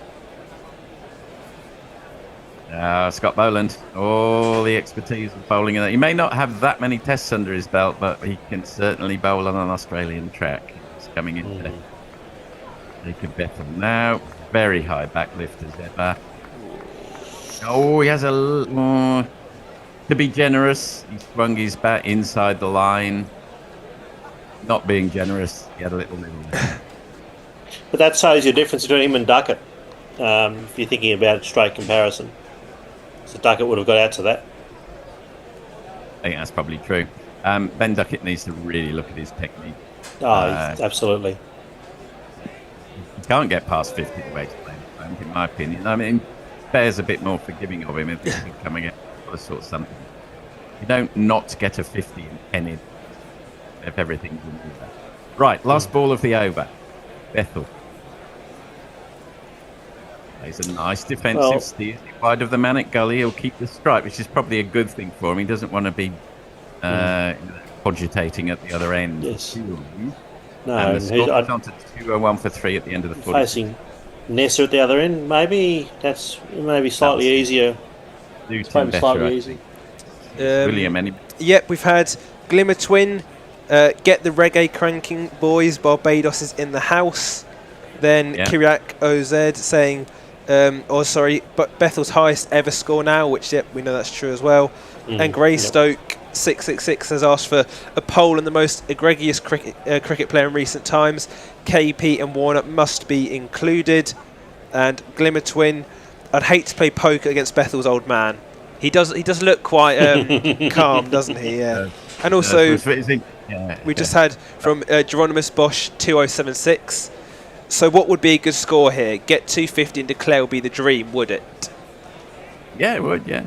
This is a good move. Good move from Steve. It's a long way off from that, though. You've got Michael Nisa. That'll be from the other end. No.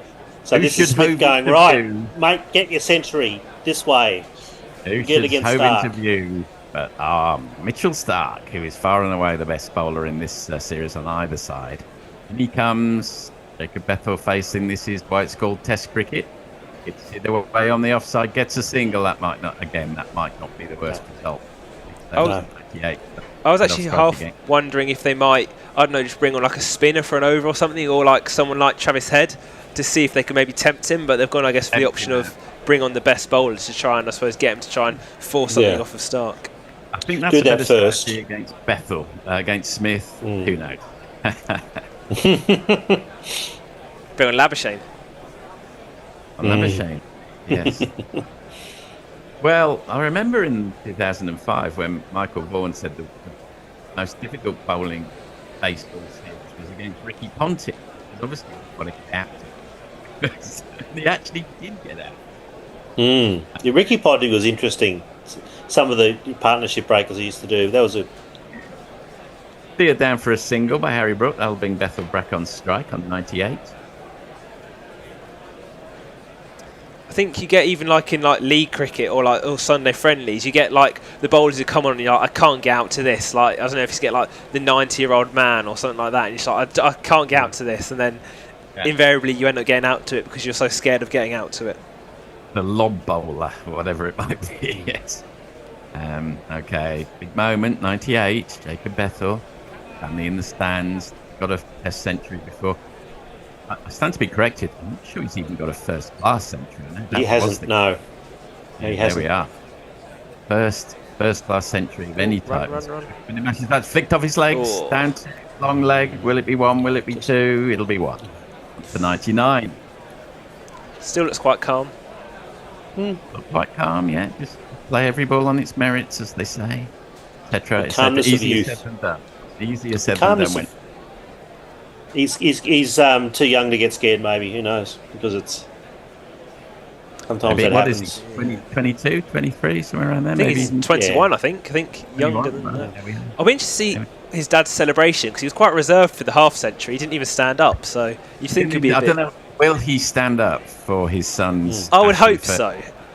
You would hope so. Maybe he's worried about blocking the view of the people behind. Yeah. Stark, this Brook. And Bear's just said actually that he's just turned 22, so 22 in 36 days, I think it was. Oh, 76 days, sorry. 22 and 76 days. Great statting from Bear. We don't always look to Bear for statting, but on this occasion, really coming good. Here we go. All right. He's back on strike. He's on 99. He's got 2 balls to face against one of the best bowlers in the world for him, unfortunately, Mitchell Starc. It's gone, hasn't had a stellar innings so far, 154 off 10.4, but it's Mitchell Starc. We're looking at his family. They're doing their breathing exercises as he's making. Oh, and it's a bouncer, and he sways out of the way nicely. Not tempted, not tempted. Good ball. 1 ball to go. What do we reckon? A Mitchell Starc special Yorker? Yeah, I think so. After that bouncer. Go for it. I might go for the Yorker. Even though he's bowling over the wicket. He doesn't do a lot of them. Well, he does over the wicket, but he does a lot of them around the wicket. He does, doesn't he? Yeah. Having had the bouncer, that would be probably where the money is. Hard to get a Yorker right, of course. Could be a half ball, could be a longer. We shall see. Not be either.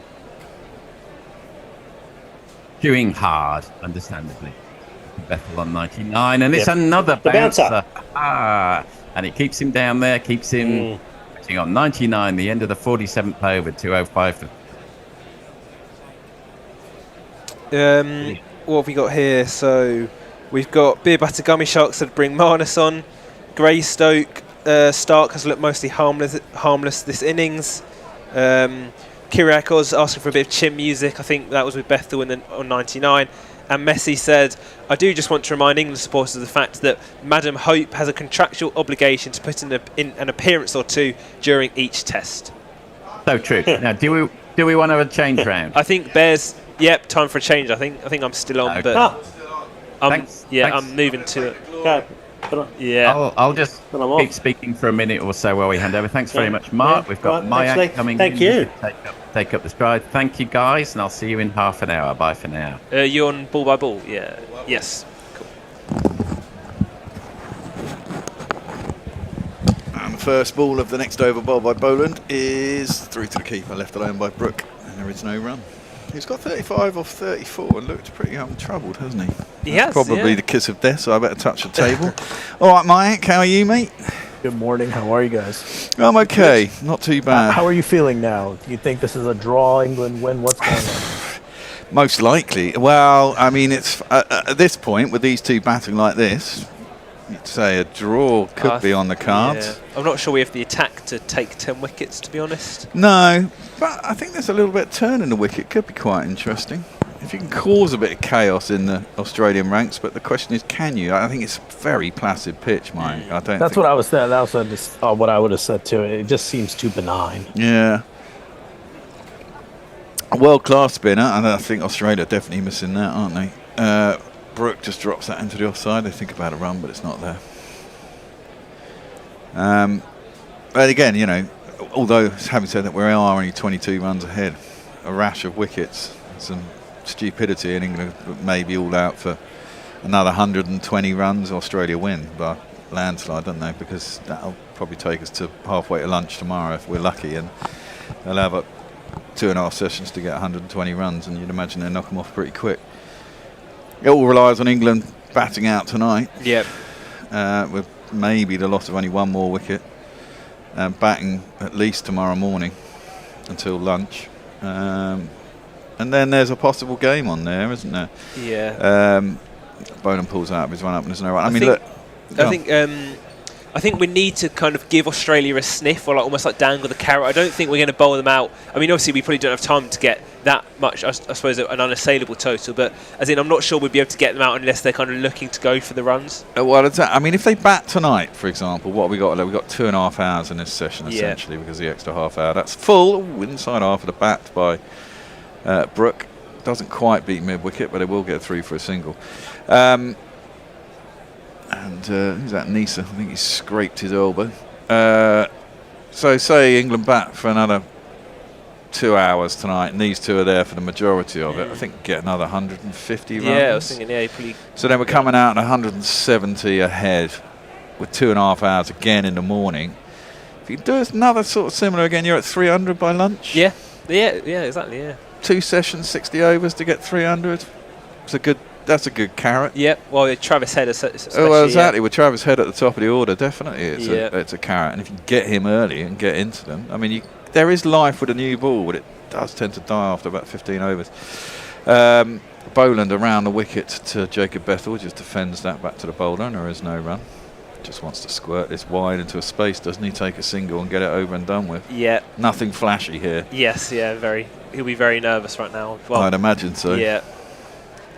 Got 100 in an ODI, didn't he? Yes. And a very nice one as well. Yeah. I think that finally, I mean, to be fair, I'm just getting ready to stop hearing everyone saying hopefully he's not got his first class 100, because that is quite frustrating here. That every other minute, especially on like all the radio shows, the TV. So hopefully he can get this done.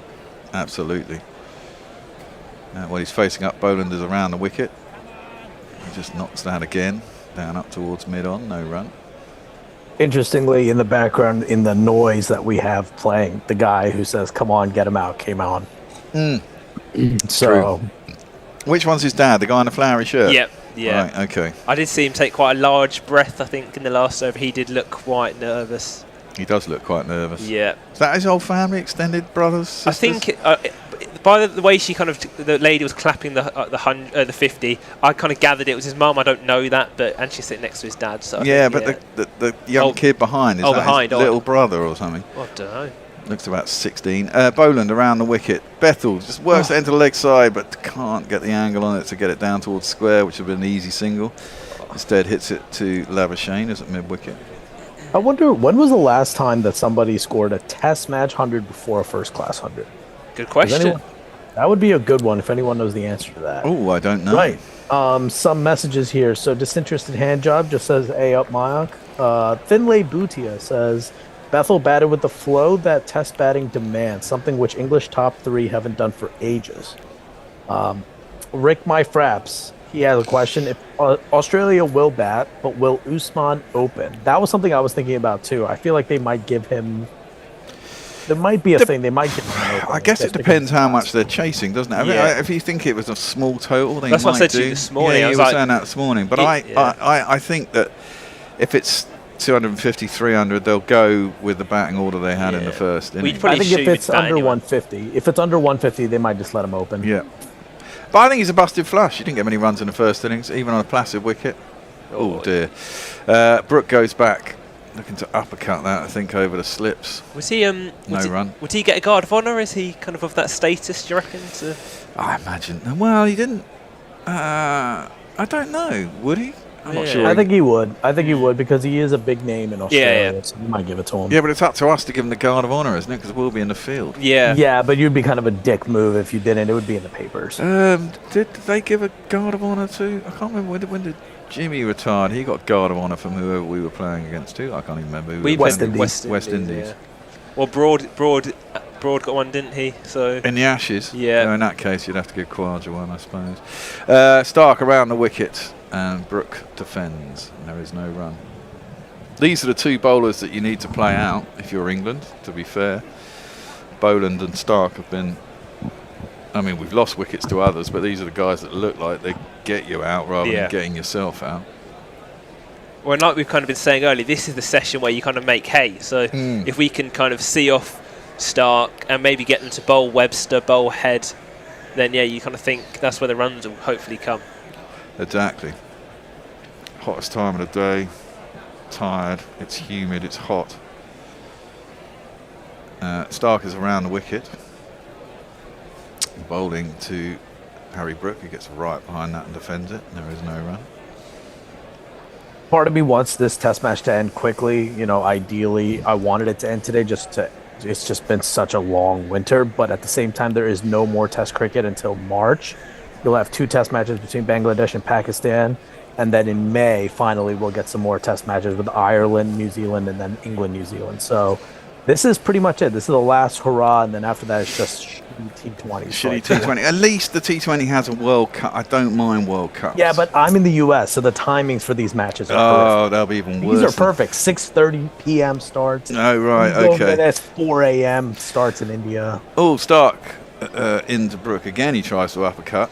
And again, he doesn't get hold of it. Yeah. Yeah, I know obviously everyone moans there's too many, but I don't mind the World Cup. I mean, today, cricket's cricket, I'll watch it anyway. But Yeah, World Cup's fun because there's games that actually have something on it. And I think it's even like watching us play, like, I know we'll probably batter them, well, hopefully, but the smaller nations, I don't mind seeing things like we're going to play like Nepal, Italy, teams we don't play against. Ever. Yeah, well, yeah. yeah.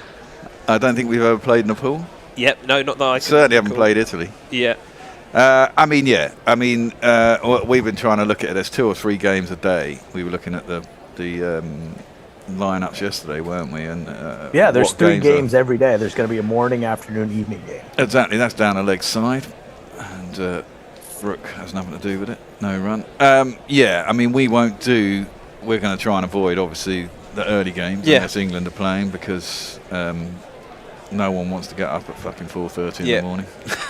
But for the rest of the times, the games are all right. 9 o'clock in the morning. I mean, we might do 2 games a day on Sundays. But there's a lot of games you think, oh, that's a really pointless game if England are playing. So we'll probably be doing 1 game a day. Some days we'll probably be doing 2 if people are in and they can be bothered. Well, it also depends I whether do a game runs expect- over the other one. I am hoping you will cover USA versus Netherlands. That's going to be a humdinger. That was one of the games on a day that there wasn't much potential games on, so I think that could be a good one. I think they'll both suffer in Indian conditions, no doubt. It could be a quite low-scoring thriller. Last one was down the arse, no run. Over to you, Mike. Yep. So Jay Grover just says, "Hooray, Mayank! Nice haircut. Joining ice? I'd rather Not. cut my own before I ever did that." Lack 1245. Having fun, boys. How good is this? Yeah, this is proper Test cricket. Gareth Davies. Bethell really should be dropped. He's taking on his captain and coach in a very arrogant way, the bounder. Kyriak Oz. Imagine if England played Bethell earlier in the series. Pope averaged 15 versus Australia before a ball was even pulled. Mm-hmm. So that's a good one right there. And then why no 5086? Really trying to implement the commentator's curse, eh, gents? Wow. Grace 666. Where'd it go? Okay, Darren Pierce says, "What's the likelihood the next Test selectors still pick?" I don't know. I don't think anybody's getting sacked. I don't think anybody. Honestly, I'm a cynic. I just don't think much is going to change after this year. Look, now we got Webster, who's coming in, Dangling bowling the around carrot. the wicket to Jacob Bethell. I had wondered if they might do this just to see, like, young guy. That's got to be his younger brother in a Nike t-shirt. Yeah. There's definitely a similarity or resemblance. Sorry. That one is driven up to mid-off. He thinks about a single, but it's not there. Getting nervous now. Yeah, the longer he stays there, the more nervous he's going to get, isn't he? Yeah, you kind of want to get off it quickly, don't you? But Yeah. Yeah.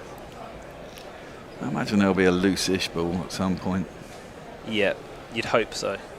Webster around the wicket. Down the track he comes. He goes over the inside. I think he's going to get 6 here. Yes, He has indeed. yes. That's a great way to get to your ton. Well done, Jacob Bethell.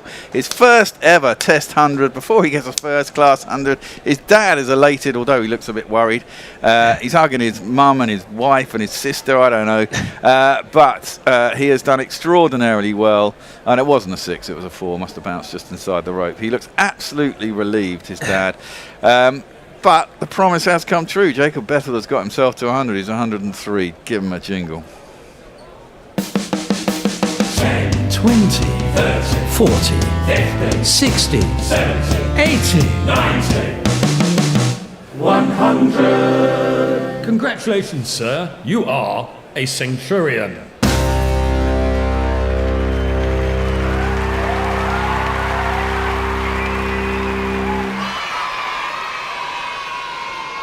I want to give a big shout out to Kyriak Oz because he answered the question. Scoring a Test century before your first class, there's been 4. Cut by Bethell. Out to a man on the boundary. It will be a single. 4. Okay, does he know who they are? Jack Maroney from Australia, Peter Fulton, New Zealand, Imam ul Haq, Pakistan, and the late Phil Hughes, Australia. I've actually got a bit of a story about Imam ul Haq I heard recently. So, my club at North Enfield, I heard apparently he actually almost ended up playing a game for us because he was in England looking for some cricket, and one of our guys kind of knew him via a mutual friend. That's defended up to mid-off, but he'll go to single. He's deep. Yeah. So you think apparently he could have turned out for North Enfield years ago, like when he was much younger, but he got a better offer, so didn't. So yeah, and the rest is history. Well. Were you playing for them at the time? Oh no, this. Well, I suppose I probably would have been very young if he was teenage years. So Yes. He can't be that much older than you actually. Well, that's not that. Well, he's 30s, I think. Yeah, I suppose. 10 years. Defended up to long on. Oh well, driven up there with no power. It's a single. Over to you, Mike. I see there's a couple of super chats there. We do. We have 2 super chats. So Jay Grover, 2 English pounds. He says solidarity with Mayak. No tests equals no fun. And Mog, 5 Aussie dollars, says, don't forget the best thing about the World Cup is all the new jingles, right? Oh, yes. Yes, of course. I'm looking forward to those jingles, some Nepal jingles, the Italy jingles. Those are going to be some good ones because we never get to hear those. So they'll be interesting to see. Let's see. We also have a few others here from Joseph Ralph. He says, Stark should be player of the series and hasn't faced any quality bowlers. So there you got that. And then let's see. Greystoke 666 wants to know if Trump's going to get a replica of the World Cup trophy. Well, if not this one, he'll probably just steal the FIFA World Cup in New York. July, August, whenever that is. So, rendition it into his... Oh, he's going to put it in his pocket. He's Yeah. going to do that shit like he did with Chelsea at the Club World Cup. He took one of the medals. So did he? Yeah, he literally pocketed. I know he was standing up there. handing them out. He stood up there and he was handing them out, and then he kept one for himself. Oh, for fuck's sake, that Yeah, man he's is a complete incorrigible fucking twat. Sada Jaws wants to know if we're going to end up doing the Pakistan-India game during the World Cup. I would imagine so. That's gonna be- we always do and it's Pakistan. a prime time on Sunday. So India will probably wallop Pakistan. They usually do whenever we do them, which is always I don't a know. shame. It's in February in Colombo, so it's probably just going to rain. There is that true. There might be a lot of rained off games, eh? And Bangladesh aren't willing to travel to India, are they? It's going to be interesting to see what happens about that. If so, they're going to move the matches to probably Sri Lanka. Well, one would assume so. That's at least they've got 2 nations playing, so they can have that option. That's played up towards mid-on, but they don't take a run. Start continuing bowling at Bethell. He's now on 105. I like this one. This is from Maga, and he says Khwaja isn't worth a sliver of Broad's arse. No guard of honor for him. Yeah. So Maga has made himself very clear he wouldn't give him a send-off. Well, I mean, there are, you could say, Khwaja's only got 6,000 test runs. He's kind of in the middle of mediocre there, I suppose. I think if he gets, 13 or 14, he goes behind Don Bradman in the Australian run charts, ahead of Mike Hussey, I think. Oh, wow.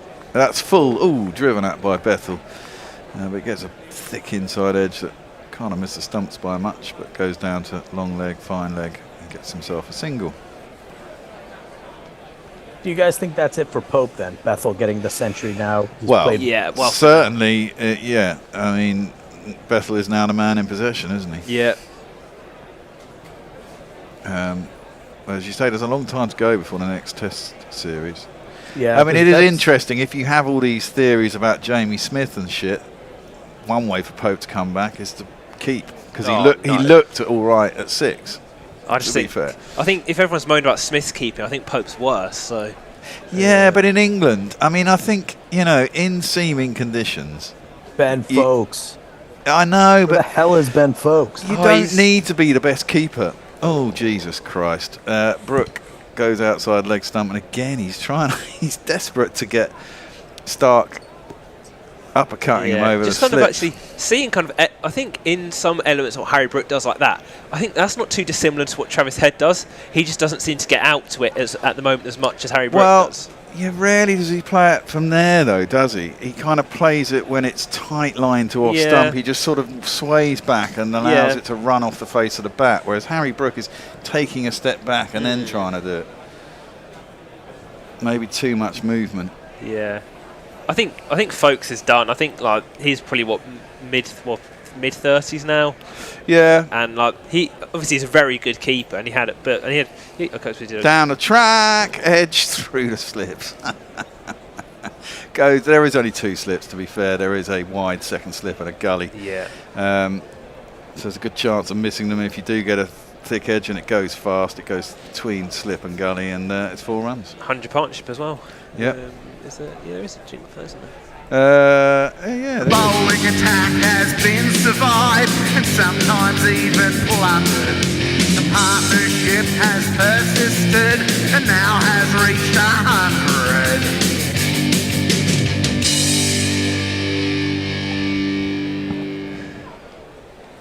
I don't think we've heard that one before. Or at least I haven't heard that one before. It has been played before, but it's. I think it's more for ODIs actually. Originally, it was conceived that way. Rick My Frap says surely Dizzy didn't get a first class ton, and that's a good one because I totally forgot that he has that one double century. Yeah. So obviously, I don't think he ever got a first class century either. That's into the pads, nicely clipped by Roots. Oh. Brooke, misfielded by, is that Nisa? Yeah. It was at mid-on. I don't know if they got back for 2 there. They possibly did, but I can't see yet. No, just a single. Brooke moves on to 42. Lack 1245 says that Rob Key has to go. If he had it his way, then Bethell would be fetching him a drink. What do you guys think about this whole thing? Because I didn't really think much about Rob Key.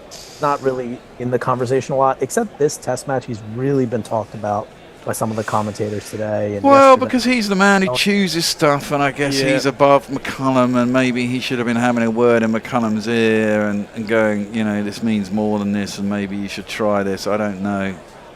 That's angling in to Bethell's stumps. It's pretty full. I think driven back to a no run. I heard when they interviewed him actually after we'd lost the Ashes, I did think some of his kind of answers is almost like he didn't know the answer. I think he was kind of like he was asked a lot about kind of what needs to be done differently, and he kind of was almost like skirting around the question. He was like, and I suppose kind of the gist of like the questions from the reporters were about kind of this has kind of happened so many times. What can we be done? And it just, to me, it kind of felt like he didn't have the answer. Really. No, I think he's not on. He's both him and McCullum are not details guys.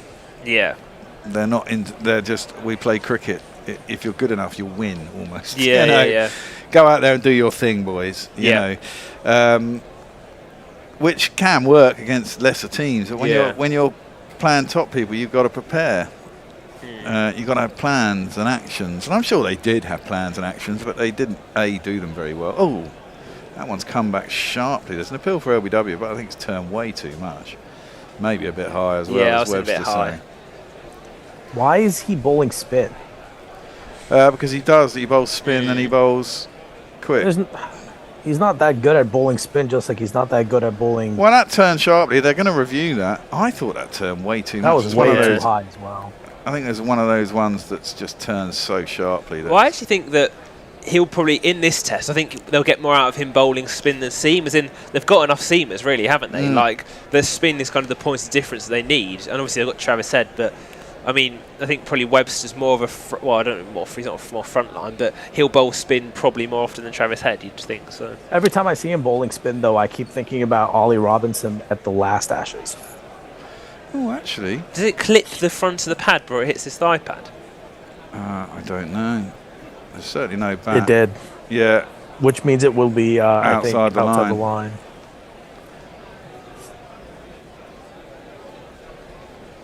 Oh, no. Impact inline. Oh. What? Hold on. If it clipped the top of the pad, that's clipping the top of the pad. I think maybe they think that it was bat on pad then. Because I'm looking at it on my TV, which is 5 seconds behind yours.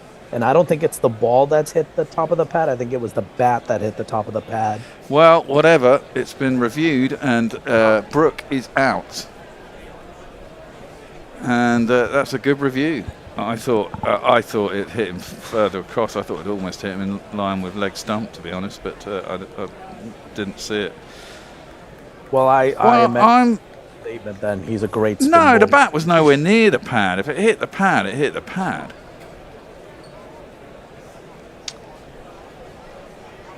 Well, Australia are really happy. Yeah. I'd like to. I wasn't really paying attention on the thingy, but there was a noise when it hit the top of the pad, wasn't it? Yeah, I thought there looked to be a spike. Yeah. Oh, that is. very frustrating. That is very frustrating. That only thing I can think of is that the third umpire thought that bat hit the pad, the top of the pad. So they have a replay there, and it wasn't, because the bat wasn't anywhere near the pad, so you can see that it wasn't the bat on the pad. So if there was a little bit of brushing the pad before it went on to hit his leg, then that's hit the pad. That's the first point where it's hit the pad, and that's the point of impact, in which case it should be outside off stump. Well, that's what I would have said too. I thought it would have then been impact outside the line. Yeah. Well, LAC 1245 says, remember this time yesterday where Palms were about to give up on cricket altogether? Now, game on. And I think this wicket very much game on. Now, this is interesting because they've sent out Will Jacks. I had seen on TMS reporting that Stokes will bat lower down, is what I'd seen. Yeah, but then surely Smith normally comes out before. That's true. They did show Will Jacks was padded up before tea, and he was sitting in the dressing room, fully padded up. Yeah, it's true. Smith does normally come out first, doesn't he? This was a decision that was made a while back. Do you think they've sent him out to be Baz ball it? Well, it's not. I think play a T20 innings. Well, I mean, if you're going to do that, I mean, Jamie Smith's kind of shown more desire to do that this tour than Will Jacks. Yeah, so. True. I think that would be absolutely foolish, though, because your lead is barely much. And, no, absolutely.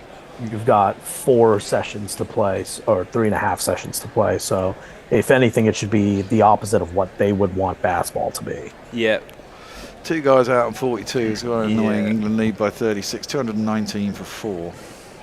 Well, Beer Batter Gummy Shark says if Quadra doesn't get the highest of ovations and theatrics as he finally walks off, he will tell the media about it. To which Messi Jazz said that he has played 88 tests for fuck's sake. To not honor him would be unforgivable. Barney Hall says that he would give Player of the Series to Carey. That's a good shout, I think. Down the track. That's a replay. Oh, is it? Yeah, it is. Yeah. You've been Tony'd. I've been Tony'd. Let's see. Cap Stinger wants to know why you keep vaping. Because I vape. He's an addict. I am an addict. I'm a nicotine addict. I've been smoking since I was about 16. I gave up that about 10 years. Well, no more than that now. Probably, about 10 years ago I gave up smoking cigarettes. Been vaping ever since. Tried to give up this, but every time I get down to 0.5 of a milligram, I end up smoking too much weed. We've got a super chat, which I'll do after this. Okay, that one's again outside off stump. That one didn't turn, and Jax just defends it, and there is no run. So we've got Jay Grover with 2 fancy English pounds, and he says, for fuck's sake, sofa analysis is piss in the wind / loo. I don't know what that means. Yeah. Ooh, there's the answer to that one. He's been caught out in the deep there. Fantastic. Very good. Will Jacks was sent out there to do the Baz ball nonsense. And he's picked up his second ball and plonked it into the arms of deep mid wicket. That makes... I'm not sure I can understand. Like, why in this situation are you sending him out to do that? I don't know. Why don't you just play a normal innings like everyone else? Especially, I mean, you've got Bethell at the other end on 106. You've still got Jamie Smith to come. I know Ben Stokes is injured, but surely wouldn't it also make more sense for Ben Stokes to play that kind of an innings if he can't run? Yes. So, and we've seen that, It's a good catch. Now, it's Green out in the deep, low down. Like, we've spoken about England's tactics before. I'm trying to think of a reason for that, and I can't really. Like, I mean, they got a chance here, even though Brooke was out. They were on 219 for 4, and we talked about this being the last session. I mentioned Hendo, if he's woken up, is absolutely having a complete fit right now. Well, I think rightly so, to be fair, in this instance. But, I mean, for Will Jacks as well, he's not had a very good test, has he? So, no. And that kind of compounds it. Well, the Glimmer Twin says, what's this crazy new bowling style with the slow and rotating ball that Webster has suddenly invented? To which, after which, Kyriak Oz actually said Will Jacks is a better batter than Smith. Well, not today. Extra Fluffo, he can't believe it. Is this spin I see before me? Yes. Suddenly it's taken 2 wickets in an over. It has. Yeah. And there's a sharp spin out of the rough. was a poor Carl shot. Herbert, he says he's a neutral, and the reviews, umpire decisions, the snicko has really gone one way. I kind of do agree with that. I think it's really gone Australia's way. England have been kind of hard done by a couple of times with snicko. Definitely. Yeah. It's really unfortunate. Yeah, they need to get rid of fucking snicko and bring in ultra edge. It's more accurate. Well, Smith is out there 2 balls later. That was a wasted fucking experiment and a waste of a batsman. Smith has got an average of 23 this series, best of 60. He's facing up to Webster. He defends the first ball back to the bowler, and there is no run. Joseph Ralph just thinks they want to go home early. I was and just thinking that. Barney Hall says tea time is booked, so I think tomorrow they are scheduling to play some afternoon golf. They don't want to be here. They don't want to be there at 5:30 in the afternoon trying to finish a test match. That's driven back down the track by Smith, and there is no run. But, you know, it's just... I kind of think like it was almost like I almost get taking on the part-time spinner, but that was like a tail-ender shot. That wasn't really. That was like a slog. It wasn't like he just tried to hit it as hard as possible. It wasn't like that was just garbage. Yeah, like I'm not sure he was like correct. thinking I'm going to pick this gap, or it was just like I'm going to try and hit this as hard as I can. he thought I was going to hit it into the crowd. Didn't Like he? he's in the final over of a T20. Exactly. Smith gets off the mark, steps back, punches that out into the offside, gets a single, and there is no run. I mean, especially for someone with Will Jack, do you think maybe is he playing for his Test career? I mean, I don't think so. I'm not sure he expects to be in a Test side. Well, no, I don't think he does. I think, yeah, I mean, and that's maybe the shot of someone who kind of maybe thinks that. I don't know, but yeah. I'm not sure would he be that fussed if he doesn't play Tests anymore? Probably not. I don't think so. No. Well, that's just that. See, that's a problem because if you don't really care about your position in the team and then you hit a shot like that in a time when you've just lost a wicket, you're trying to fight to stay in a test match. You're just. Do an you ass. want to have a little turnaround, or do you want to go another over? We're gonna have a turnaround. Yeah. We've got to the thing. Who is the turnaround, 40? It's me coming on ball by ball. I'll just say That's a all you couple of. I'll do a couple of. It's last also Messi and Ed. Messi and Ed. Okay. Are they so both there? I'll just do 1 or 2 more so the next person knows where I'm at. So Jay Grover just said Smith needs some Tai Chi or some special chai. And Shining Knight says, why would they get rid of Snicko if it benefits them more than their opponents? Well, that's a and good on the point, bonus, isn't it? it's cheaper. So I'll see you guys at the next one. Thanks very much, Mayank. Great stuff. Stark into Jamie Smith, who defends. Messi, you're supposed to be on. Where are you? Messi. I was awaiting your invitation, Bear. And Ed's not here.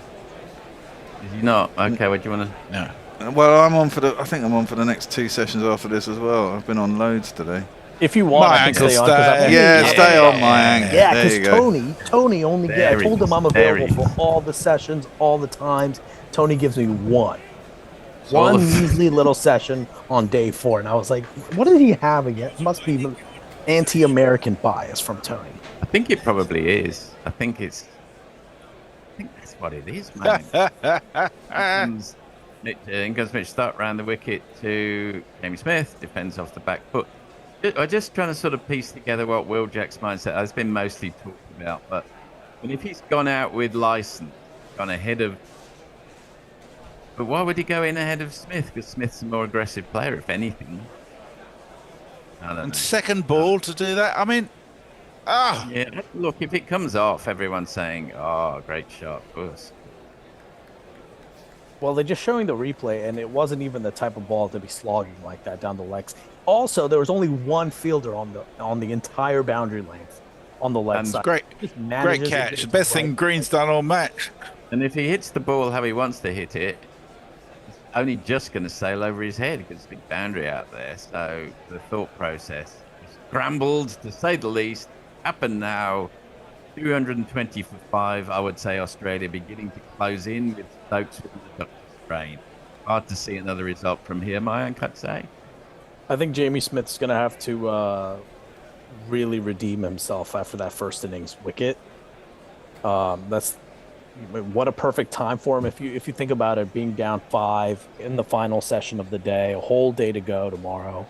If there was a time to really redeem yourself after that first innings, it would be now.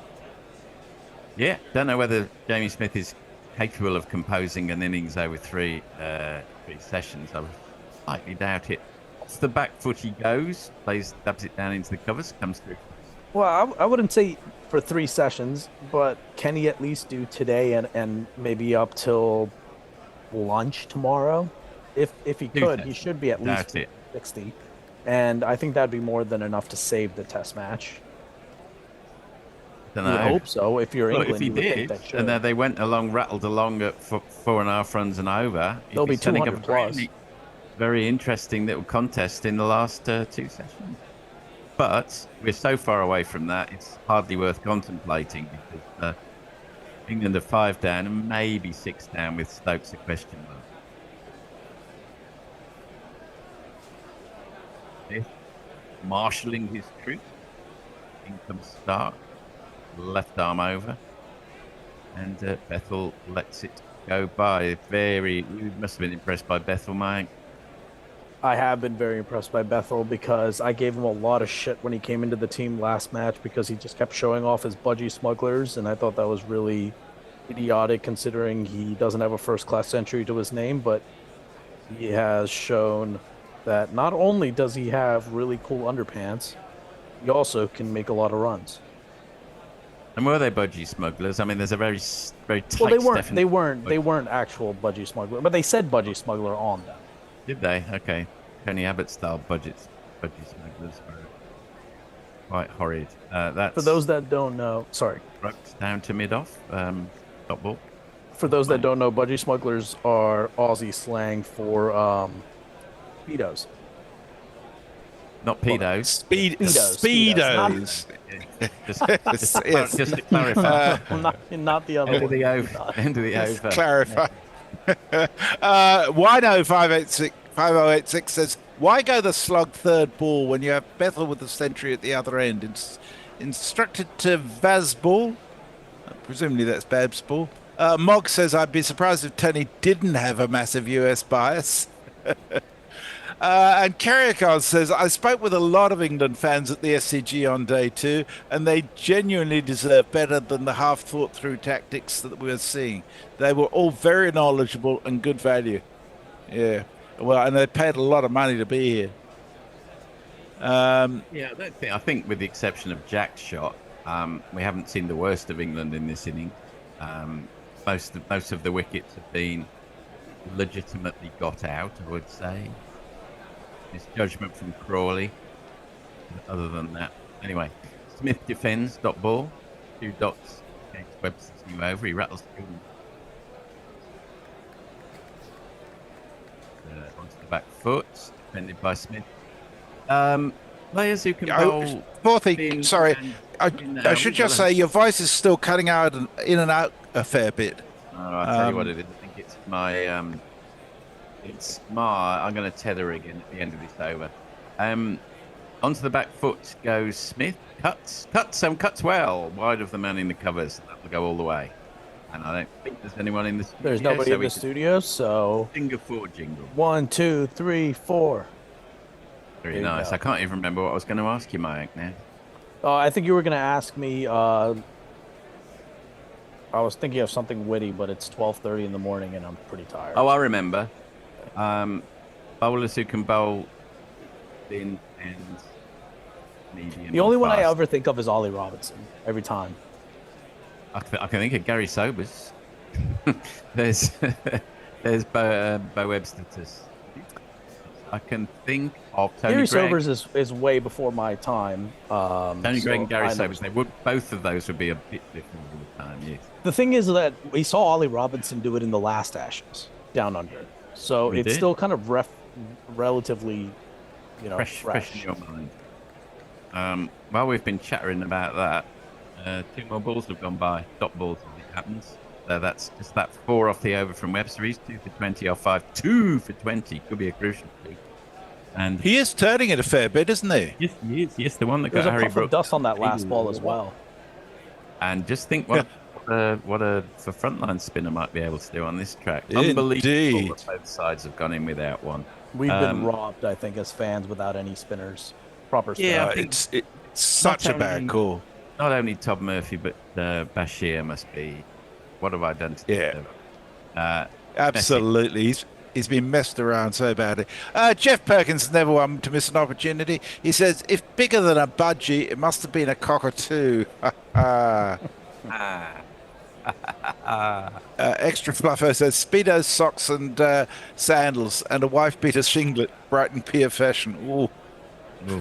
Oof. Not very 2026. And we have, from Jay Grover, a £2 super chat. Pedo's a Freudian slip. Cheers, Trump. It seemed that way, didn't it? Play and a miss from Bethell. Nice little bit of shape from Nessa. Is it Nessa or Nisa preferred? Nisa. Someone said Nessa on the broadcast commentary. He calls himself Nisa, but his nickname is Ness. Did they have budgie smugglers in America? Is that what they're called in America, Mayank? No, they're just called Speedos. But I've been to Australia, so I've learned. Where may I ask, are you a citizen of the glorious United States? Is that where you're... That's your homeland, isn't it? It is. Yeah, yes. Unfortunately, I am although I am a dual citizen, I also hold citizenship of my birth country, Norway. So I've got an out in case things get really bad. Not many of those. Not ball defending. There's very few of us. And it's always funny because Trump will say something stupid like, why can't we get good immigrants from Norway? And I always chuckle thinking if he saw me... You don't meet the criteria that he was thinking. I don't think he thinks that. Defended off the back foot. Well, actually, no. Stroked. I'm doing him a disservice. I Bethell. I think they'll come back for 2. They'll pick over to 108. No. So, unfortunately, I do have a U.S. citizenship, which at this time is more embarrassing than interesting or cool. But you never know. The world changes in funny ways. It does. It changed too, Trump. He's such an extreme figure. I can easily see the pendulum swinging quite a long way back again.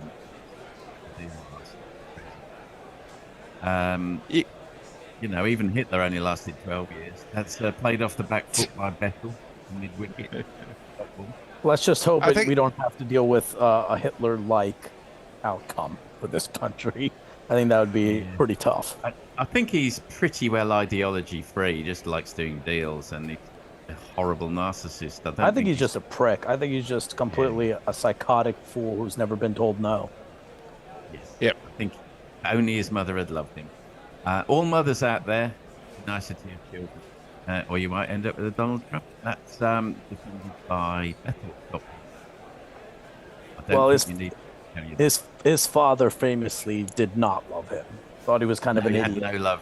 No, that's right. He had no love. He was still indulged. There's a lot of money kicking around, and he gave him $400 million, and the guy bankrupted a casino. I think the only man in the world probably who's bankrupted on a casino business. Yeah, even trailer trash-like people, to coin a phrase, I don't mean that, you know what I mean? They'd stuff their money under a pillow, and it would not lose value as fast as what Donald Trump lost. Dot balls finished the over. 2-8 for 5 England. They lead by 45, a fragile lead. Messi. Darren Pierce says, I hope Bethell ends up the not-out batsman to shame the baseballers and selectors. Joseph Ralph says, Bashir is shite, drags the ball too much. Beer Batter Gummy Stark says, could Webster have been the plan all along? Well, every time he's played, he's done something good for Australia. So you really think he's a good luck charm, and he's behaved well. And Jay has sent us another £2 to say, I think his mother not loving him was an issue. Yes.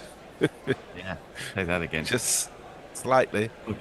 Try getting the ball out of Bo Webster's hands at the moment. He's coming round the wickets to bowl to Jacob Bethell. Played him well. Well, cuts that one nicely, but there'll be a sweeper out on the outside. Sorry. We just saw... they're showing in the pavilion just a moment ago that Ben Stokes is standing around looking at looks like he might be looking at some video highlights or something like that with one of the technical staff, and he does not have his pads on. So that tells you that he is not planning on coming in next. Webster over the wicket. And back to Smith. That's interesting. Not great news for England. Or maybe he's just got huge confidence in these two. Well, he would be probably one of very few in England at this time. In Bethell, certainly.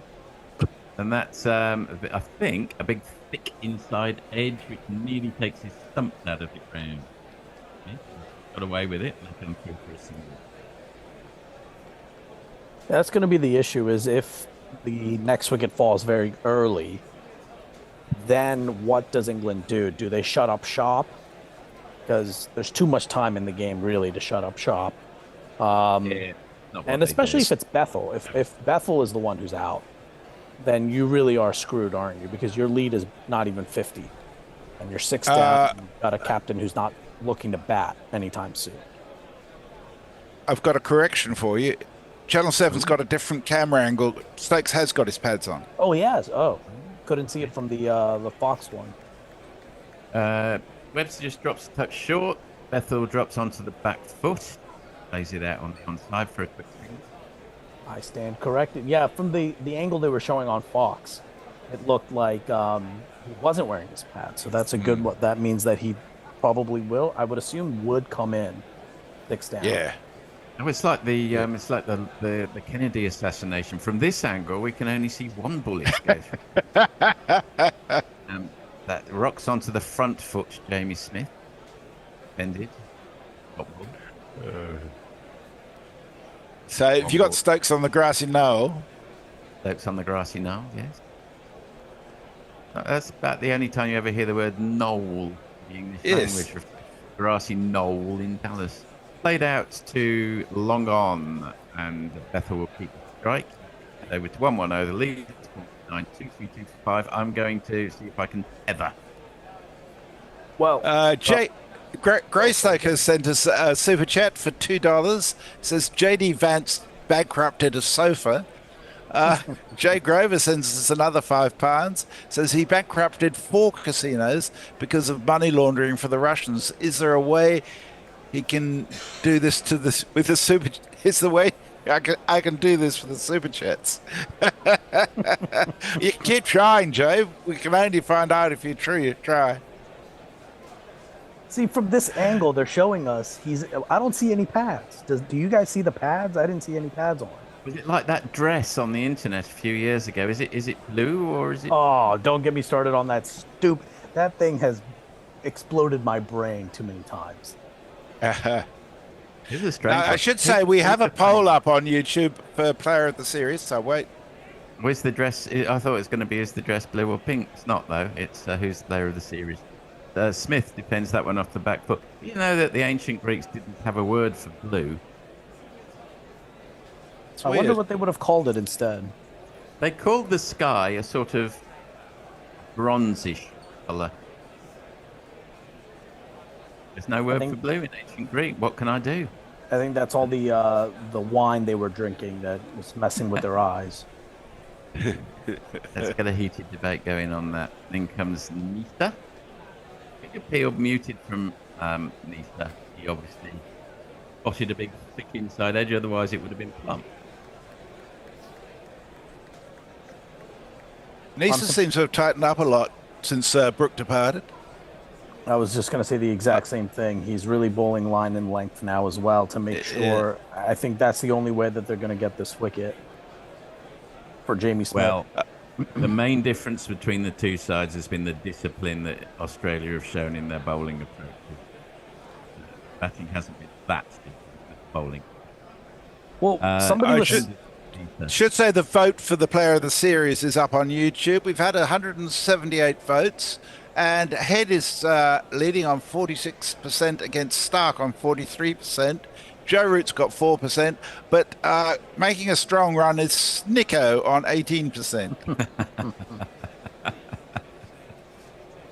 I like it. Smith facing up to Nita. Work it away down to mid-on. There's a little bit of a misfield. I think is that Spuddy Boland? Yes, it is. He's entitled to a little bit of a misfield after his performance in the series. Well, if it was up to you guys, who would you give it to? Because I personally, I feel like I would give it to Stark. I think that's just because I'm more. Yeah, I would too. Bowlers, but okay, Stark. What about you? Yeah, I'll give it to Stark. He's way ahead in the bowlers win match. He's way ahead. And he's. I think if I'm right, he's going to be 36. Yeah. There's also context as well. Overlooked by selectors frequently over the years. Vendettas by people like Shane Warne. Not part of the establishment, arguably. 5 tests at the age of 36, and clearly the best bowler on either side of the series. Yeah. Basically, Stark had played for England. They'd likely have won the series, so got to give it to Stark, I think. Travis said, not far behind. Yeah, I think that's a good assessment. I'd agree with all of that. Very much. Yeah, sorry, Mike? I was just going to say, it very much reminds me of Mitchell Johnson's 2013-14 series, where Mitch Johnson was just tearing England apart. And I feel like this year, this Ashes, Stark has been that bowler. Nisa, left alone by Smith. Well, yes, I think slightly different. Mitchell Johnson was genuinely scary at times. Oh, yes. But I mean, in terms of the amount of wickets he took, the amount of work that he's done to get the Ashes back to Australia this time around, it reminded me a lot about 2013-14 with Johnson. Yeah, and a little bit of a redemption narrative for Johnson after all the hilarity from English supporters about bowling to the left and to the right. No, that's sport, isn't it? Redemption narratives. Yes, Messi. Mog AI has come in with some clarification. He says that's sort of correct, Forthy, but they had plenty of words for various shades of blue, just not a platonic ideal of blue. That's exactly what I meant, but thank you for the correction. Webster in again, and that's played nicely out by Smith, wide of the man in the covers. I say nicely, there was a touch of risk about it because he advanced 2 steps down the wicket. I think that was a justifiable risk. Well, he had to. I mean, that ball was, looking at the replay, the thing is, his footwork was very good on that. So he negated any of the spin by dancing down that wicket. That really shows that he does know how to bat, which is why I don't know why he didn't do the proper stuff in the first innings. Rocks onto the back foot and cuts it down to third man. Because there's a lot of rough now that I'm seeing on this wicket. And he's trying to really extract that, get the ball to bounce on the rough. He's getting that puff of dust. He's getting that hard spin. So now England will have to deal with 2 problems. One is the fast bowlers, and then the other is now dealing with this rough. How are they going to play that spin? Well, it's really interesting. On the offside double. It's not Nathan Lyon's spin, but it's still spin. I think England have a decent spinner in their ranks, and it doesn't even have to be a world-class spinner. Anything north of 150. But they don't. Played off the back foot by. Yeah, this is where I think Shoaib Bashir would have been really important. I don't rate him very highly as a spinner, but I think for a wicket like this, when you don't have any other spinners, he would have still played a very good role. Fourth inning. And that's played down to long on by Jamie Smith, who's played reasonably sensibly so far. 14 and also, I feel like they've done him so. I mean, we've talked about it so many times, but I feel like they're really ruining his career. He doesn't play county cricket, doesn't get picked for England. He's kind of just around for the holidays, and he's not really getting a chance. So that's really messing with his career. That's such a crucial time in his cricketing career. And how much more helpful would he have been than Jacks in this match? That's played out to deep. That's the end of the over. 6 off it. The end of the 58. 239 for 5 missing. Greysoak 666 says Carey is the player of the series for mine. I'm sorry, I would have had him in the poll, but YouTube only lets you have 4, and I had to have a token Englishman in there, and I had to have Snicko in there, so there was no room for Carey. Hey, token Englishman, the man who scored 2 centuries. I mean, 4% of the vote though. No, he's not the best player in the series. No. Jay says, "Isn't Platonic Idea of Blue a Scott Walker song?" No. Someone said, Jay also says Johnson was a massacre. Stark were a beating.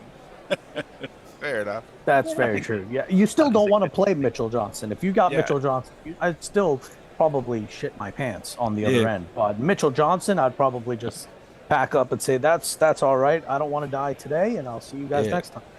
I was going to say, Yeah, round the wicket comes Nisa, left alone by Bethell. Dot ball. Bethell's on. I was going to say, if Head opens the batting for Australia, I'd be very tempted to open the bowling with Bethell. Because he likes pace on the ball. We'll see. Yeah, and he won't get any pace on the ball on that one. It would be interesting. It also depends. I mean, right now the lead is 56. If anything under 220, I think is not enough. Yeah, I agree with that. It also depends on how long they can bat into day 5, but I think 220 is a minimum. There's also time comes into it. Mhm. They can look. Honestly, we've all seen that's a dot ball. We've all seen this movie before. What's most likely to happen is you'll lose the last 5 quite quickly. Australia will win by about 7 or 8 wickets. But at sport, you never know for sure. Well, Bethell is third on the youngest England left-handers century. That is such a specific stat. Englishman, lefty, youngest century. Well, I've got to say, he's in very good company. Well, you've got David Gower. Yeah. David that's Gower not at number 1, and then Cook number That's 2, his, famously on debut. pretty good top 4 to be in.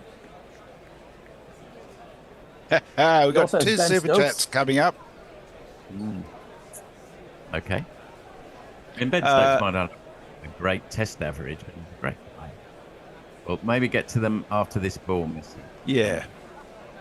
Into Bethell, who advances towards it, plays a nice stroke all along the ground, a little bit of a misfield of the cover, and they come through for a single. Messi. Jay Grover sends us £2, says 2 fourthy chuckles over 2 music jokes. Mint. And Agioto sends us 2,000 Japanese yen. Thank you very much. He says, thanks, fellas. Great commentary again, despite the poor effort from England. Thank you very much for that. Has it been a poor effort? I'm not sure it's been poor in patches, but it's also been good in patches. Bethell's century's been. I think it's just been poor in general with the series. Yeah. I think you could say it's just been poor Ashes. Oh, it's been a poor quality Ashes. Yes. What's been frustrating as dot ball? What's frustrating for everyone is that the glimpses of what England could have brought to the table with it.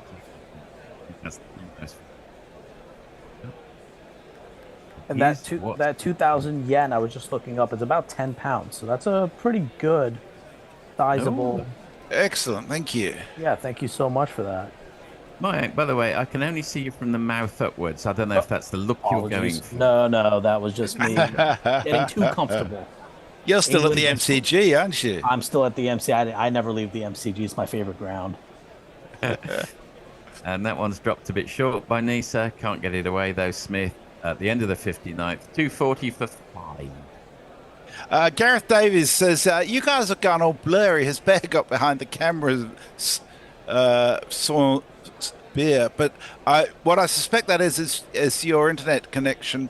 Mine sometimes goes low automatically if the internet connection slows down a bit. Yeah, you have to change it if you're watching YouTube. Just change it from auto to maybe 480p. That way you'll manually. Or maybe 720. Or 720. Speaking of Johnson, Joseph Ralph says you didn't know where Johnson would pitch the ball. Erratic and dangerous. Yeah, that actually makes it even scarier, doesn't it? It's not like it's steady. Yeah, it's like a killer flying around the room. You just never knew when it was in there. Mitchell Johnson was always, to me, he always embodied the face of a convict. Travis Head time. His first ball, an attempted sweep by Bethell. It's way outside leg stump, which is just as well because it's hitting full on the pad. Travis Head's is he going to be the golden arm that gets Jacob Bethell? Well, it is the 60th over, so the ball is pretty soft. So it does make sense to start using spinners on both ends and give everyone a reprieve from the fast bowling. head in again, and he ropes that one. That's a full ball from to Bethell, who walks a single wide of the man. Off was Kawaja playing in the last match. And the Will other he thing get is, honor when he comes out. well, shit gets wickets. And she gets Indeed. And this England team loves to give their wicket away, especially Smith. So maybe they're just trying to see if they can trick him. I think, well, yes, all joking aside, there is definitely something in this. Head in again. That's played safe, securely enough by Smith. Again, down to Kawaja. We've got 10 yards in from the boundary. It's long gone. I think he should get the old guard of honour when he's out. Got an average of 45 in H2 tests. That's not worth a guard of honour. What's it called? Yeah. Swept. Light risk because it was bang on middle and leg, but swept nicely by Bethell. He's obviously seeing the ball very well. Yeah, he will definitely. I think he will get a guard of honor tomorrow. Whether he bats opening or doesn't bat, I don't know how it will play out, but he should get a guard of honor. And that's not played particularly well. Well, that's actually my best. Depends it. I think there's one more to go. Where are we? Or we're looking at our clock. Will the clock tick over to 5 o'clock when we shift? That's played out on the offside. I think about going back for 2. It's still at 4:59. I think we've got another over in us. Yep, we've got about it's about 40 seconds. We have another super chat. Jehan Ariatnam is not happy. He sent us $7.99 again. Thank you very much, Jehan. He says the Jack's dismissal was just plain village, same as Jamie Smith in the first innings. Under 10 stuff. This team is comical. Yeah. I 100% agree. That was extremely poor. Yeah, I think though. Well, what do I think? I think though, a bit like if you isolate on the highlight reel the terrible dismissals. Some guy. Oh yeah, Cameron Green's got a few. Yeah, but if some guy, for example, has got 72 off 65 balls and gets out to a very ambitious shot, then that's different from Will Jacks coming in and getting out second ball. Especially with the situation of the match. Yeah, and highlights reels can guys a lot, but that was really reckless. Dot ball first up from Nisa. Bowling to. Are we into the overspill now? Is this the last 30 minutes? No, we've got an hour. Another hour. So I mean, you would think maybe about 13 overs, 14 overs that England would have to bat out. So we won't see a new ball tonight. Stumps, if they get to stumps and they're 110, 120 for 5, they're still very far from favourites. There could be a match in it tomorrow. That's played round the corner by Bethell. Deep square leg. They'll come through for a single. It will be interesting to see if you're right, and that's how it ends up playing out, which I think England fans would be very happy with. How do they deal with the new ball tomorrow morning? Because we'll be at maybe 74, 75 overs by the end of the day. So they'll have about 5-6 overs or so tomorrow morning, and then you'll have that new ball. Do you attack the new ball, try to rapidly get to 220, 230, then try to win this test match? Could they even dare to think to win? I think that's going to be a very interesting mind game tomorrow morning. I'll definitely think to win it, but I don't think that necessarily means you've got to attack the new ball. That's played nicely off his chest, guys. It'll go down all the way to the vacant third for a Gandari. So imagine your 4 jingle now. 1, 2, 3, 4. I think, in answer to your question, Mike, if I were them, I'd say let's see off Mitchell Stark and Scott Boland, get to the 15th over, and then look for the attack. What would you do? I think I wouldn't be surprised also if Jamie Smith has been given a real thrashing in the pavilion after that wicket, because it wasn't just this test match, it was also the way he got out in the last test match. Yes, Smith, nice straight. They must be a bit confused at times, though. What is the strategy? Am I allowed to do whatever I want and go out and play my natural game and just be myself? Or is it not that? I think it's. It worked. I wouldn't be surprised if they don't really say anything until you fail. Then they come to you and then say, "What the hell are you doing?" No, I don't think they do that. I think when Jamie Smith got out with that dreadful shot, they would have given him a tap on the bum and say, "Good on you for trying, mate." No, I don't think either of those, actually. That's defended by Jamie Smith. I don't know. I would be confused if I was thinking that. Yeah. I don't know what my strategy is. I really don't. Why don't I just play the sort of game that got me into the test side in the first place and forget about mythological philosophies like baseball? That's what I'd say. I think that's a very good description of it, to be honest. Well, Yeah. you know, they're just words we bandy around, really, aren't we? Why don't we just... Anyway. So much has been said. We're about to be bishoped. Righto, we are about to be bishoped. Not castled, but bishoped. Nice, very nice. Orthodox defence by Smith. End of the 61st, 255. We're having a change. Okay. Well, thank you guys so much. I'll see you guys next time during. Thanks the, for World Cup. stepping up, Mayak. No problem. Despite Tony's best efforts to only give me the one slot. Yeah, well, it's the anti-American bias. We have to maintain an appearance of anti-American bias. I think we're gonna have to invade the UK after we take. Well, over. you never know. Trump might do that for you. That's what Farage is. Of course, I'm here. For. You've had me on virtually all day, Tone. Yeah, I must admit, I did do the dirty on you tonight. You fucking certainly did. I was hoping it will definitely go to a full day 5 when you will have my company to delight you. Well, I won't. I'm only here for the first session. Oh, of course you are. Bugger, I'd forgotten that. Yes. So you can work yourself. You can work yourself to death as England. Oh joy! Win by 9 runs or whatever it will be. That one is driven by Bethell down to long off. He'll get himself a single.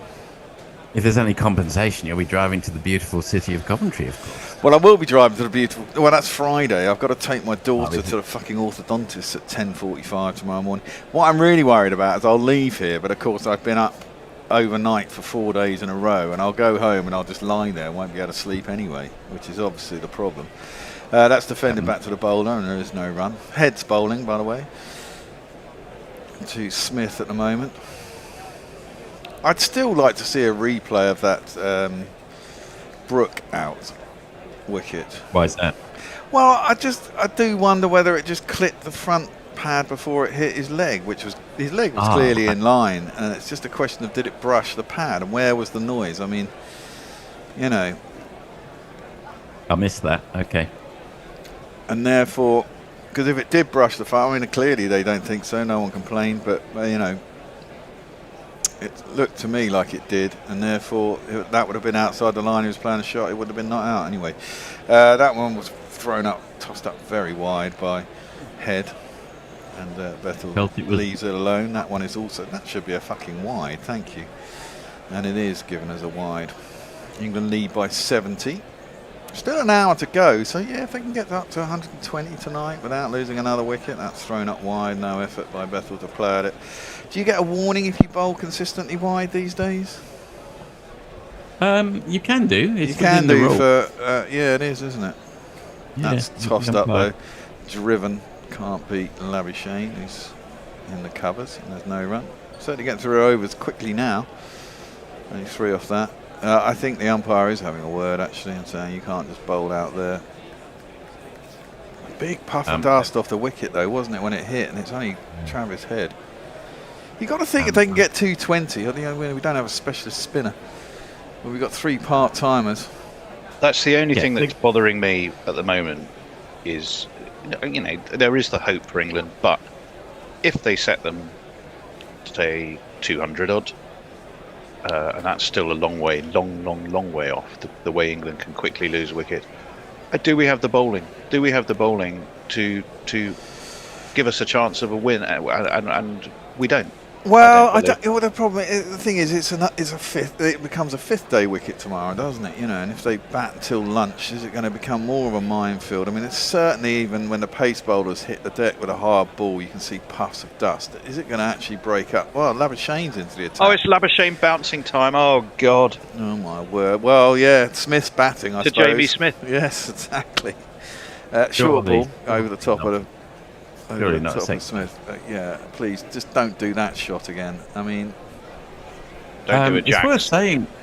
Look, let's play devil's advocate for a second. England have dismissed Australia for 120, 130, and 140 during this series. exactly. Guided by Smith out towards point. He'll get himself a single. Just milk it.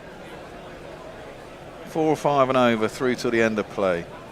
I mean, you wouldn't have put money on Bo Webster being possibly the individual who's really, derailed England's challenge, but then you might have put money on at least one batsman giving their wicket away, which, as far as I could see, is exactly what Jacks did. Yeah, Jacks definitely did. I think he was sent out there to do that, to be fair. But why? What would be the point of having done that?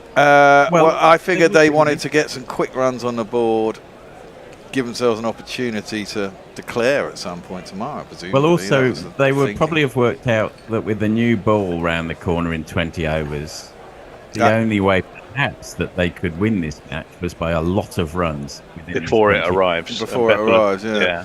That's pulled I do by see that. Bethell for a single. I mean, that's clearly the tactic, otherwise he wouldn't have been sent out. Plus, he is a top-order batsman at his county. I mean, it's not like he is a number 8. I mean, he is a genuine bat.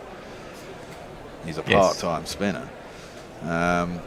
So it's not like he couldn't come in at 6. He's perfectly capable of doing that. He just fucked it up. I thought he got hold of it initially anyway, but no, and that wasn't the case. Smith just plays that past Labuschagne. Presumably there's someone out in the deep, and therefore, having got past him, it will be an easy single. It is.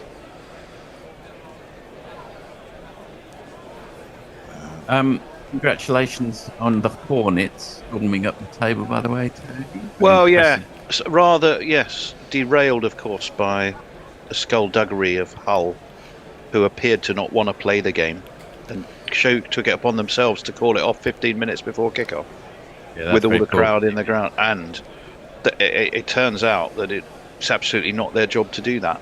It's the referee and the match officials. And do they get deducted points, and do you get off? Do you get given the points? Well, that would be nice. Short. No, you won't Bethell get given ducks the point. underneath, no run. But I mean, there was a famous occasion when Middlesbrough refused to travel for a match, and because they had a flu epidemic, but the FA didn't sanction it. We've also lost our young lad Max Lane back to Manchester City because they've had injury, which is a shame, and he's been magnificent for us.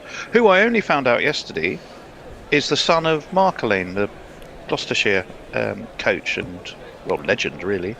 Round the wicket, Labuschagne pulled into the ground by Bethell. They'll get through for the single. He says, desperately trying to rescue a football conversation and turning it back to cricket. Where are you in the league, though? We were 4th, I think, but we've probably dropped a bit by dint of not playing. Right, I'm just going to jump in because we've had loads of messages. Gareth Davis, we need Bear to umpire the next Ashes. There you go, Bear. You've saved the World Cup, now go and umpire an Ashes. England will never be out, and Australia will always be out. Well, I think that might be a bit dodgy. You might need to balance it up with a bit of even umpiring like my own, which I know you respect. Yeah, so right. Rick Myfraps, even 2 AIs can't tell me Australia's 12th man. Oh, well, that's a good question. I think it is Todd Murphy. I think it's the Toddster.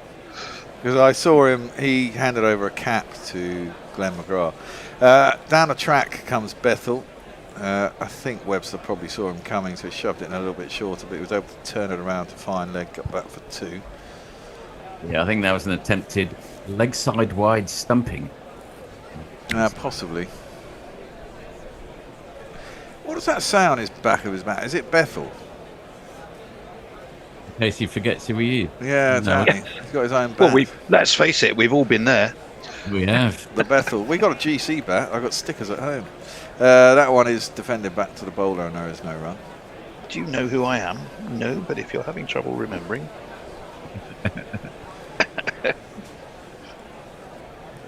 What we got? We've got a deep back square, deep mid wicket, deep cover. Down the track comes Bethell, slams it up to, I presume, a long off indeed, and just speed of 1 run. What was Webster's other wicket? I mean, I know he threw. You got Harry Brooks. Yeah, well, you see that, and he got an LBW. LBW, didn't he? Yeah, I mean, it turned sharply out of the rough, and the question was, and we only saw one replay. The question was, it turned sharply. He was going back to push it into the offside because not every ball has turned that sharply. So it was understandable why he went back. He thought it might not turn so much, and he would just cut it. It turned sharply into him, but his front pad was outside the line of off stump, and it looked like it could have brushed the top of the pad.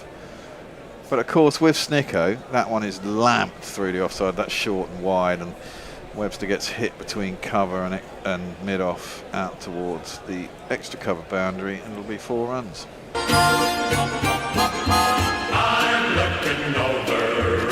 And the question for me was, did it brush the top of the pad before it hit his leg? When his leg was in line with off stump, but his pad was outside the line, and it looked like it just brushed the top of the pad. And the problem with Snicko is because the noises are all out of sync. You couldn't really tell. The umpire quickly decided it hadn't, and therefore, when it went to the Hawkeye or whatever, it hit in line and was taking the leg bail, so he was out.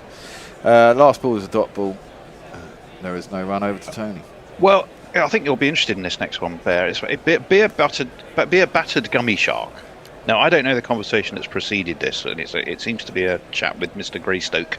But he says, we had a Coke bottle glasses off-spinner in our Air Force team. He was ordinary and smoked too much dope to be any good, but post-match he was great. There you go. That sounds an awful lot like me, but I was probably... I don't have bottle top glasses.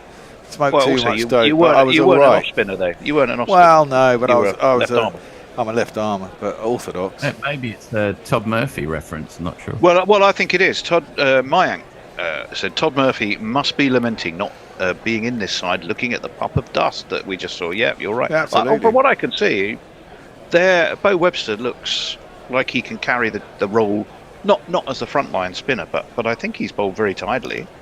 And he's got that height, and he can certainly throws it up, and he's got 2 wickets, although you could argue he was given 1. He was given 1. But there we go. Let me see. Bethell loves puff, no problem, says Gareth Davis. Oh, hang on. I believe I spy a super chat. You got your jingle ready, Bear? Oh, we haven't been playing jingles all day, Tone, but if you want me to, I will. Haven't we? Why not? No, because there's too many. Well, we've only got 5 jingles, of which 4 are over 10 seconds long. Well, that's true. Okay, anyway, this is 10 English pounds from a Mr. Grover of Sheffield, who says, I've never heard a larger TMS breakdown than Smith shot to Labuschagne. Although why anyone should give that wee little dominant Droiger an inch, I do not know. Grab a book at your pleasure, Ian. Right, I will.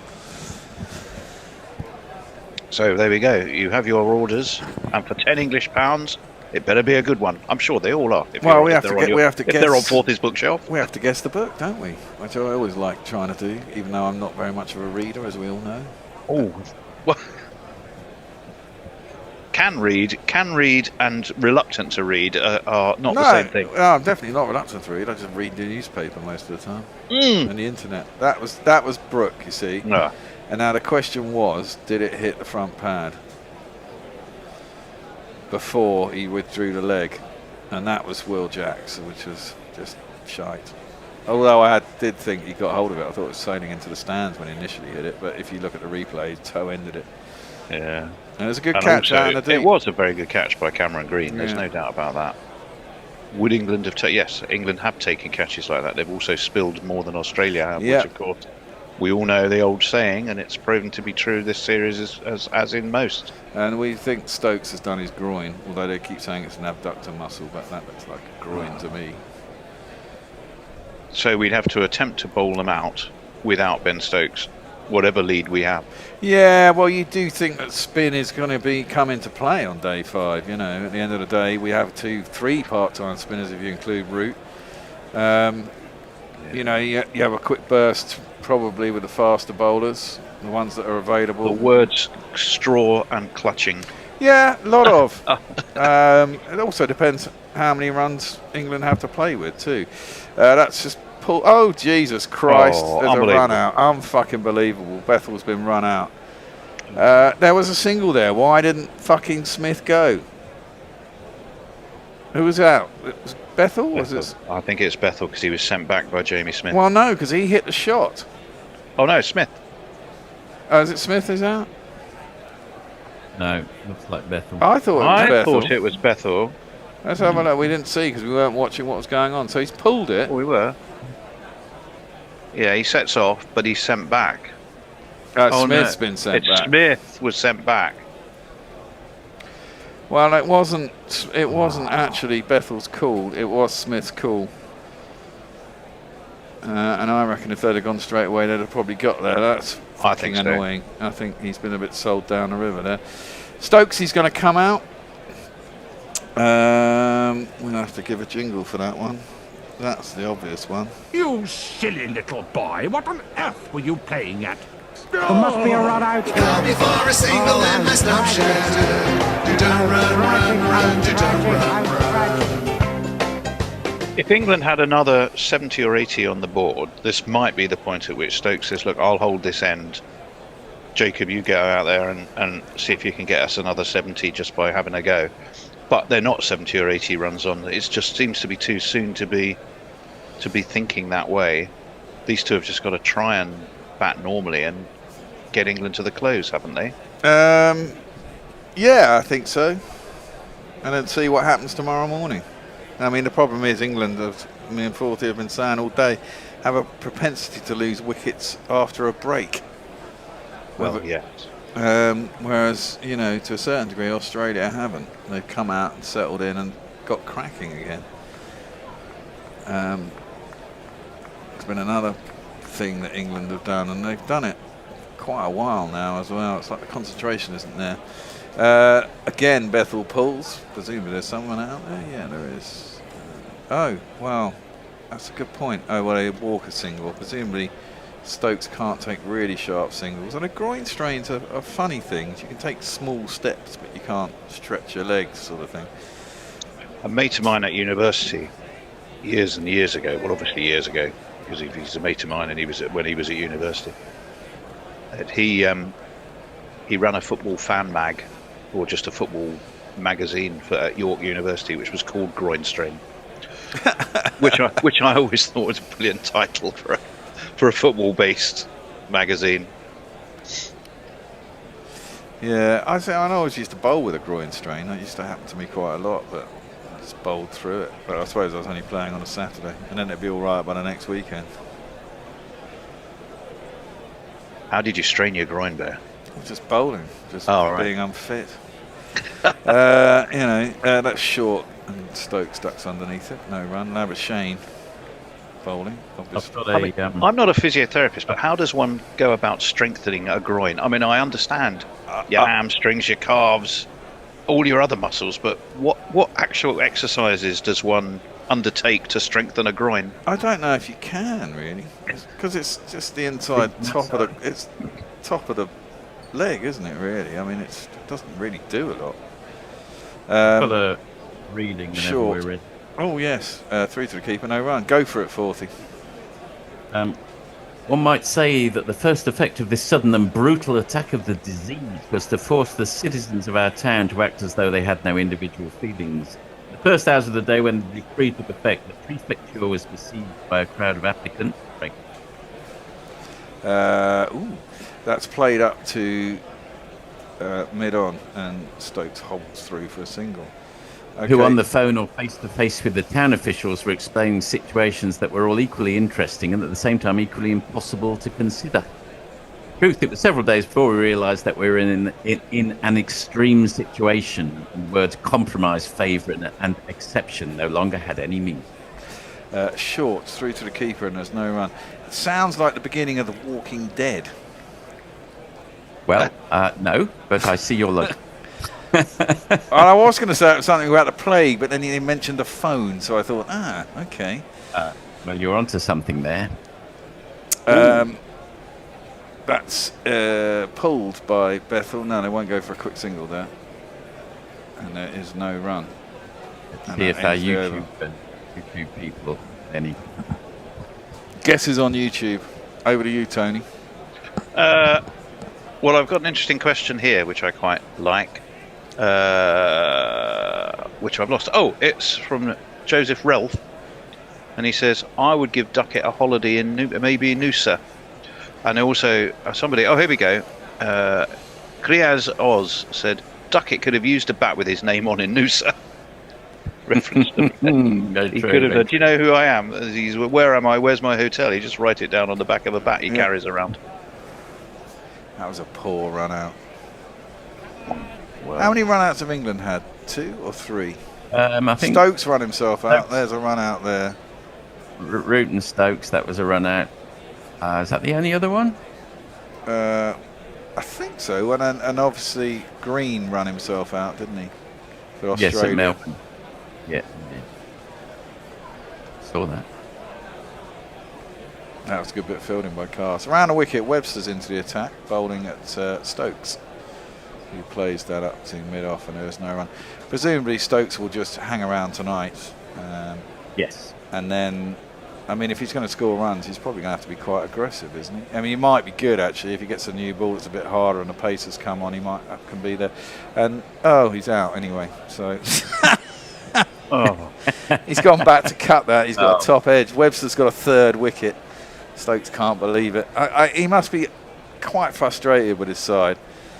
I don't know. He's injured. There's not a lot he can do. But that run out, well, we'll be talking about claiming the extra half hour soon. Well, I think we are at that point, aren't we? No, actually, no, we can't. No, we can't. won't, because they'd have to get 80-odd runs, even if they got us all out now. I don't think that's going to happen in We're on the cusp half of an that. hour. That message to Bear that says, right, Amber, do I need to come in for England to score 80 runs? Australia well, you better do, because if it goes beyond that, I won't be there. So then no one will be here. Then, correct. Well, Hendo's in, but I will be there. I will be there. That, dare I say it, that just seemed not a shot to play when you've just arrived at the crease.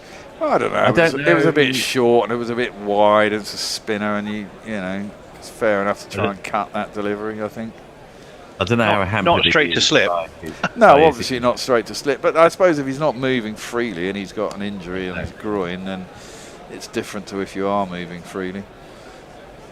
Because I'd rather, when I was looking at the wickets down, and I was thinking, well, we've still got Ben Stokes there, and if Bethell's seeing it like a football and 17 or 15 or so overs to the new ball, then we're still right in this game, providing Bethell can stay there and we can and Stokes can support him. But there you go. Down the track, Cass is the new man, and he has a jingle. It's first he comes down the track and defends it. There's no run. Here he is.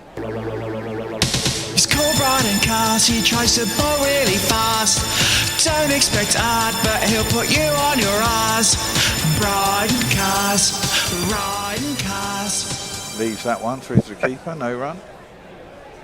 I was always told by Mog that was too obvious a jingle, so I can only assume it's not Mog. It is Mog.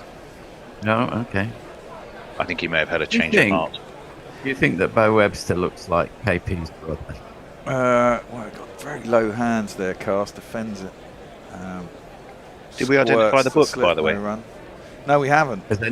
No, I can tell you. But has anyone identified the book on the comments? Is there anyone Not that still I've commenting? seen. I'll tell you at the end of the end. Jay Grover should be the one trying to guess. Back and across goes Cass, defends back down the track, and there is no run. Jay said something about you've only ever read one book there, and it involved fish rape, which What? I think would be. No, I've read lots of books when I was a kid. Golly. Well, if Jay's not going to come in, you were right about The Plague. It is called The Plague by Albert Camus. The Outsider. Was that Albert Camus, The Outsider? It's also L'Étranger. Yes, this is La Peste by Camus. Glimmertwin wants to know, if Murphy's the Todster and Ducket's the Duckster, what nickname would Tony give to Webster? Well, he can't be the Webster. Probably just Webby. Webbo. The Webbler. Webbo, yeah, Webbo. Yeah, Webbo. He's Australian, it's Webbo. That's pulled. There are 2 men out in the deep. They would only go around. At least they can run singles now, I suppose. It's been a sad end to the series for Stokes, really, hasn't it? He's got himself injured. Bowled okay, got injured, got a duck in the first innings, didn't he? Or 2 or 3. Well, I mean, he was over bowling himself. He was the captain who was literally trying to do everything. You kind of felt he was the next injury in line, really. And well, I guess if you're going to get injured in the 5th test. Well, yeah. I always imagined that Kenneth Branagh was probably a bit like that in the 6th form. Yes, I'll star, I'll direct, I'll also do all the... Short. Labuschagne's still on. It's short and then goes over Bryden Cast and there is no run. Labuschagne smells a wicket here, doesn't he? I'm bowling at number 9. I think they must be way down on their overage, which is why they're hastening through it quite so much as well. I don't know if they are. At one point they were getting through overs really quite quickly. Yeah, but this is a very similar tactic to the first innings. Yeah, well, they've got 14 overs to the new ball. I guess they try and bowl as much shit until they get through there. They probably don't want to bowl Stark again. That's been given as a wide. That. Jamie Smith has got out to a Labuschagne bouncer and been run out. He's not a sequence he'll look back with any. Ashan Raza does remind me of a Weeble. Pulled by Carr. That's a good shot. Oh, I think he might even get away with that. It's a good shot. He's got 4. There's a lot of people out in the deep on the leg side, sort of scattered and staggered. Powerful man. He's managed to hit a gap and get it down to the boundary for 4 runs. It's me, says she. It's me, says she. Are Weebles? Are the Weebles what? Are they still for sale? They still exist? I don't think they still exist. Just dropped into the offside, and Castle got a single. I mean, theoretically, England, they don't have a chance, I don't think, at 200 runs, but they've got to think they have a chance at 200 runs. If they could get a lead, they certainly don't have a chance at 100, 120. No, I saw we just put a poll up, which are great, by the way, those polls on YouTube. The only problem is you have to remember to dismiss them afterwards, otherwise it gets right in the way of reading the comments. Well, they don't seem to come up on the back end, which is weird. When they get put up, the results come up but I can't see the poll that's been put up, and I don't even know how you do it. I don't know how you put a poll up. I think Messi's our poll creator. Creator of polls. Yeah. It sounds like something medieval. Maybe you can do it as to someone who's getting into who's on there, not necessarily from the back end. Anyway, enough of that nonsense. Short, through to the keeper, no run, end of the over. I think we are about to have a change. I did see a super chat. I've got to look. Oh, a super chat. I'll see you tomorrow. Can you let in Mark, please, Messi? See you tomorrow. 40. Thank you, 40. I can't see a super chat after. Yeah, there's one from It's Jay Grover. I got it. So he got the plague by Albert Camus. Thank you so much, Jay. You might want to go back a bit in message wise. Okie dokie. I'll just report the results of our previous poll, which was who's the player of the series. Travis Head got 45%, Stark 33%, Joe Root got 5%, and Snicko got 17%. Webster, round the wicket he comes. Swept by Bethell, swept for 4, back of the square. What a lovely shot. Boland attempted to get round there, couldn't. 4 more to that England score. They stretch that lead to 92. They do still have 3 wickets in hand, but I just fear we're looking down the barrel of what might have been again from an England perspective. But I hope I'm wrong. Is someone Hi, Mark. Hello, I'm back. Hello. Mark. Here he is. Webster, round he comes, throws the ball up. Bethell steps back, cuts towards backward point. Nisa fields, and there is no run. We're watching another rerun of the run out. That's great fielding. It was great fielding. In comes Webster. There is a slip. It's punched by Bethell down towards mid-on. Gets a single. Every run vital for England. These two can keep going. Cass on strike. He's on 5. It's hit one terrific shot through mid-wicket. Absolute corker of a on drive. So let's see what he's got. So Webster, there's of course a forward short leg as well as a slip. That pops up. Travis Head at short leg would have been... Oh, it's Weatherald actually. Does that mean that we're likely to see Head bowling and therefore you're not going to stick him under the lid? I rather suspect it does. Yes, I think so. Two quick wickets for England. The first one definitely self-inflicted, which was the run out. That's a good single taken though, quite sharply. Adds one more to the score, takes England on to 281 for 7. Something's making it. Is that Messers chuckling in the background? Yeah, Glimmer Twins got me laughing. I'll tell you in a minute. I wonder if that's... Oh dear. No, it's on the bounce, was it? Yeah, cut straight towards Labuschagne. Has someone got something... I can hear myself echoing, and I suspect someone may have YouTube or something with the audio on in the background. Not it me. might be Bear in the studio. It may be. Yeah. Your chin is disappearing down the bottom of the screen, by the way, Tony. I'm sitting on my sofa. This time of the day, I don't sit on the... Normally, I would sit on the kitchen island. And do the cats allow that sort of thing? Cats love their cricket. No, but they let you sit on the sofa. That's good of them. Sit on it.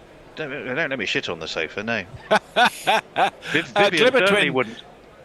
Oh, shit. Well, it is Travis Head. That's why he's not under the lid. He's bowling over the wicket to Cass, who cuts straight to cover and no run.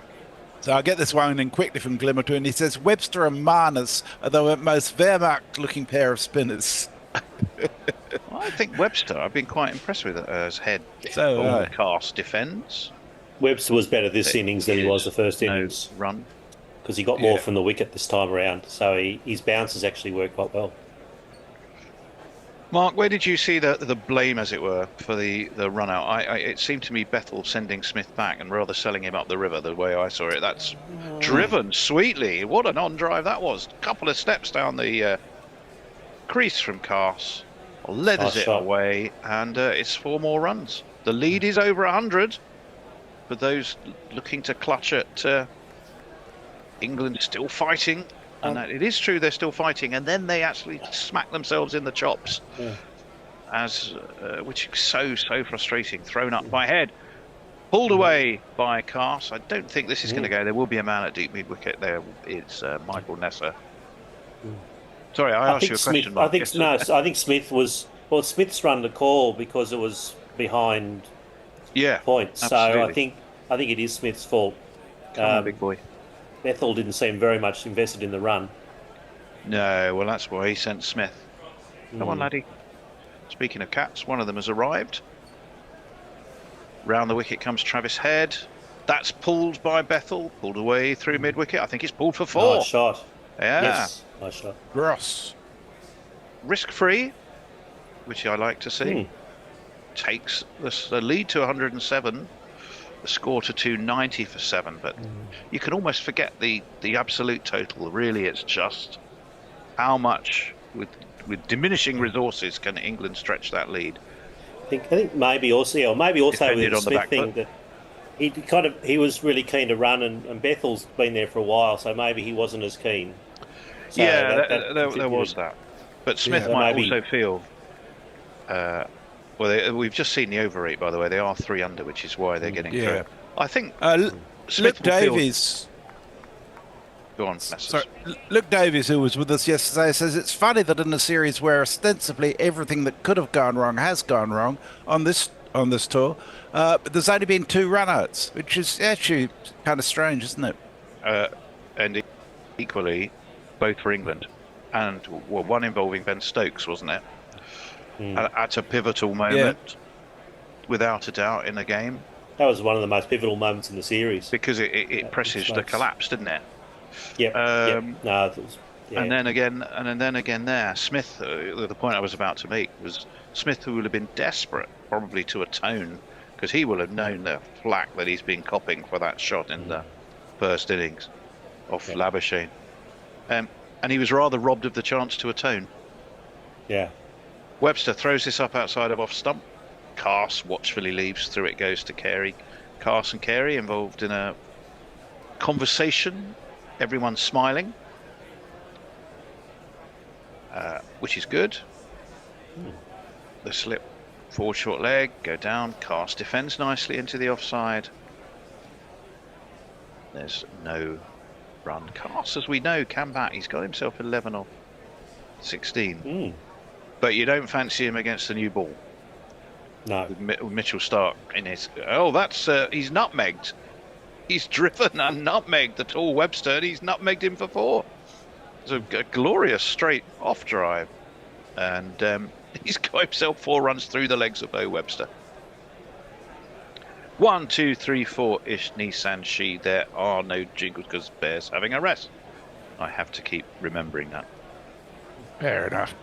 So it'd be interesting. They'll probably be playing spin for the rest of the session because of their 3 under. Thrown up by Webster, on driven this time. He's going to get himself a single, I think. Yeah, there is a man deep set at long on. So, let's see how many runs they can score in. No, it's not. It's Captain Steve Smith. Sorry. Just said it's interesting to see how they can score in 10 overs with 2 spinners on. Yeah, they'll get through them pretty quick. Does that mean we might... I don't think we're going to get to see the new ball tonight, though, are we? No. They're not going to get through 11 overs in half an hour. That's not going to happen. 20 minutes. Well, yeah, 20 minutes now. Webster, in he comes. Onto the back foot goes Bethell. Guides this to mid-wicket. Gets a single. He's got to trust Carse. I hope he took a single. Yeah, he did. You can't be feeling you're shepherding the tail. No. 113 the lead. Stranger things have happened. Yes. But England putting themselves in sight of the win and it all blowing up on them through self-inflicted disasters is not an theme uncommon of the series, theme. really. It's not an uncommon theme this series. You took the words out of my mouth and your fingers tasted really weird as that's pushed into the onside. Oh, that's a horrible thought.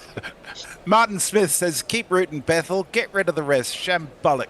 Half are not fit. We have poor bowlers, unfit bowlers. It's a disgrace. No preparation for a big series at all. Just a piss up and a free holiday. Oh, well, angry I'd rant. love to hear Hendo's thoughts now. Sadly, he's not here at the moment, but he will be tomorrow, and I must remember to ask him. I mean, we've talked extensively about the mismanagement of Bethell. His lack of technique on difficult situations. How much might this or not have turned around Hendo's opinion of Bethell? You have to say he's done superbly in a very difficult situation. You hope he's still there for the new ball, and then perhaps the ultimate judgment will come. Maybe I'm being really harsh there. Right, Scott Boland. Very sound inning so far. Yeah. Scott Boland is going to be back into the attack. Hello, Bear. He was in the first over this morning. Who was? Bethell? Yeah. I didn't say he wasn't. Did I? Oh, he faced a new ball. Okay. That's left alone outside of off stump by Bethell. Yeah. Boland seems to be enjoying his work. He's little chat with Ashen Raza on the way. Bear seems to be enjoying his rest. Yeah, maybe he's just dreaming. Was that some sort of cheese fever dream he was having in the background, or was he actually talking to me?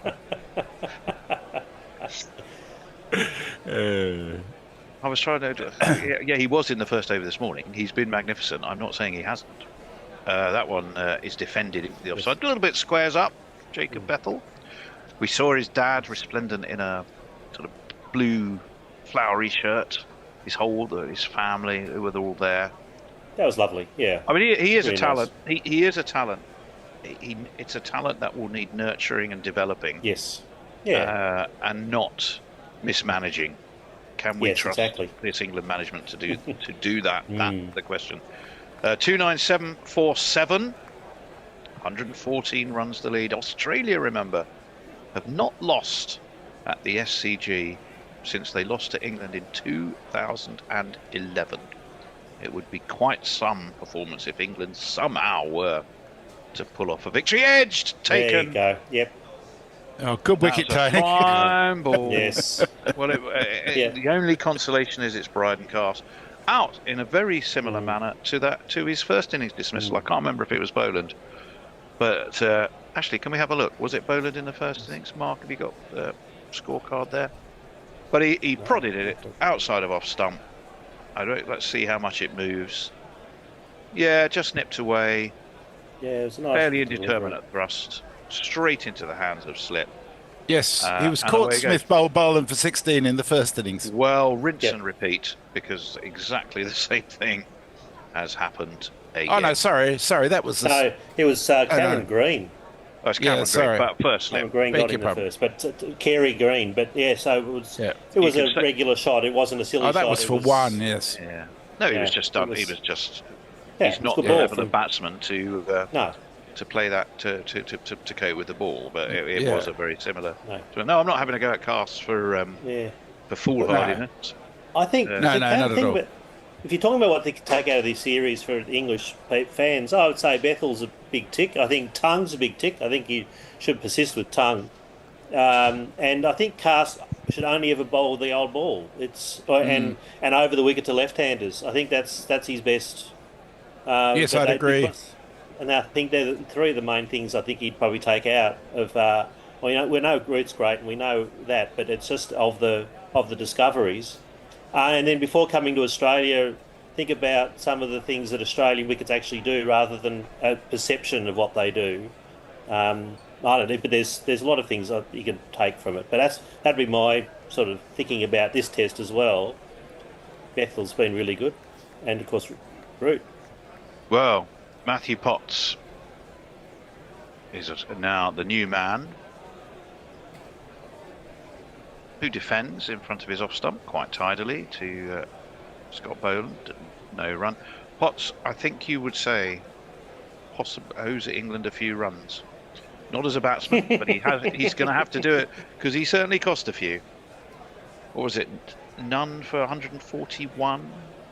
Am I right, in Australia's innings so far? Or in Australia's first innings. Now, wicketless. Yes, 141 runs. He did pull it back noticeably, and I do have a thought about that. That one was wide, kept possibly a little bit low, even surprised the impeccable Carey, who this time doesn't cleanly get a glove on it and rather sort of pads it away, but at the cost of no runs to Australia. I mean, if my figures are correct, Smith is now within one catch of Root as the leading catcher of Test catches. I don't know if either of them are going to be overly concerned by that particular stat. No, probably not. Their currency is runs, but I mean, it's a useful. 2 slips in a gully. Boland in, nicely turned off his legs by Potts. He's going to start paying back those runs with a single. And at the end of that over, it's been a crucial wicket cast, gone, caught at slip by Smith off the bowling of Boland. 2 runs off the over, 298 for 8. The lead 115, Messers. A super chat from Jay Grover for £2. He says, I can tell you Hendo's thoughts. They are dark. They're dark. They are. And Beer Batter Gummy Shark is deep in conspiracy theory. He says, the English team and their incoming tabloid thrashing just a cover for Keir Starmer's performance and polling.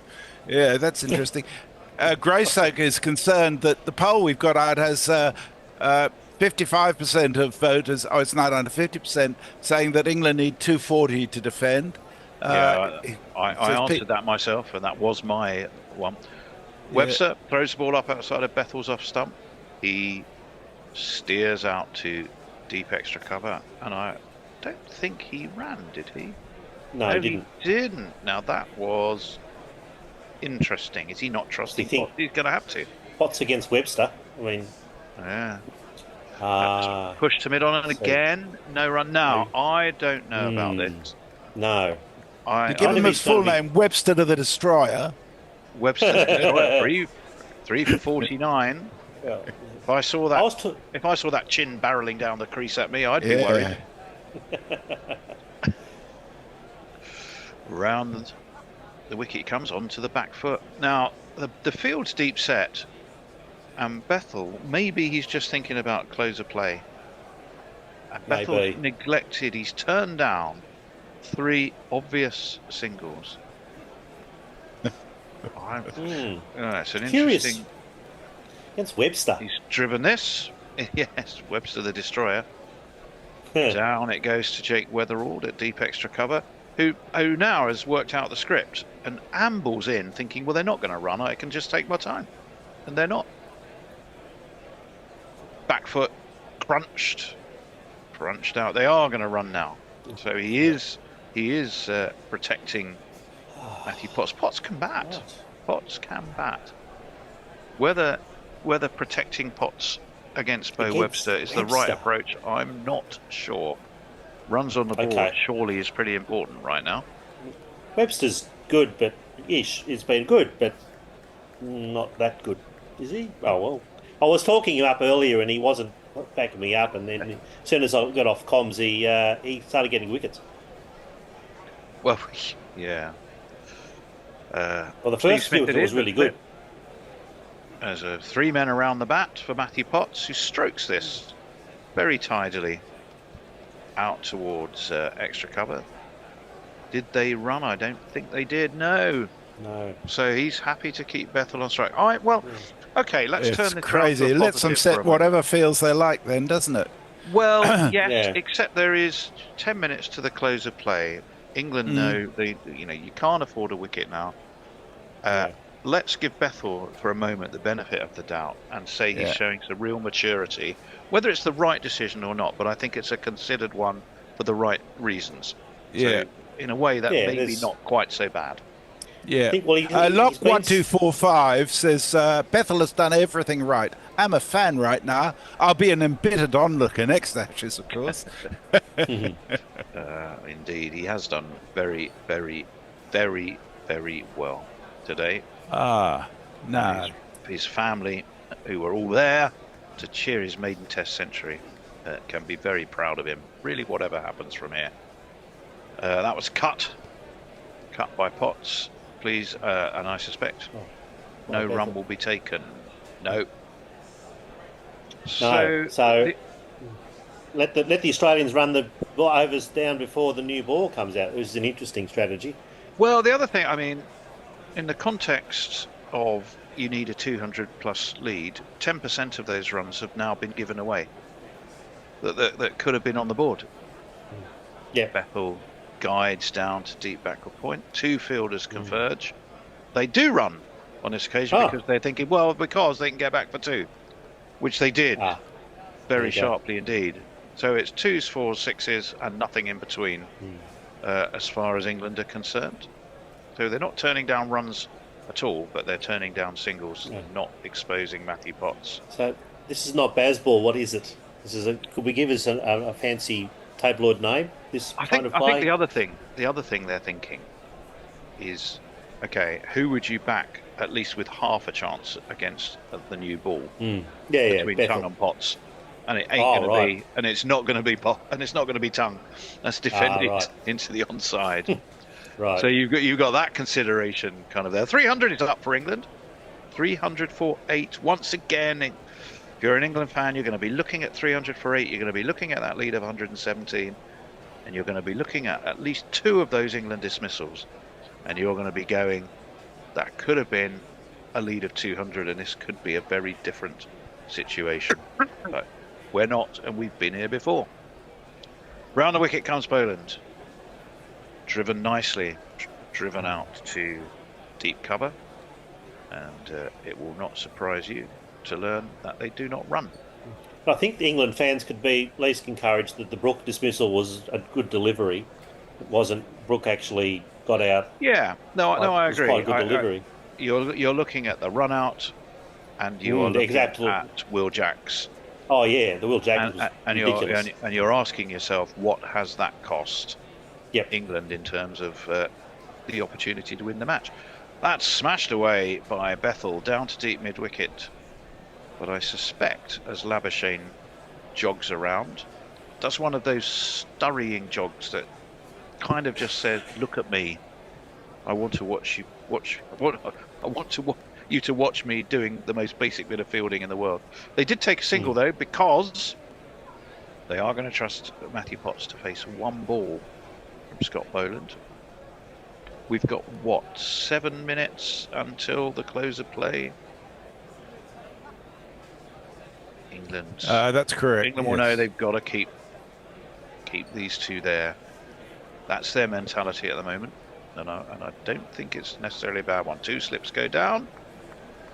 It's full and on off stump, but competently defended by Matthew Potts. He's yet to get back into credit against the 140 odd runs without a wicket that he conceded, but he is doing his job and he is staying there with Jacob Bethell. Messers. Kyriakos is asking if anybody knows if it's going to be gold coin entry tomorrow. I don't think it is. I think it's probably $30.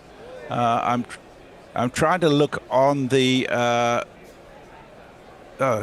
It may be a seller. Not in the I don't know. Explain gold coin entry. Traditionally in Australia, if a test goes to day 5, you can get in if you just make a contribution to a gold coin contribution to the charity they're supporting. Oh, fantastic! In Down Melbourne, the it was track $30. comes Bethell, launches this out to deep extra cover, but it's along the ground to Cameron Green. It was aerial for some of the time, but he knew what he was doing, and rather sadly, it's a magnificent shot for no run because he didn't. Oh no, they did take a single, so he is now to Webster. That's strangely inconsistent. So having protected Potts for so long, they've now taken a single and left him 5 balls to face from Webster. That seems to be a change. It's weird, isn't it? Dangers of Webster. Yeah. Yes, it is right. Change of strategy. Having defended the strategy, they seem to have forsaken it. Slip forward, short leg. Both go down. Onto the back foot goes Matthew Potts. Defends. Maybe having let Potts have a look at the ball, the thinking of this pair is he can defend this over out and protect Bethell. Thrown up. Oh, mind you, he's driven that back. Big meaty Webster paw takes the pace off the ball, just deflects it wide, and there's no run. So the single off the first ball, dramatic reversal of the strategy we've seen for the last few overs. Thrown up by Webster. Forward comes Potts. Yeah, I saw the famous SCG test between South Africa and Australia when Australia got out for 100 and something, and for a gold coin. Nearly 43. Oh, Potts is forced onto the back foot, got himself in a bit of a tangle, does somehow end up working it to Head, who's on the 45. And I don't from what I can ascertain on the web, tickets will go on sale at the close of play today. But I can't find the cost. I suspect they'll start at $30. Attendance today, nearly 43,000. I mean, that's pretty So that's awesome. a sellout again. Yeah, that is pretty awesome. This could be the last ball of this Webster over. Webster the Destroyer, 3 for 51 for him. Throws this up. Pot defends, not the prettiest piece of defence, but effective into the offside. 302 for 8 after 74 overs. 119 the lead. Jacob Bethell on 149. Goodness me. Messers. Geronimus Bosch says, okay, I'm a curmudgeon, but England have shown they are incapable of playing the conditions. The attitude is wrong. Pusher and Nudger at 3, Cook, Thorpe, etc. Bazball needs to be turned down from 11 to 6. Pusher and Nudger sound like 2 squad players in Santa's reindeer group. Didn't quite make the final 11. Glimmer Twin says the emergence of Bethell counts as a win. 4-2 series, not too bad. And Tim Wilton Davis isn't happy. He says Potts was sold to us by Durham with the promise he was a future all-rounder. Boland around the wicket to Bethell, who leaves. 142, not 149. I misled you in my excitement. First ball of that Boland over was left by Bethell competently and soundly. There was no run. 302 for 8 England. But it's that lead you've got to have your eye on, and it's currently at 119. In the barrelling Boland barrels in, and it's beautifully defended by Jacob Bethell. It rolls somewhat indolently out to extra cover, and they're back to saying, well, we're not going to run for those. Right, here you go. Tickets are now available for day 5. $30, Messers, exactly as you said. go. Kids 15 and under, absolutely free, and that's how it should be. All funds raised are going to be donated to the McGrath Foundation, who, of course, have been the beneficiaries of all the charitable efforts in this test, the pink test, and it's been quite a sight to see the way it's been staged. It's well done, Australia, for the way that they have done it, and that's out to deep extra cover. Again, no run. The Sydney crowd has seen a pretty good test, really, and we've seen some great batting, some good bowling in spurts. It's been a pretty good, certainly better than every other city other than Adelaide. Adelaide got a fantastic test as well. A proper test. Yeah. Yes, I think so. Yeah. Melbourne and Brisbane. Brisbane, you know, if your strategy is to get yourself ahead in a series that's well defended. By knowing that you're going to win day-night tests because you're so good at them, and you're the country that plays about 5 times more of them than anyone else does, then that comes at a cost. And I think Cricket Australia will have accepted that cost, although they wouldn't have hoped it wouldn't have expected it to be 2 days. No, but Melbourne's the biggest. Melbourne, state. Yes, Melbourne. When you've got your 100,000 or 90, was it 95, 94? Yeah, 95. Yeah. Capacity. And you've chucked away 3 days of that. That will have that wasn't in their game plan. No. Oh my word! That's past the outside edge. That's the first time he's really genuinely beaten Bethell in a while, and it seemed to lift a little bit. Oh, and it was very full actually. Bethell had kind of gotten a tangle all around it. It evaded the off stump, but goodness me, not by much. I think Bethell was thinking, should I whip this to leg? And then he rather changed his mind at the last minute. That change of mind meant he Coat of varnish, nowhere near the ball, but the ball got very close to the stumps. One of the few times he's been vulnerable. 302 for 8, last ball of this Boland over, possibly the last ball of the day. So I'd say so. Knowing England, this might be where he tries to launch it and holds out at mid-wicket. But no, he's beaten outside of his off stump. Crikey, he's quite coat of paint. They have a little polite inquiry to Ashen Raza, who has his poker face. His poker face in completely saying absolutely not. And I do think that's probably it for That's stumps. Day, one suspects. Yeah. So well done. I mean, story of the day, without doubt, the efforts of Jacob Bethell, a maiden test ton, closing in on 150. He has played with an expertise and a maturity in the situation which has been quite superb, and that is magnificent. So put that in the credit column if you're an England cricket fan. In the negative column, well, the familiar story of runs kind of thrown away by dint of ludicrous dismissals. Second ball hauling to mid-wicket, wasn't it? Yep. You have by Will Jacks, you have to go off Bo Webster, which has rather inflated his figures, although he has bowled very well as lantern-jawed Bo. It means at the end of course, the run-out. Stokes limping out, carving to slip wasn't a great shot, but it was. But he looks exhausted. Yeah. And he's probably run himself into the ground, and that's a concern for England when they have to bowl and take wickets without a frontline spinner on a day 5 pitch.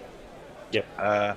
You'd put Australia very much in the box seat still, but while Bethell's there, who knows? And we're seeing in the background, we've got Alistair Cook over his shoulder. Is Shoaib Bashir, who seems to be interviewed. Now, if Shoaib Bashir is being interviewed, you just wonder what the question to him is going to be. How have you enjoyed this series, Shoaib? Well, it's great. I've had a holiday in Noosa. I've had my feet up. I've enjoyed the sunshine. Carried a few drinks. It's been brilliant, but it's fucked my career. Would probably be the summary. The other, of course, disaster for the day was the running out of Smith. Smith and Bethell got themselves in a tangle. We thought it was Smith's call, didn't we? Bethell sent him back. Possibly they could have committed to the run.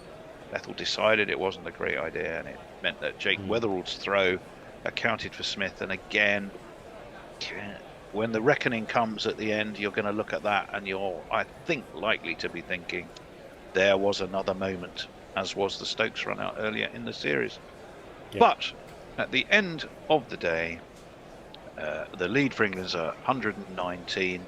Australia, they never really let up. They keep their foot on the throttle even when they've got their part-time bowlers doing it.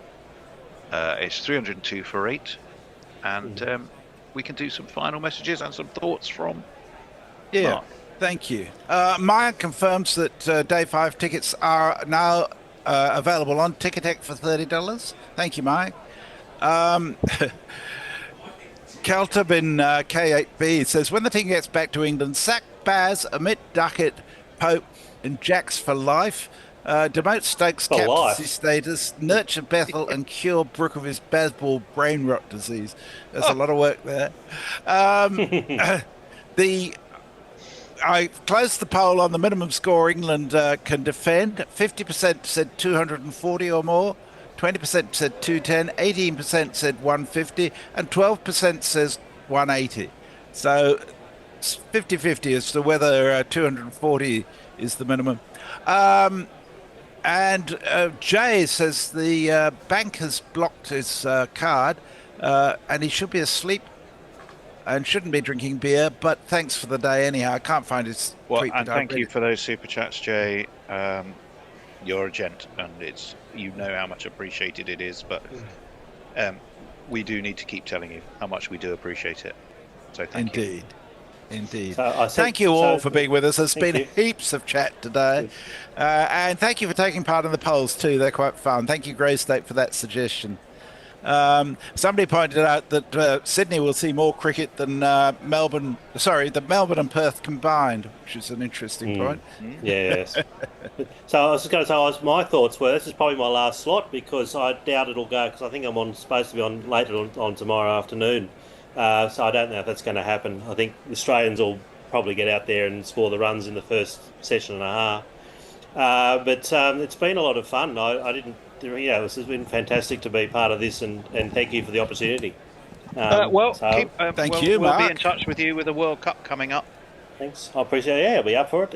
It's a good chance to chat cricket and just do some good conversations around what's going on. But I think England's got a lot more. I think England's can have more optimism than maybe people would think. I think it's very hard to come to Australia and win, as we know. And there's a couple of good signs, but I think there does need to be some rethinking of strategy. That's probably the biggest thing. But we'll see what happens in the future. Indeed. 27. Indeed. Yes, just a reminder, I will shortly be recording a roundup with Arnav, so that should be online in about 90 minutes if you're interested. Yep, be on our YouTube channel, GorillaCricket.com on YouTube. You can, you know where we are because you're already here, most of you. There are other ways, of course, to find us. Don't forget to support us on Patreon, please.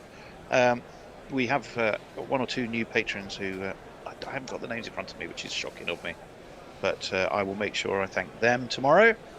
But it's a way that's what helps us keep doing what we do with you. Keeps us on the road, really. It's invaluable to us. We don't give it for nothing, though. There's loads of benefits that you get when you do become a patron supporter. But that's it. We're going to be with you tomorrow. All is not yet lost. You just never know. But the hope can sometimes kill. Indeed. Right, we're out. See you tomorrow. Thanks. Take care. Yep. Guerrilla cricket.